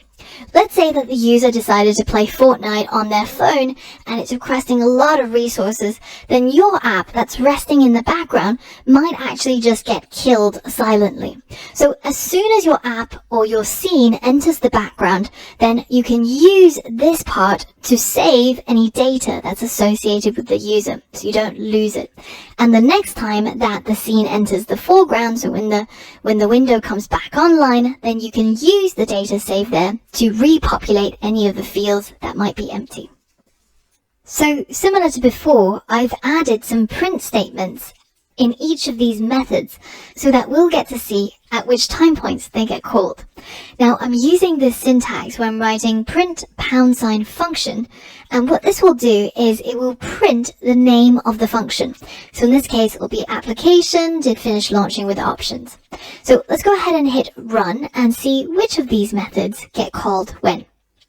So notice how as soon as my app launches, the first thing that happens before anything else, before view did load or before anything like that, is the application did finish launching with options. So that's the first entry point. Next, it calls scene will connect to with options, which is what creates our new scene and shows this new window. Next, we actually see some methods from the view controller. So the view did load being called, view will appear being called, and in between view did appear and view will appear, our scene enters the foreground and becomes active. Now, the next things that I do inside my view controller don't affect the app lifecycle. But if I go ahead and bring my app into the multitasking screen, like so, then you can see that my scene will resign active has now been triggered. Now, if at this point I navigate to a different app, then you can see that my scene actually enters the background. Now, don't worry if you see a warning message like what I've got here. It seems to be a bug in Xcode itself, and it's actually not related to the warning that it's giving you. Hopefully at some point the Apple team will fix this, and you won't actually have to look at this warning message. But in case you are, don't worry, it's nothing related to what you've done. So now that my scene has entered the background, if I go ahead and find it on my home screen and launch it again, you can see that the scene now enters the foreground and becomes active. But if instead of navigating to a different app, but instead I actually just click, drag, and throw it away, then that destroys my application, and the application did discard scene sessions gets triggered. And this is a point where my app gets killed. So all of these different time points are there for you to tap into, depending on what needs you have. And if you want something to happen before something else happens, or after something else happens, then you can use a variation of the app lifecycle methods, the scene delegate lifecycle methods, and the view controller lifecycle methods to be able to achieve this. So I hope that's been informative. If you want even more details on the app lifecycle or the view controller lifecycle, then be sure to check out the course resources page where there's some links to some extra reading if you want to know more.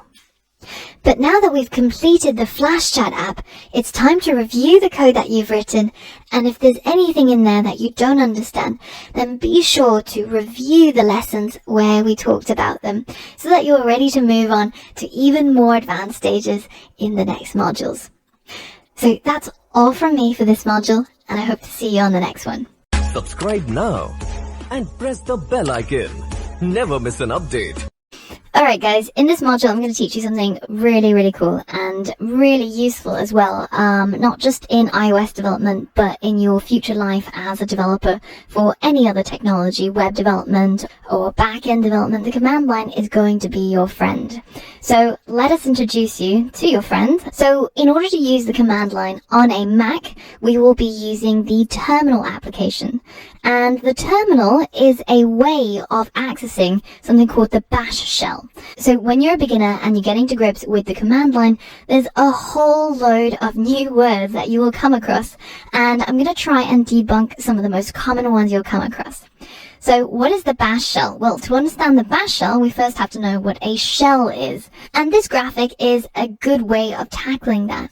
So if you think about your operating system as a pistachio nut, then the kernel, so the actual pistachio, the thing that you're going to eat, I'm really sorry about all the food analogies. You can clearly tell that I'm pretty much hungry most of the time when I'm recording these videos.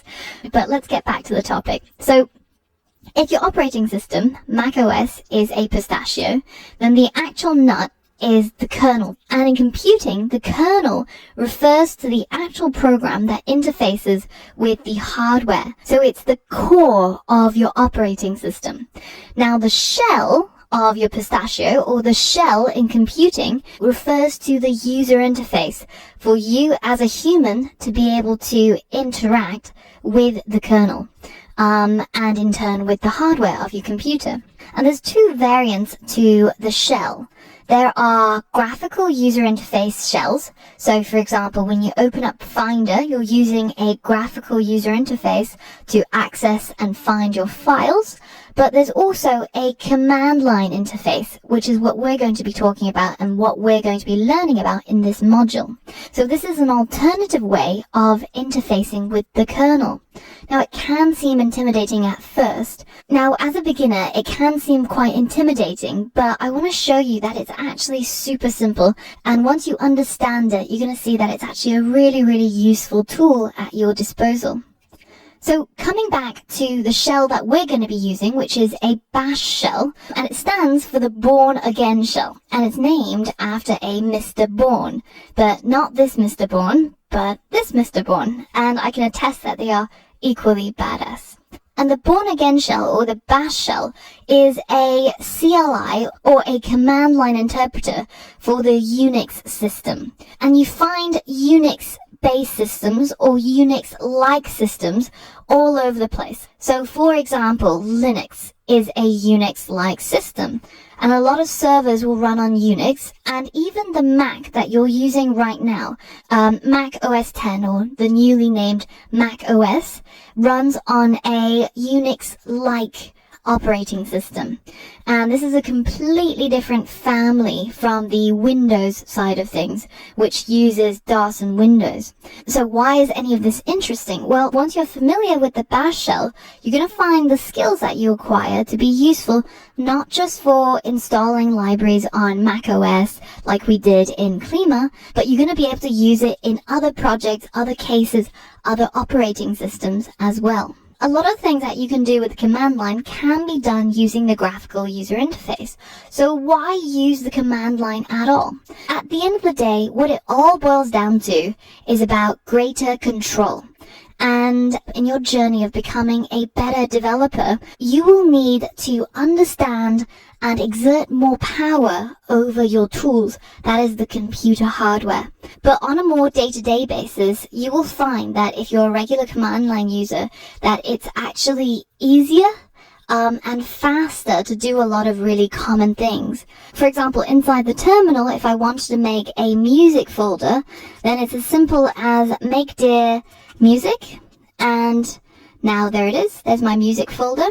But if I want to do inside Finder, for example, I first have to go to Finder, I have to navigate to my desktop or whichever directory I want to create it inside, and then I have to maybe right click, new folder, and then type something like music, right?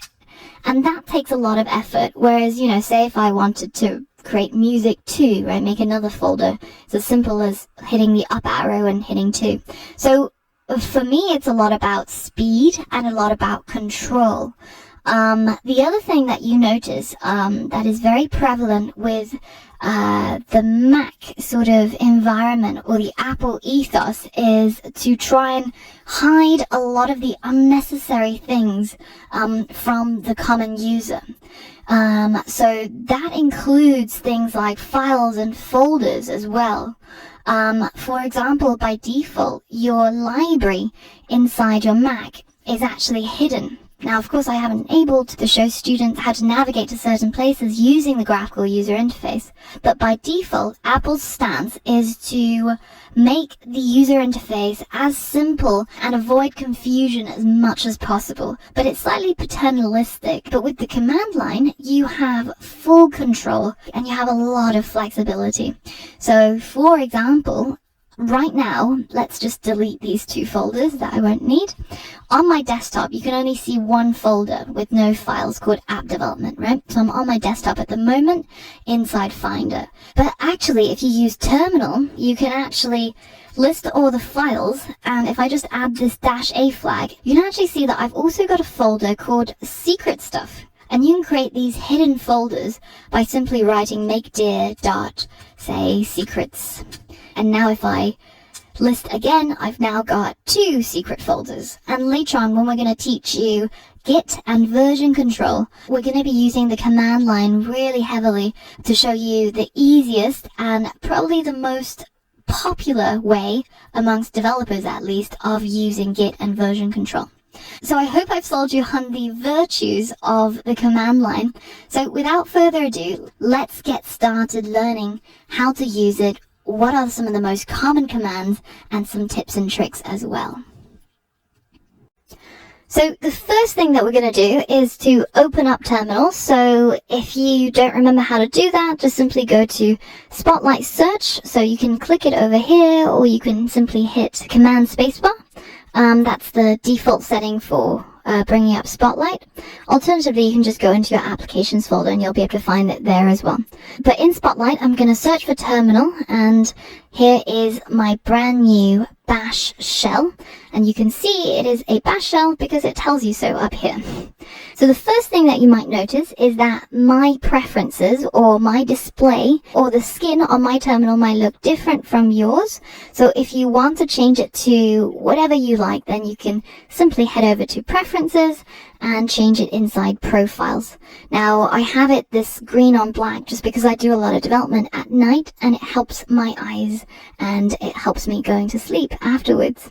And also there's the added benefit of when you're sitting in Starbucks and doing a lot of bash scripting, people look at you really funny, like you're going to hack into their phone or something.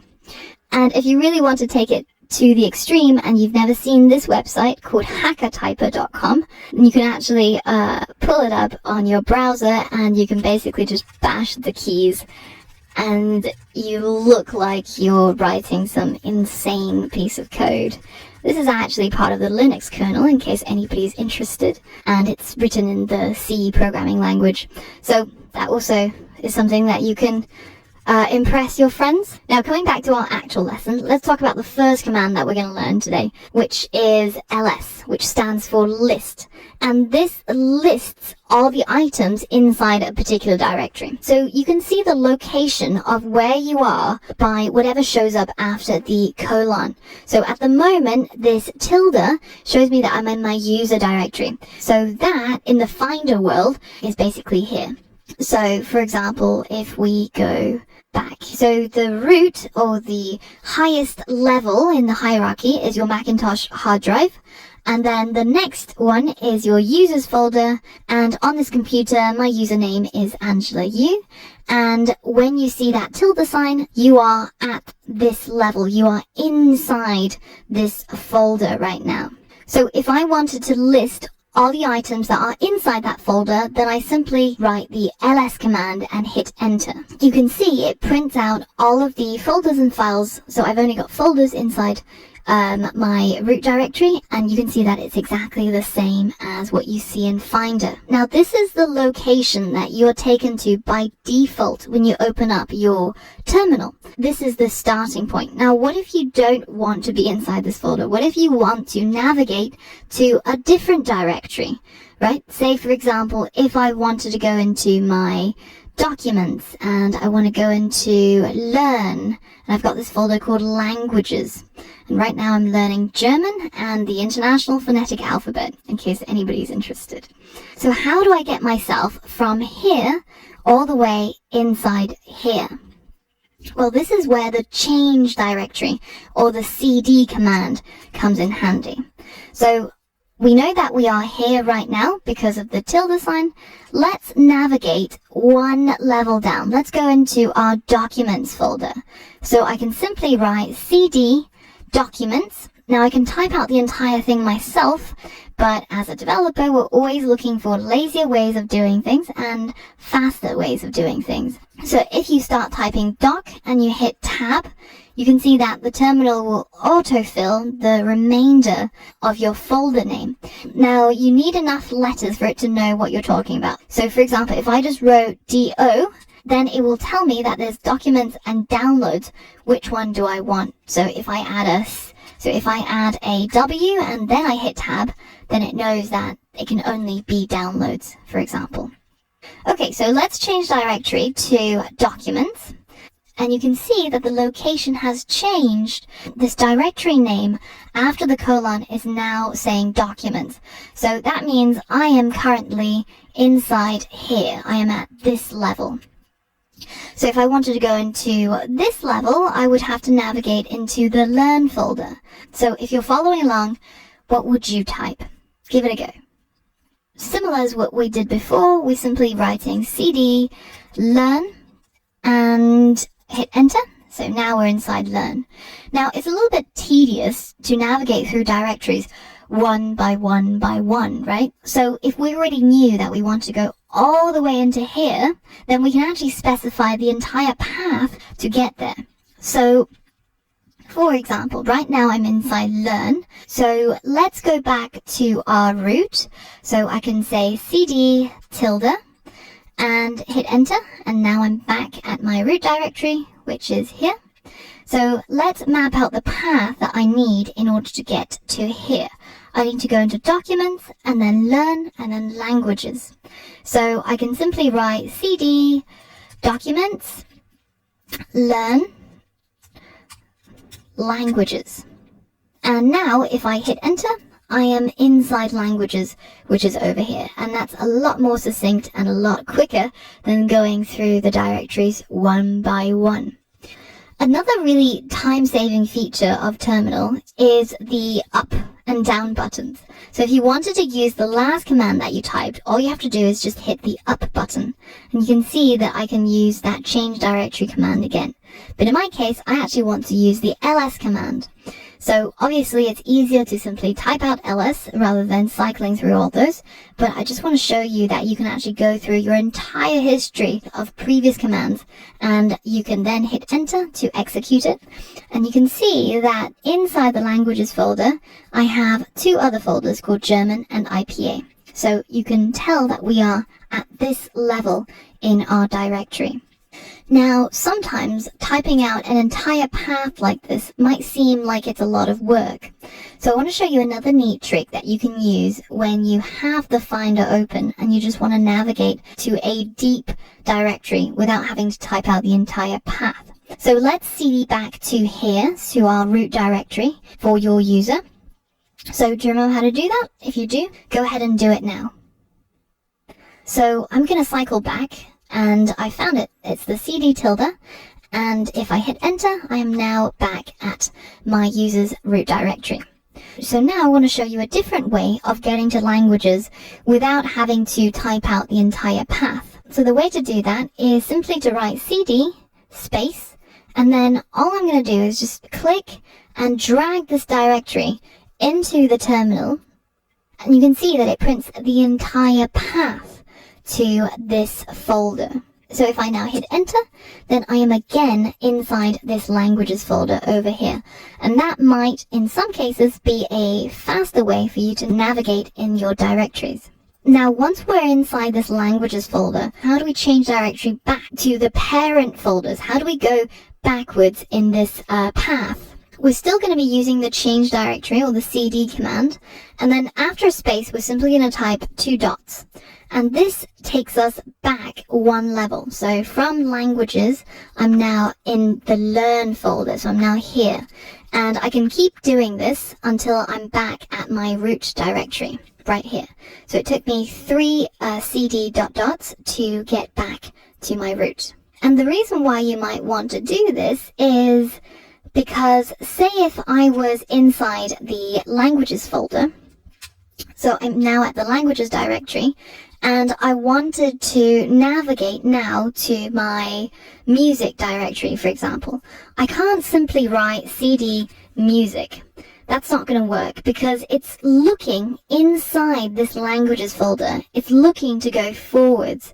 So if I wanted to go backwards in the directory, I either have to specify the entire file path. So that would be cd/, which is my Macintosh hard drive, users/Angela/music. So I would have to specify the entire file path to go backwards. And I can only specify just the name of the folder if I'm going forwards in terms of this hierarchy. So another thing that's really useful is that sometimes your screen will get clogged up with loads of commands, and you can simply write the command clear to clear your entire screen. So right now I'm still inside the music folder, but instead I want to be inside root.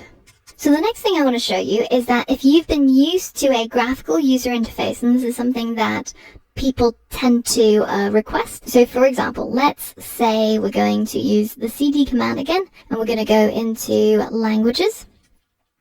Now, what if I wanted to edit this at some point in the middle of this entire command? Because you can see that if I click at any of these places, it doesn't really do what you expect it to do in a graphical user interface, right? Namely, allowing you to edit these parts. Your cursor is here, and you can only type where your cursor is. So you can, of course, use the left arrow to go all the way back, but this is obviously very time consuming, especially if your command is very long. So a neat trick is holding down the Option or the Alt button, and it gives you this little plus sign, and now you can click on one point in your command and you can now move the cursor to that position. So that's quite a neat trick as well.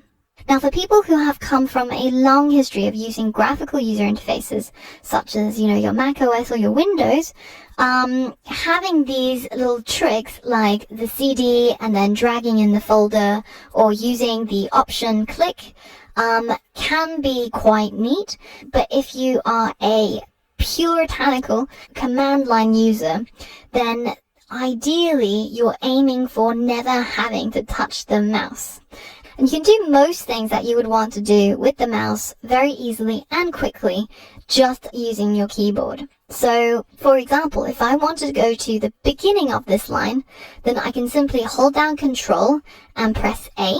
So my cursor is now at the beginning. And if I hold down Control and press E, then I go to the end of my command line. Now, you've already seen that I can cycle through my previous commands by using the up and down button. But what if I wanted to clear this current command without executing it? So to do that, you can again hold down Control and hit the U button, and that clears your entire line. So you can write a new command. So I've only shown you some of the most common shortcuts that I use on a day-to-day basis, but I'm just scratching the surface here. There's so many really useful shortcuts that you can tap into, and I'll link you to a resource that I like to use, which is a Terminal Mac cheat sheet, and it's hosted on GitHub, so you can have a look at it. And there's Polish, Portuguese, Vietnamese versions of it that you can read, and it's got a lot more shortcuts. So obviously, if you're new to the command line, then it might be a good idea to integrate these, only a few at a time, because you can't learn all of these shortcuts in one day, and it'll be quite overwhelming to do that. But this is a good reference if you want to look at more things that you can do quickly inside the command line just by using your keyboard. So in the next lesson, we're going to cover directories, making directories, and secret folders. So I will see you there. Alright, so in this lesson, I want to introduce you to directory creation, file creation, and directory manipulation. And we're going to be doing all of this inside the command line just with our keyboards. So again, right now I'm starting in my root directory over here, and I am going to create a new folder right here. So obviously I can go through the right click, new folder, all of that, but we are pro developers now, so we're going to get used to using the command line. So the command is make dir or make directory, and then we're going to give our directory a name. So let's just call it Angela, right? You can see, there you go, pops up a new folder called Angela. Now let's cd into this new directory. And you can see that if I click on here, or if I use ls, that there's absolutely nothing in there. It's a empty folder. So what if I wanted to create a file? So in our graphical user interface, I could say open up an application like text edit, and I could make a file and write something in it and then save it inside my new directory. So I would have to do a little bit of navigating in order to get there, and then I have to give my file a name. Let's call it text and hit save. So now we have to exit the application, and after all of that work, I've got a text file. And if we do ls now, you can see that text.rtf exists. But if you want to do the same thing using the command line, then it's as simple as simply typing touch to create a new file. And then we're going to specify the name of the file. Let's call it text2, and then we give an extension .text. And you can open it either by double clicking on it, which is what we're used to, or you can simply write open text2, and it will open it using the default application, which is text edit in a Mac. Now you can specify which application you want to open this file in, and all you have to do is say the open, and then you're going to use the -a flag. Then you're going to specify the application that you want to use. So let's say that we want to open it inside Atom. So I can write Atom, and then I can specify the file that I want to open. So text2.txt, and hit enter, and it will open up the Atom application that I've got, and then open up my file for me to be able to edit. So what if you wanted to delete files inside the command line? So currently I'm inside the Angela folder, and there are 2 files, and I want to delete my text.rtf. So then all you need to do is just use the rm command, which removes files if you type the command as is, so just rm. And then we're going to specify text.rtf to remove, and once I hit enter, you'll see it disappear also in the Finder as well. Now, what if I want to remove all the files inside a folder? So let's create some more text files. So let's call it text.txt, and then let's create text3.txt. So now I've got text2, text3. A little bit of a tongue twister there. And I want to remove all of them. So to do that, all you have to do is just hit. So to do that, you have to be inside the directory that you want to remove all the files from. And now I want to remove all of them in one go without having to type remove text.txt, etc. So again, we're using the remove command, and then we're simply going to use the asterisk as a wildcard, which matches everything that has every single name. And now if I hit enter, you can see that all my 3 files inside my current directory are removed. So do you remember in the beginning of this module we mentioned that using the command line gives you more power, more control, and as we all know, with great power comes great responsibility. And that means that you have to be careful when using certain commands, because the graphical user interface isn't there to protect you. So for example, if you were not inside the directory that you wanted to delete, say if you were inside your root directory and you tried to remove all the files inside your root directory, then it's probably not such a great idea. So always check which location you're in before you're doing some of these destructive commands. Now, if you're inside your root directory and you tried to do remove star, nothing bad is actually going to happen because there aren't any files that are inside this directory. There's only folders. And to remove folders or remove directories, there's a different command. So now I want to remove this Angela folder that I've created, and I'm inside the right place to do it. I'm inside my root directory, which is at this level. And again, always check where you are by using the ls command. You can see that I am at this level. So now I want to remove this Angela directory. And if I just simply write remove Angela, and I hit enter, you can see it says that Angela is a directory. So this remove command by itself is not going to work. So to do it, we actually have to add a flag, which is the -r flag. So this allows you to remove a directory. So now let's try that again. Remove -r, and then we're going to use the Angela directory. And if we watch over here and I hit enter, you can see that that directory is now gone, including all the files that it held, all the folders that are inside the Angela folder, and it removes all of its child components.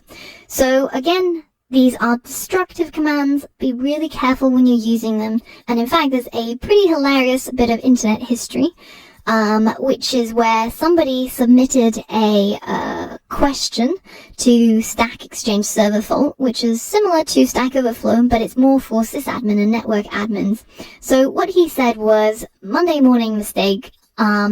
He used the sudo command, which stands for super user do, which uses your admin privileges to basically allow you to do things that are probably a little bit dangerous. And he used the remove command and then the -rf flag. So we've already seen the -r, which allows you to remove entire directories and all the folders and all the child folders it contains. He also used the f flag, which stands for force. So this doesn't ask you for a confirmation. And Then the very last thing, which is something that you should probably never ever write, and there's very few cases where this is actually useful, which is the no preserve route. And what that means is that along with everything else inside this command, it basically wipes your hard disk to the point where you cannot recover it. Now, this guy said, Monday morning mistake. I basically just wiped my entire server, which obviously contains data from other people who are using his server. And what do? So as it turns out, this is actually a hoax where this guy is trying to advertise his server company. And I mean, it's clever, or is it not clever? I'm not sure that it's positive PR, but it got a lot of attention on the internet. So if you're interested, you can have a read of this, and I'll link to it in this lesson. But basically, if you have a look at the answers, you can see that this is something really bad to never do. So with great power comes great responsibility. And in this module, I've introduced you to some of the most common commands that you're going to be finding yourself using, and also some of the most common shortcuts. In the last lesson, I posted a link to a cheat sheet of some other shortcuts that you can have a look at. And if you want to learn more about the command line, then this is a website that I highly recommend. I have nothing to do with them. It's just something that I found to be written quite well. So it's completely free, and it's called the Command Line Tutorial. Learn enough command line to be dangerous. Again, the title is repeating what we just said before, but it goes into more depth, like grepping, curl, all of those things that you might have come across, and you will certainly come across more of it in your journey as a developer. So have a look at that if you're interested. And just before we head off, I want to show you something quite cool. Let's call it a bonus. And if you go into your terminal and you type Emacs -batch-l, and then it's done it with 2 N's, and hit enter, you will get taken into a text-based choose your own adventure game that dates back a long time, and it's included in Emacs, which is a text editor that comes bundled with all macOS. So you might have heard of Vim and Emacs, highly divisive issue, and it's a really cool game that you can play within terminal, and I myself have probably spent more than, a good few hours on this before. So again, play at your own peril. So it tells you a bit of a story, and you can write text commands to play the game. So for example, at this point you're at a dead end of a dirt road and you find a shovel. So let's say something like use a shovel. Don't understand that. Okay, let's try something else. What about pick up shovel? Don't understand that. What about take shovel? Okay, great. So recognizes that. Taken. And what can we do with the shovel? Let's try dig. Digging here reveals nothing. And this is my personal favorite. What if, let's just eat shovel. So as you can see, there's some pretty interesting endpoints, and have a play with it if you're interested. But otherwise, I will see you on the next module. Hey guys, and welcome to a brand new module on Swift UI. In this module, we're going to be exploring what exactly is Swift UI, what does it do, and how can we use it to build iOS apps. Now, at the WWDC 2019, one of the most exciting announcements that came out was Swift UI. Now, Swift UI is Apple's brand new UI framework built with declarative Swift code. Now, you might be wondering, what does all of that mean? Well, this is Apple's attempt to make it easier for beginners to get into iOS development through a whole bunch of cool features, such as drag and drop code creation. Let me demo. So, for example, using Swift UI, you can simply go into the object library, drag in a button or a text element, and then simply drop it onto the canvas, and it will automatically write the necessary code. Now, not only is that limited to components such as text and buttons, but you can also drag on attributes, such as, for example, if we wanted to change the font of our text, we just drag and drop it onto the text. Or if we want to change the font weight. And you can see that the preview canvas on the right is automatically updating to show our code changes as and when they're made. Now, SwiftUI being a UI framework, one of its main goals was to make layouts much easier in iOS apps. And we can do that through something called vertical, horizontal, and the Z-axis stack. So, for example, you've already seen that we can simply drag on elements and drop them either below to create a vertical stack or next to other elements to create a horizontal stack. And using these stacks, we can create pretty complex designs just through the use of these vertical and horizontal, almost like columns and rows, if you will. And a lot of this has inspirations from the web design world, where we're often using tools like Bootstrap or other UI frameworks to be able to easily build out a complex and adaptive user interface. So in this case, I'm actually going to use a Z stack to stack elements on top of each other. So right now I've got a purple background, and then I'm going to add a circle onto my stack, and it's going to go straight on top. And then I'm going to add a button, which is also going to go on top in the Z axis. So I've now got 3 layers of a purple background, a black circle, and a button right at the top. And you can see that the order is determined by which order these elements go into the Z stack from top to bottom.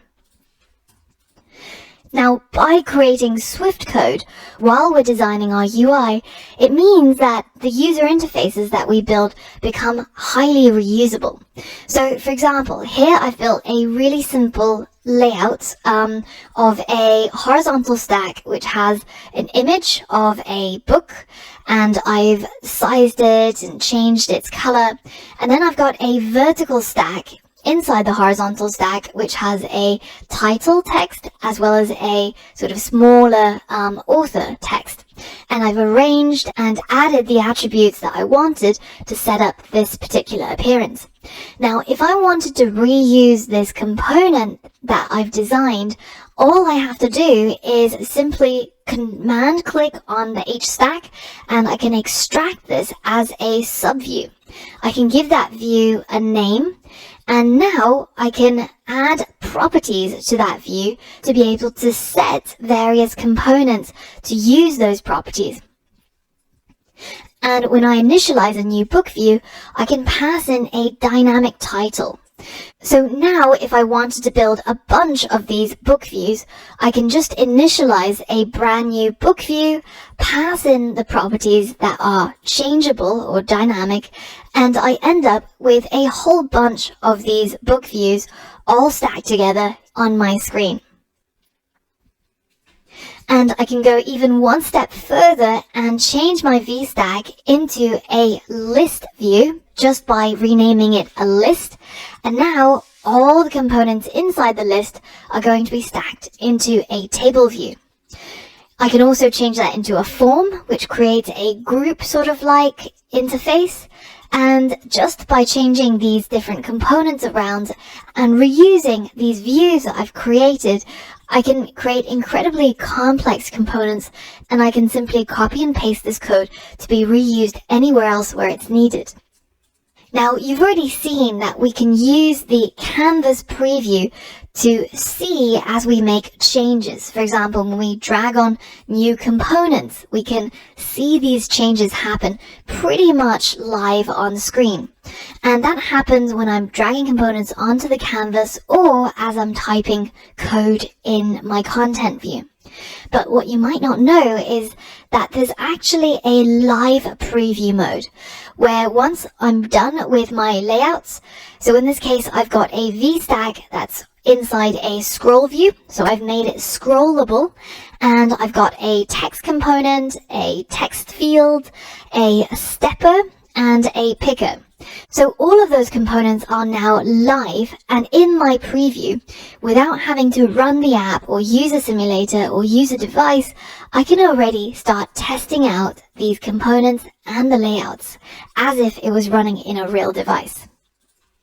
Now, finally, one of the biggest reasons why Apple came out with SwiftUI is to make it easier to build cross-platform user interfaces, Now, when I say cross-platform, I don't mean fully cross-platform, like across iOS or Android, but across the Apple platform.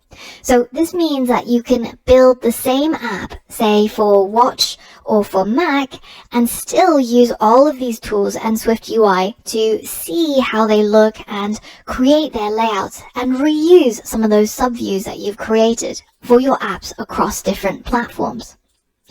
Now, not only is the UI more reusable across different Apple platforms, they've actually made it a lot easier for us to build our iOS apps, say for iPhone or iPad, and turn it straight into a Mac app through something called Project Catalyst. Now, Project Catalyst basically allows us to build an iOS app like the demo that I created just now, and simply go into the settings and check the Mac checkbox so that it also works on Mac. And then, of course, you need an Apple developer account set up. And then if you hit run, your app will be run straight onto the Mac app, and you will be able to see it as a separate application running on your Mac. So now that we've seen all the capabilities of SwiftUI, let's get some hands-on practice and build an app using SwiftUI ourselves. Now, before we proceed, you first have to make sure that you are running macOS Catalina version 10.5 or above, ideally the latest version that you can get on the App Store. And on top of that, you will need the latest version of Xcode. So at minimum, it's going to be 11.0. The other thing to remember is that the apps built with SwiftUI can only run on a device that's running iOS 13. And the only devices that can actually update to iOS 13 are iPhones 6S or later, as well as the iPhone SE. And on iPad, it's the iPad Air 2 or later, or the latest iPad Mini 4. So this does mean that anybody with an older phone or who haven't updated to iOS 13 would not be able to download an app that's actually made with SwiftUI. So at the moment, SwiftUI is very much in sort of early adopter experimentation phase. And for the next 2 or 3 years, we're not going to see any serious apps built with it. But there's no better time to get a head start on everybody and have a play around with SwiftUI. In this lesson, we're going to be looking at how to start your very first SwiftUI project. We're going to be working with Xcode Preview and the object library to drag and drop components, and you'll watch SwiftUI code generated on the fly. Then I'm going to show you how to use SwiftUI modifiers to update the attributes and properties for the components that you've dragged into your code. Finally, we're going to look at some basic ways of arranging elements using SwiftUI stacks, as well as sizing and using the SwiftUI image component. Let's get started building our very first SwiftUI app. And to begin, it's as easy as going to File and creating a new project. Now, again, we're going to be choosing an iOS single view app, and the product name is going to be I Am Rich. Now, the most important thing that you need to change in this wizard is the user interface. Make sure that you're choosing to build the user interface using SwiftUI rather than storyboards. And then go ahead and click Next and save it anywhere you like. So the first thing I'm going to do is I'm going to increase the amount of space I have to code by closing down some of these panes that I've got on either side. And I'm also going to remove this minimap, which shows your code in a minified format. But at the moment, my code is extremely mini already, so I don't need that. So I can go into Editor and then go ahead and uncheck the minimap checkbox. Now we've got the full amount of space for coding as well as seeing our live previews. So the first thing to do is go ahead and click Resume, which will start our preview, build our app, and show it on the right-hand side here, which is the area that we call the canvas. Now, feel free to use your trackpad to pinch and zoom in a little bit so you can see the entire preview. And you can see that to begin with, the starting code just includes a single text component which says Hello World. And that's what you see on screen here. Now, our Swift UI code files usually start out with two structures. One is for defining what the user interface is going to look like and how it's going to behave, and another for how the preview should be created and how it should behave. For example, here we are rendering our content view as the preview, and you can even set various properties on the content view. For example, I could change the preview device to use a different device. So I could change this to a preview device that has the raw value of an iPhone SE, for example. And you can see immediately our device changes to fit the aspect ratios and dimensions of our iPhone SE. Now, in order to find out the names of these different devices, you can simply option click on the method preview device, and then you'll see a list of all the different values that you can use. Remember that SwiftUI and the preview is still quite experimental. So if you wanted to, say, take a look at the Apple Watch Series 4, and you copy this string and you can put it in here, maybe at the time when you're actually using this might work. But for me, a lot of these different devices don't look quite right yet, and they can often crash. So the most reliable ones that I've found are the original one, where you simply just have a default content view using the iPhone XR, or the iPhone SE also seems to work quite well. So for now, I'm going to keep it as the default rendering, which is the iPhone XR in the canvas, and I'm going to go ahead and create some components in our code. Firstly, we're going to change our text from Hello World to I am rich. And notice how this is just like the UI labels that we created when we were building apps with storyboards and UI kits.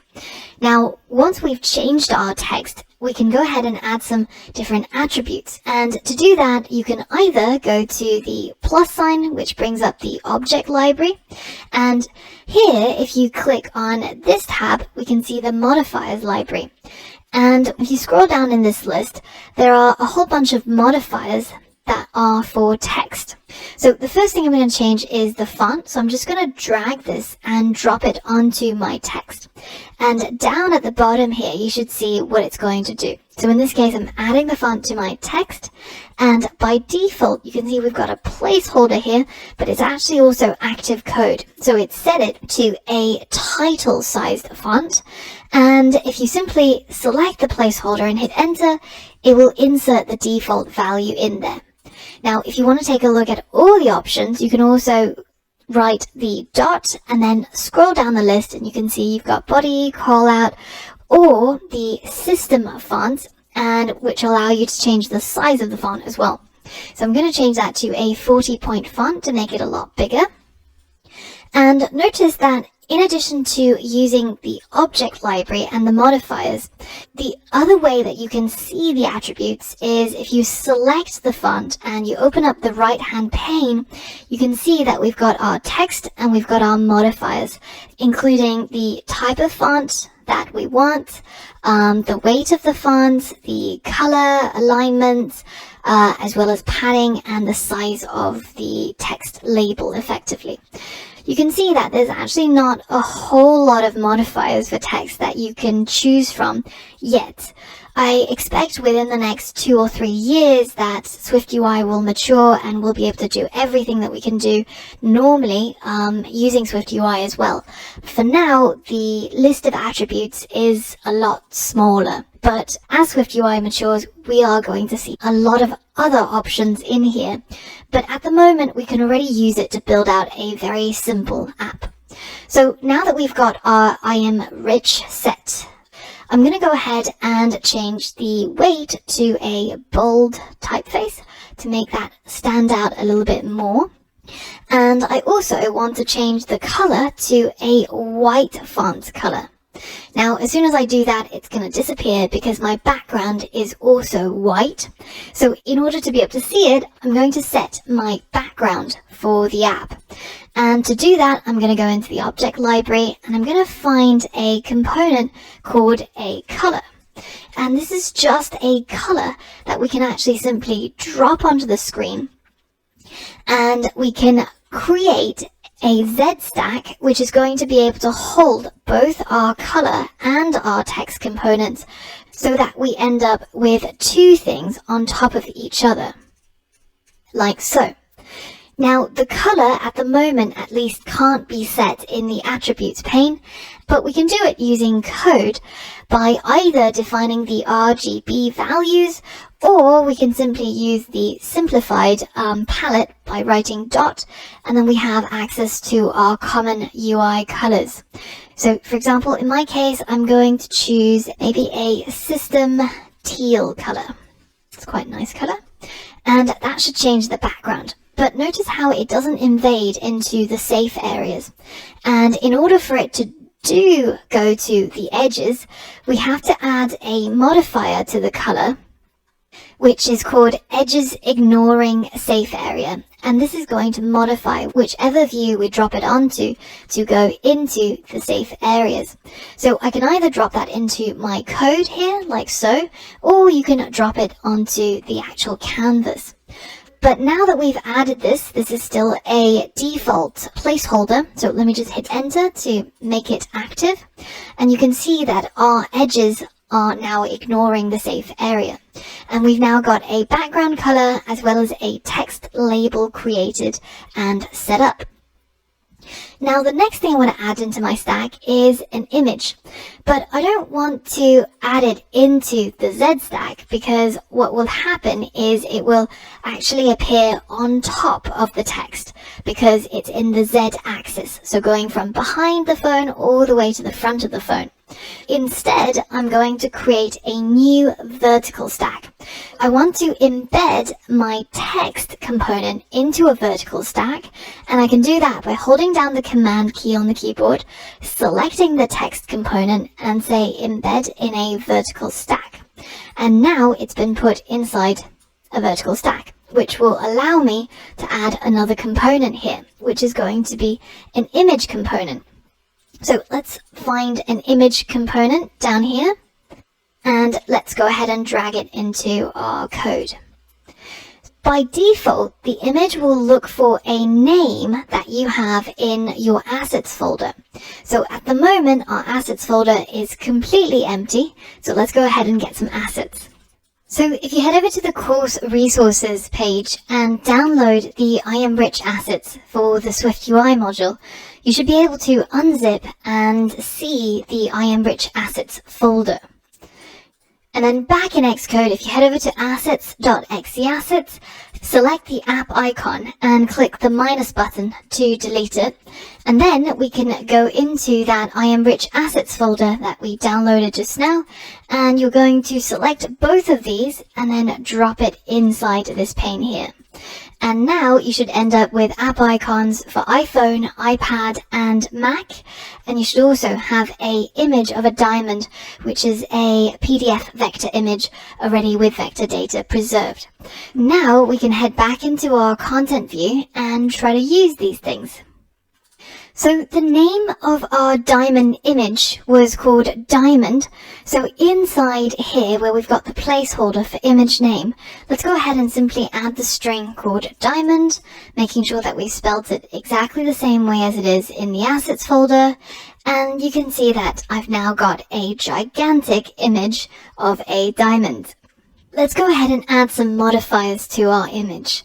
Now, when you actually just select the image component and you look at it in the attribute inspector, you can see that at the moment, as of Xcode early 11 versions, there's actually not much we can do with it other than set its padding and its frame. Now, before we can set its frame, which determines its width and height, we first have to set it to be resizable. So if we go into the object library, go to the modifiers pane, and under these green modifiers, there's something called image resizable. And I'm going to drop that right at the end to tag that on to modify my image. And now it'll try to resize the image so that instead of having its original size being rendered, it's actually being resized to fit the screen. But it looks kind of weird. So the next modifier that we need is something called aspect ratio. So let's go ahead and drag this on towards the end as well. And instead of setting it to fill, I'm going to set it to aspect ratio fit so that it retains the original proportions of the image. So you can see that we can either tag on these methods one after the other with a whole bunch of dots, or we can abide by Swift UI convention, which is to set them out like we have for our text component, which is one line after the other to be able to see it more easily, because we tend to add quite a few of these modifiers on. So now if we want to be able to resize the image and actually specify a frame size, then we should be able to do it here, but at the moment I'm for some reason not able to do that. So instead we can simply write it in our code. So it's dot frame, and we're going to make the width 200 and the height 200, and we'll make it center aligned. So now we've got a much smaller icon, and it's still aspect ratio fit, and it's been resized to the frame size that we've specified. That's it. We've managed to create a very simple I Am Rich app using Swift UI and using the object library, being able to drag and drop things onto the screen and into the code and get our user interface generated in Swift code. In the next lesson, we're going to go one step further and explore some of the other things that we can do with Swift UI layouts. So for all of that and more, I'll see you there. Hey guys, in this lesson we're going to be looking at more complex layouts and using Swift UI to create those. In addition, we're going to be using some custom fonts that we're going to download off the internet, and we're also going to be working with RGB colors and hex codes. Finally, I'm going to show you how to tap into thousands of images that Apple has designed for us to use through SF symbols in Swift UI, and we're going to be looking at how we can easily extract the subviews that we've created in Swift UI to be reused in other projects and other screens. So let's get started. In this lesson, we're going to be extending our Swift UI knowledge, and we're going to be building a really beautiful stack view enabled personal business card app. So by the end of the lesson, you will have learned how to embed views within other views using Swift UI, as well as a bunch of advanced layout techniques to create your business card in a beautiful app that you get your clients to download when they want your details. So get started by creating a new single view app, and I'm going to call it Angela Card. But of course, you can call it whatever you want it to. This is going to be your business card on the App Store.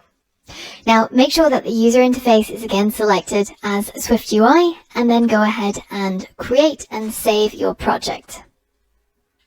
So the first thing I'm going to do is go ahead and create some space for myself. I find that I like to have at least a third of the screen taken up by the preview so that I can see what's going on. Alright, so the first step is adding a background color to our app. So here's a challenge for you. Can you remember how to use the Z stack to add a background color and make sure that the color goes beyond the safe areas to cover the entire screen? So if successful, this is what you should end up with. You don't need to change the text element, just the background color. So pause the video and try to complete this challenge. Alright, so the first thing that we need to do is to create a Z stack, a stack that allows us to put things one on top of each other, all the way from the back of the phone to the front of the phone. So let's go ahead and go into our object library, drag a Z stack into our code, and then I'm going to replace that text placeholder with the text that we've already got. Now that I've got a Z stack, right at the very top of the stack, I'm going to add a color element, and this color is going to be set to green in my case. And in order to make sure that the color goes beyond the safe areas, I'm going to add a modifier, which is the one that's the edges ignoring safe area modifier. And we want that to go to all four sides. That's it. Now, I recommend formatting these modifiers so that they actually go below the actual component, because you often have quite a few of them.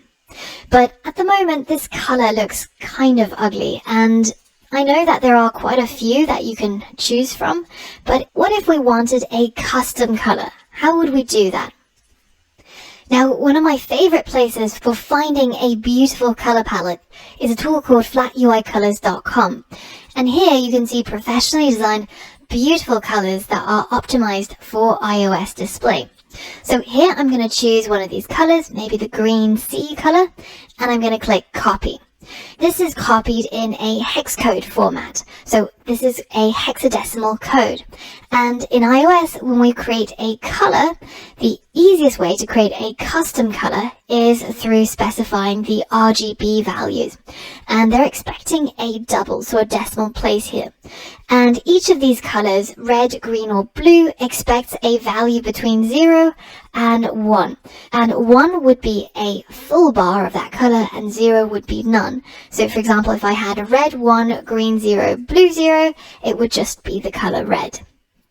And depending on the mix of these three colors, we can create all sorts of colors.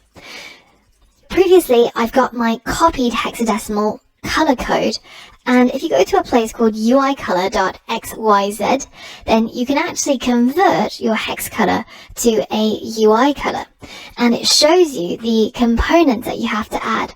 So I'm going to go ahead and copy this color right at the bottom, everything inside the parentheses, and then back over here I'm going to paste it in here. And you'll notice that the Swift UI way of initializing colors is a little bit different from the UI color. So the last property, instead of being called alpha, it's actually called opacity. And in fact, this last component is completely optional. We don't even need to include it. But however, if you wanted to add transparencies, so if you wanted to make it half as opaque, then you could change that property. But in our case, we don't need to. We want it fully opaque, and we have this beautiful green sea color. So I want this piece of text to say my name, so it's a business card after all. They need to know what I'm called. And now I'm going to modify my text. And again, I'm going to go to my modifiers, and I'm going to search for the text related modifiers.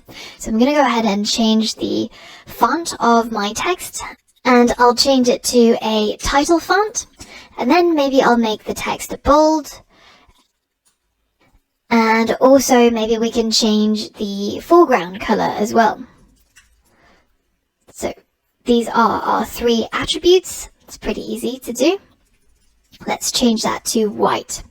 So now I have a piece of text that says my name. It's a large title-sized font. It's bold and it's white. Now, what if I wanted to be able to add a custom font? So something that isn't already inbuilt to Xcode. Well, a really easy way of doing that is downloading a free for commercial use font from Google. And Google fonts have loads of beautiful typefaces that you can choose from. The one that I've had my eye on is something called Pacifico. So once I've found it, I'm going to click plus. And now that I've got this family selected, and I can go ahead and download it. So now there it is in my downloads folder. So I can double click on it to unzip and expand, and now I have my actual font file, which is the Pacifico regular.ttf.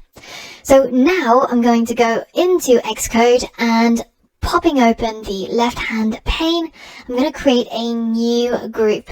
So this group is going to be called fonts, and right now I only have one font, but maybe in the future, maybe I'll have more. So here I'm going to drag this Pacifico Regular into my fonts folder, and then making sure that you select add to targets to be able to use it in this app. So now we've got Pacifico Regular loaded into our project. We can go over now to our launch screen.storyboard. So this is our usual interface builder storyboard file, and I'm just going to add a UI label in here, just so that I can take a look at the attributes and change the font from System to Custom, and then in the Family drop-down, I'm going to scroll down just to check and make sure that I've actually got Pacifico loaded and ready. So now that I've assured myself that I can actually load my custom font, I can now delete it and go back to my content view. And here, instead of using the default system font, in here, I'm going to load a custom font. And we do that by creating a new font object and then writing .custom to create a custom font. And then we have to give it a name, but it's not enough to simply just write the name of the file, Pacifico-regular. You can see that if I try to add in the font, custom, and add a size, when you try to preview it, it won't actually change the font size, even though we've seen previously that we've definitely incorporated it into our project. So what's going on? Well, we actually have to change the project settings through our info.plist file. So remember, these are the property list items where we can specify the settings for our project.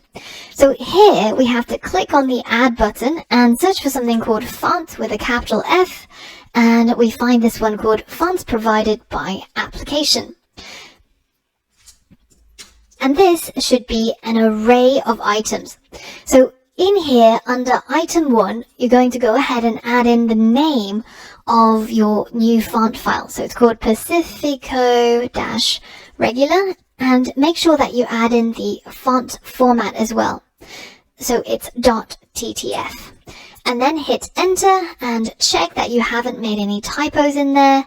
And now we can go back to our content view, and once we refresh our screen, you'll see that it's now able to load up that file and use it in our font for our text. Now let's continue building out our app. Now I want to have a bunch of items stacked vertically. So what better than using a VStack? And the VStack is going to be a whole bunch of components. And right now I've only got one thing that needs to go in the stack, which is my text object. So I'm going to hold down the command key on my keyboard and I'm going to select this text object. And once I click on it, you can see an extended menu of all the things that we can do to this component. But in my case, I'm just going to embed it in a vertical stack. Now that I've got my vertical stack ready, I'm going to go and add some other components to it. I want to add another text item just below it in the stack. And I find that when I'm dragging and dropping it onto the interface directly, it's actually really fiddly to try and get it to do exactly what I want, which is to go just below this current text component. So I find it easier dragging and dropping it straight into my code here, like so. This piece of text is going to be my job title. So let's say it's iOS developer. And then we're going to modify this text a little bit. And the modifications I'm going to add is I'm going to change the foreground color of my text to maybe, again, white. And I'm also going to change the font of this text. So let's drag that on as well. And in this case, I'm going to keep the system font, but I'm going to change this to a different font size. So I'm going to select the system with a size of 25.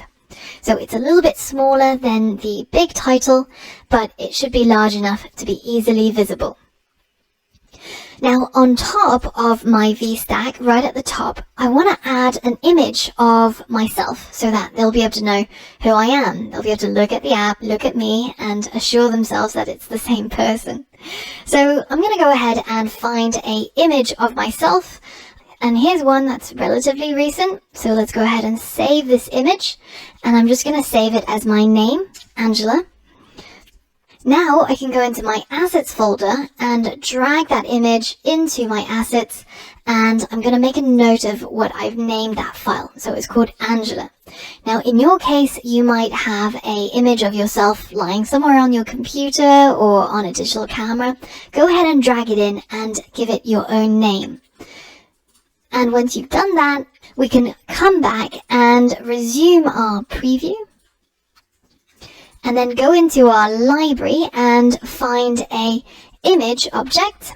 And I'm going to drag that image right at the top of my VStack, like so. So the image name, well, at least my image name was called Angela. Yours might be called something else. But once we've done that, it should load in the image at its original size. So it might be too large or it might be too small. So how can we resize it? Well, we have to first make it resizable. So that's one of the modifiers.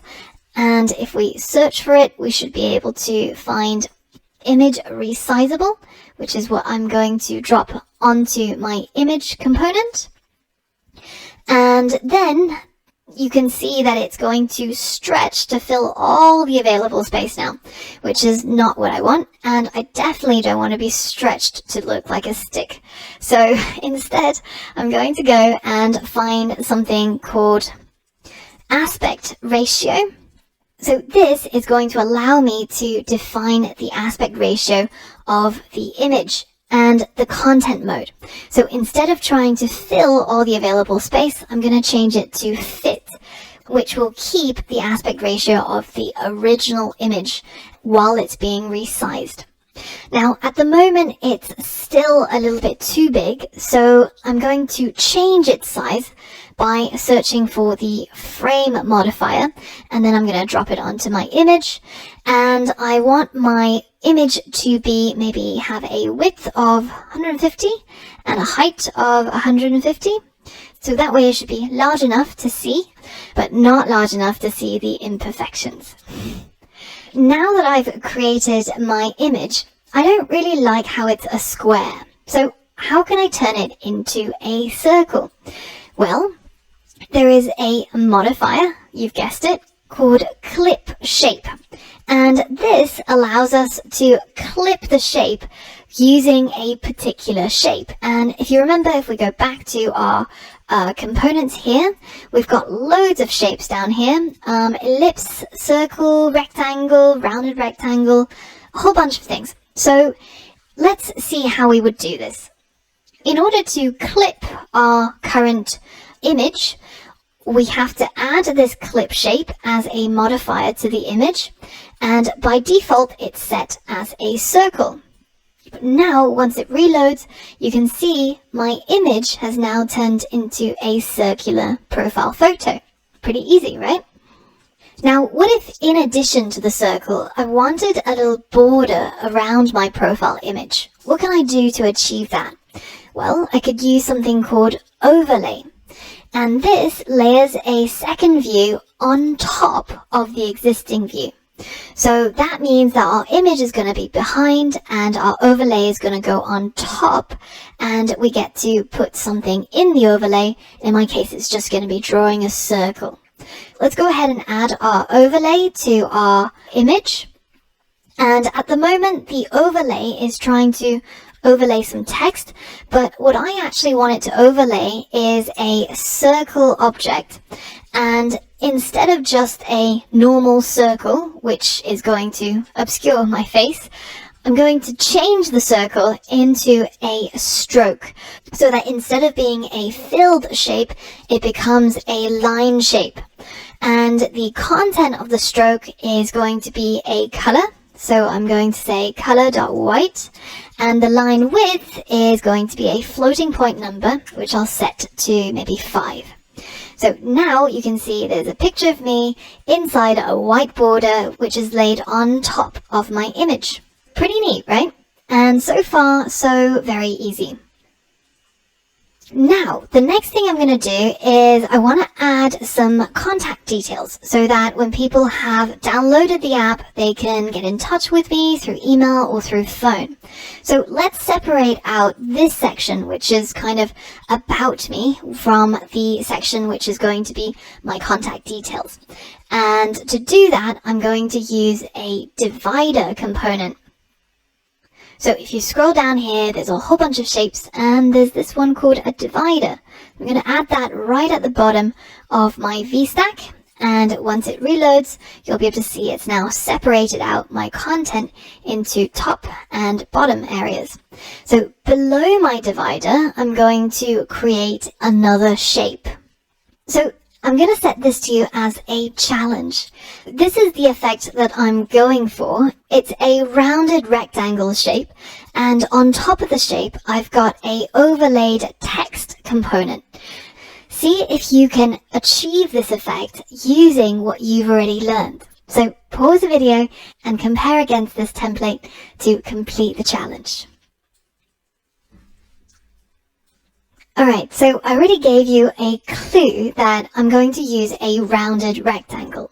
So a rounded rectangle is simply a rectangle with a corner radius. So if we go ahead and drag that down, maybe just below the divider in our code, you can see that it creates this gigantic rounded rectangle, which is trying to fill up all the available space in the VStack. The first thing we need to do is to make it a little bit smaller. So I'm going to add a modifier, which remember is the frame modifier that changes the size. And I'm going to drag it down and put it in here.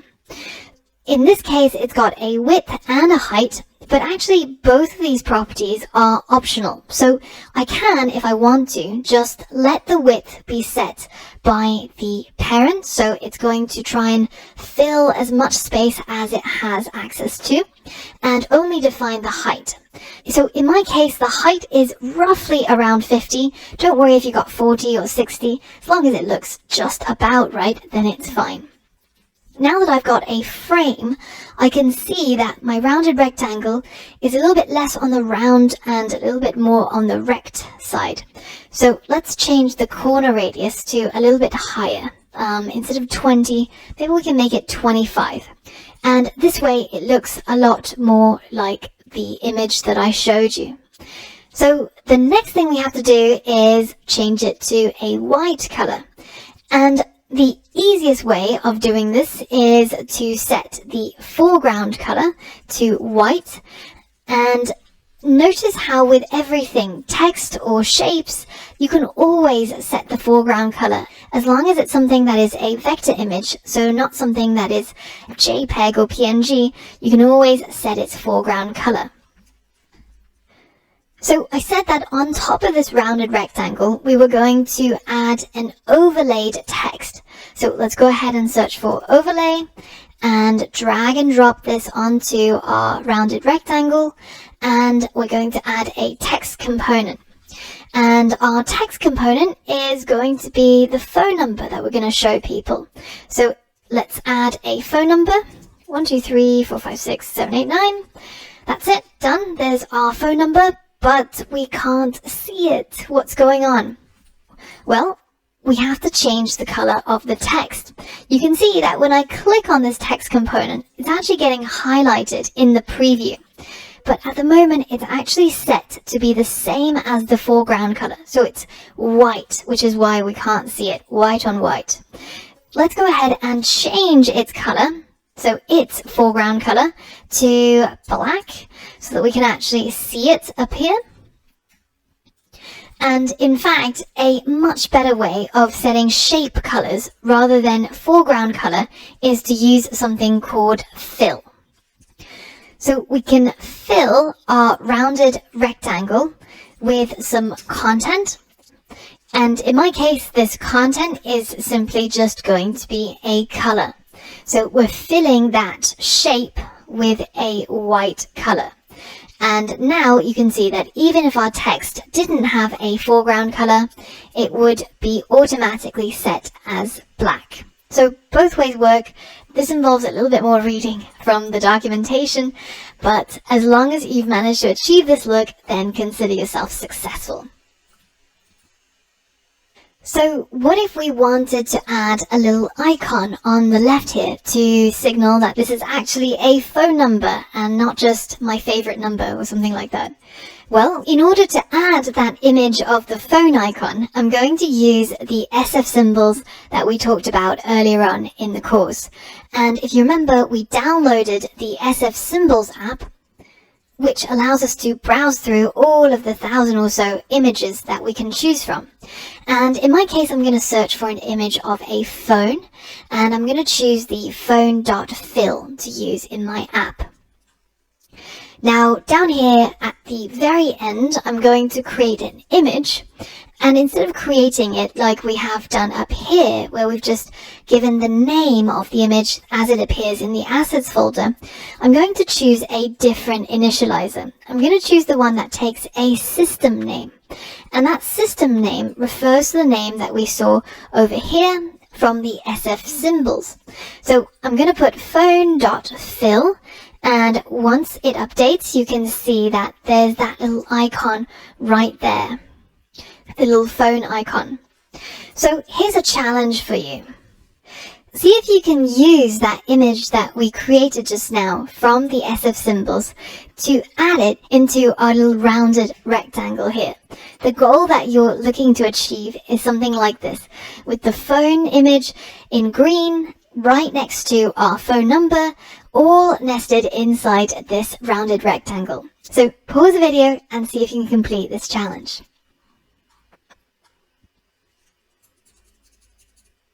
Alright, so the first part is easy. If we wanted to change the color of our image, all we have to do is add a foreground color modifier to it. And I'm going to change it to green to match the background. Now, the next part is how do we get our image and our text to be horizontally aligned? Well, it sounds like the job for an H stack, right? So in SwiftUI, we can't actually select multiple items yet and try to embed them both into a stack. Instead, you have to select one. So in this case, it's going to be the text in the overlay, and I'm going to put it into an H stack. And then I can move my image to the front of the H stack. Remember that the H stacks go from left to right and the V stacks go from top to bottom. So if you want something right at the top, then keep it at the top of the stack. And if you want something right at the left, keep it at the top of the H stack. So now I've got my phone and my phone number inside my rounded rectangle. The only thing to change is that maybe it would be nice to have a bit of padding so that my rounded rectangle is not all the way touching the edges. Now, in web development or web design, we would normally probably just add a margin to this rounded rectangle, or we might add some padding to the H stack. But the way that we do it in iOS development is we actually add the padding to the component that needs to be padded away. So if you come from web design, then you'll think of it as the margin. To add the padding, I'm going to find my padding in my modifiers, and then I'm just going to add it right at the end. And I'm going to add a padding to all four sides, top, left, right, and bottom. That's starting to look pretty nice. But if I wanted to create another one of these, I don't want to have to retype all of this code and have all of this repeated code. So how can I extract this rounded rectangle so that I can reuse it? Well, I can hold down my Command key and select my rounded rectangle, which contains pretty much all the components that are reusable. And then I'm going to click on Extract Subview. And you can see here's my extracted view that it's taken out of my code, and you can see that Xcode has refactored it and is asking me the name for both of them. So I'm going to call this the info view because it's going to display my email and my telephone number. And to make this reusable, I have to change the icon that's going in it and the text that's going inside. Now, you might even want to have a custom color or a custom fill color for the rounded rectangle, custom height. But in my case, I'm going to keep it simple. I want my info views to pretty much all look the same, but I do want to change the text that goes in. So this is going to be a string and also the image name. So this is also going to be a string. And then I'm going to replace this system name with image name. And I'm going to replace the text with the text property right here.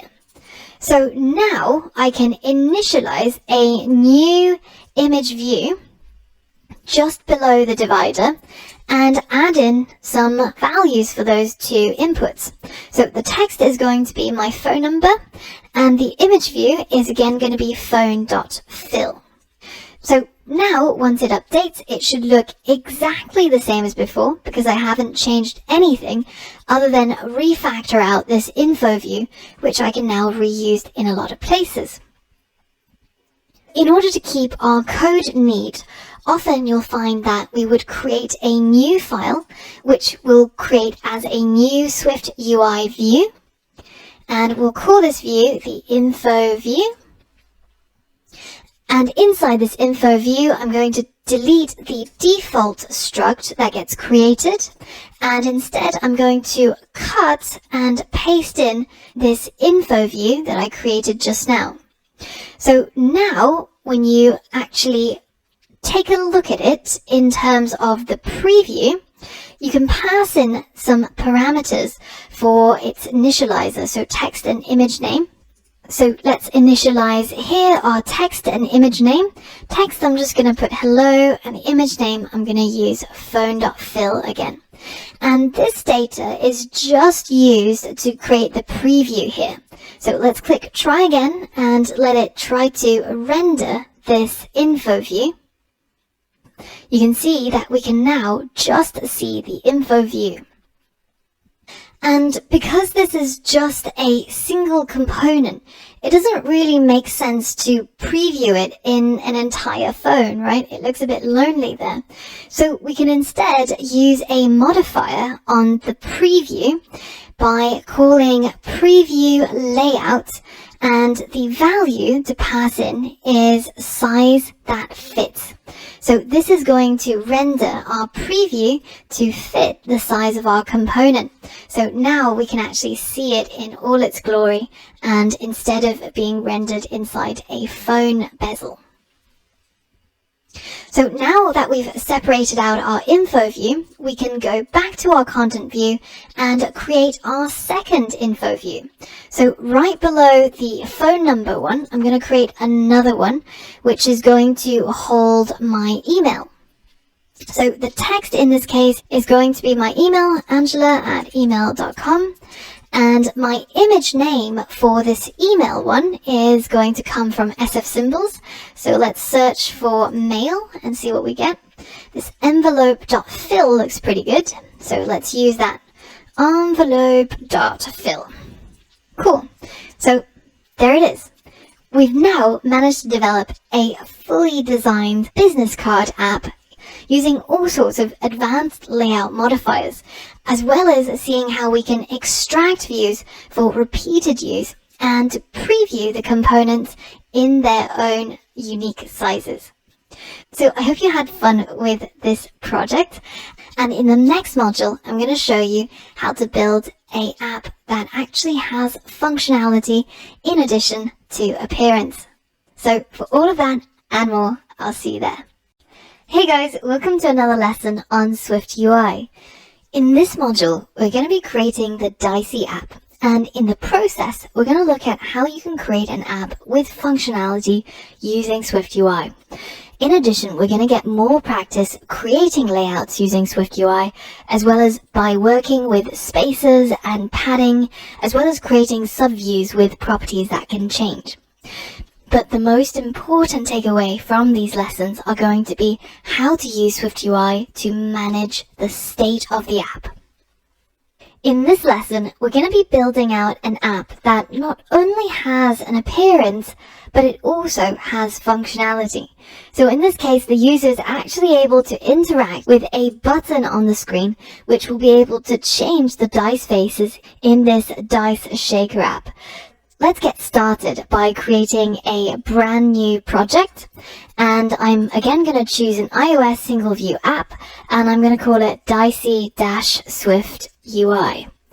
And again, make sure that you've got SwiftUI selected as the user interface, and then go ahead and hit next. Now save it wherever you like, and then click create.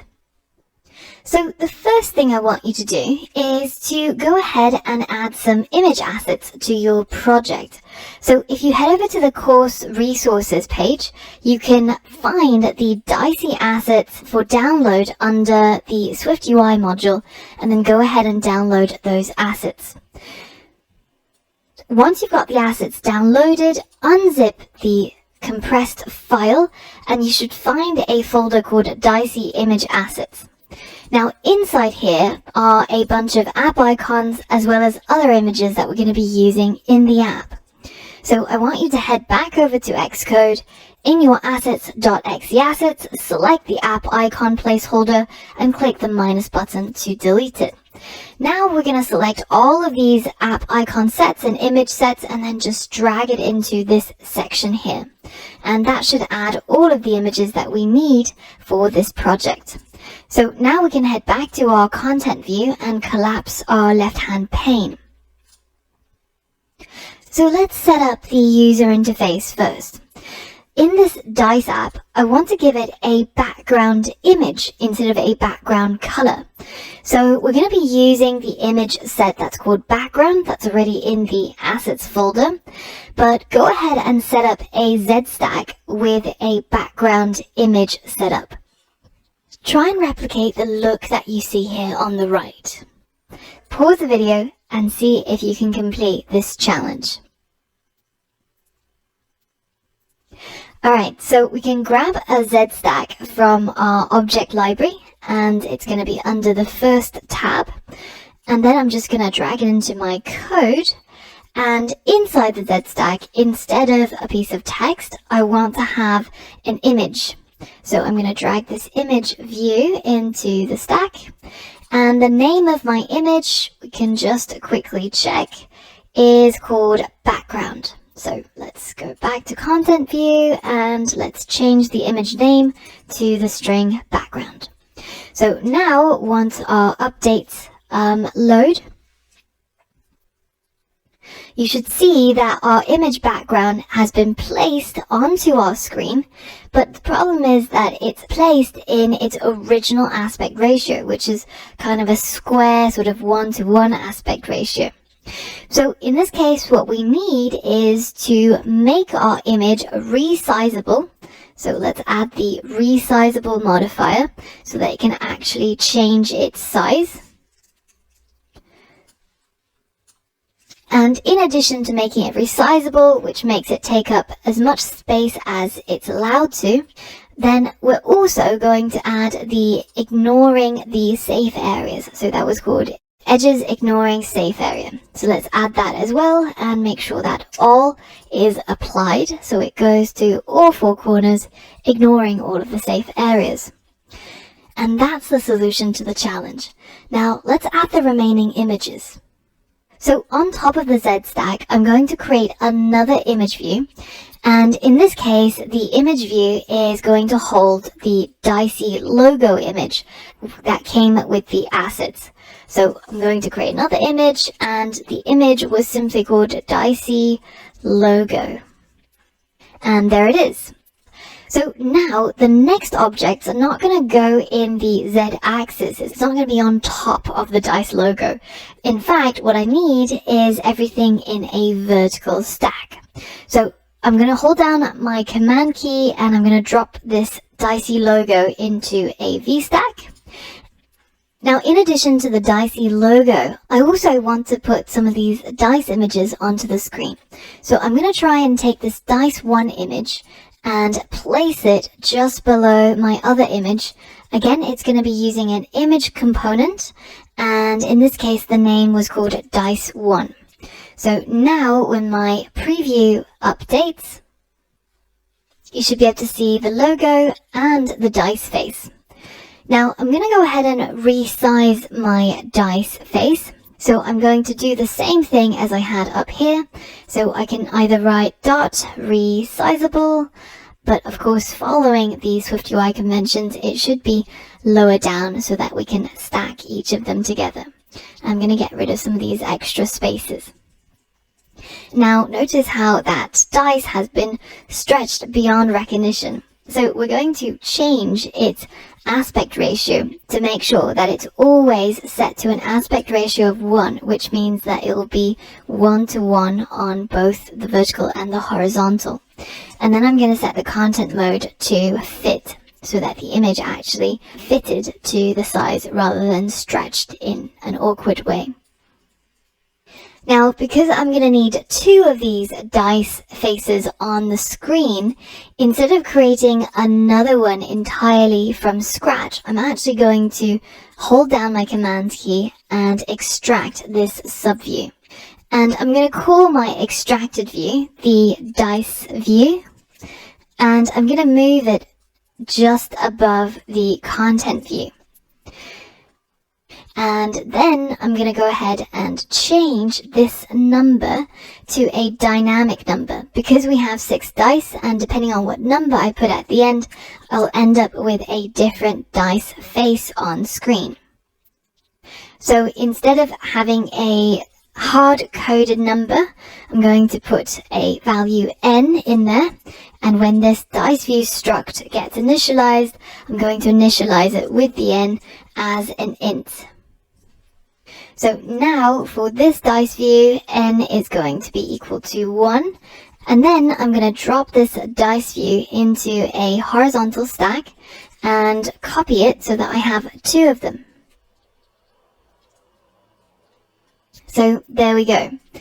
Now, notice how at the moment they're going all the way to the edges, which is a little bit too much.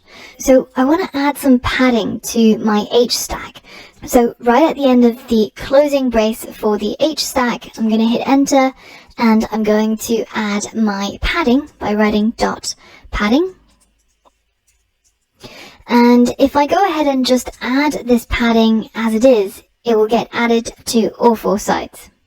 But if you only want it on a particular side, then inside the parentheses, you can specify which edge you want to add the padding to. And in my case, I want to keep it to just on the horizontal sides. Now, the last element I'm going to add into my user interface is going to be a button. So let's search for a button and just go ahead and drag it into your code. I find that when you actually drag it onto the screen, it has so many options to choose from.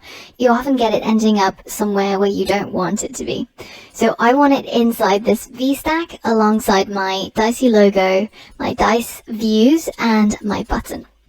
So in this case, the button is going to say roll, and the action is going to be determined by what's inside these set of curly braces. So let's hit enter and activate that closure. And let's first modify our text. So at the moment, it's really, really small. So I want to go ahead and change the font to a system font. And I'm going to specify a size. So the size is going to be a 50-point font, so make it really large. And then I'm going to change the font weight to a heavy set font, so just a bit thicker than bold. And finally, I'm going to change the foreground color, which is going to be the text color effectively, and that's going to be white.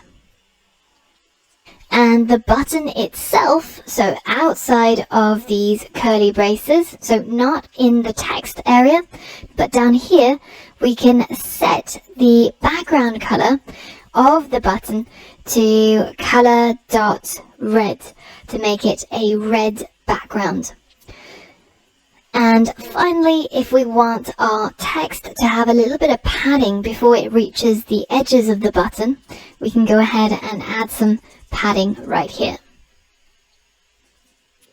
And again, if you only want it along the horizontal, then we can use the dot horizontal modifier. Alright, so now it's looking pretty close to our end results. The only thing that I would perhaps change is to just give the image a little bit of padding around all four edges so that they separate out from each other a little bit so that it's easier to see. So in the extracted subview, or dice view, I'm going to change the image modifier to add some padding around all four sides. And then let's go ahead and re-indent our code, and now that's looking a lot better.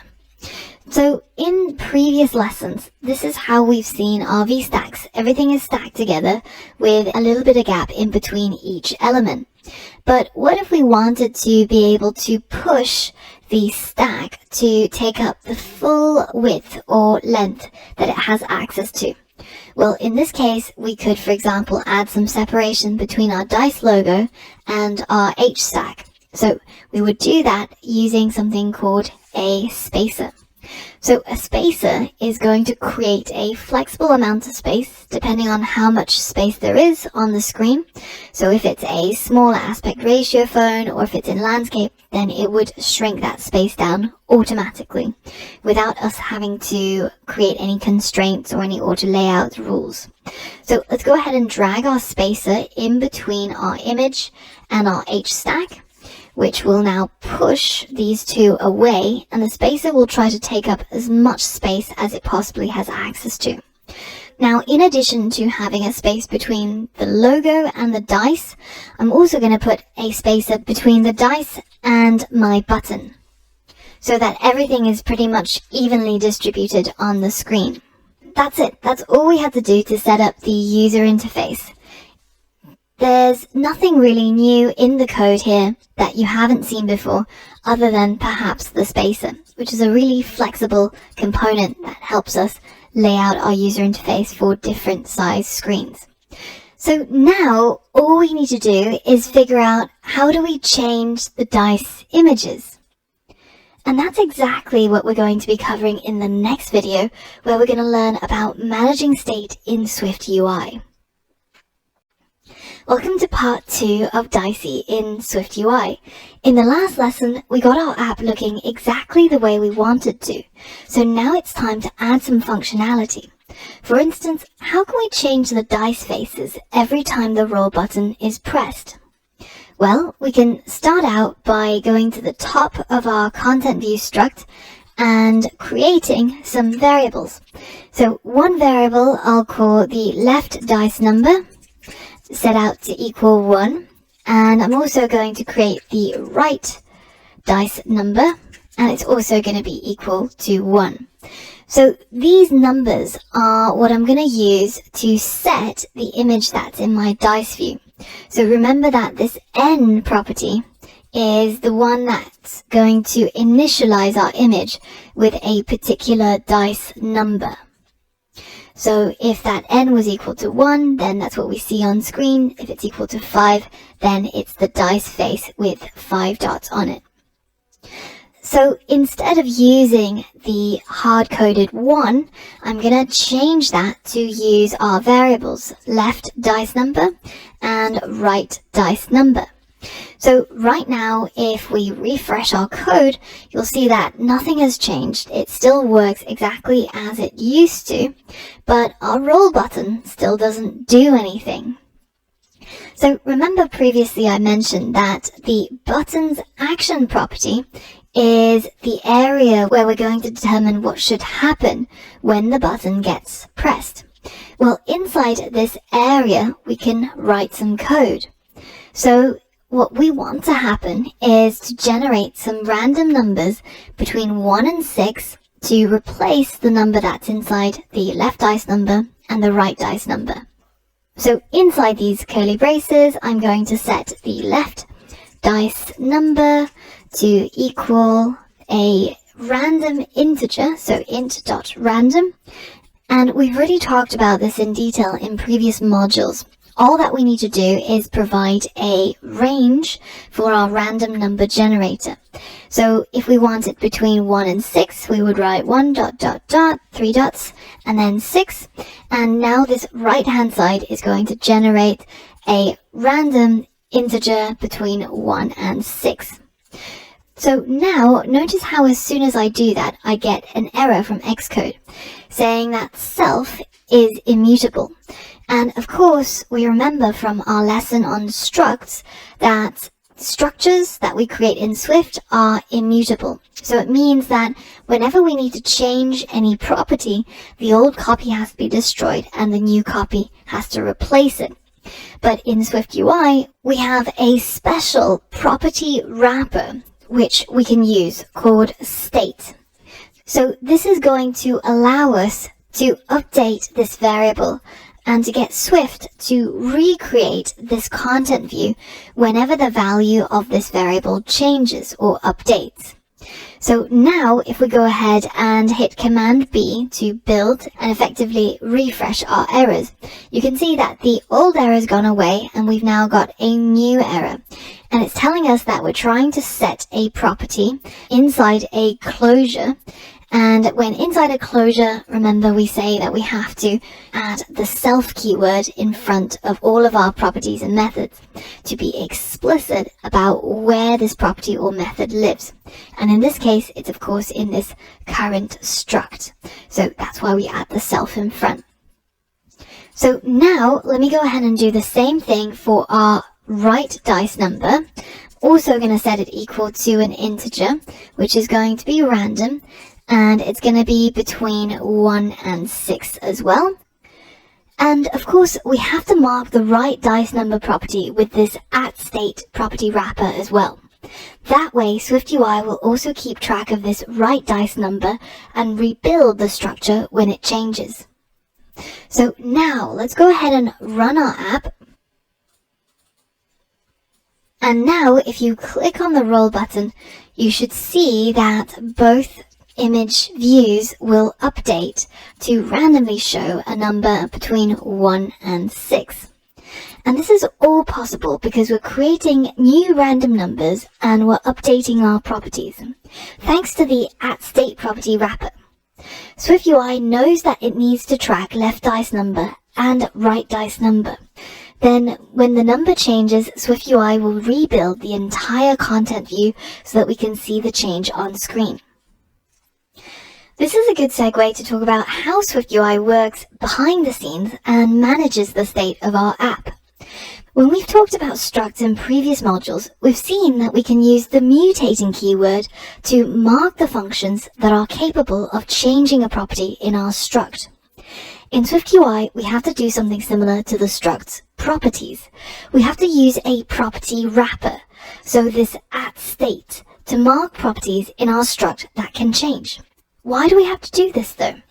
Well, the answer is that it has to do with how SwiftUI works under the hood. While the Secret Service, or Santa, keeps a list of who has been naughty and who has been nice, SwiftUI keeps a list of who can change. Every time we mark a property with @state, that property goes on a list, and SwiftUI will monitor that list. And by monitored, I mean SwiftUI will know every time something reads or writes to this property. Therefore, SwiftUI knows which views on the screen are using this property. So if that property changes, SwiftUI knows which views on the screen it also needs to update. Let's talk about this in the context of our code. Inside our container view, left dice number has been marked with @state. So the system knows that our dice view struct depends on the value of left dice number. When we push the roll button, the state changes. SwiftUI will look at the body of the content view and it will recalculate everything. Therefore, SwiftUI will now create a new dice view from scratch representing those changes. And that's it. We've now built an app that not only has appearance and layouts, but also has functionality, all using SwiftUI.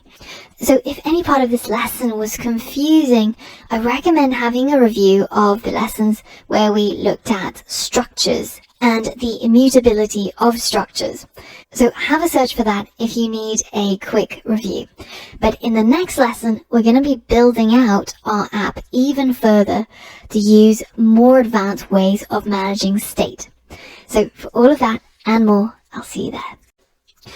Hey guys, I hope you're excited about another app that we're going to build with SwiftUI. And in this app, we're going to be building a Hacker News reader. So we're going to be using the Hacker News API to get hold of the latest articles that are trending on Hacker News, which if you don't know or if you don't read it, then I definitely recommend it. It's a forum of sorts that's created by Y Combinator. And it has some really interesting articles that people have submitted. It's kind of like Reddit for people in technology, I guess. And the way that Hacker News works is that anyone can post a link or a question to Hacker News. And when you click on it, it takes you to the actual question. And there's a lot of really fun discoveries to be had on here and endless hours of distraction, if you are ever short of those things. So what's covered in the upcoming lessons as we're building out this app? We're going to be learning to work with SwiftUI lists and the identifiable protocol. We're going to use a navigation view to navigate between the list and a detail view. We're also going to be looking at advanced state management techniques using the observer design pattern. And finally, we're going to be porting a UIKit component, which is called WebKit, into SwiftUI to be able to display web pages in your app. Now, I know that a lot of you are really excited about this and you might have skipped to this lesson. Just be aware that the upcoming lessons build on a lot of topics that we've covered in the Swift deep dives and previous modules like Klima. In particular, I'll be assuming that you're already familiar with closures, networking, JSON protocols, computer properties, and the delegate design pattern. So if you need a refresher on any of those, I recommend completing the Klima module where we learn about networking in detail before proceeding. Otherwise, it's going to seem a little bit overwhelming. So I really recommend to complete the course in the order that it was created. But if you're really excited and you already know quite a lot about Swift, then feel free to continue if you're happy with those topics. So speaking of networking, where is our Hacker News app going to get its data from? So the API that we're going to be using is provided by Algolia. And it's pretty simple to work with. There's no registration required. You don't even need an API key. It just has a limit as to the number of requests that you can make. So it limits you to 10,000 requests from the same IP per hour, which is actually really generous. So this is what we're going to be working with, and it's going to be building on a lot of the skills that you picked up in the Klima module, where we worked with APIs and we used URL session to make networking requests and also use the JSON parser to get the data back as a Swift object. And the end product, at least in dark mode, is going to look something like this. So the interface is kept pretty simple. On the left-hand side, we've got the upvotes and we've got the titles of the Hacker News posts in the middle. And then when you click on it, it takes you to a web view and shows you the actual article in a browser of sorts. And you can scroll through to read the full article. So whenever you need to update yourself on all things tech news, then you could use your Hacker News app. So once you're ready, get started by creating a new Xcode project. And I'm going to name mine Hacker, but of course written in LeetSpeak. Or you can call your app whatever you like. So mine is going to be called Hacker News, and making sure that user interface is again still SwiftUI. I'm going to go ahead and create this file. To start off, we're going to again create our user interface. And the first thing that I want to build out is a list view. So far we've been looking at vertical stacks, horizontal stacks, Z stacks, but we actually haven't been looking at the list view very much. So in iOS UIKit, the list view is known as a table view. And it's basically just this format of a whole bunch of things stacked one on top of each other. And if you look inside your Mail app or your settings, it's all set out like this. So in our case, let's say that we had two text components, hello world and goodbye world. And I wanted to put it inside a list view. Well, all I would need to do is simply wrap these two components inside the list component, like so. And once I've indented these two things and hit Command Option P to update my preview, then you can see I've now got a list that I've set up. And as I add more components inside the list, they'll all get added into each of these cells. Now, in addition to using a list, in this app, I'm also going to add a navigation view. Now, a navigation view allows us to navigate between screens, as you can imagine, and it gives us the ability to go backwards really easily. So, for example, in this demo app, you can see that once I've gotten to the detail screen, I've still got that top back button showing, so I can navigate straight back without having to create any of these buttons. And it's all possible because both this screen and this screen is embedded inside a navigation stack. And we create a navigation stack just by adding components inside the navigation view. So now if I update, you should see that I have this top section that appears, which allows me to go ahead and add a navigation title. So just before the navigation view ends, we're going to write .navigation bar title. And the title is going to be a string, and in my case, it's just going to be the name of my app. So Hacker News, and now you can see my navigation bar title show up here. Now, at the moment, there's actually no way for us to be able to set the navigation view's background color. That's not something that we have access to as a modifier yet. There are certain workarounds, but we'll wait and see if Apple actually adds these capabilities. But for now, we're going to keep it relatively simple, and we're going to keep our navigation view looking like so. Now, the next thing I want to be able to set up is for our list to be able to render dynamic content, so that we don't have to create a text component every single time when we want to show it in our app. And instead, we would only need to use one text component and then go through an array to pull out each item to put inside a text component. So how can we do that? Well, let's start out by creating a new struct. And this struct is going to be called a post. So it's going to be the structure for one of the Hacker News posts. And each of these posts is going to have an ID, which is going to uniquely identify the post. And it's also going to have a title, which is going to be the title of each of these posts. So I'm going to create both of these properties as let constants. And whenever we initialize a new post object, we're going to have to fill in those two things. In addition to that, I'm going to make my post conform to a protocol called identifiable. And this is going to allow our list to be able to recognize the order of our post objects based on this ID. So notice how if I delete this ID property, then I'm going to get an error saying that I don't conform to the protocol identifiable, because for a structure to be identifiable, it must have a property called ID that is a string. So now let's create some posts, and it's going to be an array of post objects. So the first one is going to have an ID of 1 and a title of hello. And then let's add a comma, and I'm going to paste in the next item and also a third item. So I now have an array of 3 items, and I'm going to change this one to have an ID of 2 and this one 3. And the title for this one is going to be hello in French, and this one will be hello in Spanish.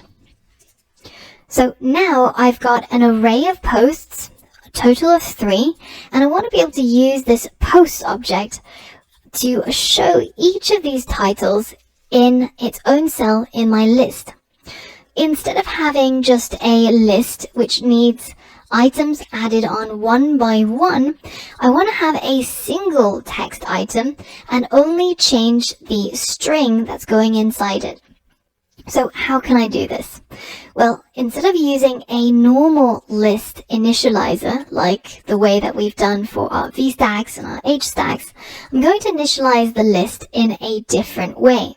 I'm going to use the one which takes a piece of data and then computes that row using that data. And I'm going to provide a piece of data that conforms to the identifiable protocol. With this selected, let's hit enter, and the data that we're going to use is this array of posts, and the raw content is going to take a closure which inputs an identifiable piece of data and outputs a view. So because this closure is the last one of the list, I can turn this into a trailing closure. So I can do that by closing off my list of posts and then opening a set of curly braces. And after the curly braces, I'm going to name a single item. So for every single item in my array of posts, each of them is going to be called a post in the singular format.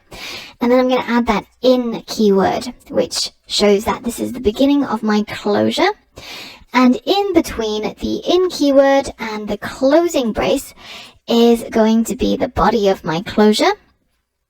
The way that I would read this code is for every single post in our posts array, I'm going to use each of these post items to create a new text object, and the text view is going to be populated using each post's title property.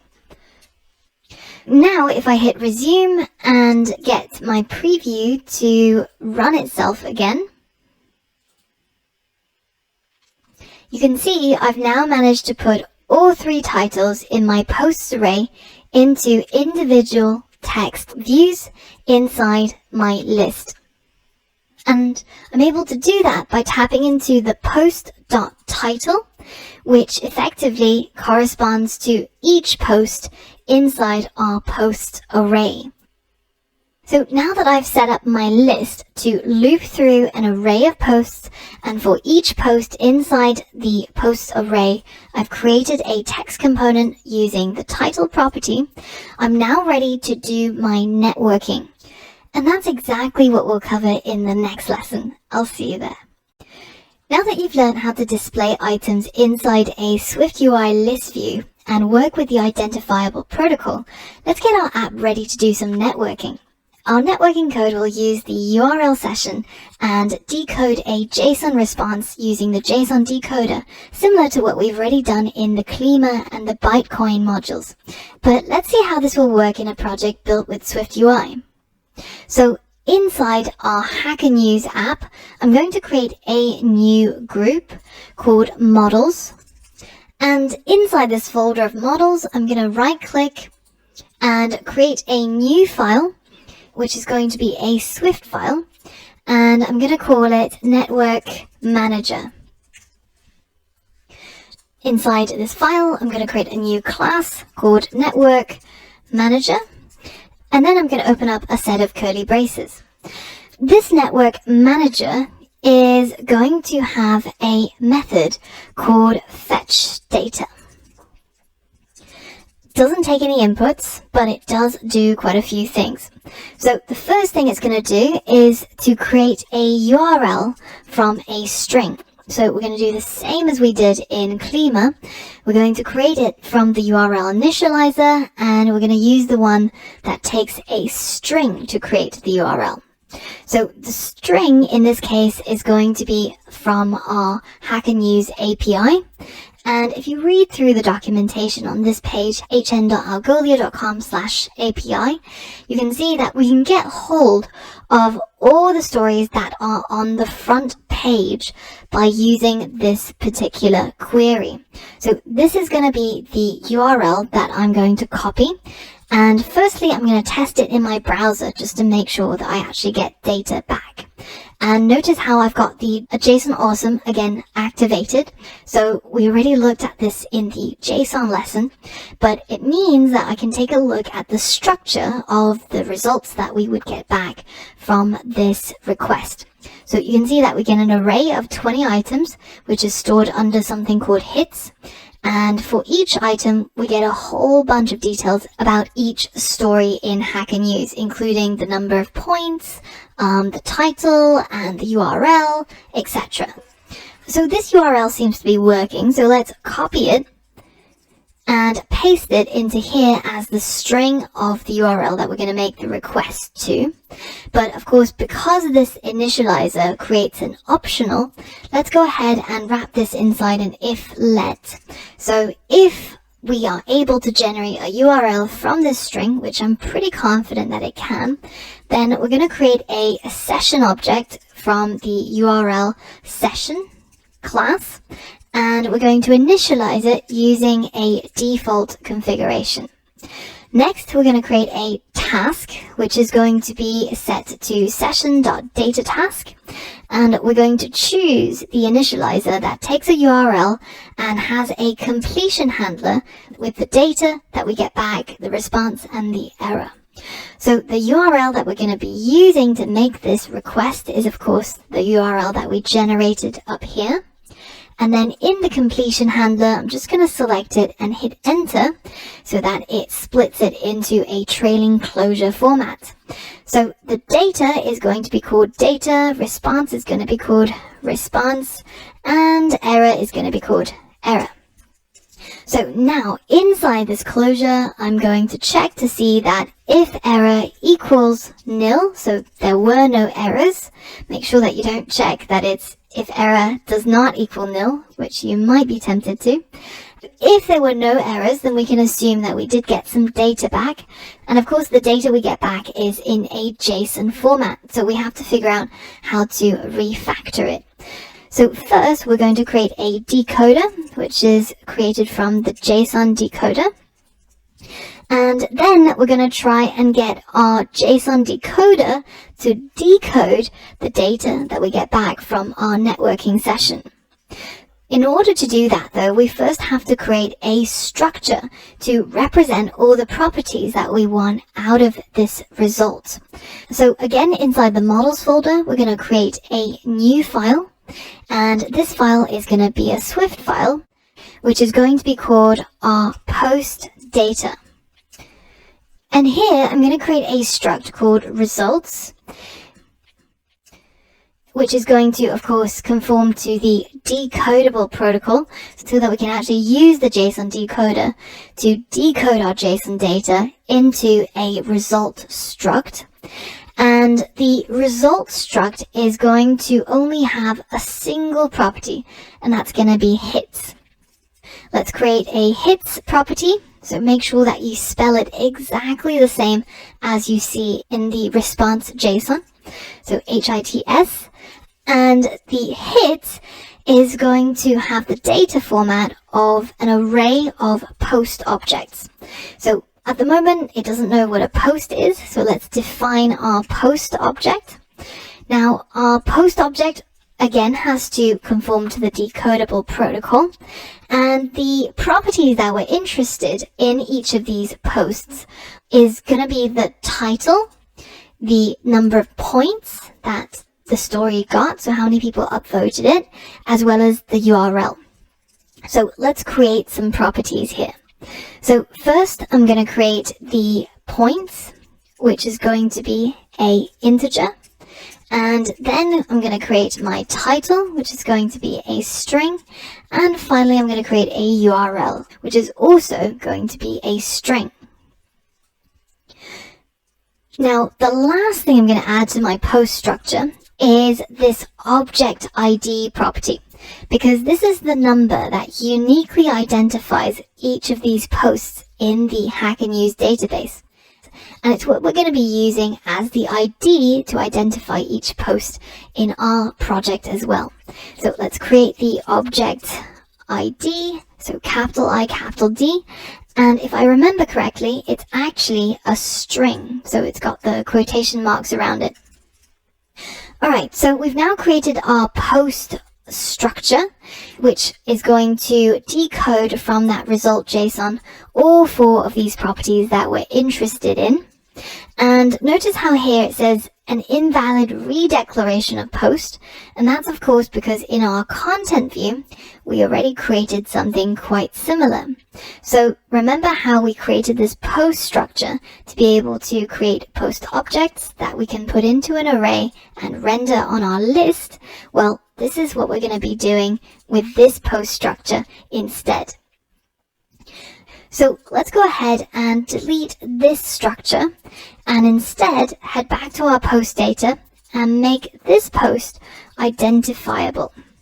Now remember that in order for something to be identifiable, it must have a property called ID. So let's go ahead and create that ID. Now this ID property has to have the name ID, but you'll notice that we've actually already got an identifier which identifies each post. So how can we turn this ID to equal to the object ID? Well, we can use our computed properties.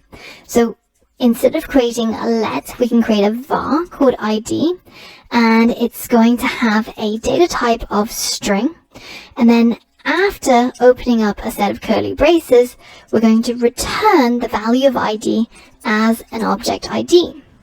So now, whenever you try to fetch the ID, it's going to look at the value of object ID and assign it to this property as well.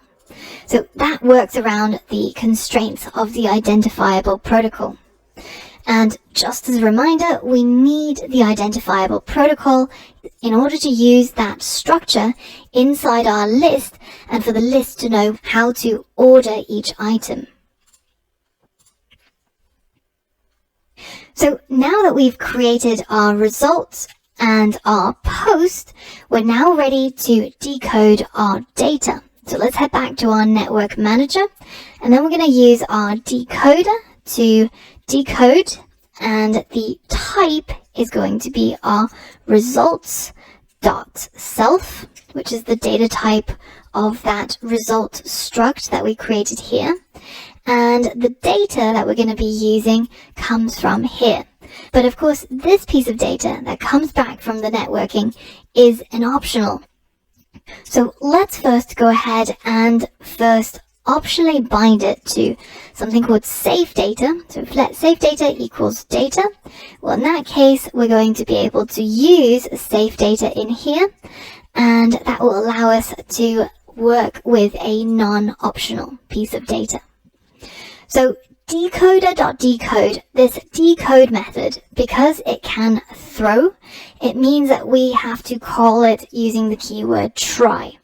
And if we want to catch any errors that occur during this process of trying to decode, then we should wrap that method inside a do catch block and print any errors that occur as a result of this method. Once this data has been decoded, we can bind it to a constant called results. And now we can use our results to populate our list. But before we can do that, we must make sure that our task, which you see in this warning here, that we created this task, but we actually never started the task. So outside of the curly braces of the task closure, so right here, or you can count from the bottom, 3 closing brackets up, we're going to say task.resume, which starts off our networking task. So that should get rid of that warning, and now we can address our results. Now, how do we get our data that's in our network manager over to our content view? Given that our Swift UI components all need to monitor the state of a piece of data. And we'll answer exactly this question in the next lesson. where we learn an advanced state management technique that uses the observer design pattern. In the last lesson, we wrote the networking logic for our app, and we were wondering how to show our results on the screen. How can we pass the results from our network manager to the list inside the content view? Well, the simplest way of doing this is by making our network manager conform to a protocol called observable object. And this means that it can actually start to broadcast one or many of its properties to any interested parties. So let's create a property called posts and initialize it as a new array of post objects. And once our networking completes and we get hold of the data from the API inside our constant called results, well then we can set our posts to equal the results dot hits. And notice how hits is of course an array of post objects which matches perfectly with our variable called posts. The only thing we have to do is to change the posts to add the self.posts because we're inside a closure. So now that we've got this posts which stores all of the results hits, so essentially this array here of all the post objects, the next thing to do is to actually publish our posts to any interested parties. We do that using a property wrapper called @published. So it's kind of like your RSS feeds, if you will. If you subscribe to this property called posts, then you'll be able to hear from it whenever the contents change. And in order to listen to it in our content view, we're going to create a object from that network manager class. So it's going to be called network manager, and it's going to be initialized from network manager. And then I'm just going to add the parentheses to initialize that. And this network manager is going to be marked with a property wrapper called @observedObject. So notice how there is a observable object, which is the protocol here. So it makes the network manager observable. And then one or many of its properties can be published to say that whenever it has changes to notify all of the listeners.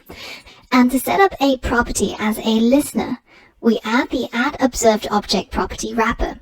In this way, we're subscribing to the updates from the network manager. So now, whenever the network manager updates, this is going to trigger, and we can use the network manager .post properties to update our list. So inside here, instead of using the posts, which comes from this static list, which I'll comment out, we're going to be using the network manager .posts. And that is, of course, our published property right here. So whenever posts changes, then it's going to trigger a rebuild of our list, updating everything that's inside. Now notice there's just one thing missing. Nowhere do we actually call this fetch data. So where can we do that in our Swift UI content view?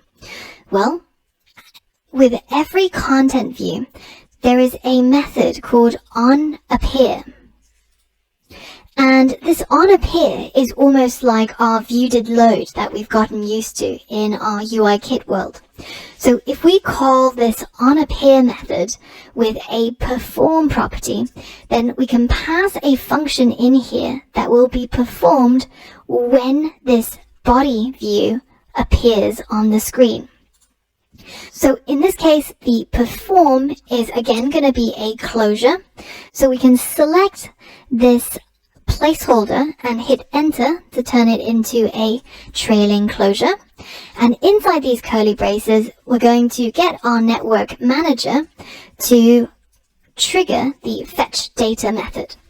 And of course, because we're inside a closure, we have to add self in front. So the whole sequence of events now is our view loads up a navigation view with a list and a navigation title. And as soon as it appears, we trigger the network manager's fetch data method. And this will take a little while, depending on the internet speed, to fetch the data from the Algolia Hacker News API. And once we get the data back, we decode the data. If there were any errors, then we catch it and print it.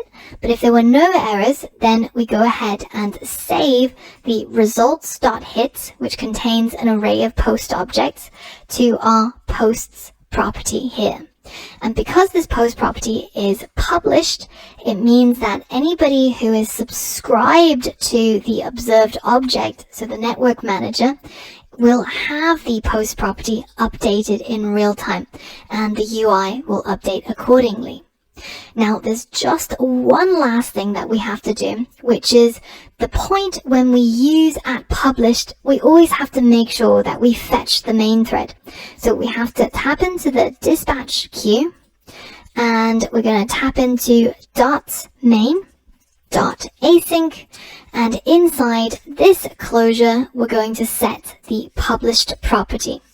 So if you don't, you'll get an error in the console, but effectively it's because this property is a property that other objects are listening to. This update for it must happen on the main thread. If it happens in the background, then our content view won't get notified in a timely fashion. So now all that's left to do is to go ahead and run our app and see whether if we're able to get our post title showing up from the API.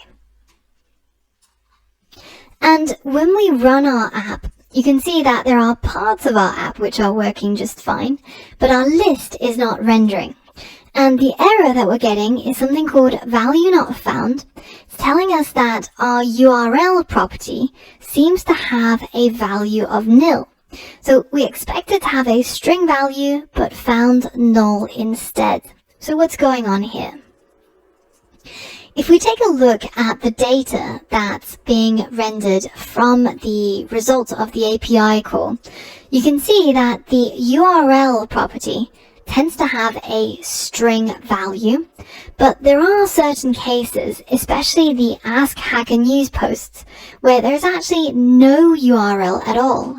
It's just a text post with a question and a whole bunch of comments and answers.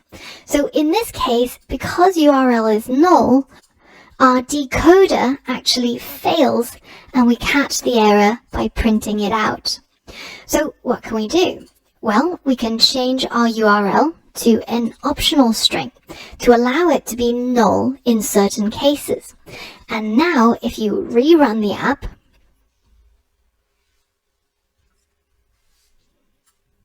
you'll see that our list is now being rendered and we're getting all of the titles that are from our live API data. So let's jazz up our list a little bit. Instead of just having a single piece of text, why don't we add our post title as well as the number of points the post received, so the number of upvotes, and we can nest this inside a H-stack. The first thing that we're going to show is the number of points. So we can either turn it into a string by using the string initializer and then tapping into post.points. Alternatively, you can also use string interpolation, but both ways work the same. So let's run our app again and see if we can get the points property rendered on screen. So there we go. We've got our points now showing up on the left, our titles showing up in the middle, and each cell in the list is being adjusted to be able to show all of the text. So that's pretty neat. And you could stop here if you wish, but what if we wanted to be able to show each of the links inside our Hacker News app? And that's exactly what we'll do in the next lesson. In the next lesson, we'll add the finishing touches to our app by making the links open up inside a web view from within our app. Also, we'll handle the navigation between the list of Hacker News items and those web views. For all of that and more, I'll see you in the next lesson. In the last lesson, we learned about the observer pattern and how we can use it for state management. We also saw how we can use the onAppear method to trigger our networking code. So at this point, we need to figure out how to display a website in our app when a user clicks on one of the list items. So how do we go about doing that? How do we display the details of a list item? Well, in that case, we would need another view. So let's go ahead and put our content view into a new group from selection, and we'll call these our views. And in addition to the content view, I'm going to create a new file, and I'm going to create a Swift UI view file this time. I'm going to call it our detail view, because that's the detail that will show up when we click on one of the cells in our list. And inside this detail view, the most important thing that needs to be passed over is going to be the URL as a string. But of course, because the URL can be nil, I'm going to set this as an optional string. And because we now have this property that needs to be initialized, in our preview, we also have to provide a value for the URL property. So I'm just going to put https://www.google.com and then close off the string right there. Then I'm going to select this hello world placeholder, hit enter for it to be solidified into our text. And now if we resume updating, you should see that the detail view is just going to be a pretty blank view. And all it does is just show the words hello world. But the important thing is, how do we get to the detail view? So to do that, I'm going to navigate there from my content view. And the idea is that whenever a user clicks on one of these items in the list on their titles, it should take them to the detail view. So how do we create this behavior? Well, in order to do that, I'm going to use something called a navigation link. And this navigation link is going to create a button on the right-hand side of each cell, and it's going to trigger a presentation to the detail view when it's pressed. And we're going to initialize our navigation link using this particular initializer. So we're going to create a destination. So what are we going to show on screen with the transition when the user clicks on this link? And then we have to create a label, which is what are we going to show inside this link? So you can imagine each navigation link now is going to be a cell. And what used to be in the content of our cell is now going to be the label of our navigation link. So let's hit enter on this one. And the destination is going to be a detail view that we created just now. And of course, detail views need to be initialized with a URL. So it's going to be the URL that we get from our post.url, the one from our API request. And then in our label, we're going to add a closure. So we're going to hit enter on that template code, delete this placeholder, and then move what used to be inside our list cell into our navigation link. And then I'm going to select Command A and Control I to re-indent our code so that we can see it a little bit better. And then I'm going to go ahead and run my app. So now you can see that when our list gets rendered, each of them come with a little disclosure indicator on the right. So it tells the user that this is clickable. And when I click on this, it should probably take us to discover more about this particular post. And when I click on it, it indeed does take us to our detail view. So we've now got a two-screen app with a list view and a detail view. And we now have to turn this detail view into a web view that shows the actual news piece based on that URL that we're passing over. So let's go over to the detail view and try to achieve this. Now, in order to display a URL inside effectively a browser without the search bar and the other parts that make a browser, in fact, just a window basically that shows the content of a URL, we need to use something called a web view. But unfortunately, there is no such thing as a web view for Swift UI, at least at the time of recording. So instead, we have to go to UI Kitland and borrow some of the big boy tools over there. So to do that, I'm going to create a new struct called a web view. And in this struct, I'm going to try and construct a Swift UI version of a UIKit component, which is the WK web view. And in order to use the web view, we first have to remember to import the web kit. So now I can create my struct called web view, and it's going to conform to the protocol, which is UI view representable.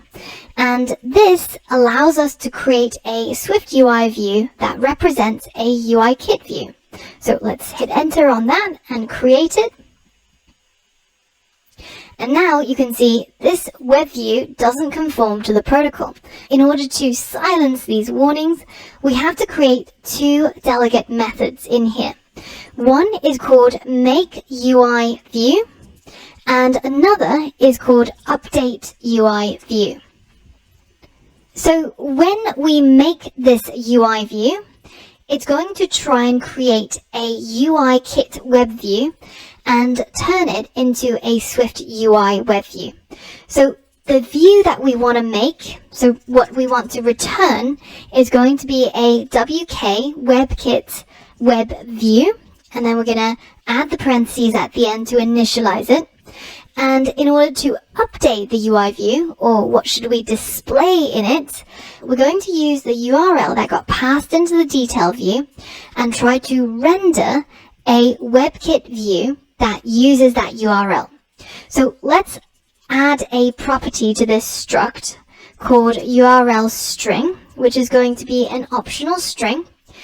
And then in the body of our detail view, instead of creating the hello world text, we're going to create this web view. And we're going to initialize it with that URL string, which is the URL that we got passed over into the detail view here. So now we can focus on our web view. And in our web view, when we need to update it, we're going to first check to see the URL string actually has some content. So let's call it safe string to make it easy to see what's going on. I'm going to set that to equal the URL string. And if that is not nil, then we're going to say if let URL equals URL from string, and we're going to use that safe string that we unwrapped just now.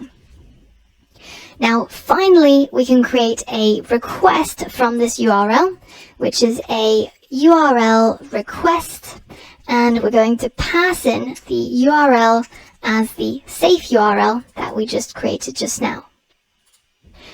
And then the final thing we have to do is use the UI view that we made up here, and then use one of its methods, which is called load. And it should load our request. Now, we're getting a few errors here. And the first thing that we have to fix is the data type of the UI view that we've made over here, which we know is actually not a web view. It's actually a WK web view. Now, in addition to that, we can actually simplify our code a little bit. Instead of using this really long and complex UI view representable context that is of type web view, we can actually use a type alias, which is just called context, which you can see is basically the same thing. It's just the same type as what we had before. So let's replace both of these places with context to clean up our code. And now what should happen is when the detail view loads up, it gets passed a URL string, which gets used to create a web view from a UIKit component, which is called WK web view. Once that gets created, then we update it by loading the URL that is meant to show in our detail view. So that's the theory. Let's go ahead and run it and see if it works. As soon as we load up our app, we get all of our posts. And then if I select one of these posts, it goes to my detail view and it loads up a UIKit WK web view, showing me the actual article that I've selected. And here I can actually read what is the content of each of these Hacker News pieces. So perfect. So now our app works beautifully. Let's do a little bit of refactoring to reorganize the code in our project. In particular, I don't really like how our web view is sitting in the same file as our detail view. Let's move our web view out of our detail view by creating a new file in our views folder, which is going to be a Swift file, and this is going to be called our web view. And then I'm going to cut it out of here, delete the import, and paste it into our web view, and add the import back, as well as add the import for Swift UI so that it knows about the context and UI view representable. And we can change this output to, again, a WK web view. So now we have this reusable component, which is a web view, so that in the future, if we wanted to build a web view in our Swift UI component, we can simply just tap into this structure. And that completes the project. I know that this was a very challenging tutorial that built on a lot of Swift programming concepts, but allowed us to revisit and review everything that we've learned so far. In addition, we also covered some advanced topics like using the observer pattern for state management. So well done for making it through this far. Now in this lesson, we've reviewed a lot of the concepts that we learned in the course previously, such as networking, URL session, JSON decoding, and we've also looked at how we can create a Swift UI based list view with a navigation link inside that takes us to a detail view, which relies on a UIKit component, which we've converted to be used with Swift UI. We've also looked at a more advanced way of managing state. So we've created our data model, namely our network manager here. We've made it an observable object so that it can publish certain properties that it has access to, and other objects can subscribe to the network manager and listen for changes in those properties in order to update its views accordingly. So that's quite a lot of stuff that's been jam-packed in here. So where does this leave us with Swift UI? Swift UI is very, very new. So in the coming days, weeks, and months, I would not be surprised if Swift UI completely changes, where maybe there will be a native Swift UI web view and we don't have to use UI view representable anymore, or the way that we work with observed objects and observable objects might change as well. In fact, even within the last few days, the way that Apple showed us how to work with observed objects and observable objects already changed since when they announced it at WWDC. So for those of you guys who remember what Swift version 1 was like, I can say that there's going to be a lot of changes yet to come. But the good part is that we get to stay on top of the changes.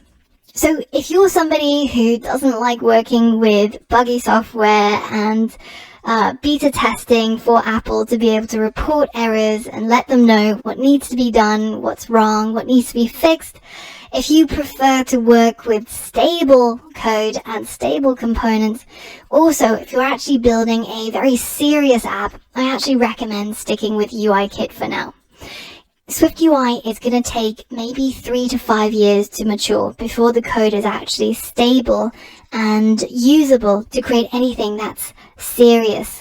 But meanwhile, it's really fun to get started and to be at the bleeding edge and be an early adopter to see how this technology develops. So I would love to know what you think of Swift UI, and if you like it, if you don't like it, what your thoughts are on this technology. So feel free to leave your comments in the Q&A section or hit me up on Twitter at @u_Angela. In the next lesson, I'm going to talk to you about something called Project Catalyst, which is going to allow us to easily turn our iOS apps for iPhone and iPads straight into a Mac application just by doing a few things. So for all of that and more, I'll see you there.